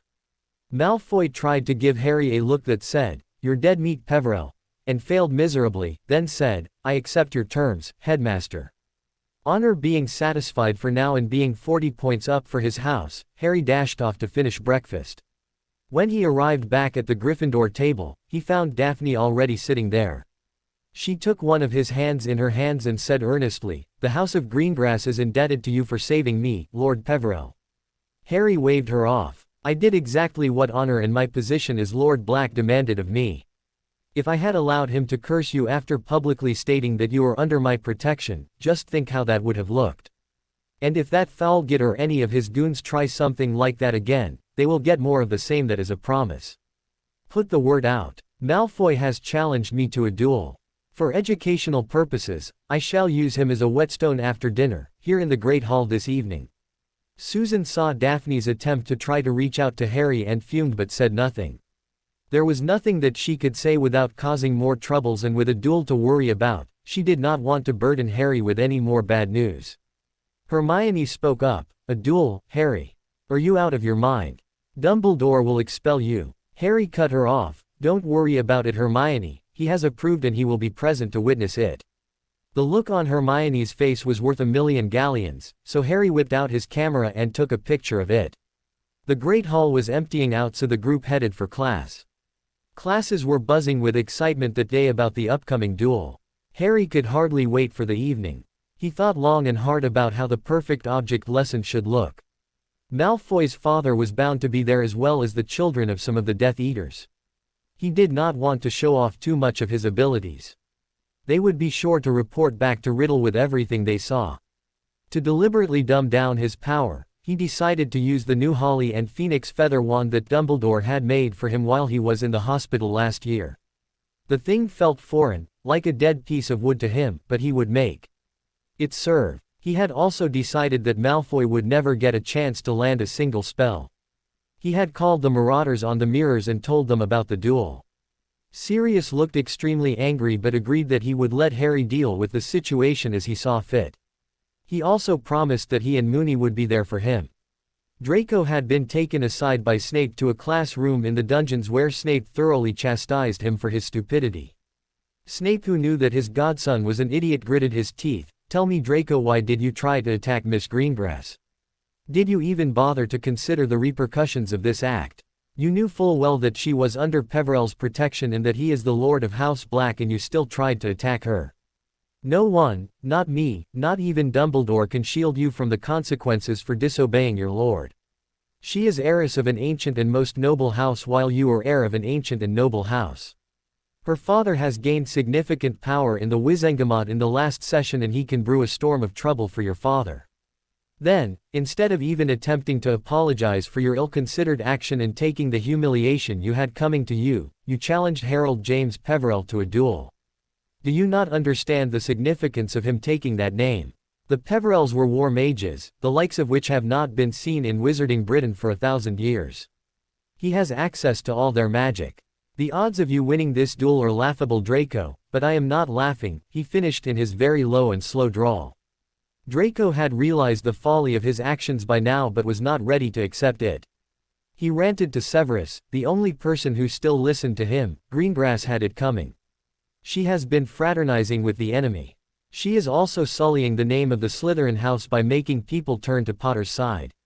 Besides, I am a Malfoy, which means no one can do anything to me. Peverell cannot best me in a duel, but I will humiliate him today. Cyrus Greengrass is a money-oriented person, and the coffers of the Malfoy family are enough to appease his greed. Besides, Saint Scarhead stinks at dueling or magic in general. Why do you think he lives with blood traitors, squibs and mudbloods? Severus slapped him across the face and growled, "Idiot boy. Never ever let me hear you say that again. Have you learned nothing in the last 4 years? Our magical prowess defines us, and you have been outdone by the same muggle born every year." As he dismissed Draco, he told him that he would have to inform Lucius and Narcissa because the rules said so, and that Lucius would not be happy with his conduct.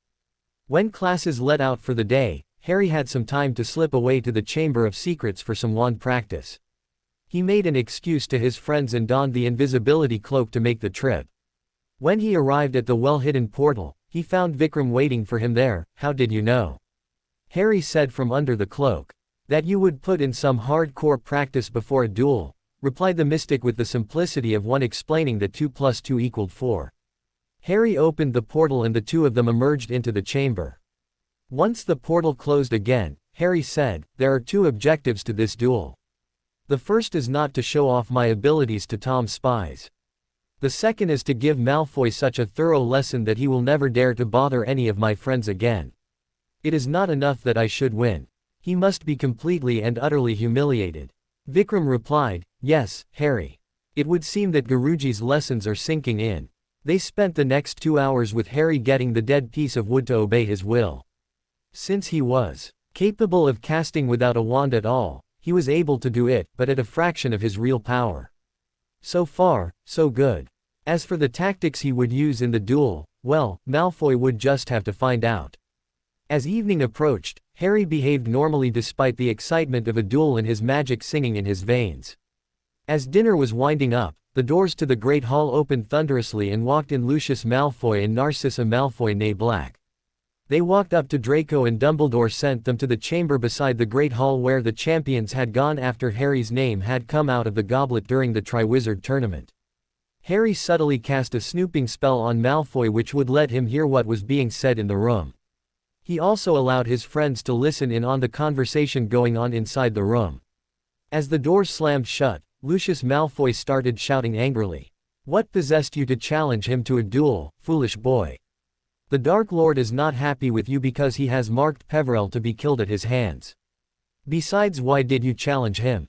Did you forget that he is your lord? That he can throw you out of the Black family whenever he wishes?" Draco stuttered, "Father, he attacked me when I was trying to teach a lesson to Greengrass." Lucius seethed, "Are you an absolute fool, Draco? Sometimes I wonder if the Sorting Hat bungled somehow when it sorted you to Slytherin. None of your acts are like a Slytherin but more like a foolhardy Gryffindor. Cyrus Greengrass is the leader of the neutrals, and if you had hurt his daughter, he would have the entire Wizengamot up in arms against us.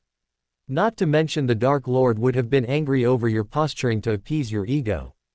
Draco perhaps had looked towards Mother for support. "Mother, I did no wrong. I had to challenge him because he attacked me in front of the entire school." Narcissa said to him kindly, "I love you, son, but you did not act in the best interests of your family. It does not matter whether what you did was right or wrong anymore because it is done. I just hope that he does not throw us out of the family for this. He is the lord of your family and he ordered you to behave yourself and not to hurt his friends. You disobeyed him. This is out of my hands. All I can do is to beg for clemency." The door to the Great Hall opened again and Harry had to disconnect the spell. A party of witches and wizards had entered the Great Hall at that moment.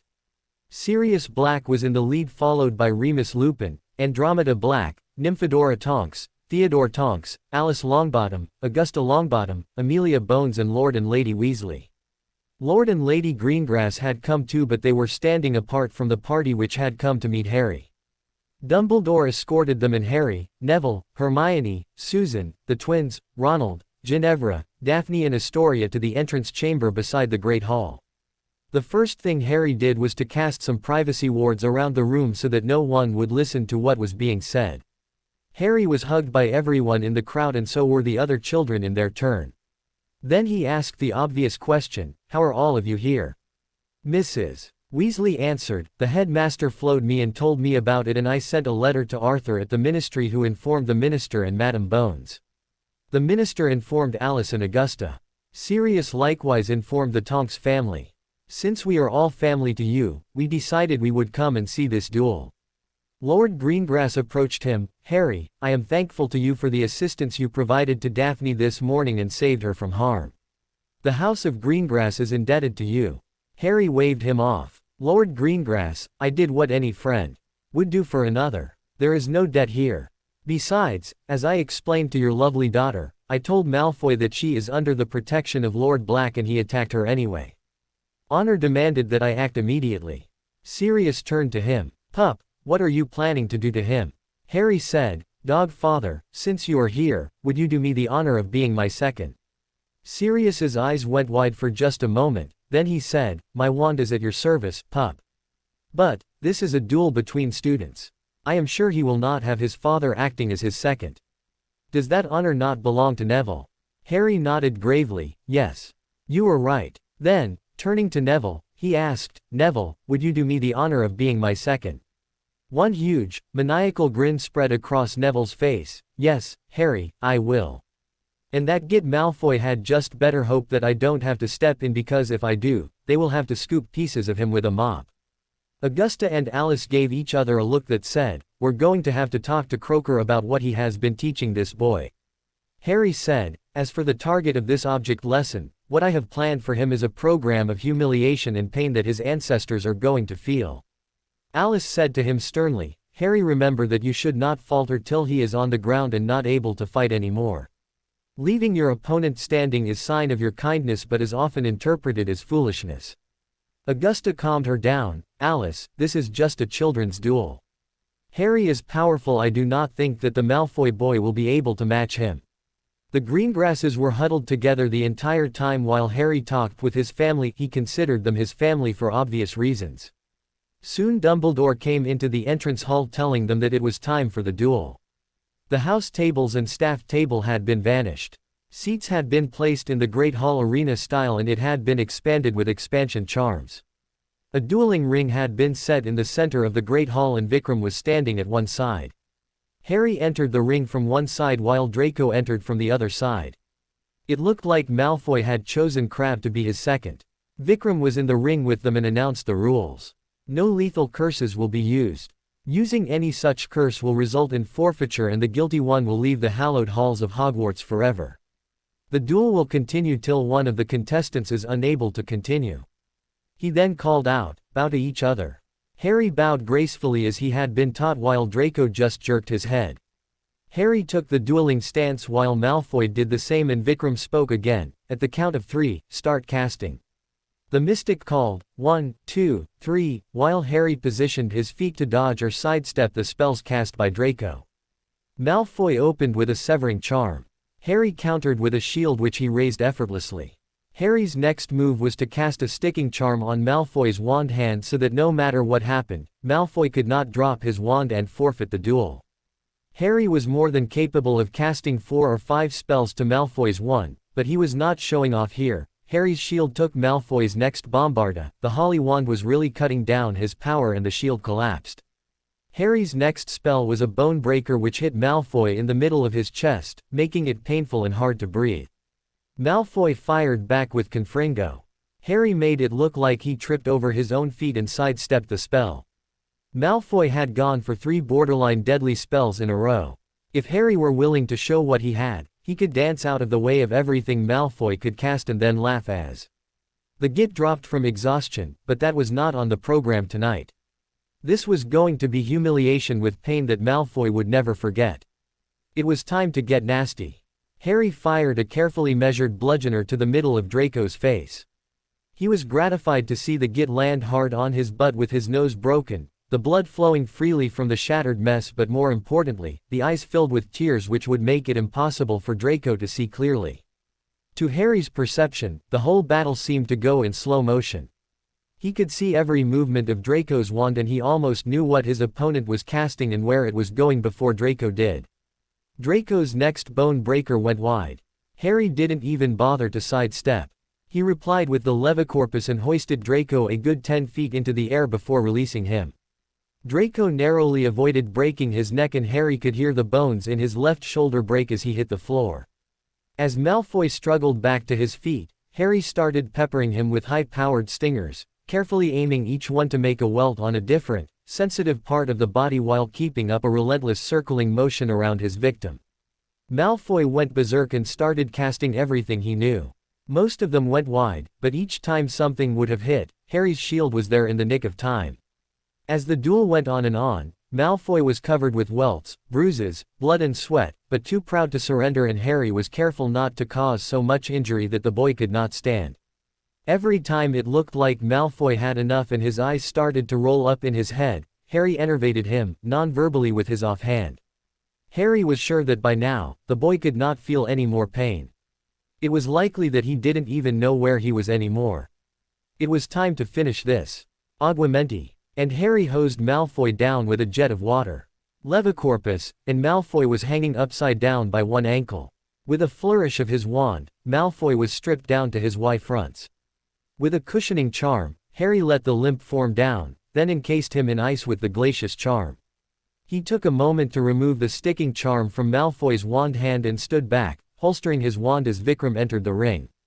In a loud voice, the mystic announced, Malfoy being unable to continue, I declare Lord Peverell the winner. Then he stepped back to allow Madame Pomfrey to minister to her patient. Harry clamped down hard on his occlumency shields. He really didn't want anyone to know what he really wanted to do to Malfoy. As it was, Harry didn't have a scratch on him anywhere. He could have disarmed Malfoy and ended the duel in about 1 second, but that would not have made the point he was trying to make tonight. Power must always have a purpose, or it is just utility. Madame Pomfrey dispelled the ice and examined the ground meat that had been Draco Malfoy just a half-hour ago. He had a broken nose, a grade 2 concussion, a broken left clavicle, 5 broken ribs, and countless bruises, welts and lacerations all over his body. Add to that a mild case of frostbite. There was nothing life-threatening. She could patch up most of the injuries in the space of less than half an hour, but the concussion. She conjured a stretcher and a blanket, and then levitated Malfoy onto it. She turned to Dumbledore and said, none of his injuries are life-threatening. I can have all the broken bones mended in a trice, however, those cuts and bruises will take about a week to heal, and I'll have to keep an eye on his concussion for at least 3 days before I can release him. Dumbledore said to her gravely, take your time, Poppy. I do not think that he has any urgent business. Meanwhile, the classes can go on just fine without him for a couple of days. She trotted off to the hospital wing, levitating the stretcher in front of her. Lucius followed her from the room. Now that Harry was calming down, he thought that maybe he had overdone it. Vikram turned to the assembled people around the hall. Harold Peverell has won the duel according to the terms which had been set by the headmaster. By the terms of the duel, Mr. Malfoy has to tender his unconditional apology to him in front of the whole school when he is conscious again. Narcissa approached Harry, who was talking with Sirius. Sirius nudged Harry to look behind himself. When he turned around, he found Narcissa standing there, wringing her hands and looking uncertainly at Andromeda and Sirius. Harry adopted a formal demeanor and asked her, "What may I do for you, Narcissa?" She bowed before him, sitting on her knees and her head down. "Lord Black, I have a request to make, but I hesitate to speak for fear of rejection." Harry answered, "You are free to speak your mind before these people who are my family. If your request is just, I may grant it, but if it is unjust, then I will have to refuse." Narcissa started speaking. "Lord Black, my son is impetuous, foolish, and does not think things through before he acts on them. He committed an offense by going against your will because he could not understand the consequences of his actions. I beg you to forgive this offense of his and do not oust him out of the family." Harry signaled her to stand. Narcissa, for such an offense, I would be completely within my rights to strike him from the family tree. In the hope that he may choose another path, however, I chose to discipline him instead. He chose the manner of his punishment when he challenged me to a duel. I have used him for a whetstone in front of the entire school and no less a personage than the spouse of the Minister of Magic and the head of the DMLE. When he has sufficiently recovered and fulfilled the terms of his defeat, I will consider this matter closed. Because you have chosen to intervene on his behalf, I charge you with the responsibility to train him in his duties to the Lord of Black. If he disobeys me again, I will not be so lenient with him. Do you accept this charge? Narcissa looked at him with relief in her eyes. Lord Black, I am thankful for the mercy you have shown upon him and I will do my best to ensure that he mends his ways. Harry shook his head. Narcissa, please do understand me clearly. I am sad to say that I do not expect you to succeed and I will not hold you accountable if you fail.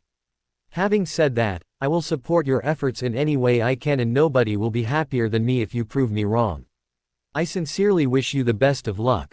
As Narcissa was leaving, she gave a nod to Andromeda which was answered so subtly that most of the people gathered there missed it entirely unless they were watching very closely. All the visitors left soon after the duel was over. When the Gryffindors arrived back at the common room, Hermione as usual, started hounding Harry. Harry, you did not use any dangerous spells on him. How did you win the duel with only such ordinary spells? I know you were not allowed to use lethal spells but you could have used some hexes which are dangerous but non-lethal. You did not even stun him and just pummeled him. The worst that you used was a bone breaker and the glacius charm. Also, you can sidestep any spell or curse, then why did you raise a shield? Others were snickering but no one dared to laugh knowing that they would only enrage the bushy-haired witch further. Harry sighed. Hermione, do I have to spellotape a reminder to your robes to take a breath between sentences? To answer your question, I knew he would not use any lethal spells against me for fear of expulsion from the school, so I was not worried on that point. I did not have any concern about beating him, but rather much more concern about displaying too much of my abilities to Tom's lackeys, like Draco's father. Besides, for me, the point was not to simply beat him in a duel, but rather to show him up as an arrogant ponce with nothing to back him up but a big mouth. I pummeled him without mercy for a half-hour straight. By the time I was done with him, he wasn't even conscious anymore. But I assure you, he will feel every inch of his body when he wakes up. I just hope that he never, and I do mean never, raises a wand to me or any of my friends again. The shield and the stumbling about were for show, of course. He never had a chance of hitting me, but I could not make that too obvious. It was past curfew, but that didn't stop Fred and George from starting an impromptu party. They were distributing butter beers, pumpkin pastries, candies to the students gathered. They had slipped out of the castle during the day from the Humped Witch's statue and brought everything for the party which they knew they would be having. The party was in full swing and the Gryffindors were having a great time. Although Harry was being polite and accepting of the compliments and cheers his housemates gave him, his heart wasn't really in it. He begged off, saying that he was tired, as soon as he could make it believable.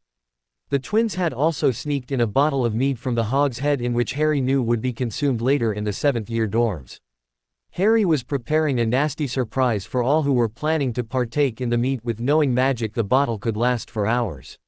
He knew that Madame Pomfrey would not give a sober-up potion to the students without reporting them to the headmaster, and they could not brew it when required because it was not a part of the curriculum.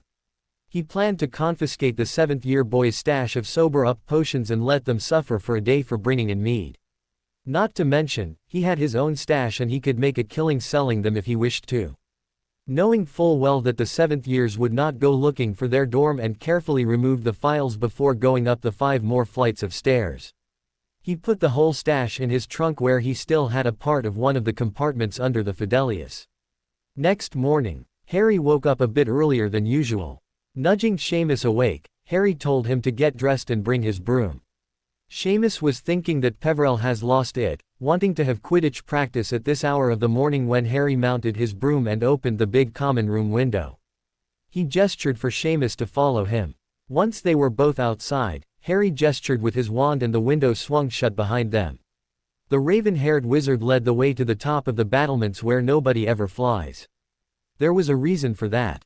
Besides the tops of the battlements being out of bounds for students, which was worth a detention if they were caught, there were all kinds of wards which would swat them out of the air like pesky mosquitoes if they tried to fly over them. Again, Seamus was sure that Peverell had lost his mind. As they approached the outer wall of the school grounds and were well out of earshot of the castle, Harry slowed down and flew beside Seamus. "Sorry for all the mystery, mate. This is something which has the headmaster's approval. We'll be fine." Then they landed on top of the Great Wall. Harry turned to Seamus and said, "There are giant slaying catapults up here." Seamus started to open his mouth to tell Harry that he was most definitely bonkers when the stonework seemed to rearrange itself and no less than 4 massive, goblin-built siege engines appeared right before his eyes. The Irish student's mouth just hung open in mute surprise. "Seamus, what I am going to tell you, is something that I have not told anyone yet. Not even Ron, Hermione or Susan knows about it. Voldemort," Seamus yelped, "has recruited giants to his cause and at least 30 of them are on their way to Britain now. I and some friends of mine have made some catapults which can be used to kill them or disable them." Seamus had been listening to him intently, and when Harry finished, he started, "You know, Harry, before this year you lived by yourself. Not talking to anyone except for Ron or Hermione or occasionally Neville. I had never thought that a day would come when I would be asked to help you with anything. This year it looks like you have changed. The runty underfed boy that I was used to seeing seems to have disappeared, and this more confident, powerful Harry scares me, to be honest. However, I know of your reasons and that you will not hold back when the war comes. I am honored that you chose to trust me with something." Seamus started grinning then. "Now tell me, what I get to blow up?" Harry grinned widely and laughed. "You could have cut to the chase and just asked me to show you." There was no need for the grand speech. They spent the next half hour together with Harry showing Seamus how to work the catapults. Unlike the mundane, medieval siege engines, these could be aimed and fired with pinpoint precision. There were Muggle legends of something they called Greek fire. Thanks to the International Treaty of Secrecy, legends were all the Muggles would ever know of it. The stuff of legend was, in fact, a variant of fiendfire which, when lobbed over a wall by a catapult, had devastating effect on everything within the fortifications. Even in all-out war, the use of this stuff was strictly regulated and only used as an absolute last resort. The other things the catapults could fire included exploding rounds, armor-piercing shrapnel and simple, solid boulders. The pivoting mechanism could be easily operated with 2 fingers, and the sights, once you got used to them, were pretty straightforward. Most of the cranking energy was provided by magic and supplied through the ley lines of the castle. Harry showed Seamus how to set the range with the cranking energy. What's more, thanks to the goblin smithing, these catapults just got tougher every time they were used. They would never wear out or break in the middle of combat. By the time they were finished test firing the catapults and Seamus got the hang of it, he was able to hit a rabbit hole nearly 2 miles out. And to dispel any doubt, he fired a second catapult and hit the same target. Harry, looking through his omnioculars at the devastation wrought on the unsuspecting bunny hole, said, "Well hit, Finnegan. I think that will do for today. You will be in charge of these beauties." Seamus asked, "Mate, I can just barely manage one of these catapults by myself, and there are 4 of them. Won't we need more people?" Harry grinned. "I am glad that you pointed out the obvious. I am recruiting the services of some of the claws and they will assist you with operating these things. I will allow you to come here once a week and practice operating them, but you are not allowed to come here during the day. You have to make time either in the dead of night or before dawn." As Harry returned to the tower, there were a lot of grumbling 6th and 7th years, girls and boys alike, who were suffering from splitting headaches due to consuming the mead last night and not having any sober-up potions to help with their hangover. Almost half of the 6th and 7th years were given detention that day by Professor McGonagall for failing to adhere to standards as were expected from her lions. During breakfast that morning, Daphne and Tracy chose to sit at the lions' table. It might have caused tensions all around a week ago, but now no one batted an eye over this. In fact, many snakes had started to come over to other house tables and mingle with them. Harry was elated that things were going according to plan. Love and friendship will be the power that Tom could not have foreseen, and these powers will ultimately defeat him. Daphne was looking very tired and had dark spots under her eyes, while Tracy too looked like she had not slept a wink the past night. It was Hermione who asked, "Daphne, did something happen?" You are looking tired and not as your usual rosy cheery self. Tracy snorted, rosy cheery. The Ice Queen. Are you out of your tree this morning, Granger? It is just that Pansy was being a nuisance last night.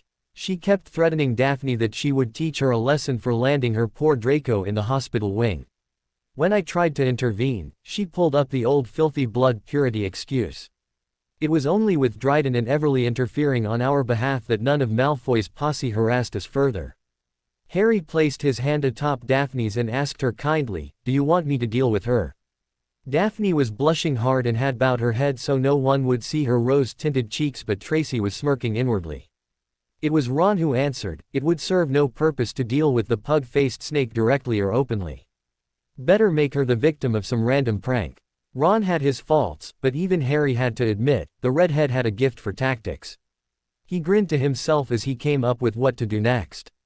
When he was leaving the dungeons after potions class that day, with a little non-verbal and wandless work, Harry prepared a little surprise for Miss Parkinson. When Pansy entered the Great Hall and was about to sit down, she started levitating in the air. She rose about 20 feet and was shouting, crying in her obnoxious nasal voice while flailing her arms and legs. No one even tried to bring her down or to release her from her predicament. After a minute as she was released, Professor Flitwick already had his wand out and stopped her fall with Arresto Momentum, before she could have hurt herself. Dumbledore advised her to take some chocolate for her shock, and that was that. There was no way to find the person responsible for her condition. However, a few of the professors were looking towards the Gryffindor table where Harry sat eating his lunch, nonchalant and oblivious. Daphne, who was sitting among them, asked, "Am I seeing things or are the teachers staring at us?" Neville spoke, "Not quite. They are not looking at us as a group but rather Harry, because they believe that he put her in that situation. Not that they can prove it by any means." Daphne raised an eyebrow. "Really?" She turned to Harry. "Harry, did you do that to her?" Harry, looking just a bit too innocent, said, "If I were to do such a thing, I would be within my rights because everyone knows that they cannot bother my friends with impunity. If I did not, it is likely because my friends look out for each other." Hermione asked him, "How did you make her levitate up there?" "The levitation charm does not work on humans." Harry, still feigning innocence, said, "Hermione, you are just about the cleverest witch I know. I'm sure you can figure that one out." It was George who answered this time, "It's easy enough to charm her clothes. When they rise, she rises right along with them." Fred said, "What I can't figure out is how he does the time delay thing so that he is always beyond reproach when his pranks go off. Could have been useful all the time we had to sacrifice ourselves for our pranks." Everyone who was sitting around had a good laugh. The laughter died away quickly when they saw Luna approach the table. They did not want to miss a single precious word when she spoke. Luna walked straight up to Fred. "Hello, Gred." The others gaped in wonder because at times it was not possible for everyone to tell them apart, but Luna, who never had much to do with them in the first place, had identified them correctly. This also confirmed Harry's suspicions. Luna was a seer. Fred replied with equal enthusiasm, "Now there is a girl I like. She has our approval. How can I serve you, Luna?" Luna simply said, "Tracy Davis has been making googly eyes at you for the last few days, but she feels that you are too much of a moron to notice her at all."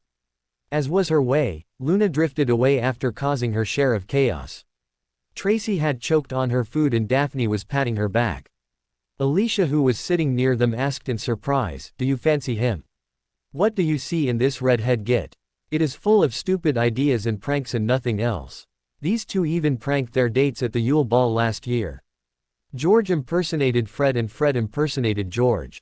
"I thought I was at the ball with George and Angelina was with Fred, but it was vice versa." Others were laughing hard hearing everything that had passed between them.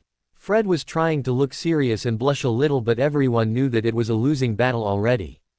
Tracy was trying to hide her blush, and when it became apparent that she would not be able to do so, she excused herself from the table, cringing that Daphne would be able to rub it in finally. The Room of Requirement. The meeting in the Room of Requirement was attended by the students enthusiastically. The way Harry had dealt with Malfoy made them all giddy and hopeful. As they all entered the room, Harry met with them at the door, keeping it open this time. When everyone was inside, he willed the door to disappear and to be replaced by a blank wall. Vikram had taken his leave of them, saying that he could not afford to go missing every now and then and make people curious. As it was, students flocked to him by dozens and even hounded him in the evening with their doubts and questions. The younger years were more enthusiastic and doted on the defense instructor. As everyone was seated, Harry started addressing them. The ideal syllabus of the class does not allow us to learn anything more lethal than the reductor curse or de primo, but we need to learn more. Today I will be teaching you reductor, confringo, and bombarda. The reductor curse will reduce anything to rubble, while confringo will blast things apart, and bombarda produces explosions. There are two variants to bombarda, being the bombarda and bombarda maxima. He showed them the wand movements and cast the curses at 3 dummies in succession, leaving rapidly settling clouds of dust. Harry divided the students in groups of 6 each and assigned them to the 7 as the last session and set them to practice casting the curses. The students were to pair up and try to cast at each other. One would cast while the other would defend. Thanks to Vikram's ministrations, they all were good at casting basic shields, so there was no way they could be harmed by a stray spell. Students started to try and cast the spells, and Harry realized that this was going to be a long session indeed. The students would have to learn to cast the spell first. He kept walking around and corrected people's aim or showed them the wand movement again, while his friends were doing the same with other students. Once he stopped to teach Colin to cast properly again, and another time he had to stop and remind Cho to not wave her wand too much. Luna Lovegood was also there and enjoying herself being in the crowd. She was casting perfectly, but her aim was off. Something that could be worked upon later, Harry mused. Harry also realized that she was not wearing her shoes, and the usual assortment of odd jewelry was also missing. He neared her and asked, "Where are your shoes, Luna?" She dreamily replied, "I believe the Nargles have taken them. Most of my stuff is also missing, but it all turns up at the end of the year." Harry realized that perhaps her housemates stole her things, and Luna was not about to complain. He planned to raise the issue to Flitwick though. Bullying was not something that he tolerated. He also decided to make it a point to send a message by gestures that Luna was under the protection of House Peverell now, and to mess with her meant to mess with him. After about 2 hours had passed and most of them had learnt to cast the spells, he excused them, telling them to keep practicing in their spare time before they met for the next week. Harry was also bogged down with Quidditch practice, which was taking up 2 hours a day thrice a week. Angelina was not wood, but she had the same drive, and she was driving them all up the wall. The first match of the season was ages away and they had time to prepare them for it, but she relentlessly pushed them to do better. Serpent's Pit. After Pansy's humiliation at lunchtime and with Draco still in the hospital wing, the serpents were mellowed out and no one bothered Daphne and Tracy at all when they returned to the Slytherin common room. There were already a lot of students who were on Peverell's side in the way Draco was dealt with, and Pansy had been humiliated. Even children of hardcore Death Eaters were not ready to risk her ire. If word got to Harold Peverell, they would be punished. A few of the serpents tried to make her acquaintance, and Daphne merely politely made small talk with them while giving no answer about Harry. Some of them expressed their interest in joining him, but she told all of them that she would convey their message, but that she could not make any promises on his behalf. As they had entered their dorms, Daphne asked Tracy, "So you like the red-headed prankster and you did not think it fitting to inform your best friend?" Tracy obfuscated, "He is too brainless and oblivious to even know that I exist. But he is fun and I have hopes of teaching him to be more, shall I say, suave. Besides, I didn't want to give you an opening to torment me. Speaking of which, I couldn't help but notice the color mounting in your cheeks and the smug smile on your face when the raven-haired one placed his hand on your hand at breakfast this morning. Or for that matter when he turned the ferret into so many pounds of ground round last night. On your behalf, I have never seen you act like that ever. You need to be careful, Daph, or people will forget that you are the Ice Queen." Daphne huffed, "Will you please stop using that moniker for me? I am not an Ice Queen. With the reason to stay aloof gone, I can be myself finally." Tracy asked her, "What are you planning to do now, Daph?" Daphne smirked, "I plan to make him mine, of course." Next day, the Black Lake. The next day was pretty ordinary. In the pre-dawn light, all of the members of the Order of the Snow Leopard were running laps around the lake. As their fitness levels increased, Harry kept pushing the pace and working them harder. Many of them even joined Harry and the giant squid in swimming laps across the lake. It didn't take Harry long to teach them the charms to stay warm while long enough to stay in the water and swim without ill effects. The Udall regimen was not just making them fit and trim, it was also helping them with their spell casting, so nobody complained, they just worked harder. Harry was glad that they were all taking so well to the physical training, but it did cut into his practice time with Vikram. This morning as Harry was done with his exercises, he came out of the lake after a long swim. Daphne was waiting for him. He raised an eyebrow at her. "Daphne, why are you here? Don't you have to get ready for classes?" Daphne said to him shyly, "You still have not answered the question, Peverell. I really wanted to go out with you and the next weekend is weeks away." Harry sighed. "I have already told you that I cannot refuse anything to Susan. She had claimed the weekend for her own. How could I answer you then?" Daphne internally seethed but kept her calm demeanor. "Then perhaps you can agree to sneak out of the school with me." Harry looked at her in surprise. "What? And risk getting caught in detention or expulsion or even worse, the ribbing of our fellow students? Besides, what makes you think that I have any idea of how to sneak out of school?" She, joining in with the spirit of the thing, asked, "And what if Ms. Bones ever found out?" Harry said, "No need to worry on that account. A smoldering pile of ash feels no pain, and that is precisely what I will be if she ever suspects such a thing." She rolled her eyes and said, "Well, young Lord Peverell, if the prospect is too frightening for you." He gave in. Okay, Daphne. Meet me in the 4th floor hallway, by the mirror after classes today, and I will do my best to make reparations to you for not answering you properly before now." Harry had been so frustrated with witches and their subtle ways that he had just agreed to Daphne's demand to appease her. He thought that he would take her to the 3 broomsticks, in return after a light dinner and before curfew. Breakfast, Great Hall. This morning he chose to sit at the Ravenclaw table beside his year mates.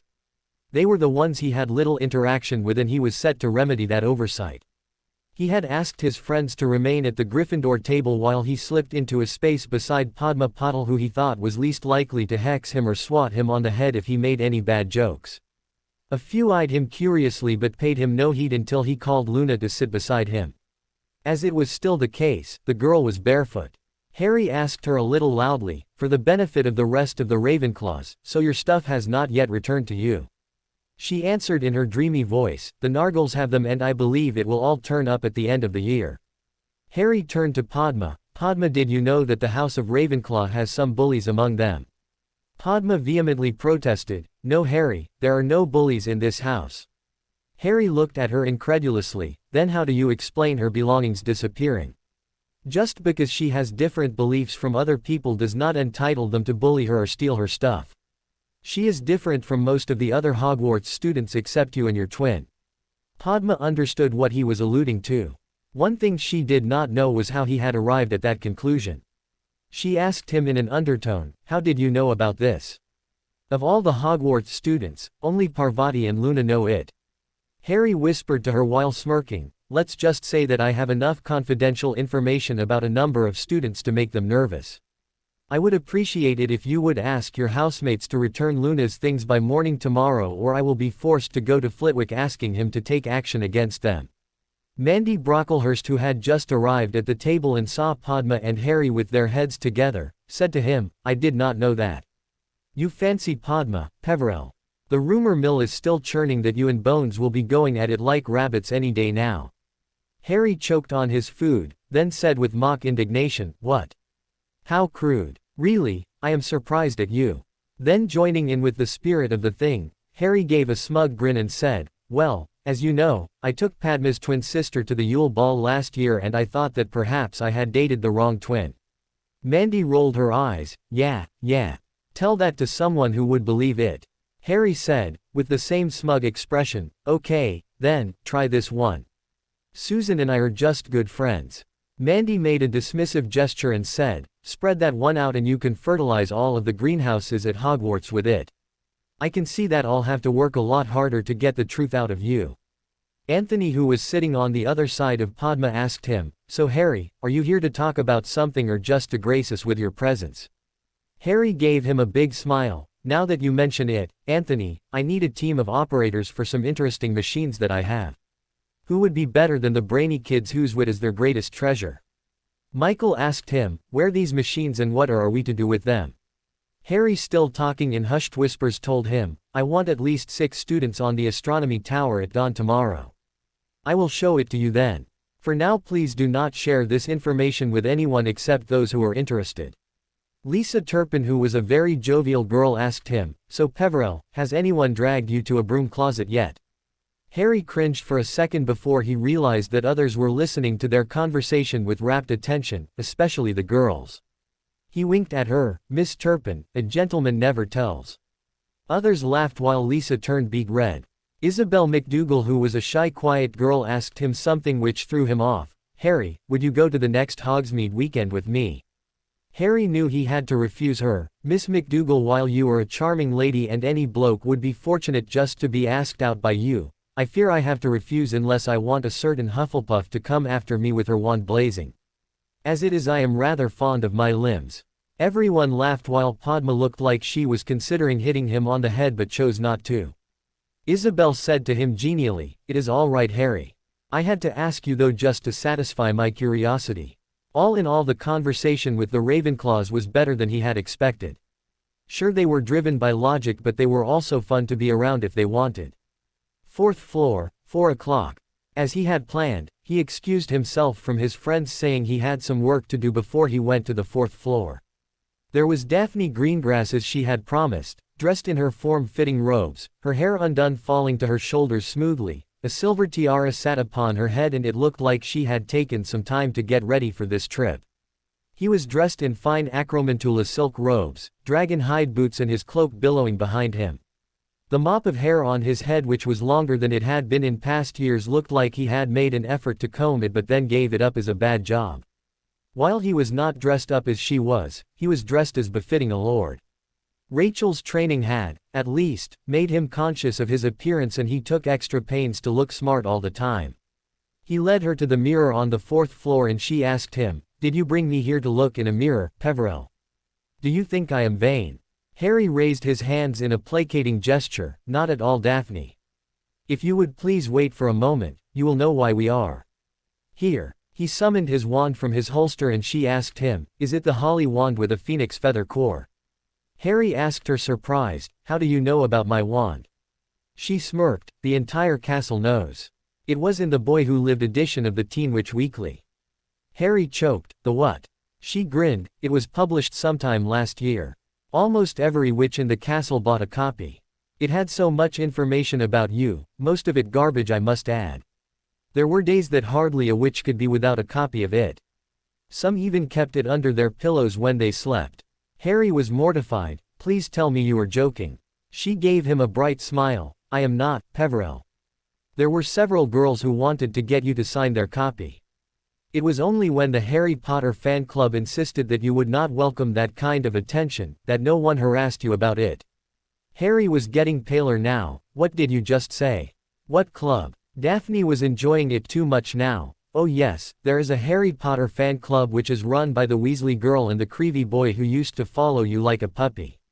They even host a few Harry Potter nights where they have Harry Potter trivia contests." Harry was ready to faint. "Oh, this is so bad. I wonder what they would be doing now," he whined. Daphne finally took pity on him. "Don't worry, Peverell. I will find out about it and tell you. I am just surprised that Granger did not tell you. She is also one of the members due to her status of being your best friend. She writes a monthly column in its newsletter, I believe.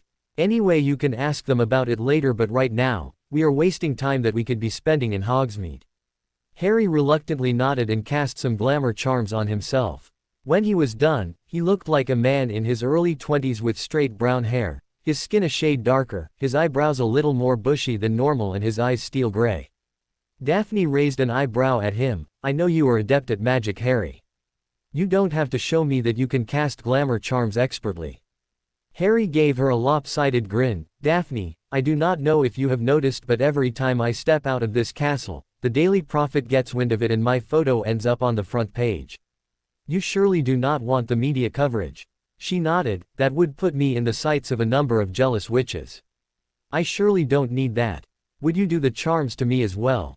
Harry cast some charms on her, turning her hair to black, shoulder length, her skin a shade lighter and her blue eyes were a shade of brown now, and she also looked like she was in her early 20s. She looked at herself in the mirror, and after being satisfied with what she saw, she asked him, "How are we going to Hogsmeade?" Harry opened the secret way behind the mirror with a tap of his wand and uttered the password under his breath. As the door opened, he led her into it before closing the mirror behind him. They traveled for a good part of an hour while talking about little things. Finally they emerged in the village of Hogsmeade near the cottage on the hill, and Harry dutifully offered his arm to her, which she was happy to take. He led her to the 3 broomsticks and they walked in unnoticed and took a private room for themselves. He took a moment to erect privacy wards before they sat down. When they were seated, Daphne was bursting to ask some questions which could not wait anymore, not when she had waited so long for those answers. She asked him immediately, "What was your life with the Muggles like?" Harry was drinking a butterbeer and put it down before he answered her. "The Muggles that I thought were my blood relatives were the worst sort that you could imagine. They hate wizards with every fiber of their being. They did not allow me to mingle with other Muggles, so my experience with them is rather limited. The only Muggle I thought I liked turned out to be a squib." Daphne was surprised. "Squib? You had a squib living near your home and you never knew it?" Harry nodded. "She came to live there at the end of the last war. In fact, just a week after I was placed with the Muggles. She was there to keep an eye on me and to report if Death Eaters found me." "Dumbledore had placed her there?" She asked again. "Has Dumbledore always interfered in your life?" Harry said a little ruefully, "He placed me with the Muggles for my safety. He believed that he had no other option. I do not hate him for it, but I wish he had taken some time to see to it that I was being looked after properly." Daphne asked him the same thing that Susan had asked him the other day. "Have you thought about what you will do with your life after you graduate?" Harry gave her an answer he had rehearsed after being asked by Susan. "I have decided that I will play professional Quidditch for some time after I graduate. When I am done, I will take up broom making as a skill." She nodded. "Looks like you have sorted your life. I thought you would say that you would research potions considering the mammoth improvements in the field this year." Harry asked her, "Have you decided on anything?" She replied offhandedly, "My father owns an apothecary business. We are the second largest potion makers behind Herbs and Weeds. I thought I would take over his business and expand it to make it bigger than Herbs and Weeds. We could have surpassed Herbs and Weeds years ago, but they can get a lot of raw materials at a cheaper rate than we do. We have our own greenhouses, but they are insufficient to cater to our needs, while they have some supplier who supplies them the raw materials in return for their shares." Harry was listening to her intently and had a good idea who the supplier was. House Potter had some very extensive greenhouses which supplied raw materials to Herbs and Weeds in return of 20% of their shares. However, he did not need to tell her that. Before Harry could ask anything more, a bull Patronus came floating through the air to them and said to him, "Return to Hogwarts. The headmaster is looking for you." Harry looked at Daphne, who had her mouth open in "Oh, was that a corporeal Patronus? Who is it from?" Harry smiled. "Sorry, Daphne. That is a secret which I am not going to give up. We need to be moving. I do not want the headmaster to launch his order to search for me. That would be catastrophic." They hadn't even managed to order dinner yet. Harry ordered a couple of sandwiches to go and paid the bill as quickly as he could. As they came out, he pulled out his broom from under his robes where he always kept it in shrunken form, and with a tap of his wand, it expanded. He turned to Daphne. "While I am sure I can fly like I am insane and reach Hogwarts in minutes, I am not certain if you can fly on a broom." With an impish grin, Daphne replied, "Try me." Harry said, "Okay, then."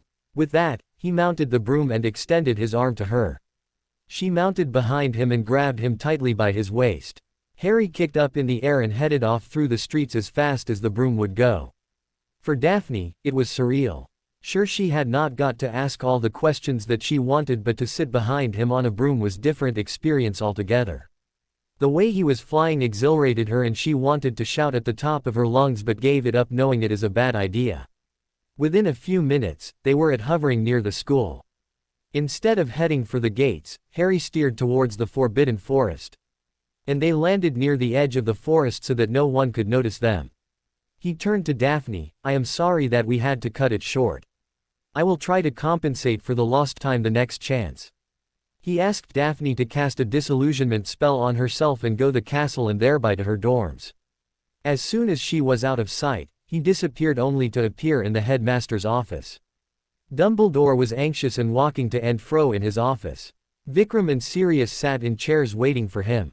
As soon as Sirius saw him, he lunged out of his chair and pulled him into an embrace. "Where were you, you idiot boy? We were worried about you." Harry looked towards Dumbledore. "What happened, headmaster? Did Voldemort make a move finally?" Dumbledore shook his head. "No, my boy. The Order spies have brought some information for us." Harry asked anxiously, "What is it?" It was Sirius who answered, "Pup, Voldemort has recruited at least 30 more werewolves to his cause. They are on the move towards Wizarding Britain. The Aurors are not able to track them and Frank requested Albus to do something about it." Harry asked Dumbledore seriously, "What do you want to be done, headmaster?" The headmaster sighed, "I fear there is only one way open to us, my boy. We will go wolf hunting." Harry wanted to pump his fist in the air and whoop at the top of his lungs, but he restrained himself and asked in a neutral tone, "When are we leaving? Who is going with us?" Sirius answered, "Moody and Mooney will be here shortly." Vikram answered his other question, "As soon as you can get ready. Go and dress up, Peverell." Harry almost ran to the tower. He found Neville in the dorm with Ron playing a game of chess. Without bothering them, he started to rummage through his trunk and in a few moments, he had his battle armor and mask in his hands with the sandalwood wand and the elder wand on holsters attached to his wrists. Neville asked him, "Where are you going, Harry?" Harry was of a mind to refuse to tell the boy, but Neville had stood with them every time and deserved an answer at least. "I am going wolf hunting, mate," he said. Neville immediately stood up, "And you did not think to ask me? Did you forget that where a Potter goes, a Longbottom will follow?" Harry sighed, "Mate, I am sorry. This kind of work calls for silver blades and you are not ready. We will correct this oversight in your training, but you can't come with us tonight." Ron said hotly, "Because you are better than us." Harry shook his head, "No Ron, but because werewolves cannot be easily killed by magic." Neville snorted, "So you plan to poke them with a stick?" Harry grinned as he brought his sword out of his trunk. "Not quite, I intend to cut them down with this." Neville still protested, "I am not allowing you to go by yourself. Either I am coming or you will not go." Harry turned to him and said sternly, "Mate, the day you are adept at sword fighting, I will not refuse you a place by my side, but not today." As soon as he got dressed up, he descended to the common room where all conversation stopped at once. He saw some witches sitting huddled in a group and went out without answering their questions. As the portrait door closed behind them, Hermione turned to Ron and Neville, "Where did Harry go? Why was he dressed like that? Where did he get a sword?" Ron took her by her hand, "Let's get out of here and I will fill you in. There are things that we cannot talk about in front of everyone." As the two exited the common room, they were followed by Neville, the twins and Ginny, who was equally curious. Headmaster's office, Hogwarts. Harry entered the office to find Moody and Mooney already there, looking grim and determined. The Marauders had the basilisk armor which Harry had ordered, while Moody was dressed in the battle robes he had bought when he joined the Aurors. Only Dumbledore was not dressed in any kind of gear but was sitting behind his table as if he had all the time in the world. Harry raised an eyebrow and asked him, "Headmaster, are you not coming with us?" Dumbledore shook his head, "No, Harry. As the headmaster of the school, it is my duty to remain here to look after the security of the castle. With you and the defense professor gone for the night, we need some people around here to deal with any danger which may threaten the castle. It is not wise in the current atmosphere to leave the school undefended." Harry nodded, "You are right, Professor. Where are we going?" It was Moody who answered, "We are going to the Ministry, to the Department of Regulation of Magical Creatures. They have information about the whereabouts of the pack, or the closest that they can manage. Amos Diggory, Minister Longbottom and a couple of others are waiting for us there." Sirius, who was visibly excited, said, "Then what are we waiting for? Let's go." Dumbledore handed them a piece of rope. "This is a portkey which will take you to the Ministry." They touched the rope and with the familiar tug behind the navel, they all disappeared. Hogwarts. Neville and Ron entered a deserted classroom followed by the twins and Hermione. After Neville had locked the door with a complex locking spell and Hermione had placed an imperturbable charm on the room, Hermione turned to glare at the others with her hands on her hips. Now, will you tell me what is going on? Neville started. Do you remember he said that he had something to do and went off by himself after classes? About 3 hours later, he returned in haste to the tower and started rummaging through his trunk. After a few minutes, he had those robes and a mask in his hand. When we asked what was going on, he simply told us that he was going wolf hunting. We tried to get him to take us along but he refused, saying that we cannot deal with them yet. Ronald asked him if he thought we are weak and he said no, but we cannot fight with a sword. The sword, as I recognize, belongs to the House of Potter because there was the Potter crest on the pommel of the sword, and as far as I know, he brought the sword with him at the start of the school year. Hermione said thoughtfully, it is true that killing a werewolf with magic is hard because they are fast and one would miss their aim unless they are experienced and can cast as fast. They can be killed by silver though, and a sword would be the ideal weapon to fight with them. I wonder where he learned sword fighting, considering that I have never heard of wizards using swords in battle. Neville replied, I know about it. There are many long swords in the Longbottom family vault, mostly the Viking type. They used to conduct their magic through those weapons. But that was during the Age of Mages, when wizards were more adept at magic and they knew more than we do now. Since then the swords just sit in display boxes for others to gawk at. Hermione, as inquisitive as she was, could not stop asking, what are the swords made of? Neville sighed, this is the last question for today. The swords can be made of different metals, but the best ones are made of goblin silver and do not dent or rust or need to be wetted every now and then. You can bury one such sword in the ground and when you dig it up a decade later, it would not even be corroded a bit. And no, Hermione, I do not know how those swords are forged. That is goblin magic. Hermione huffed but said nothing. Neville took his leave of them, leaving them in contemplation, saying that he had work to do. Hermione turned to the Weasleys who were in the room. Does your family vault have such swords? Gred replied, Father told us that we used to have. Forge added, but they were sold to pay off debts our house had accrued. Ronald asked her, why are you interested in swords? Hermione said simply, so we can help Harry. Fred and George could not stop laughing at this. When she glared at them, Fred raised his hands in a pacifying gesture. Easy, Hermione. But do you think you can help him with sword fighting? He is nimble as a cat, powerful as a bull, and I can bet that he is a master in sword fighting. Besides, I do not think he is going alone on this hunt. There must be a few more people with him. George added, not to mention that he can dodge almost anything.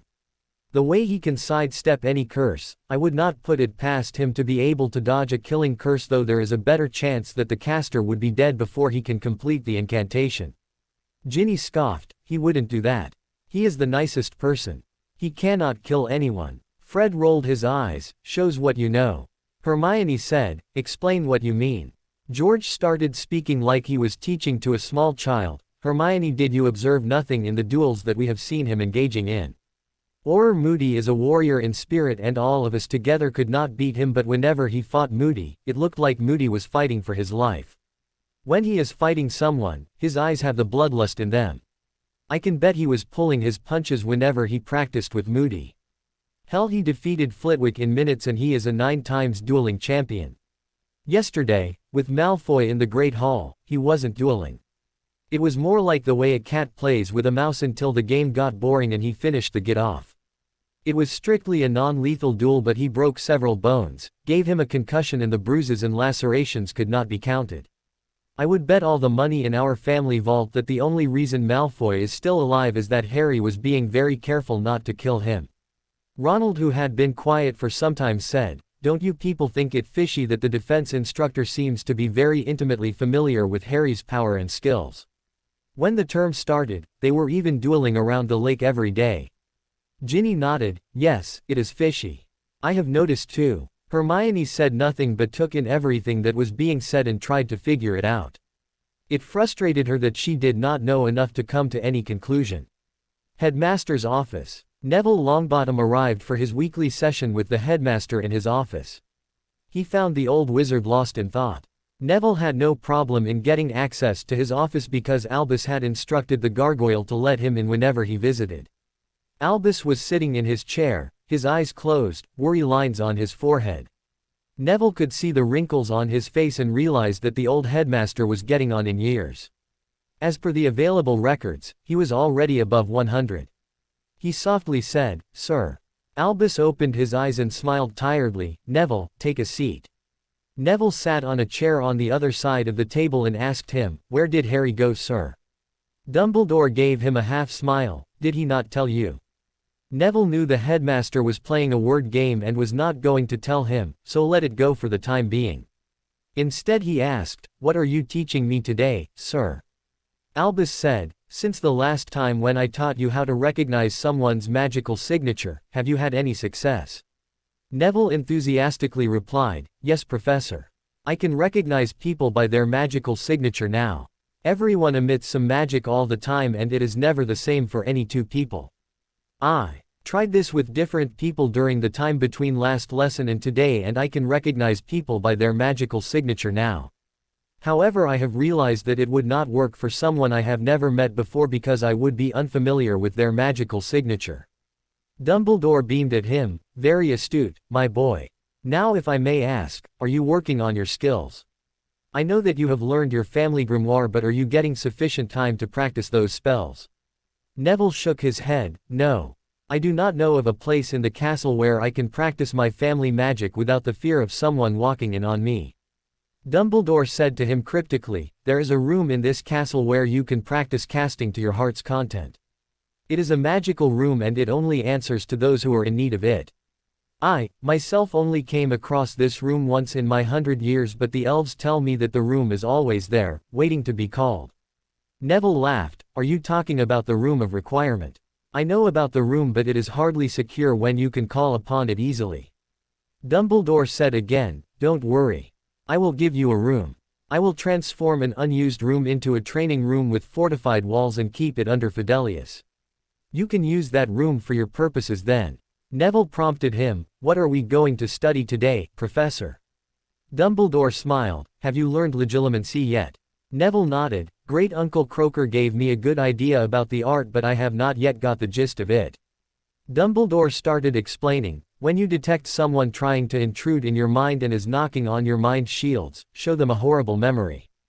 It does not have to be one as horrible as Dementors swooping into you, but one which can distract would be sufficient. As they are unsettled, throw them out of your mind." Neville nodded and Dumbledore started casting the Legilimens curse upon him. They kept trying for 2 hours, during which Dumbledore was able to enter his mind 10 times, of which Neville was able to throw him out only 3 times. Ministry of Magic. Harry and the others arrived in the Auror bullpen where Frank and Alice were waiting for them. As Alice saw Harry, she turned to Frank. "Really, Frank? Now you are sending a child on a wolf hunt. I accept that Harry is powerful, but do we have to ask him to deal with every trouble?" Sirius mock chided her. "Hush, Alice, you will make him cry.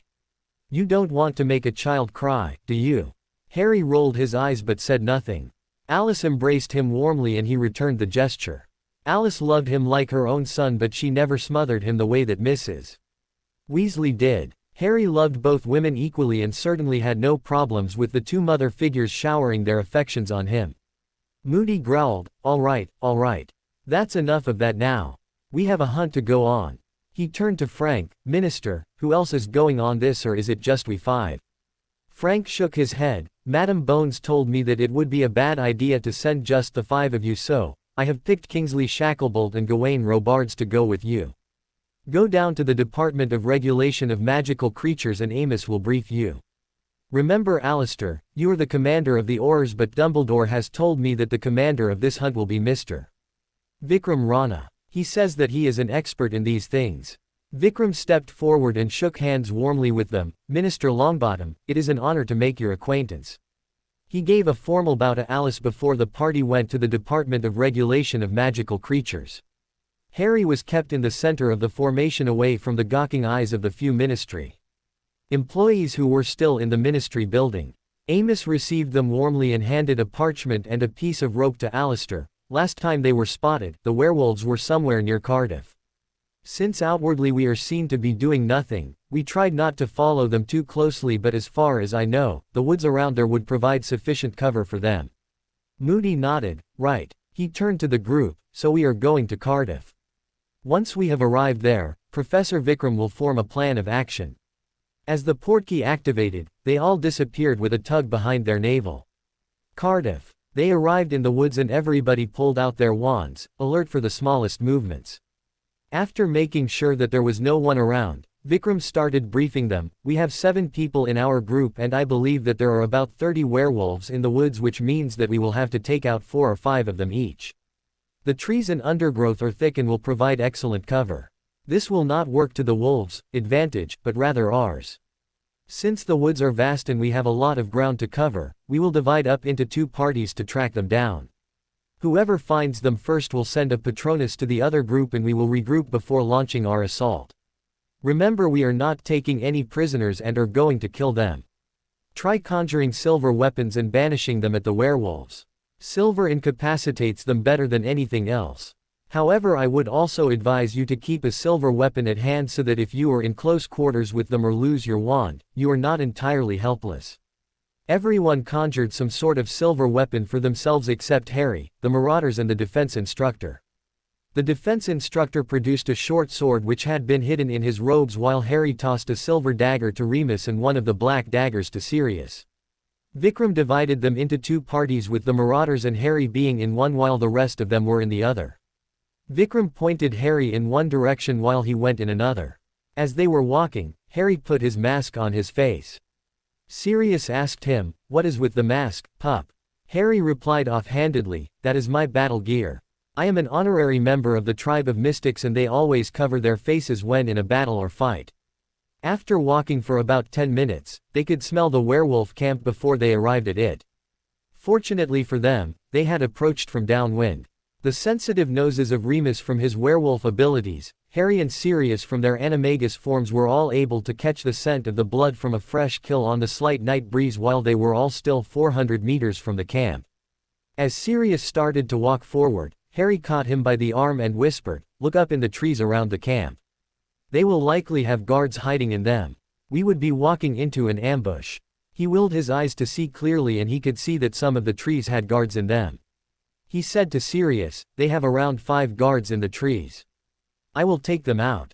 When I transform, cast a disillusionment charm upon me, then send a Patronus to the others and wait for my signal." He transformed and started climbing up into the tree like it was easy for him.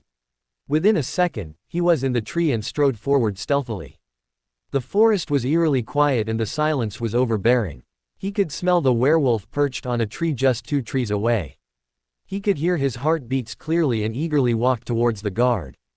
Perhaps they had killed some animal earlier because Harry could smell the blood and it was intoxicating him. When he was upon the werewolf, he gave a low growl which he was sure would not be heard by the other guards. As the guard turned, Blizz dived for his Adam's apple, not even giving him a chance to scream. In a second, he had torn out the werewolf's throat and left it there to choke on its own blood. He crept towards the other guards and in the next 5 minutes, he had killed the guards. Remus had followed him on the ground and cast cushioning spells on the dead guards so if their bodies fell, they would not alert other werewolves. As Harry transformed back, he could taste the blood in his mouth and it nauseated him. His stomach rebelled and he wanted to throw up. He remembered a potion which he had brewed with Prathimon which could cure nausea. He had his potion belt on him and he quaffed the contents of the tiny phial. As his stomach settled, he cast the aguamenti in his mouth, thoroughly cleaning it, and then cast Turgio on his clothes to remove the blood from them. By the time he was finished cleaning up, Vikram arrived with the others with a similar mask on his face. Harry erected a privacy ward so that their plans would not be overheard by the werewolves. Robards asked him, "Why are you both wearing masks?" Moody barked at him, "Just do what you were sent here to do, Gawain. If any word of this hunt gets out, I will skin you alive." Gawain Robards was acquainted with Moody's temper, so he said nothing while Harry turned to Vikram. "5 of them are already dead, Professor." Vikram nodded. "All right, make a perimeter and start closing in. Make sure that no one can escape. When you see a werewolf, kill them. Remember, if it comes to your life or theirs, your life is always more important." Remus spoke, "They have a keen sense of smell. I can smell them from here. Thanks to Harry, they have no sentries. However, if one of them is awake in the camp and they smell us coming, this whole thing might not go the way we plan." He pointed with his arm in the direction directly away from the camp and said, "The wind is blowing that way." Vikram replied, "We are well outnumbered. Surprise is of the essence for our success. We can use disillusionment charms, muffle our feet and scent masking charms." Vikram tapped each of them in the center of their chest in turn. It was a sensation like being on top of a mountain with a cool breeze blowing for a few seconds before Remus said, "I can't smell any of you. Let's go." With that done, they took care of the rest of the charms for themselves. Vikram said, "All right then. Gawain and Kingsley, you take up flanking positions and make sure that none of them escape. Alistair, you will take position on the right. Harry on the left. Remus and Sirius, move in from downwind. I will go around the camp to the upwind side. I will need about 5 minutes to get into position. The signal to attack will be when I set the first tent on fire. You will all get the tents burning as quickly as you can and we will take them out while they are still groggy and confused. Any questions?" Alistair spoke up. "There are sure to be some wands among them. We don't want them disapparating."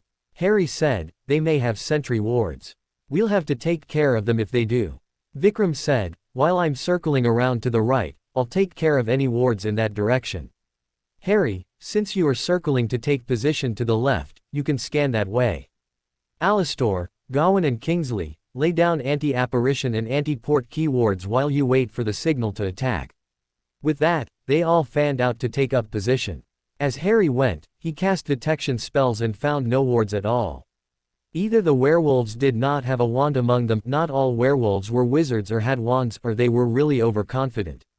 He cut into the camp as far as he dared and laid down anti-apparition wards and anti-port key wards on the ground and on the tents on his side of the camp. Just for good measure, he cast a huge earth wall just outside of the clearing. No werewolf would be escaping in that direction. He observed that the opening of the largest tent was pointing straight at him. With the Elder Wand in his right hand and the Sandalwood Wand in his left, one trained on the big tent in the middle of the camp, the other at the tent nearest him, he stood ready under his charms and waited for the signal.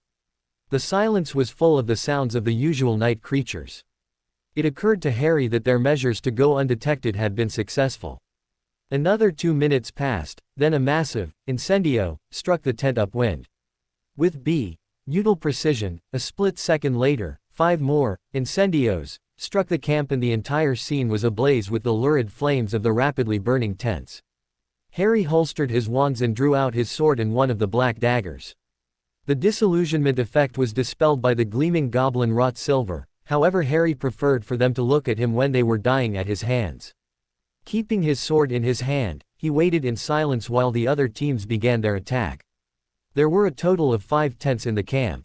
Harry was sure that they were enlarged inside similar to the one he had stayed in at the World Cup last year, otherwise there could not possibly have been so many sleeping in them. One of the smaller tents was empty, probably it had been the quarters for the guards who had already met their fate. With the opening of the largest tent pointing straight at him, no less than 8 werewolves struggled free of the flaming canvas and ran toward him in a howling mass. Then the battle lust was on him and time seemed to slow down. As the first one reached him, the point of Harry's blade found his heart. Before the creature even realized that it was dead, Harry kicked the rapidly shriveling body away, pulling the blade from what had been its chest. The basilisk venom would have done the job with a scratch, but this was good practice. The next werewolf had no time to feel pain or terror as Harry's blade passed cleanly through his neck on the backswing. The body toppled to the ground without losing momentum as there was no longer anything guiding the legs and the head rolled on for a few more feet. There were at least 6 more who circled him now, ready to attack at once. Harry got into his fighting stance, slightly crouched, with his feet well apart and the blades away from his body. He started to weave the blades in a hypnotic pattern, fascinating the creatures, trying to keep their minds off the fact that a very real flesh and blood war mage was wielding them. One of them was not taken in. He rushed Harry and got the sword through his heart for his trouble. The blade was lodged firmly in the ribs and Harry let it fall with the body. He moved to one side as he drew out another dagger. With the body dissolving as if it were in a vat of acid, he would be able to retrieve his sword soon enough. He threw the dagger and hit another one of the werewolves in the throat. A moment later he crumpled to the ground in convulsions, his body looking like he had been hit with the blood-boiling curse. There were still 4 left standing. It didn't take them long to realize that standing back and circling wasn't going to save them, nor was rushing the blades one at a time any better. With a howl, they all charged Harry at once, hoping to tear him limb from limb before he could kill all of them. Harry read the attack like a Daily Prophet headline and waited until the last possible moment to leap clear. He flipped through the air and landed beside his sword while the hapless werewolves crashed into each other, nearly knocking themselves senseless. While they were getting themselves sorted out, Harry pulled his sword free of the now shriveled body and stood up again, ready to kill. One of the werewolves charged him again and Harry kicked him in the chest, throwing him down. As the werewolf fell down, another dagger had left Harry's hand, impaling him in his chest. The body began to expand and smoke as the entrails expelling curse took effect. By now, the remaining three were too deep in bloodlust and fear to even consider running. They attacked Harry as one body again. Harry flipped over their heads and cleaved a skull in twain on his way by. The remaining two turned around to see why their companion was no longer with them, and Harry bound them both in silver chains with a gesture while they were trying to figure out what had happened. For good measure, he conjured an earth cage to make sure they wouldn't bother him again while his attention was elsewhere. The immediate crisis over, time seemed to speed up to normal as he surveyed the rest of the battle. The brightly burning tents provided plenty of light. Remus had been having an easy time on his side because he could match the werewolves in agility and speed. He shot down two with bone-exploding hexes before the third one dodged his curse and sunk his teeth into Remus's offhand. The werewolf hissed in pain and buried his dagger hilt deep into the other werewolf's back, killing him. Another was charging him and Remus conjured a silver javelin which he banished towards the other werewolf's heart, killing him instantly. He looked around to find Sirius fighting with two at once and joined him. Pulling his dagger free of his slain foe, he threw it and it buried itself in one of the werewolf's back while the other fell almost instantly to a bone-exploding curse at Sirius's hand. Sirius growled at him, "Damn you, Moony. That was my kill." Remus looked around and found that Sirius had killed four of them by himself. They turned to see Harry's blade, sailing through the air, chopping a werewolf's head in two, killing the last of the werewolves. Sirius cringed. I did not know that he could use a sword so effectively. If Voldemort got in a battle with him without magic, he would make short work of him. Remus concurred. I agree, Padfoot, I agree. They found the defense professor who they had connected with the mystics by now due to the mask, to be parrying with two werewolves at once. While Remus wanted to interfere, Sirius held his arm. Moony, he does not need our help. He will kill those two in a wink. Indeed, as Sirius had finished his sentence, the defense professor had buried a dagger in one of the werewolf's chest and pierced the other through his heart with such force that the blade had exited the other side. There were two more werewolves on the ground beside him, dead. Moody, who was fighting with only his wand, was laughing maniacally. Since he had got his new leg to work as well as his normal one, he did not really need his staff anymore, yet he kept it with him, and now they realized why. He was shooting spells with the staff and his wand. He was not doing parallel casting, but it was impressive to watch. He had trapped one in a net of silver spikes and the werewolf was bleeding and dying slowly. The two others who were fighting him were having a hard time to defend themselves. He lassoed one of them in his fire whip and with a jerk he had the werewolf cleaved in two. The other tried to run and was shot with a bone-exploding curse from behind and fell to the ground dead. Kingsley and Gawain were standing on the perimeter, their wands out and ready to kill any who tried to escape. With the battle over, Harry cast a summoning charm to summon all his daggers to him and guided them into his belt as he had been taught aboard the Marichica, which seemed like ages ago. Remus had also recovered his dagger, and when he tried to return it to Harry, but he refused to accept it and told Remus that it was his gift. He noticed the wound on Remus's hand and summoning essence of Dittany from his belt, he cleaned the wound before stitching it together. Moody, who had been inspecting the dead bodies, hollered for Harry. Peverell, how did you kill those guards in the trees? They are missing their Adam's apples. The Aurors were gawking at the dead bodies in wonder and trying to arrive at some conclusions, while Harry replied offhandedly with his face devoid of any emotions, I vanished them, Master Auror. Kingsley in his deep voice asked him, why did you leave two of them alive?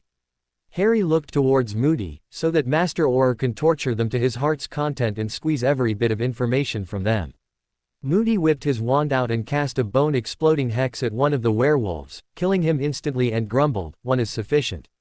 I get enough satisfaction by torturing the recruits every morning. The marauders laughed while the Aurors shuddered. Harry, Vikram, Gawain and Kingsley set about the work of taking down the wards and levitating the bodies into the center of the encampment. When they took stock of the battle, they realized that their only casualty was the bite to Remus's hand, and since he was already a werewolf, no real damage done. Gawain and Kingsley, who both had a good view of the camp from opposite sides, reported that none of the werewolves had even attempted to flee. Moody yanked his badge from his robes and tapping it with his wand, gave some commands into it and slapped a port key to the captive which would take him to a safe house where he would be tortured while he asked others to disapparate to the ministry. Harry could not contain his curiosity. "What did you do with the badge, Master Auror?" Moody replied, "Just sending a message to the dispatchers to send the second team this way. Someone has to clear up after us after all." Harry looked around at the smoldering ruins of what had been the camp. Suddenly, he felt very tired and just a bit sick. He realized he had killed 13, but the feeling remained just for few seconds before he reminded himself that they were criminals.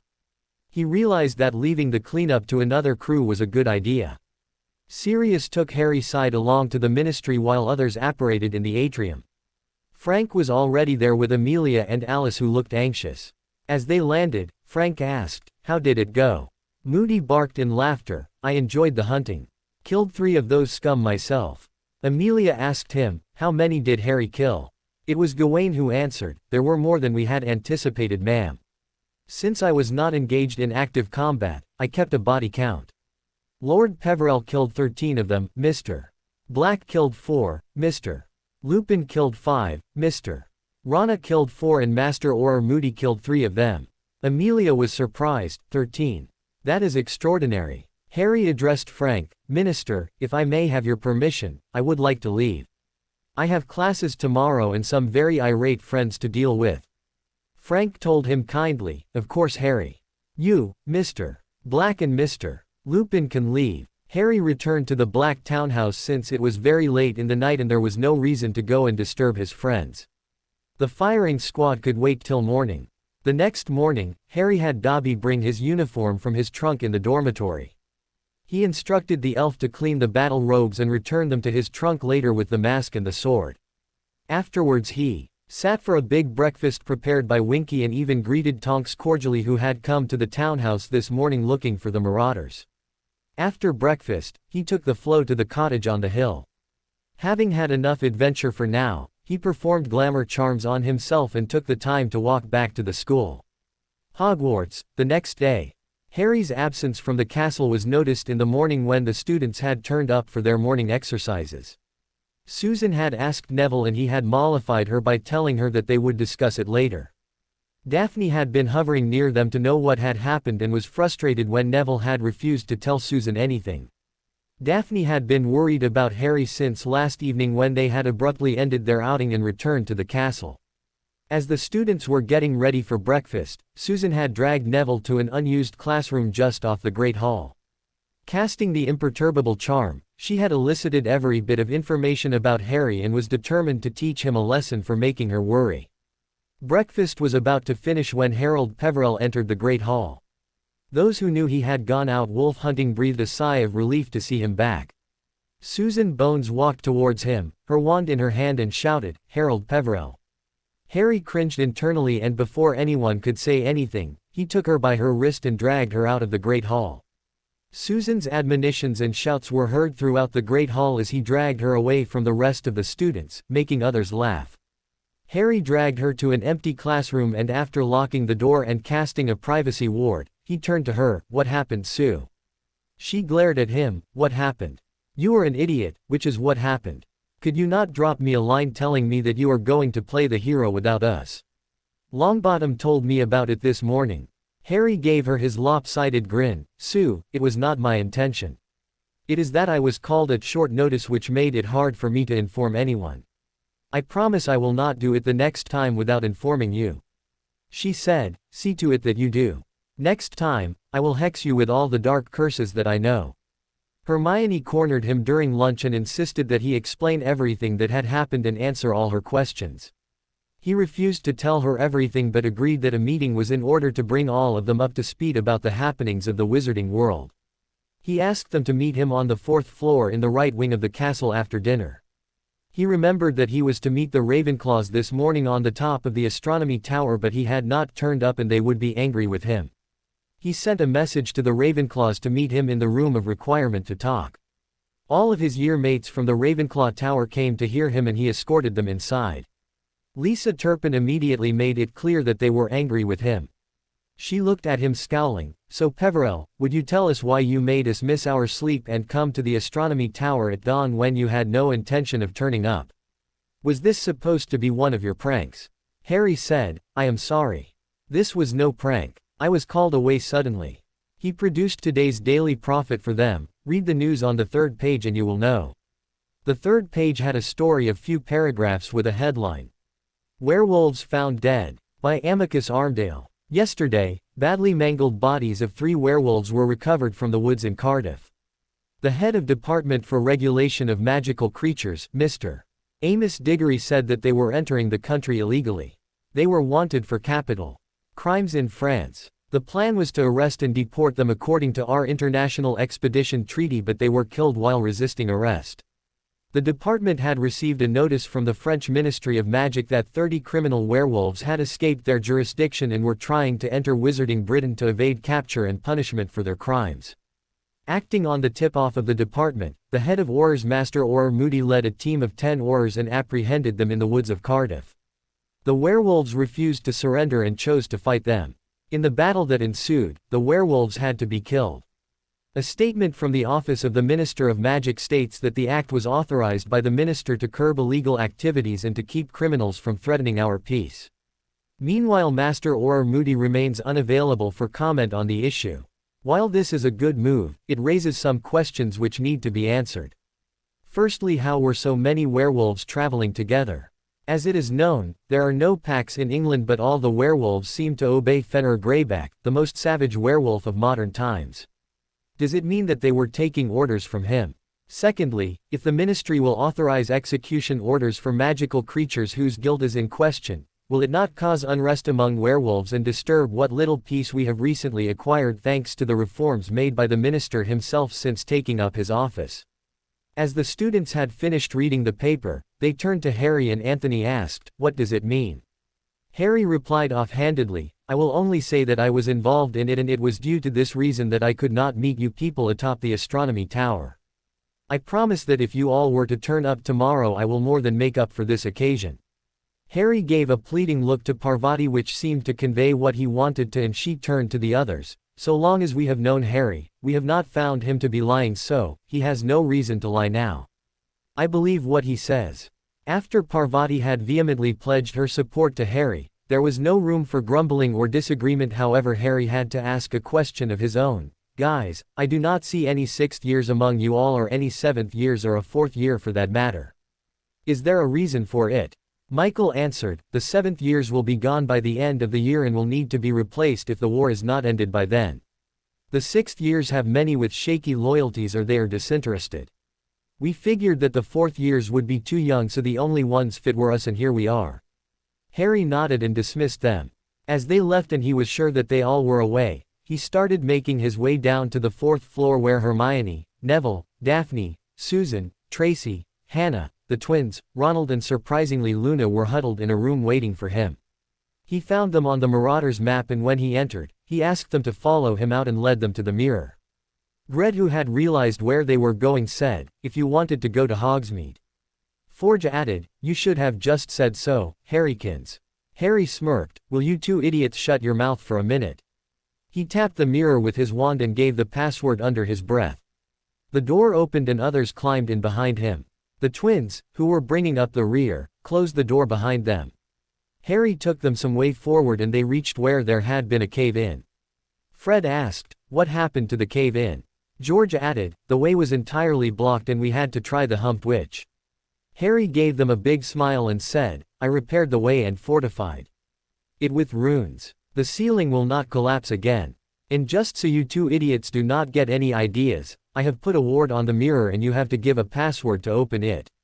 Harry produced a few blocks of wood from his bag and with a tap of his wand, he transfigured them into a big table like in the meeting room at the Black Townhouse and other blocks into chairs around it. As the students sat, Harry started telling them, "This is the first official meeting of the Order of the Snow Leopard. As you all can see, we have a few vacant chairs here, they will be filled later with people I trust. We are independent of the Order of the Phoenix.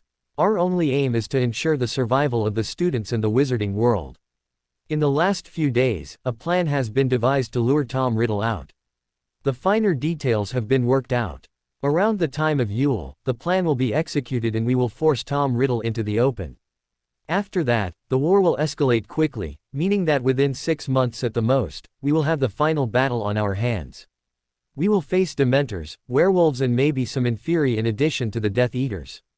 I initially feared that there may be vampires, but I am told that they are on the run being pursued by a renowned vampire hunter and his squad. Yesterday the light made its first strike in this war and in one stroke, we have removed 30 werewolves who were coming to join him. I had been sent for by the headmaster because he wanted me to be a part of this hunt. Now any questions? As expected, Hermione had questions and lots of them. What was with the robes? And the mask? And where did you learn sword fighting? Harry sighed. Hermione, you know that I cannot answer even one of those questions. There are bigger secrets at stake if I answered any of those questions. Just to satisfy your curiosity, the mask is part of my battle gear. Those robes are battle robes sold mostly to Aurors but can be obtained with permission of the DMLE. Daphne asked him, "So what happened yesterday?" Harry smiled. "Miss Greengrass, I have just told you all that I can. I dare not say anything more about the matter. Suffice to say that it was a very satisfying hunt." Neville asked him, "Harry, I had been meaning to ask you if you would teach us sword fighting." Harry shook his head. "Sorry Neville, but I was taught sword fighting by some of the teachers I had this summer. They trained me to wield a sword and it is expressly forbidden for me to teach it to anyone else. However, if you all can procure some weapons, I will make sure that you at least know how to swing them." Harry then started again, "Another piece of information which I thought I should share with you all. Voldemort has recruited 30 giants who are on their way to magical Britain. Hagrid, who had been sent as an envoy to them, is returning, but our spies report that he is having a hard time of it due to certain problems which he is facing. It is expected that he would be able to reach here sometime in the next month. As for the giants, we all know they are creatures of massive magic resistance. As such, it is impossible to kill them with a single killing curse. Ordinary spells do not even work on them. To that end, I managed to convince the goblins to construct some catapults which can be used to kill them or incapacitate them with boulders, stones, etc. Once they are disabled, the Ministry can do with them as it sees fit. To operate the machines, I have convinced Seamus Finnegan with his propensity to cause explosions." Everyone laughed here. "However, I need a few more people, so I have solicited the help of the Ravenclaws." When he finished, the twins asked, "Why didn't you ask us, partner?" Harry grinned at them. "As it happens, I need you to make a device for me. A device which turns liquid to fumes and disperses it in the air. The only catch is that the said devices would be planted inside a ball the size of a fist and would go off the moment the ball touches the ground. Do you guys think you are up to the task?" The twins' eyes were gleaming with mischief. "Of course. But we will need time to create those things because we will need to research the charms to be introduced and the metals to be used in addition to the newts at the end of the year. We can do with a researcher though." Tracy Davis eagerly presented herself for the task. "I can help you both with this. I have a little knowledge of metals and I am very good at charms." Everyone was snickering while George tried to look poker face and said to her, "Are you sure you want to help us, or do you just want to sit there making googly eyes at my stupid twin here?" Fred said to him, "Forge, who you are calling the stupid one? Are you forgetting that I am the brains of this operation?" Harry admonished them, laughing, "Enough, or I will ask someone else to help me. Miss Davis can do the research and I will procure someone else's services for the design. The one who does will also get the patent." The twins unanimously replied, "We will do it, Harry." Hermione asked him, "Do you not have any task for me, Harry?" Harry gave her a smile. "Not at the moment, but when I do, I will be sure to ask." He then turned to Daphne. "How are conditions in the Serpent Pit right now?" Daphne briefed him. "Things are quiet right now while Malfoy is in the hospital wing. During a trip to the hospital wing earlier today, I asked Madame Pomfrey about his stay and she told me that she would release him by tomorrow morning. He has been grating on her nerves with his whining and tantrums. She even had to petrify him twice to feed him potions. A few students contacted me about coming over to your side and I just told them that I would convey their words. You can see them by yourself later. Harry nodded. I will meet them one-on-one and determine where their loyalties lay. He turned to Susan. Sue, what is the condition in the Badger's hole? Before Susan could reply, Hannah spoke up. Sue. Since when have you been calling her Sue and why did she not tell me about it? Susan hushed her friend and turned to him. The Badgers are all with you, Harry, except for a few of them who are either too pompous or their families are involved in backdoor deals with Tom Riddle. Harry turned to Luna. Luna, what is the condition in the eagle's nest? Luna said in her dreamy voice, oh, the eaglets are fine. Some of them are corrupted and you need to watch out for them. The blibbering Humdinger says they were rotten eggs. After telling her share of information, she sat quietly. Harry, looking at her, noticed that her shoes and her jewelry were back. It looked like his message to the claws got through. Knowing her to be done, Harry dismissed the meeting. As he was left with the lions, Hermione asked, Harry, why did you let Luna in? Harry looked at her curiously. What is your problem with Luna? I did not even know that you were acquainted with her before this year. It was the twins who said, she lives near the burrow and used to come over to play with Ginny. She came a few times and Hermione thinks that she lives in some fairyland. Harry turned to Hermione. I understand that she seems a bit odd. But she is powerful. Magically she is well above the average of Wizarding Britain, but there is a power in her which others do not know about. Her queer way of being around others is the only refuge she has to stop others from hounding her. Are you scared that she knows about your extended night patrols? Hermione turned red and tried to say something but could not form coherent words. Ron snapped at him. What are you even talking about, Harry? Harry said in undertone, Prefect Patrol, 3rd floor, broom cupboard. The redhead shut his mouth with an audible click while his face turned beet red. He was thankful for the small mercy that the twins had gone in search of something for some prank they were planning. Daphne and Tracy were on their way to the Serpent's Pit after the meeting when Luna seemed to appear out of nowhere and pulled Daphne aside. Daphne, can I have a moment? Daphne had never spoken with the Ravenclaw before, but she had seen her talking to Harry at times and he apparently held her in high regard. Also, the Ravenclaw had the tendency to cause chaos with her words. All things considered, it looked like she should talk to the Ravenclaw.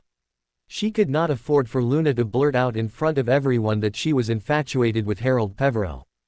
That would open a can of flobberworms. She turned to Luna. Yes, Heiress Lovegood. The Lovegood family was old and a part of the Sacred 28. The house had a seat on the Wizengamot and by rights she was called Heiress Lovegood. Luna gave her a brightening smile. You do not need to be formal with me. Daphne deadpanned. Of course, Luna. Now tell me, how can I serve you? Luna said to her simply, you should stop chasing Harold Peverell. Tracy asked her a bit coldly, and if I must ask, why do you say so? Luna was unfazed by Tracy's cold demeanor and looking Daphne directly in the eye, said, the future is full of sorrows for him if you decide to pursue him. There will be too much pain and strife that he will have to face if you continue on this path. I felt like I should warn you because the war will already bring too much death and misery. Luna drifted away after saying her piece, leaving Daphne standing there. Tracy had to shout in her ear to bring her to her senses again. Daph, where are you lost? Daphne looked at Tracy as if she was disoriented and asked her, do you have any idea what she meant? Tracy shrugged. I have never seen her like that. Usually she is dreamy-like, has a sing-song voice, but this time she sounded like she was sane and knew what she was talking about. Maybe you will have to ask Harry about it. Daphne decided that she would talk to Harry about it and ask what Luna might have meant. As they were nearing the dungeons, they did not notice the shadow which was following them and Tracy chastised her. You have not told me about what happened on your date yesterday yet. What? You had a date with Harold Peverell and you never told me. They were both so shocked by the voice that they jumped. Daphne turned around to find Astoria standing there, her hands on her hips, looking furious. Tracy muttered under her breath, uh-oh, here is trouble. Astoria glared at her. I will give you trouble all right, Davis. You also did not see fit to tell me anything after all the times I have spied on Daph for you. Tracy snorted. It's not like you were doing it for me as a favor. You were well paid for all the information, Astoria. It was business, plain and simple. However, she went on an impromptu date and I did not know anything about it until she returned to the dorm grumbling that the headmaster was an old coot who ruined her date. She is yet to give me the juicy details though. Daphne glared at Astoria. What are you doing here? Don't you have your own dorms to go to? Astoria grinned. I asked Professor Snape for permission to stay in your dorms for 2 hours after curfew. Tracy grinned. Excellent. Now come along and we will see if we can thaw the Ice Queen a bit. Next day. It was Saturday, meaning there were no classes.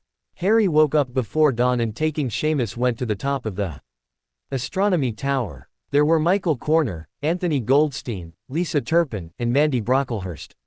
He asked them to mount their brooms and follow him. Some of them told him that they did not have brooms and he sighed. He simply assumed that all the students would have their own brooms from their second year up. He also knew that, school rule or not, several of the first years smuggled in brooms too. It was almost inconceivable to him that fifth years would not have their own brooms. He whipped out his wand and raising his voice he firmly intoned, "Accio Madam Hooch's brooms." A few seconds later 3 or 4 brooms were sailing towards them from the other side of the castle. They each mounted their brooms and followed him. Some of the school brooms were pretty rough. Harry made a mental note to see about getting the worst of them replaced. When they reached the top of the outer wall, he told them the Fidelius secret: the catapults are located atop the battlements of the castle. They all could see the catapults in front of him and Harry asked Seamus to teach them the operation of the siege engines. After Seamus was done, Mandy asked him the obvious, "Peverell, we are supposed to launch boulders with them but I cannot see any here." Harry told them that there would be a few types of ammunition and that it would be brought in a matter of a few days and that he would find 3 more people to crew the last 2 remaining catapults. As it was, he was at least 1 person short. The members of the newly formed order woke up early in the morning and started running their laps around the lake. The weather was turning bad. It was assumed that rainy season would soon start and that meant Harry would have to find someplace else for morning runs, somewhere preferably where the rain could not bother them. After he was finished instructing them, he stripped down to his trunks and dived into the lake to begin his swim. Some of the students' teeth chattered just looking at him. Neville followed suit and dived in after him. Harry was happy it was a Saturday. He had been too busy to get much of his homework done all week and the situation was getting desperate. He was usually diligent in finishing everything on time, but between Quidditch practices, wolf hunting, private practice sessions, Daphne and Susan, it all took a lot of his time. As it turned out, even Neville and Ron were overdue for homework, and as it was, they had joined 2 tables together and spent 4 hours in the library poring over tomes and finishing their work. He had no problem in potions where he had just copied his notes with a Geminio spell. Transfiguration had required him to read thoroughly because although Ambar had taught him the practical side and his casting was unequaled, McGonagall insisted that all the theoretical terms be correct and those came out of the books. Harry was determined that nothing less than an O grade would do, so he put in the work. Charms were easy. Flitwick had laid down the groundwork during the previous 4 years and the theoretical component was nicely organized in Harry's head now. Add to that the extra practice he had during the Triwizard Tournament and the intense training he had with the Mystics, and Harry had to do very little looking up to finish those assignments. Herbology was a different matter. The training with the Mystics helped a lot, but Harry still had to do a lot of reading. It amazed him how many plants there were. To make matters worse, some plants had dozens or even hundreds of variations. If that was not enough, the same plant might have dozens of different common names. The Latin classification of plants was standardized by the ICW, and when in doubt, Harry could always fall back on that. Neville was helpful. He was quiet, studious and had a real talent for plants. When Professor Sprout was not available, more often than not, Neville had the answer to Harry's questions. The one which frustrated him and made him want to pull out his hair was runes. Again, like transfigurations, his training had been practical. Harry could do things with runes and wards that not even the top Newt students could do, but he still had to read volumes to understand the languages and translation of the runes he used. Powyn had drilled him in practical learning but neglected the theory portion, leaving it for Harry to finish. He had learned the 7 languages, but the complicated principles and theories required time. History of magic was onerous. He was happy that Professor Hughes was teaching them with enthusiasm. But she was a hard taskmaster. She made them read a lot. Her homework alone took a better part of an hour to just read the theory. After they were done, they went down to the Great Hall for lunch. It was during lunch that Neville proposed that they should do something which would break the monotony of the day. Susan, who always had ideas of her own, suggested going to Hogsmeade, and the idea was accepted almost instantly by the majority, read Hermione, Hannah and Susan. Harry asked them to gather on the 4th floor from where he led them through the mirror to Hogsmeade. As they exited on the other end, without a word, the teens paired off. Neville and Hannah went one way, while Hermione and Ron went another.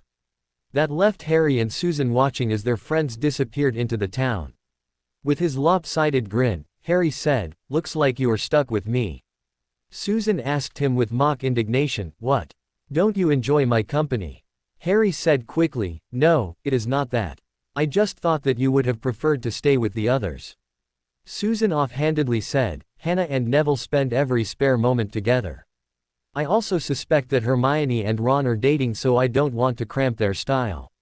Harry grumbled something which she ignored, and taking him by the arm, dragged him along. "Come along, Harry. We are going to the Hog's Head." Harry looked at her in disbelief. "The Hog's Head? Why there? We can have some good food in the Three Broomsticks." She looked at him strangely. "What? And broadcast to the entire wizarding world that we have snuck out of school. Auntie will hang me by my toenails and you along with me. No one will identify us in the Hog's Head."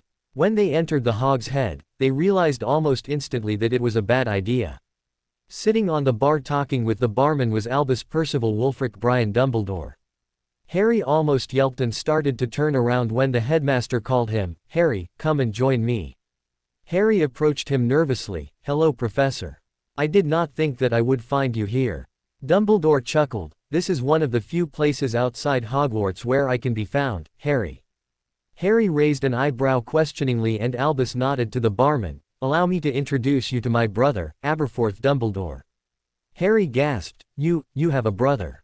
I did not know." But now that Harry looked at the two of them, the headmaster's brother had the same electric blue eyes apart from sharing some more facial features. The barman said gruffly, "What did you think, lad? That everyone in his family had already passed on to what he calls the next great adventure?" Dumbledore chuckled. "Abe, don't scare the lad." Dumbledore then turned to him. "Do you know it is a bad idea to have a sensitive meeting like the one you had in a place like this?" Harry said nothing but averted his eyes looking downwards, and Albus turned towards Susan. "Miss Bones, it is good to meet you outside of your classes or training sessions. I suppose you do not want me to tell Amelia about your little excursion?" Susan nodded eagerly. She would be livid if she ever found out. "Please, headmaster, you must not tell her." Dumbledore chuckled before he stood and said to both of them, "For this once, I will pretend that I did not see you both here." After Dumbledore left, Aberforth gave them a room upstairs and told them that he would be sending food up to them. As they entered the room, Harry raised some wards around the room and then sat with Susan. Susan turned to him. "You know, with everyone around us all the time and so many things going for you, I never get the time to ask you questions that I would like to." Harry said to her very eagerly, "Then please ask your questions, Sue. I will try to answer them." Susan started with a question he was still not comfortable with. "Harry, how did the Muggles treat you?" Harry did not want to tell her anything, as had been his habit in the last 4 years, but the sessions with Charrick had taught him that it was cathartic to talk to someone. He was sure that Susan would never betray his trust. He started telling it slowly. "It all started with my mother, Lily, and her sister, my Aunt Petunia, when they were really young. Although neither of them knew it, but we do know now, my mother was adopted and was actually the heiress of 2 powerful magical families, the Webbers out of Germany and the Rosiers, one of the Sacred 28. Petunia and her parents were ordinary Muggles. When my mother's powers began to manifest in the form of accidental magic, Petunia was both scared and jealous. The Evans, knowing the truth about their daughter's adoption, were both pleased and proud. They cheerfully sent Lily off to Hogwarts so that she could develop her talents. Lily came home for the summer after her first year at Hogwarts, full of stories about the school and her friends there. Petunia had been deprived of her sister. She knew that Lily was doing well and popular in a world that she could never be a part of. You see, Petunia was a skinny, horse-faced girl with no magical ability and not much of a personality for that matter, and there was her sister who had looks, brains, popularity and magic. It didn't matter that Lily was her only sister, her only friend, or that Lily had always been kind and generous to her. That was just like rubbing salt into the wound. Perhaps that filled her with hatred towards everything magic. Sirius told me that Petunia turned cold towards her when she returned home after her first year. With every year that my mother excelled in magic, Petunia turned more and more spiteful. Then she met Vernon Dursley, who believed in normalcy of things and would never have believed that magic was real. She was infatuated with him, and a couple of years after my mother passed out of Hogwarts, she had been married to him. That was the last time that my mother and father saw her. She thought that she was shot off her sister and told her husband about my mother and the little bit of information that she had about the wizarding world. A few years later, I turned up on their doorstep with a letter in my blanket that my mother was dead and Dumbledore had raised a blood ward around their house which would protect them and me as long as I lived there. Reluctantly they took me in, but I was never loved. My cousin, Dudley, their natural and normal son, was pampered while I was forgotten in their household. I was given his cast-offs to wear, never given enough to eat, and made to sleep in a cupboard under the stairs. When I was very young, my powers began to manifest in the form of accidental magic. They had this idea that they could beat the magic out of me and make me normal. Every time I did something wrong, I was punished. I was their South Avenue and treated worse than a house elf. In the cupboard, where I slept, there was the blanket I came in, a youth mattress, and lots of spiders. I was locked in there a lot, sometimes for days at a time or even weeks. Vernon would beat me with his fists, choke me, yell at me, or threaten me. If there was any chance that I might get something that would make me happy, Dudley would throw a fit and they would give it to him. Vernon vented all his anger on me whether it was my fault or not. This continued for 10 years before I got my Hogwarts letter. Things became a little more bearable after that, but not much. Susan had been crying while he told of his life with the Muggles, and when he ended his narration, she said in a choked voice, "If they were not already in prison, I would have hexed them myself." No one treats a child like that. Harry wiped her tears with his thumbs. He patted her free hand and tried to lighten the mood. "Hey Sue, if you keep that up much longer, I am sure Hogsmeade will drown in your tears." This elicited laughter out of her and she playfully smacked his hand. "You prat." Before they could say anything more, Aberforth had sent a plate of food for them. Taking it in, he thanked the older wizard for his service and closed the door behind him. Harry asked her, "What was your childhood like?" Susan started telling it thoughtfully. "My parents had died when I was little, as you well know. Auntie raised me as her own daughter. She was a field auror at that time, so it was hard for her to manage her work and me at the same time. The Abbotts were best friends with my aunt and they took care of me while Auntie was working all those insane shifts. I spent a lot of time over there and I grew up with Hannah. Later Auntie became the head of the DMLE. She still worked long hours, but at least her shifts were regular and I could count on seeing her in the late evenings and on weekends. I still stayed at Hannah's place before school and after, up to about dinner time. She was always stern and strict, but never unfair. She never hit me or forced me to do anything that I really didn't want to do. And she was generous with praise when I did well or really just tried my best. I can't say that I really miss Mom and Dad. I was too young to remember them when they died. My aunt has been both mother and father to me and I really can't complain." Harry pressed her hand warmly but did not know of anything to say. At least she was not crying. After a few minutes of tolerable silence, Harry asked her again, "What is the best memory of your accidental magic?" Susan grinned. "There was a time when I was little, about 4 years old. In the middle of the night I was very hungry and went to the kitchen to find something to eat. My elf was asleep, so I did not disturb her. I could find nothing in the kitchen until my eyes went to a jar of cookies kept on a shelf where I could not reach them. So, I was hungry and there was a perfectly baked jar of cookies in my line of sight. Naturally I wanted those cookies. I tried to reach the jar desperately and presto, the jar floated into my hands. Auntie had put feather light charms on things in our home so I would not be hurt if I summoned something heavy to me. The jar was no big deal. I grabbed the jar and ran to my room. When she found me in my room the next day, I had crumbs all over me and a tummy ache, the jar long since empty. The fun part was watching Auntie trying to decide whether she should laugh, yell at me or give me a stomach remedy. In the end, she did all three. They laughed until they had tears in their eyes. After a lot of effort, they sobered up and Susan asked him, "Now you tell me something about your accidental magic." Harry took some seconds to reply, "There was one time when I was in Muggle primary. My teacher was reprimanding me for something. Dudley and his gang had made some sort of ruckus and pinned it on me. I was the criminal boy as the Dursleys said, so I was being berated by the teacher. I tried to tell her that I had not done it but she was not ready to listen. I got angry at her and in a second, her hair color had changed to blue. She figured it out when the rest of the kids in the class started pointing at her hair and laughing. The teacher went berserk and sent a letter to the Dursleys and called them for a meeting. Later they said that I had humiliated them. I think I spent 3 days in the cupboard for that one." Susan said nothing but pressed his hand slightly. Before they could say anything, the door to the room opened and their friends entered. Susan hastily pulled back her hand but it was not missed by Hannah who asked, "Did we come at the wrong time?" Harry said something incoherent while Neville pulled him up by his hands. "Let's go, Harry. We have overstayed here." When they were leaving, Neville asked him, "What did you two get up to? You stayed here for 2 hours and the barman at first did not want to tell us if you were here. It was only when Tonks came around that he reluctantly told us that you were in the inn." Harry asked him in surprise, "Tonks? Don't tell me she is downstairs waiting for me." A voice from behind jolted him, "No, I am not downstairs. I am right behind you." He turned around to find Tonks grinning at him. "Watch her, Harry." Harry gave her a forced grin. "Hi Tonks. What are you doing here?" She brightly said, "As it happens, Minister Longbottom has stationed 6 Aurors at Hogsmeade. Savage, Proudfoot, Dawlish, Williamson, Stone and me. Madam Bones asked me if I would like to be stationed here. I volunteered. I expect you do not want me to tell her about this little outing of yours." Susan frantically said, "Please Miss Tonks."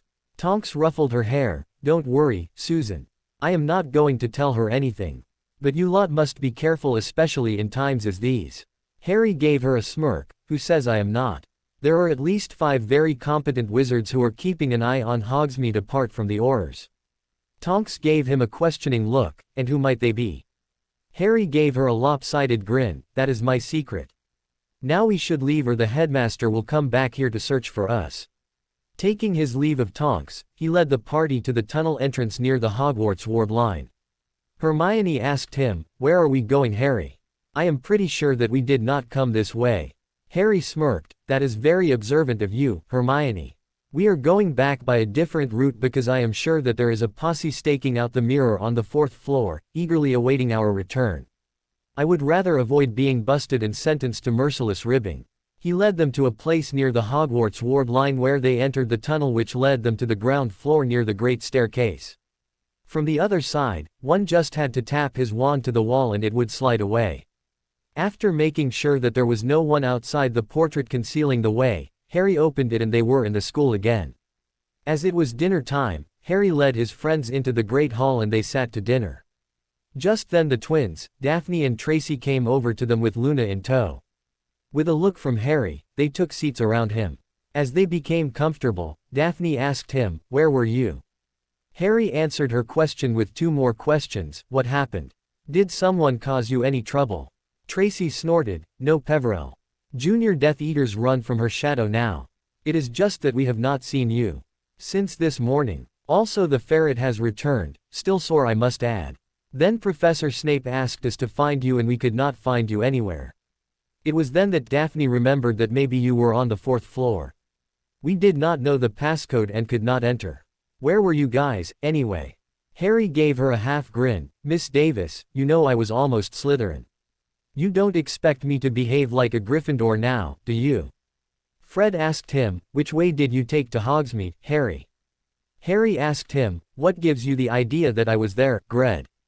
George added, "Because little Harrykins, we were in the village hiding from the headmaster when we saw you and charming Miss Bones enter the pub. We thought you would be dragged back to Hogwarts by your ears and given a week's detention for being out of bounds, but that did not happen." Harry chuckled. "Let's just say that the headmaster told us that he did not see us there." Before anyone could say anything else, Daphne, who was sitting beside him, nudged his shoulder and pointed in a direction with her eyes. Draco Malfoy was stumbling towards him, wincing with each step, perhaps still sore from all the beatings. Except for Parkinson, there was no one with him and he limped on his way towards Harry.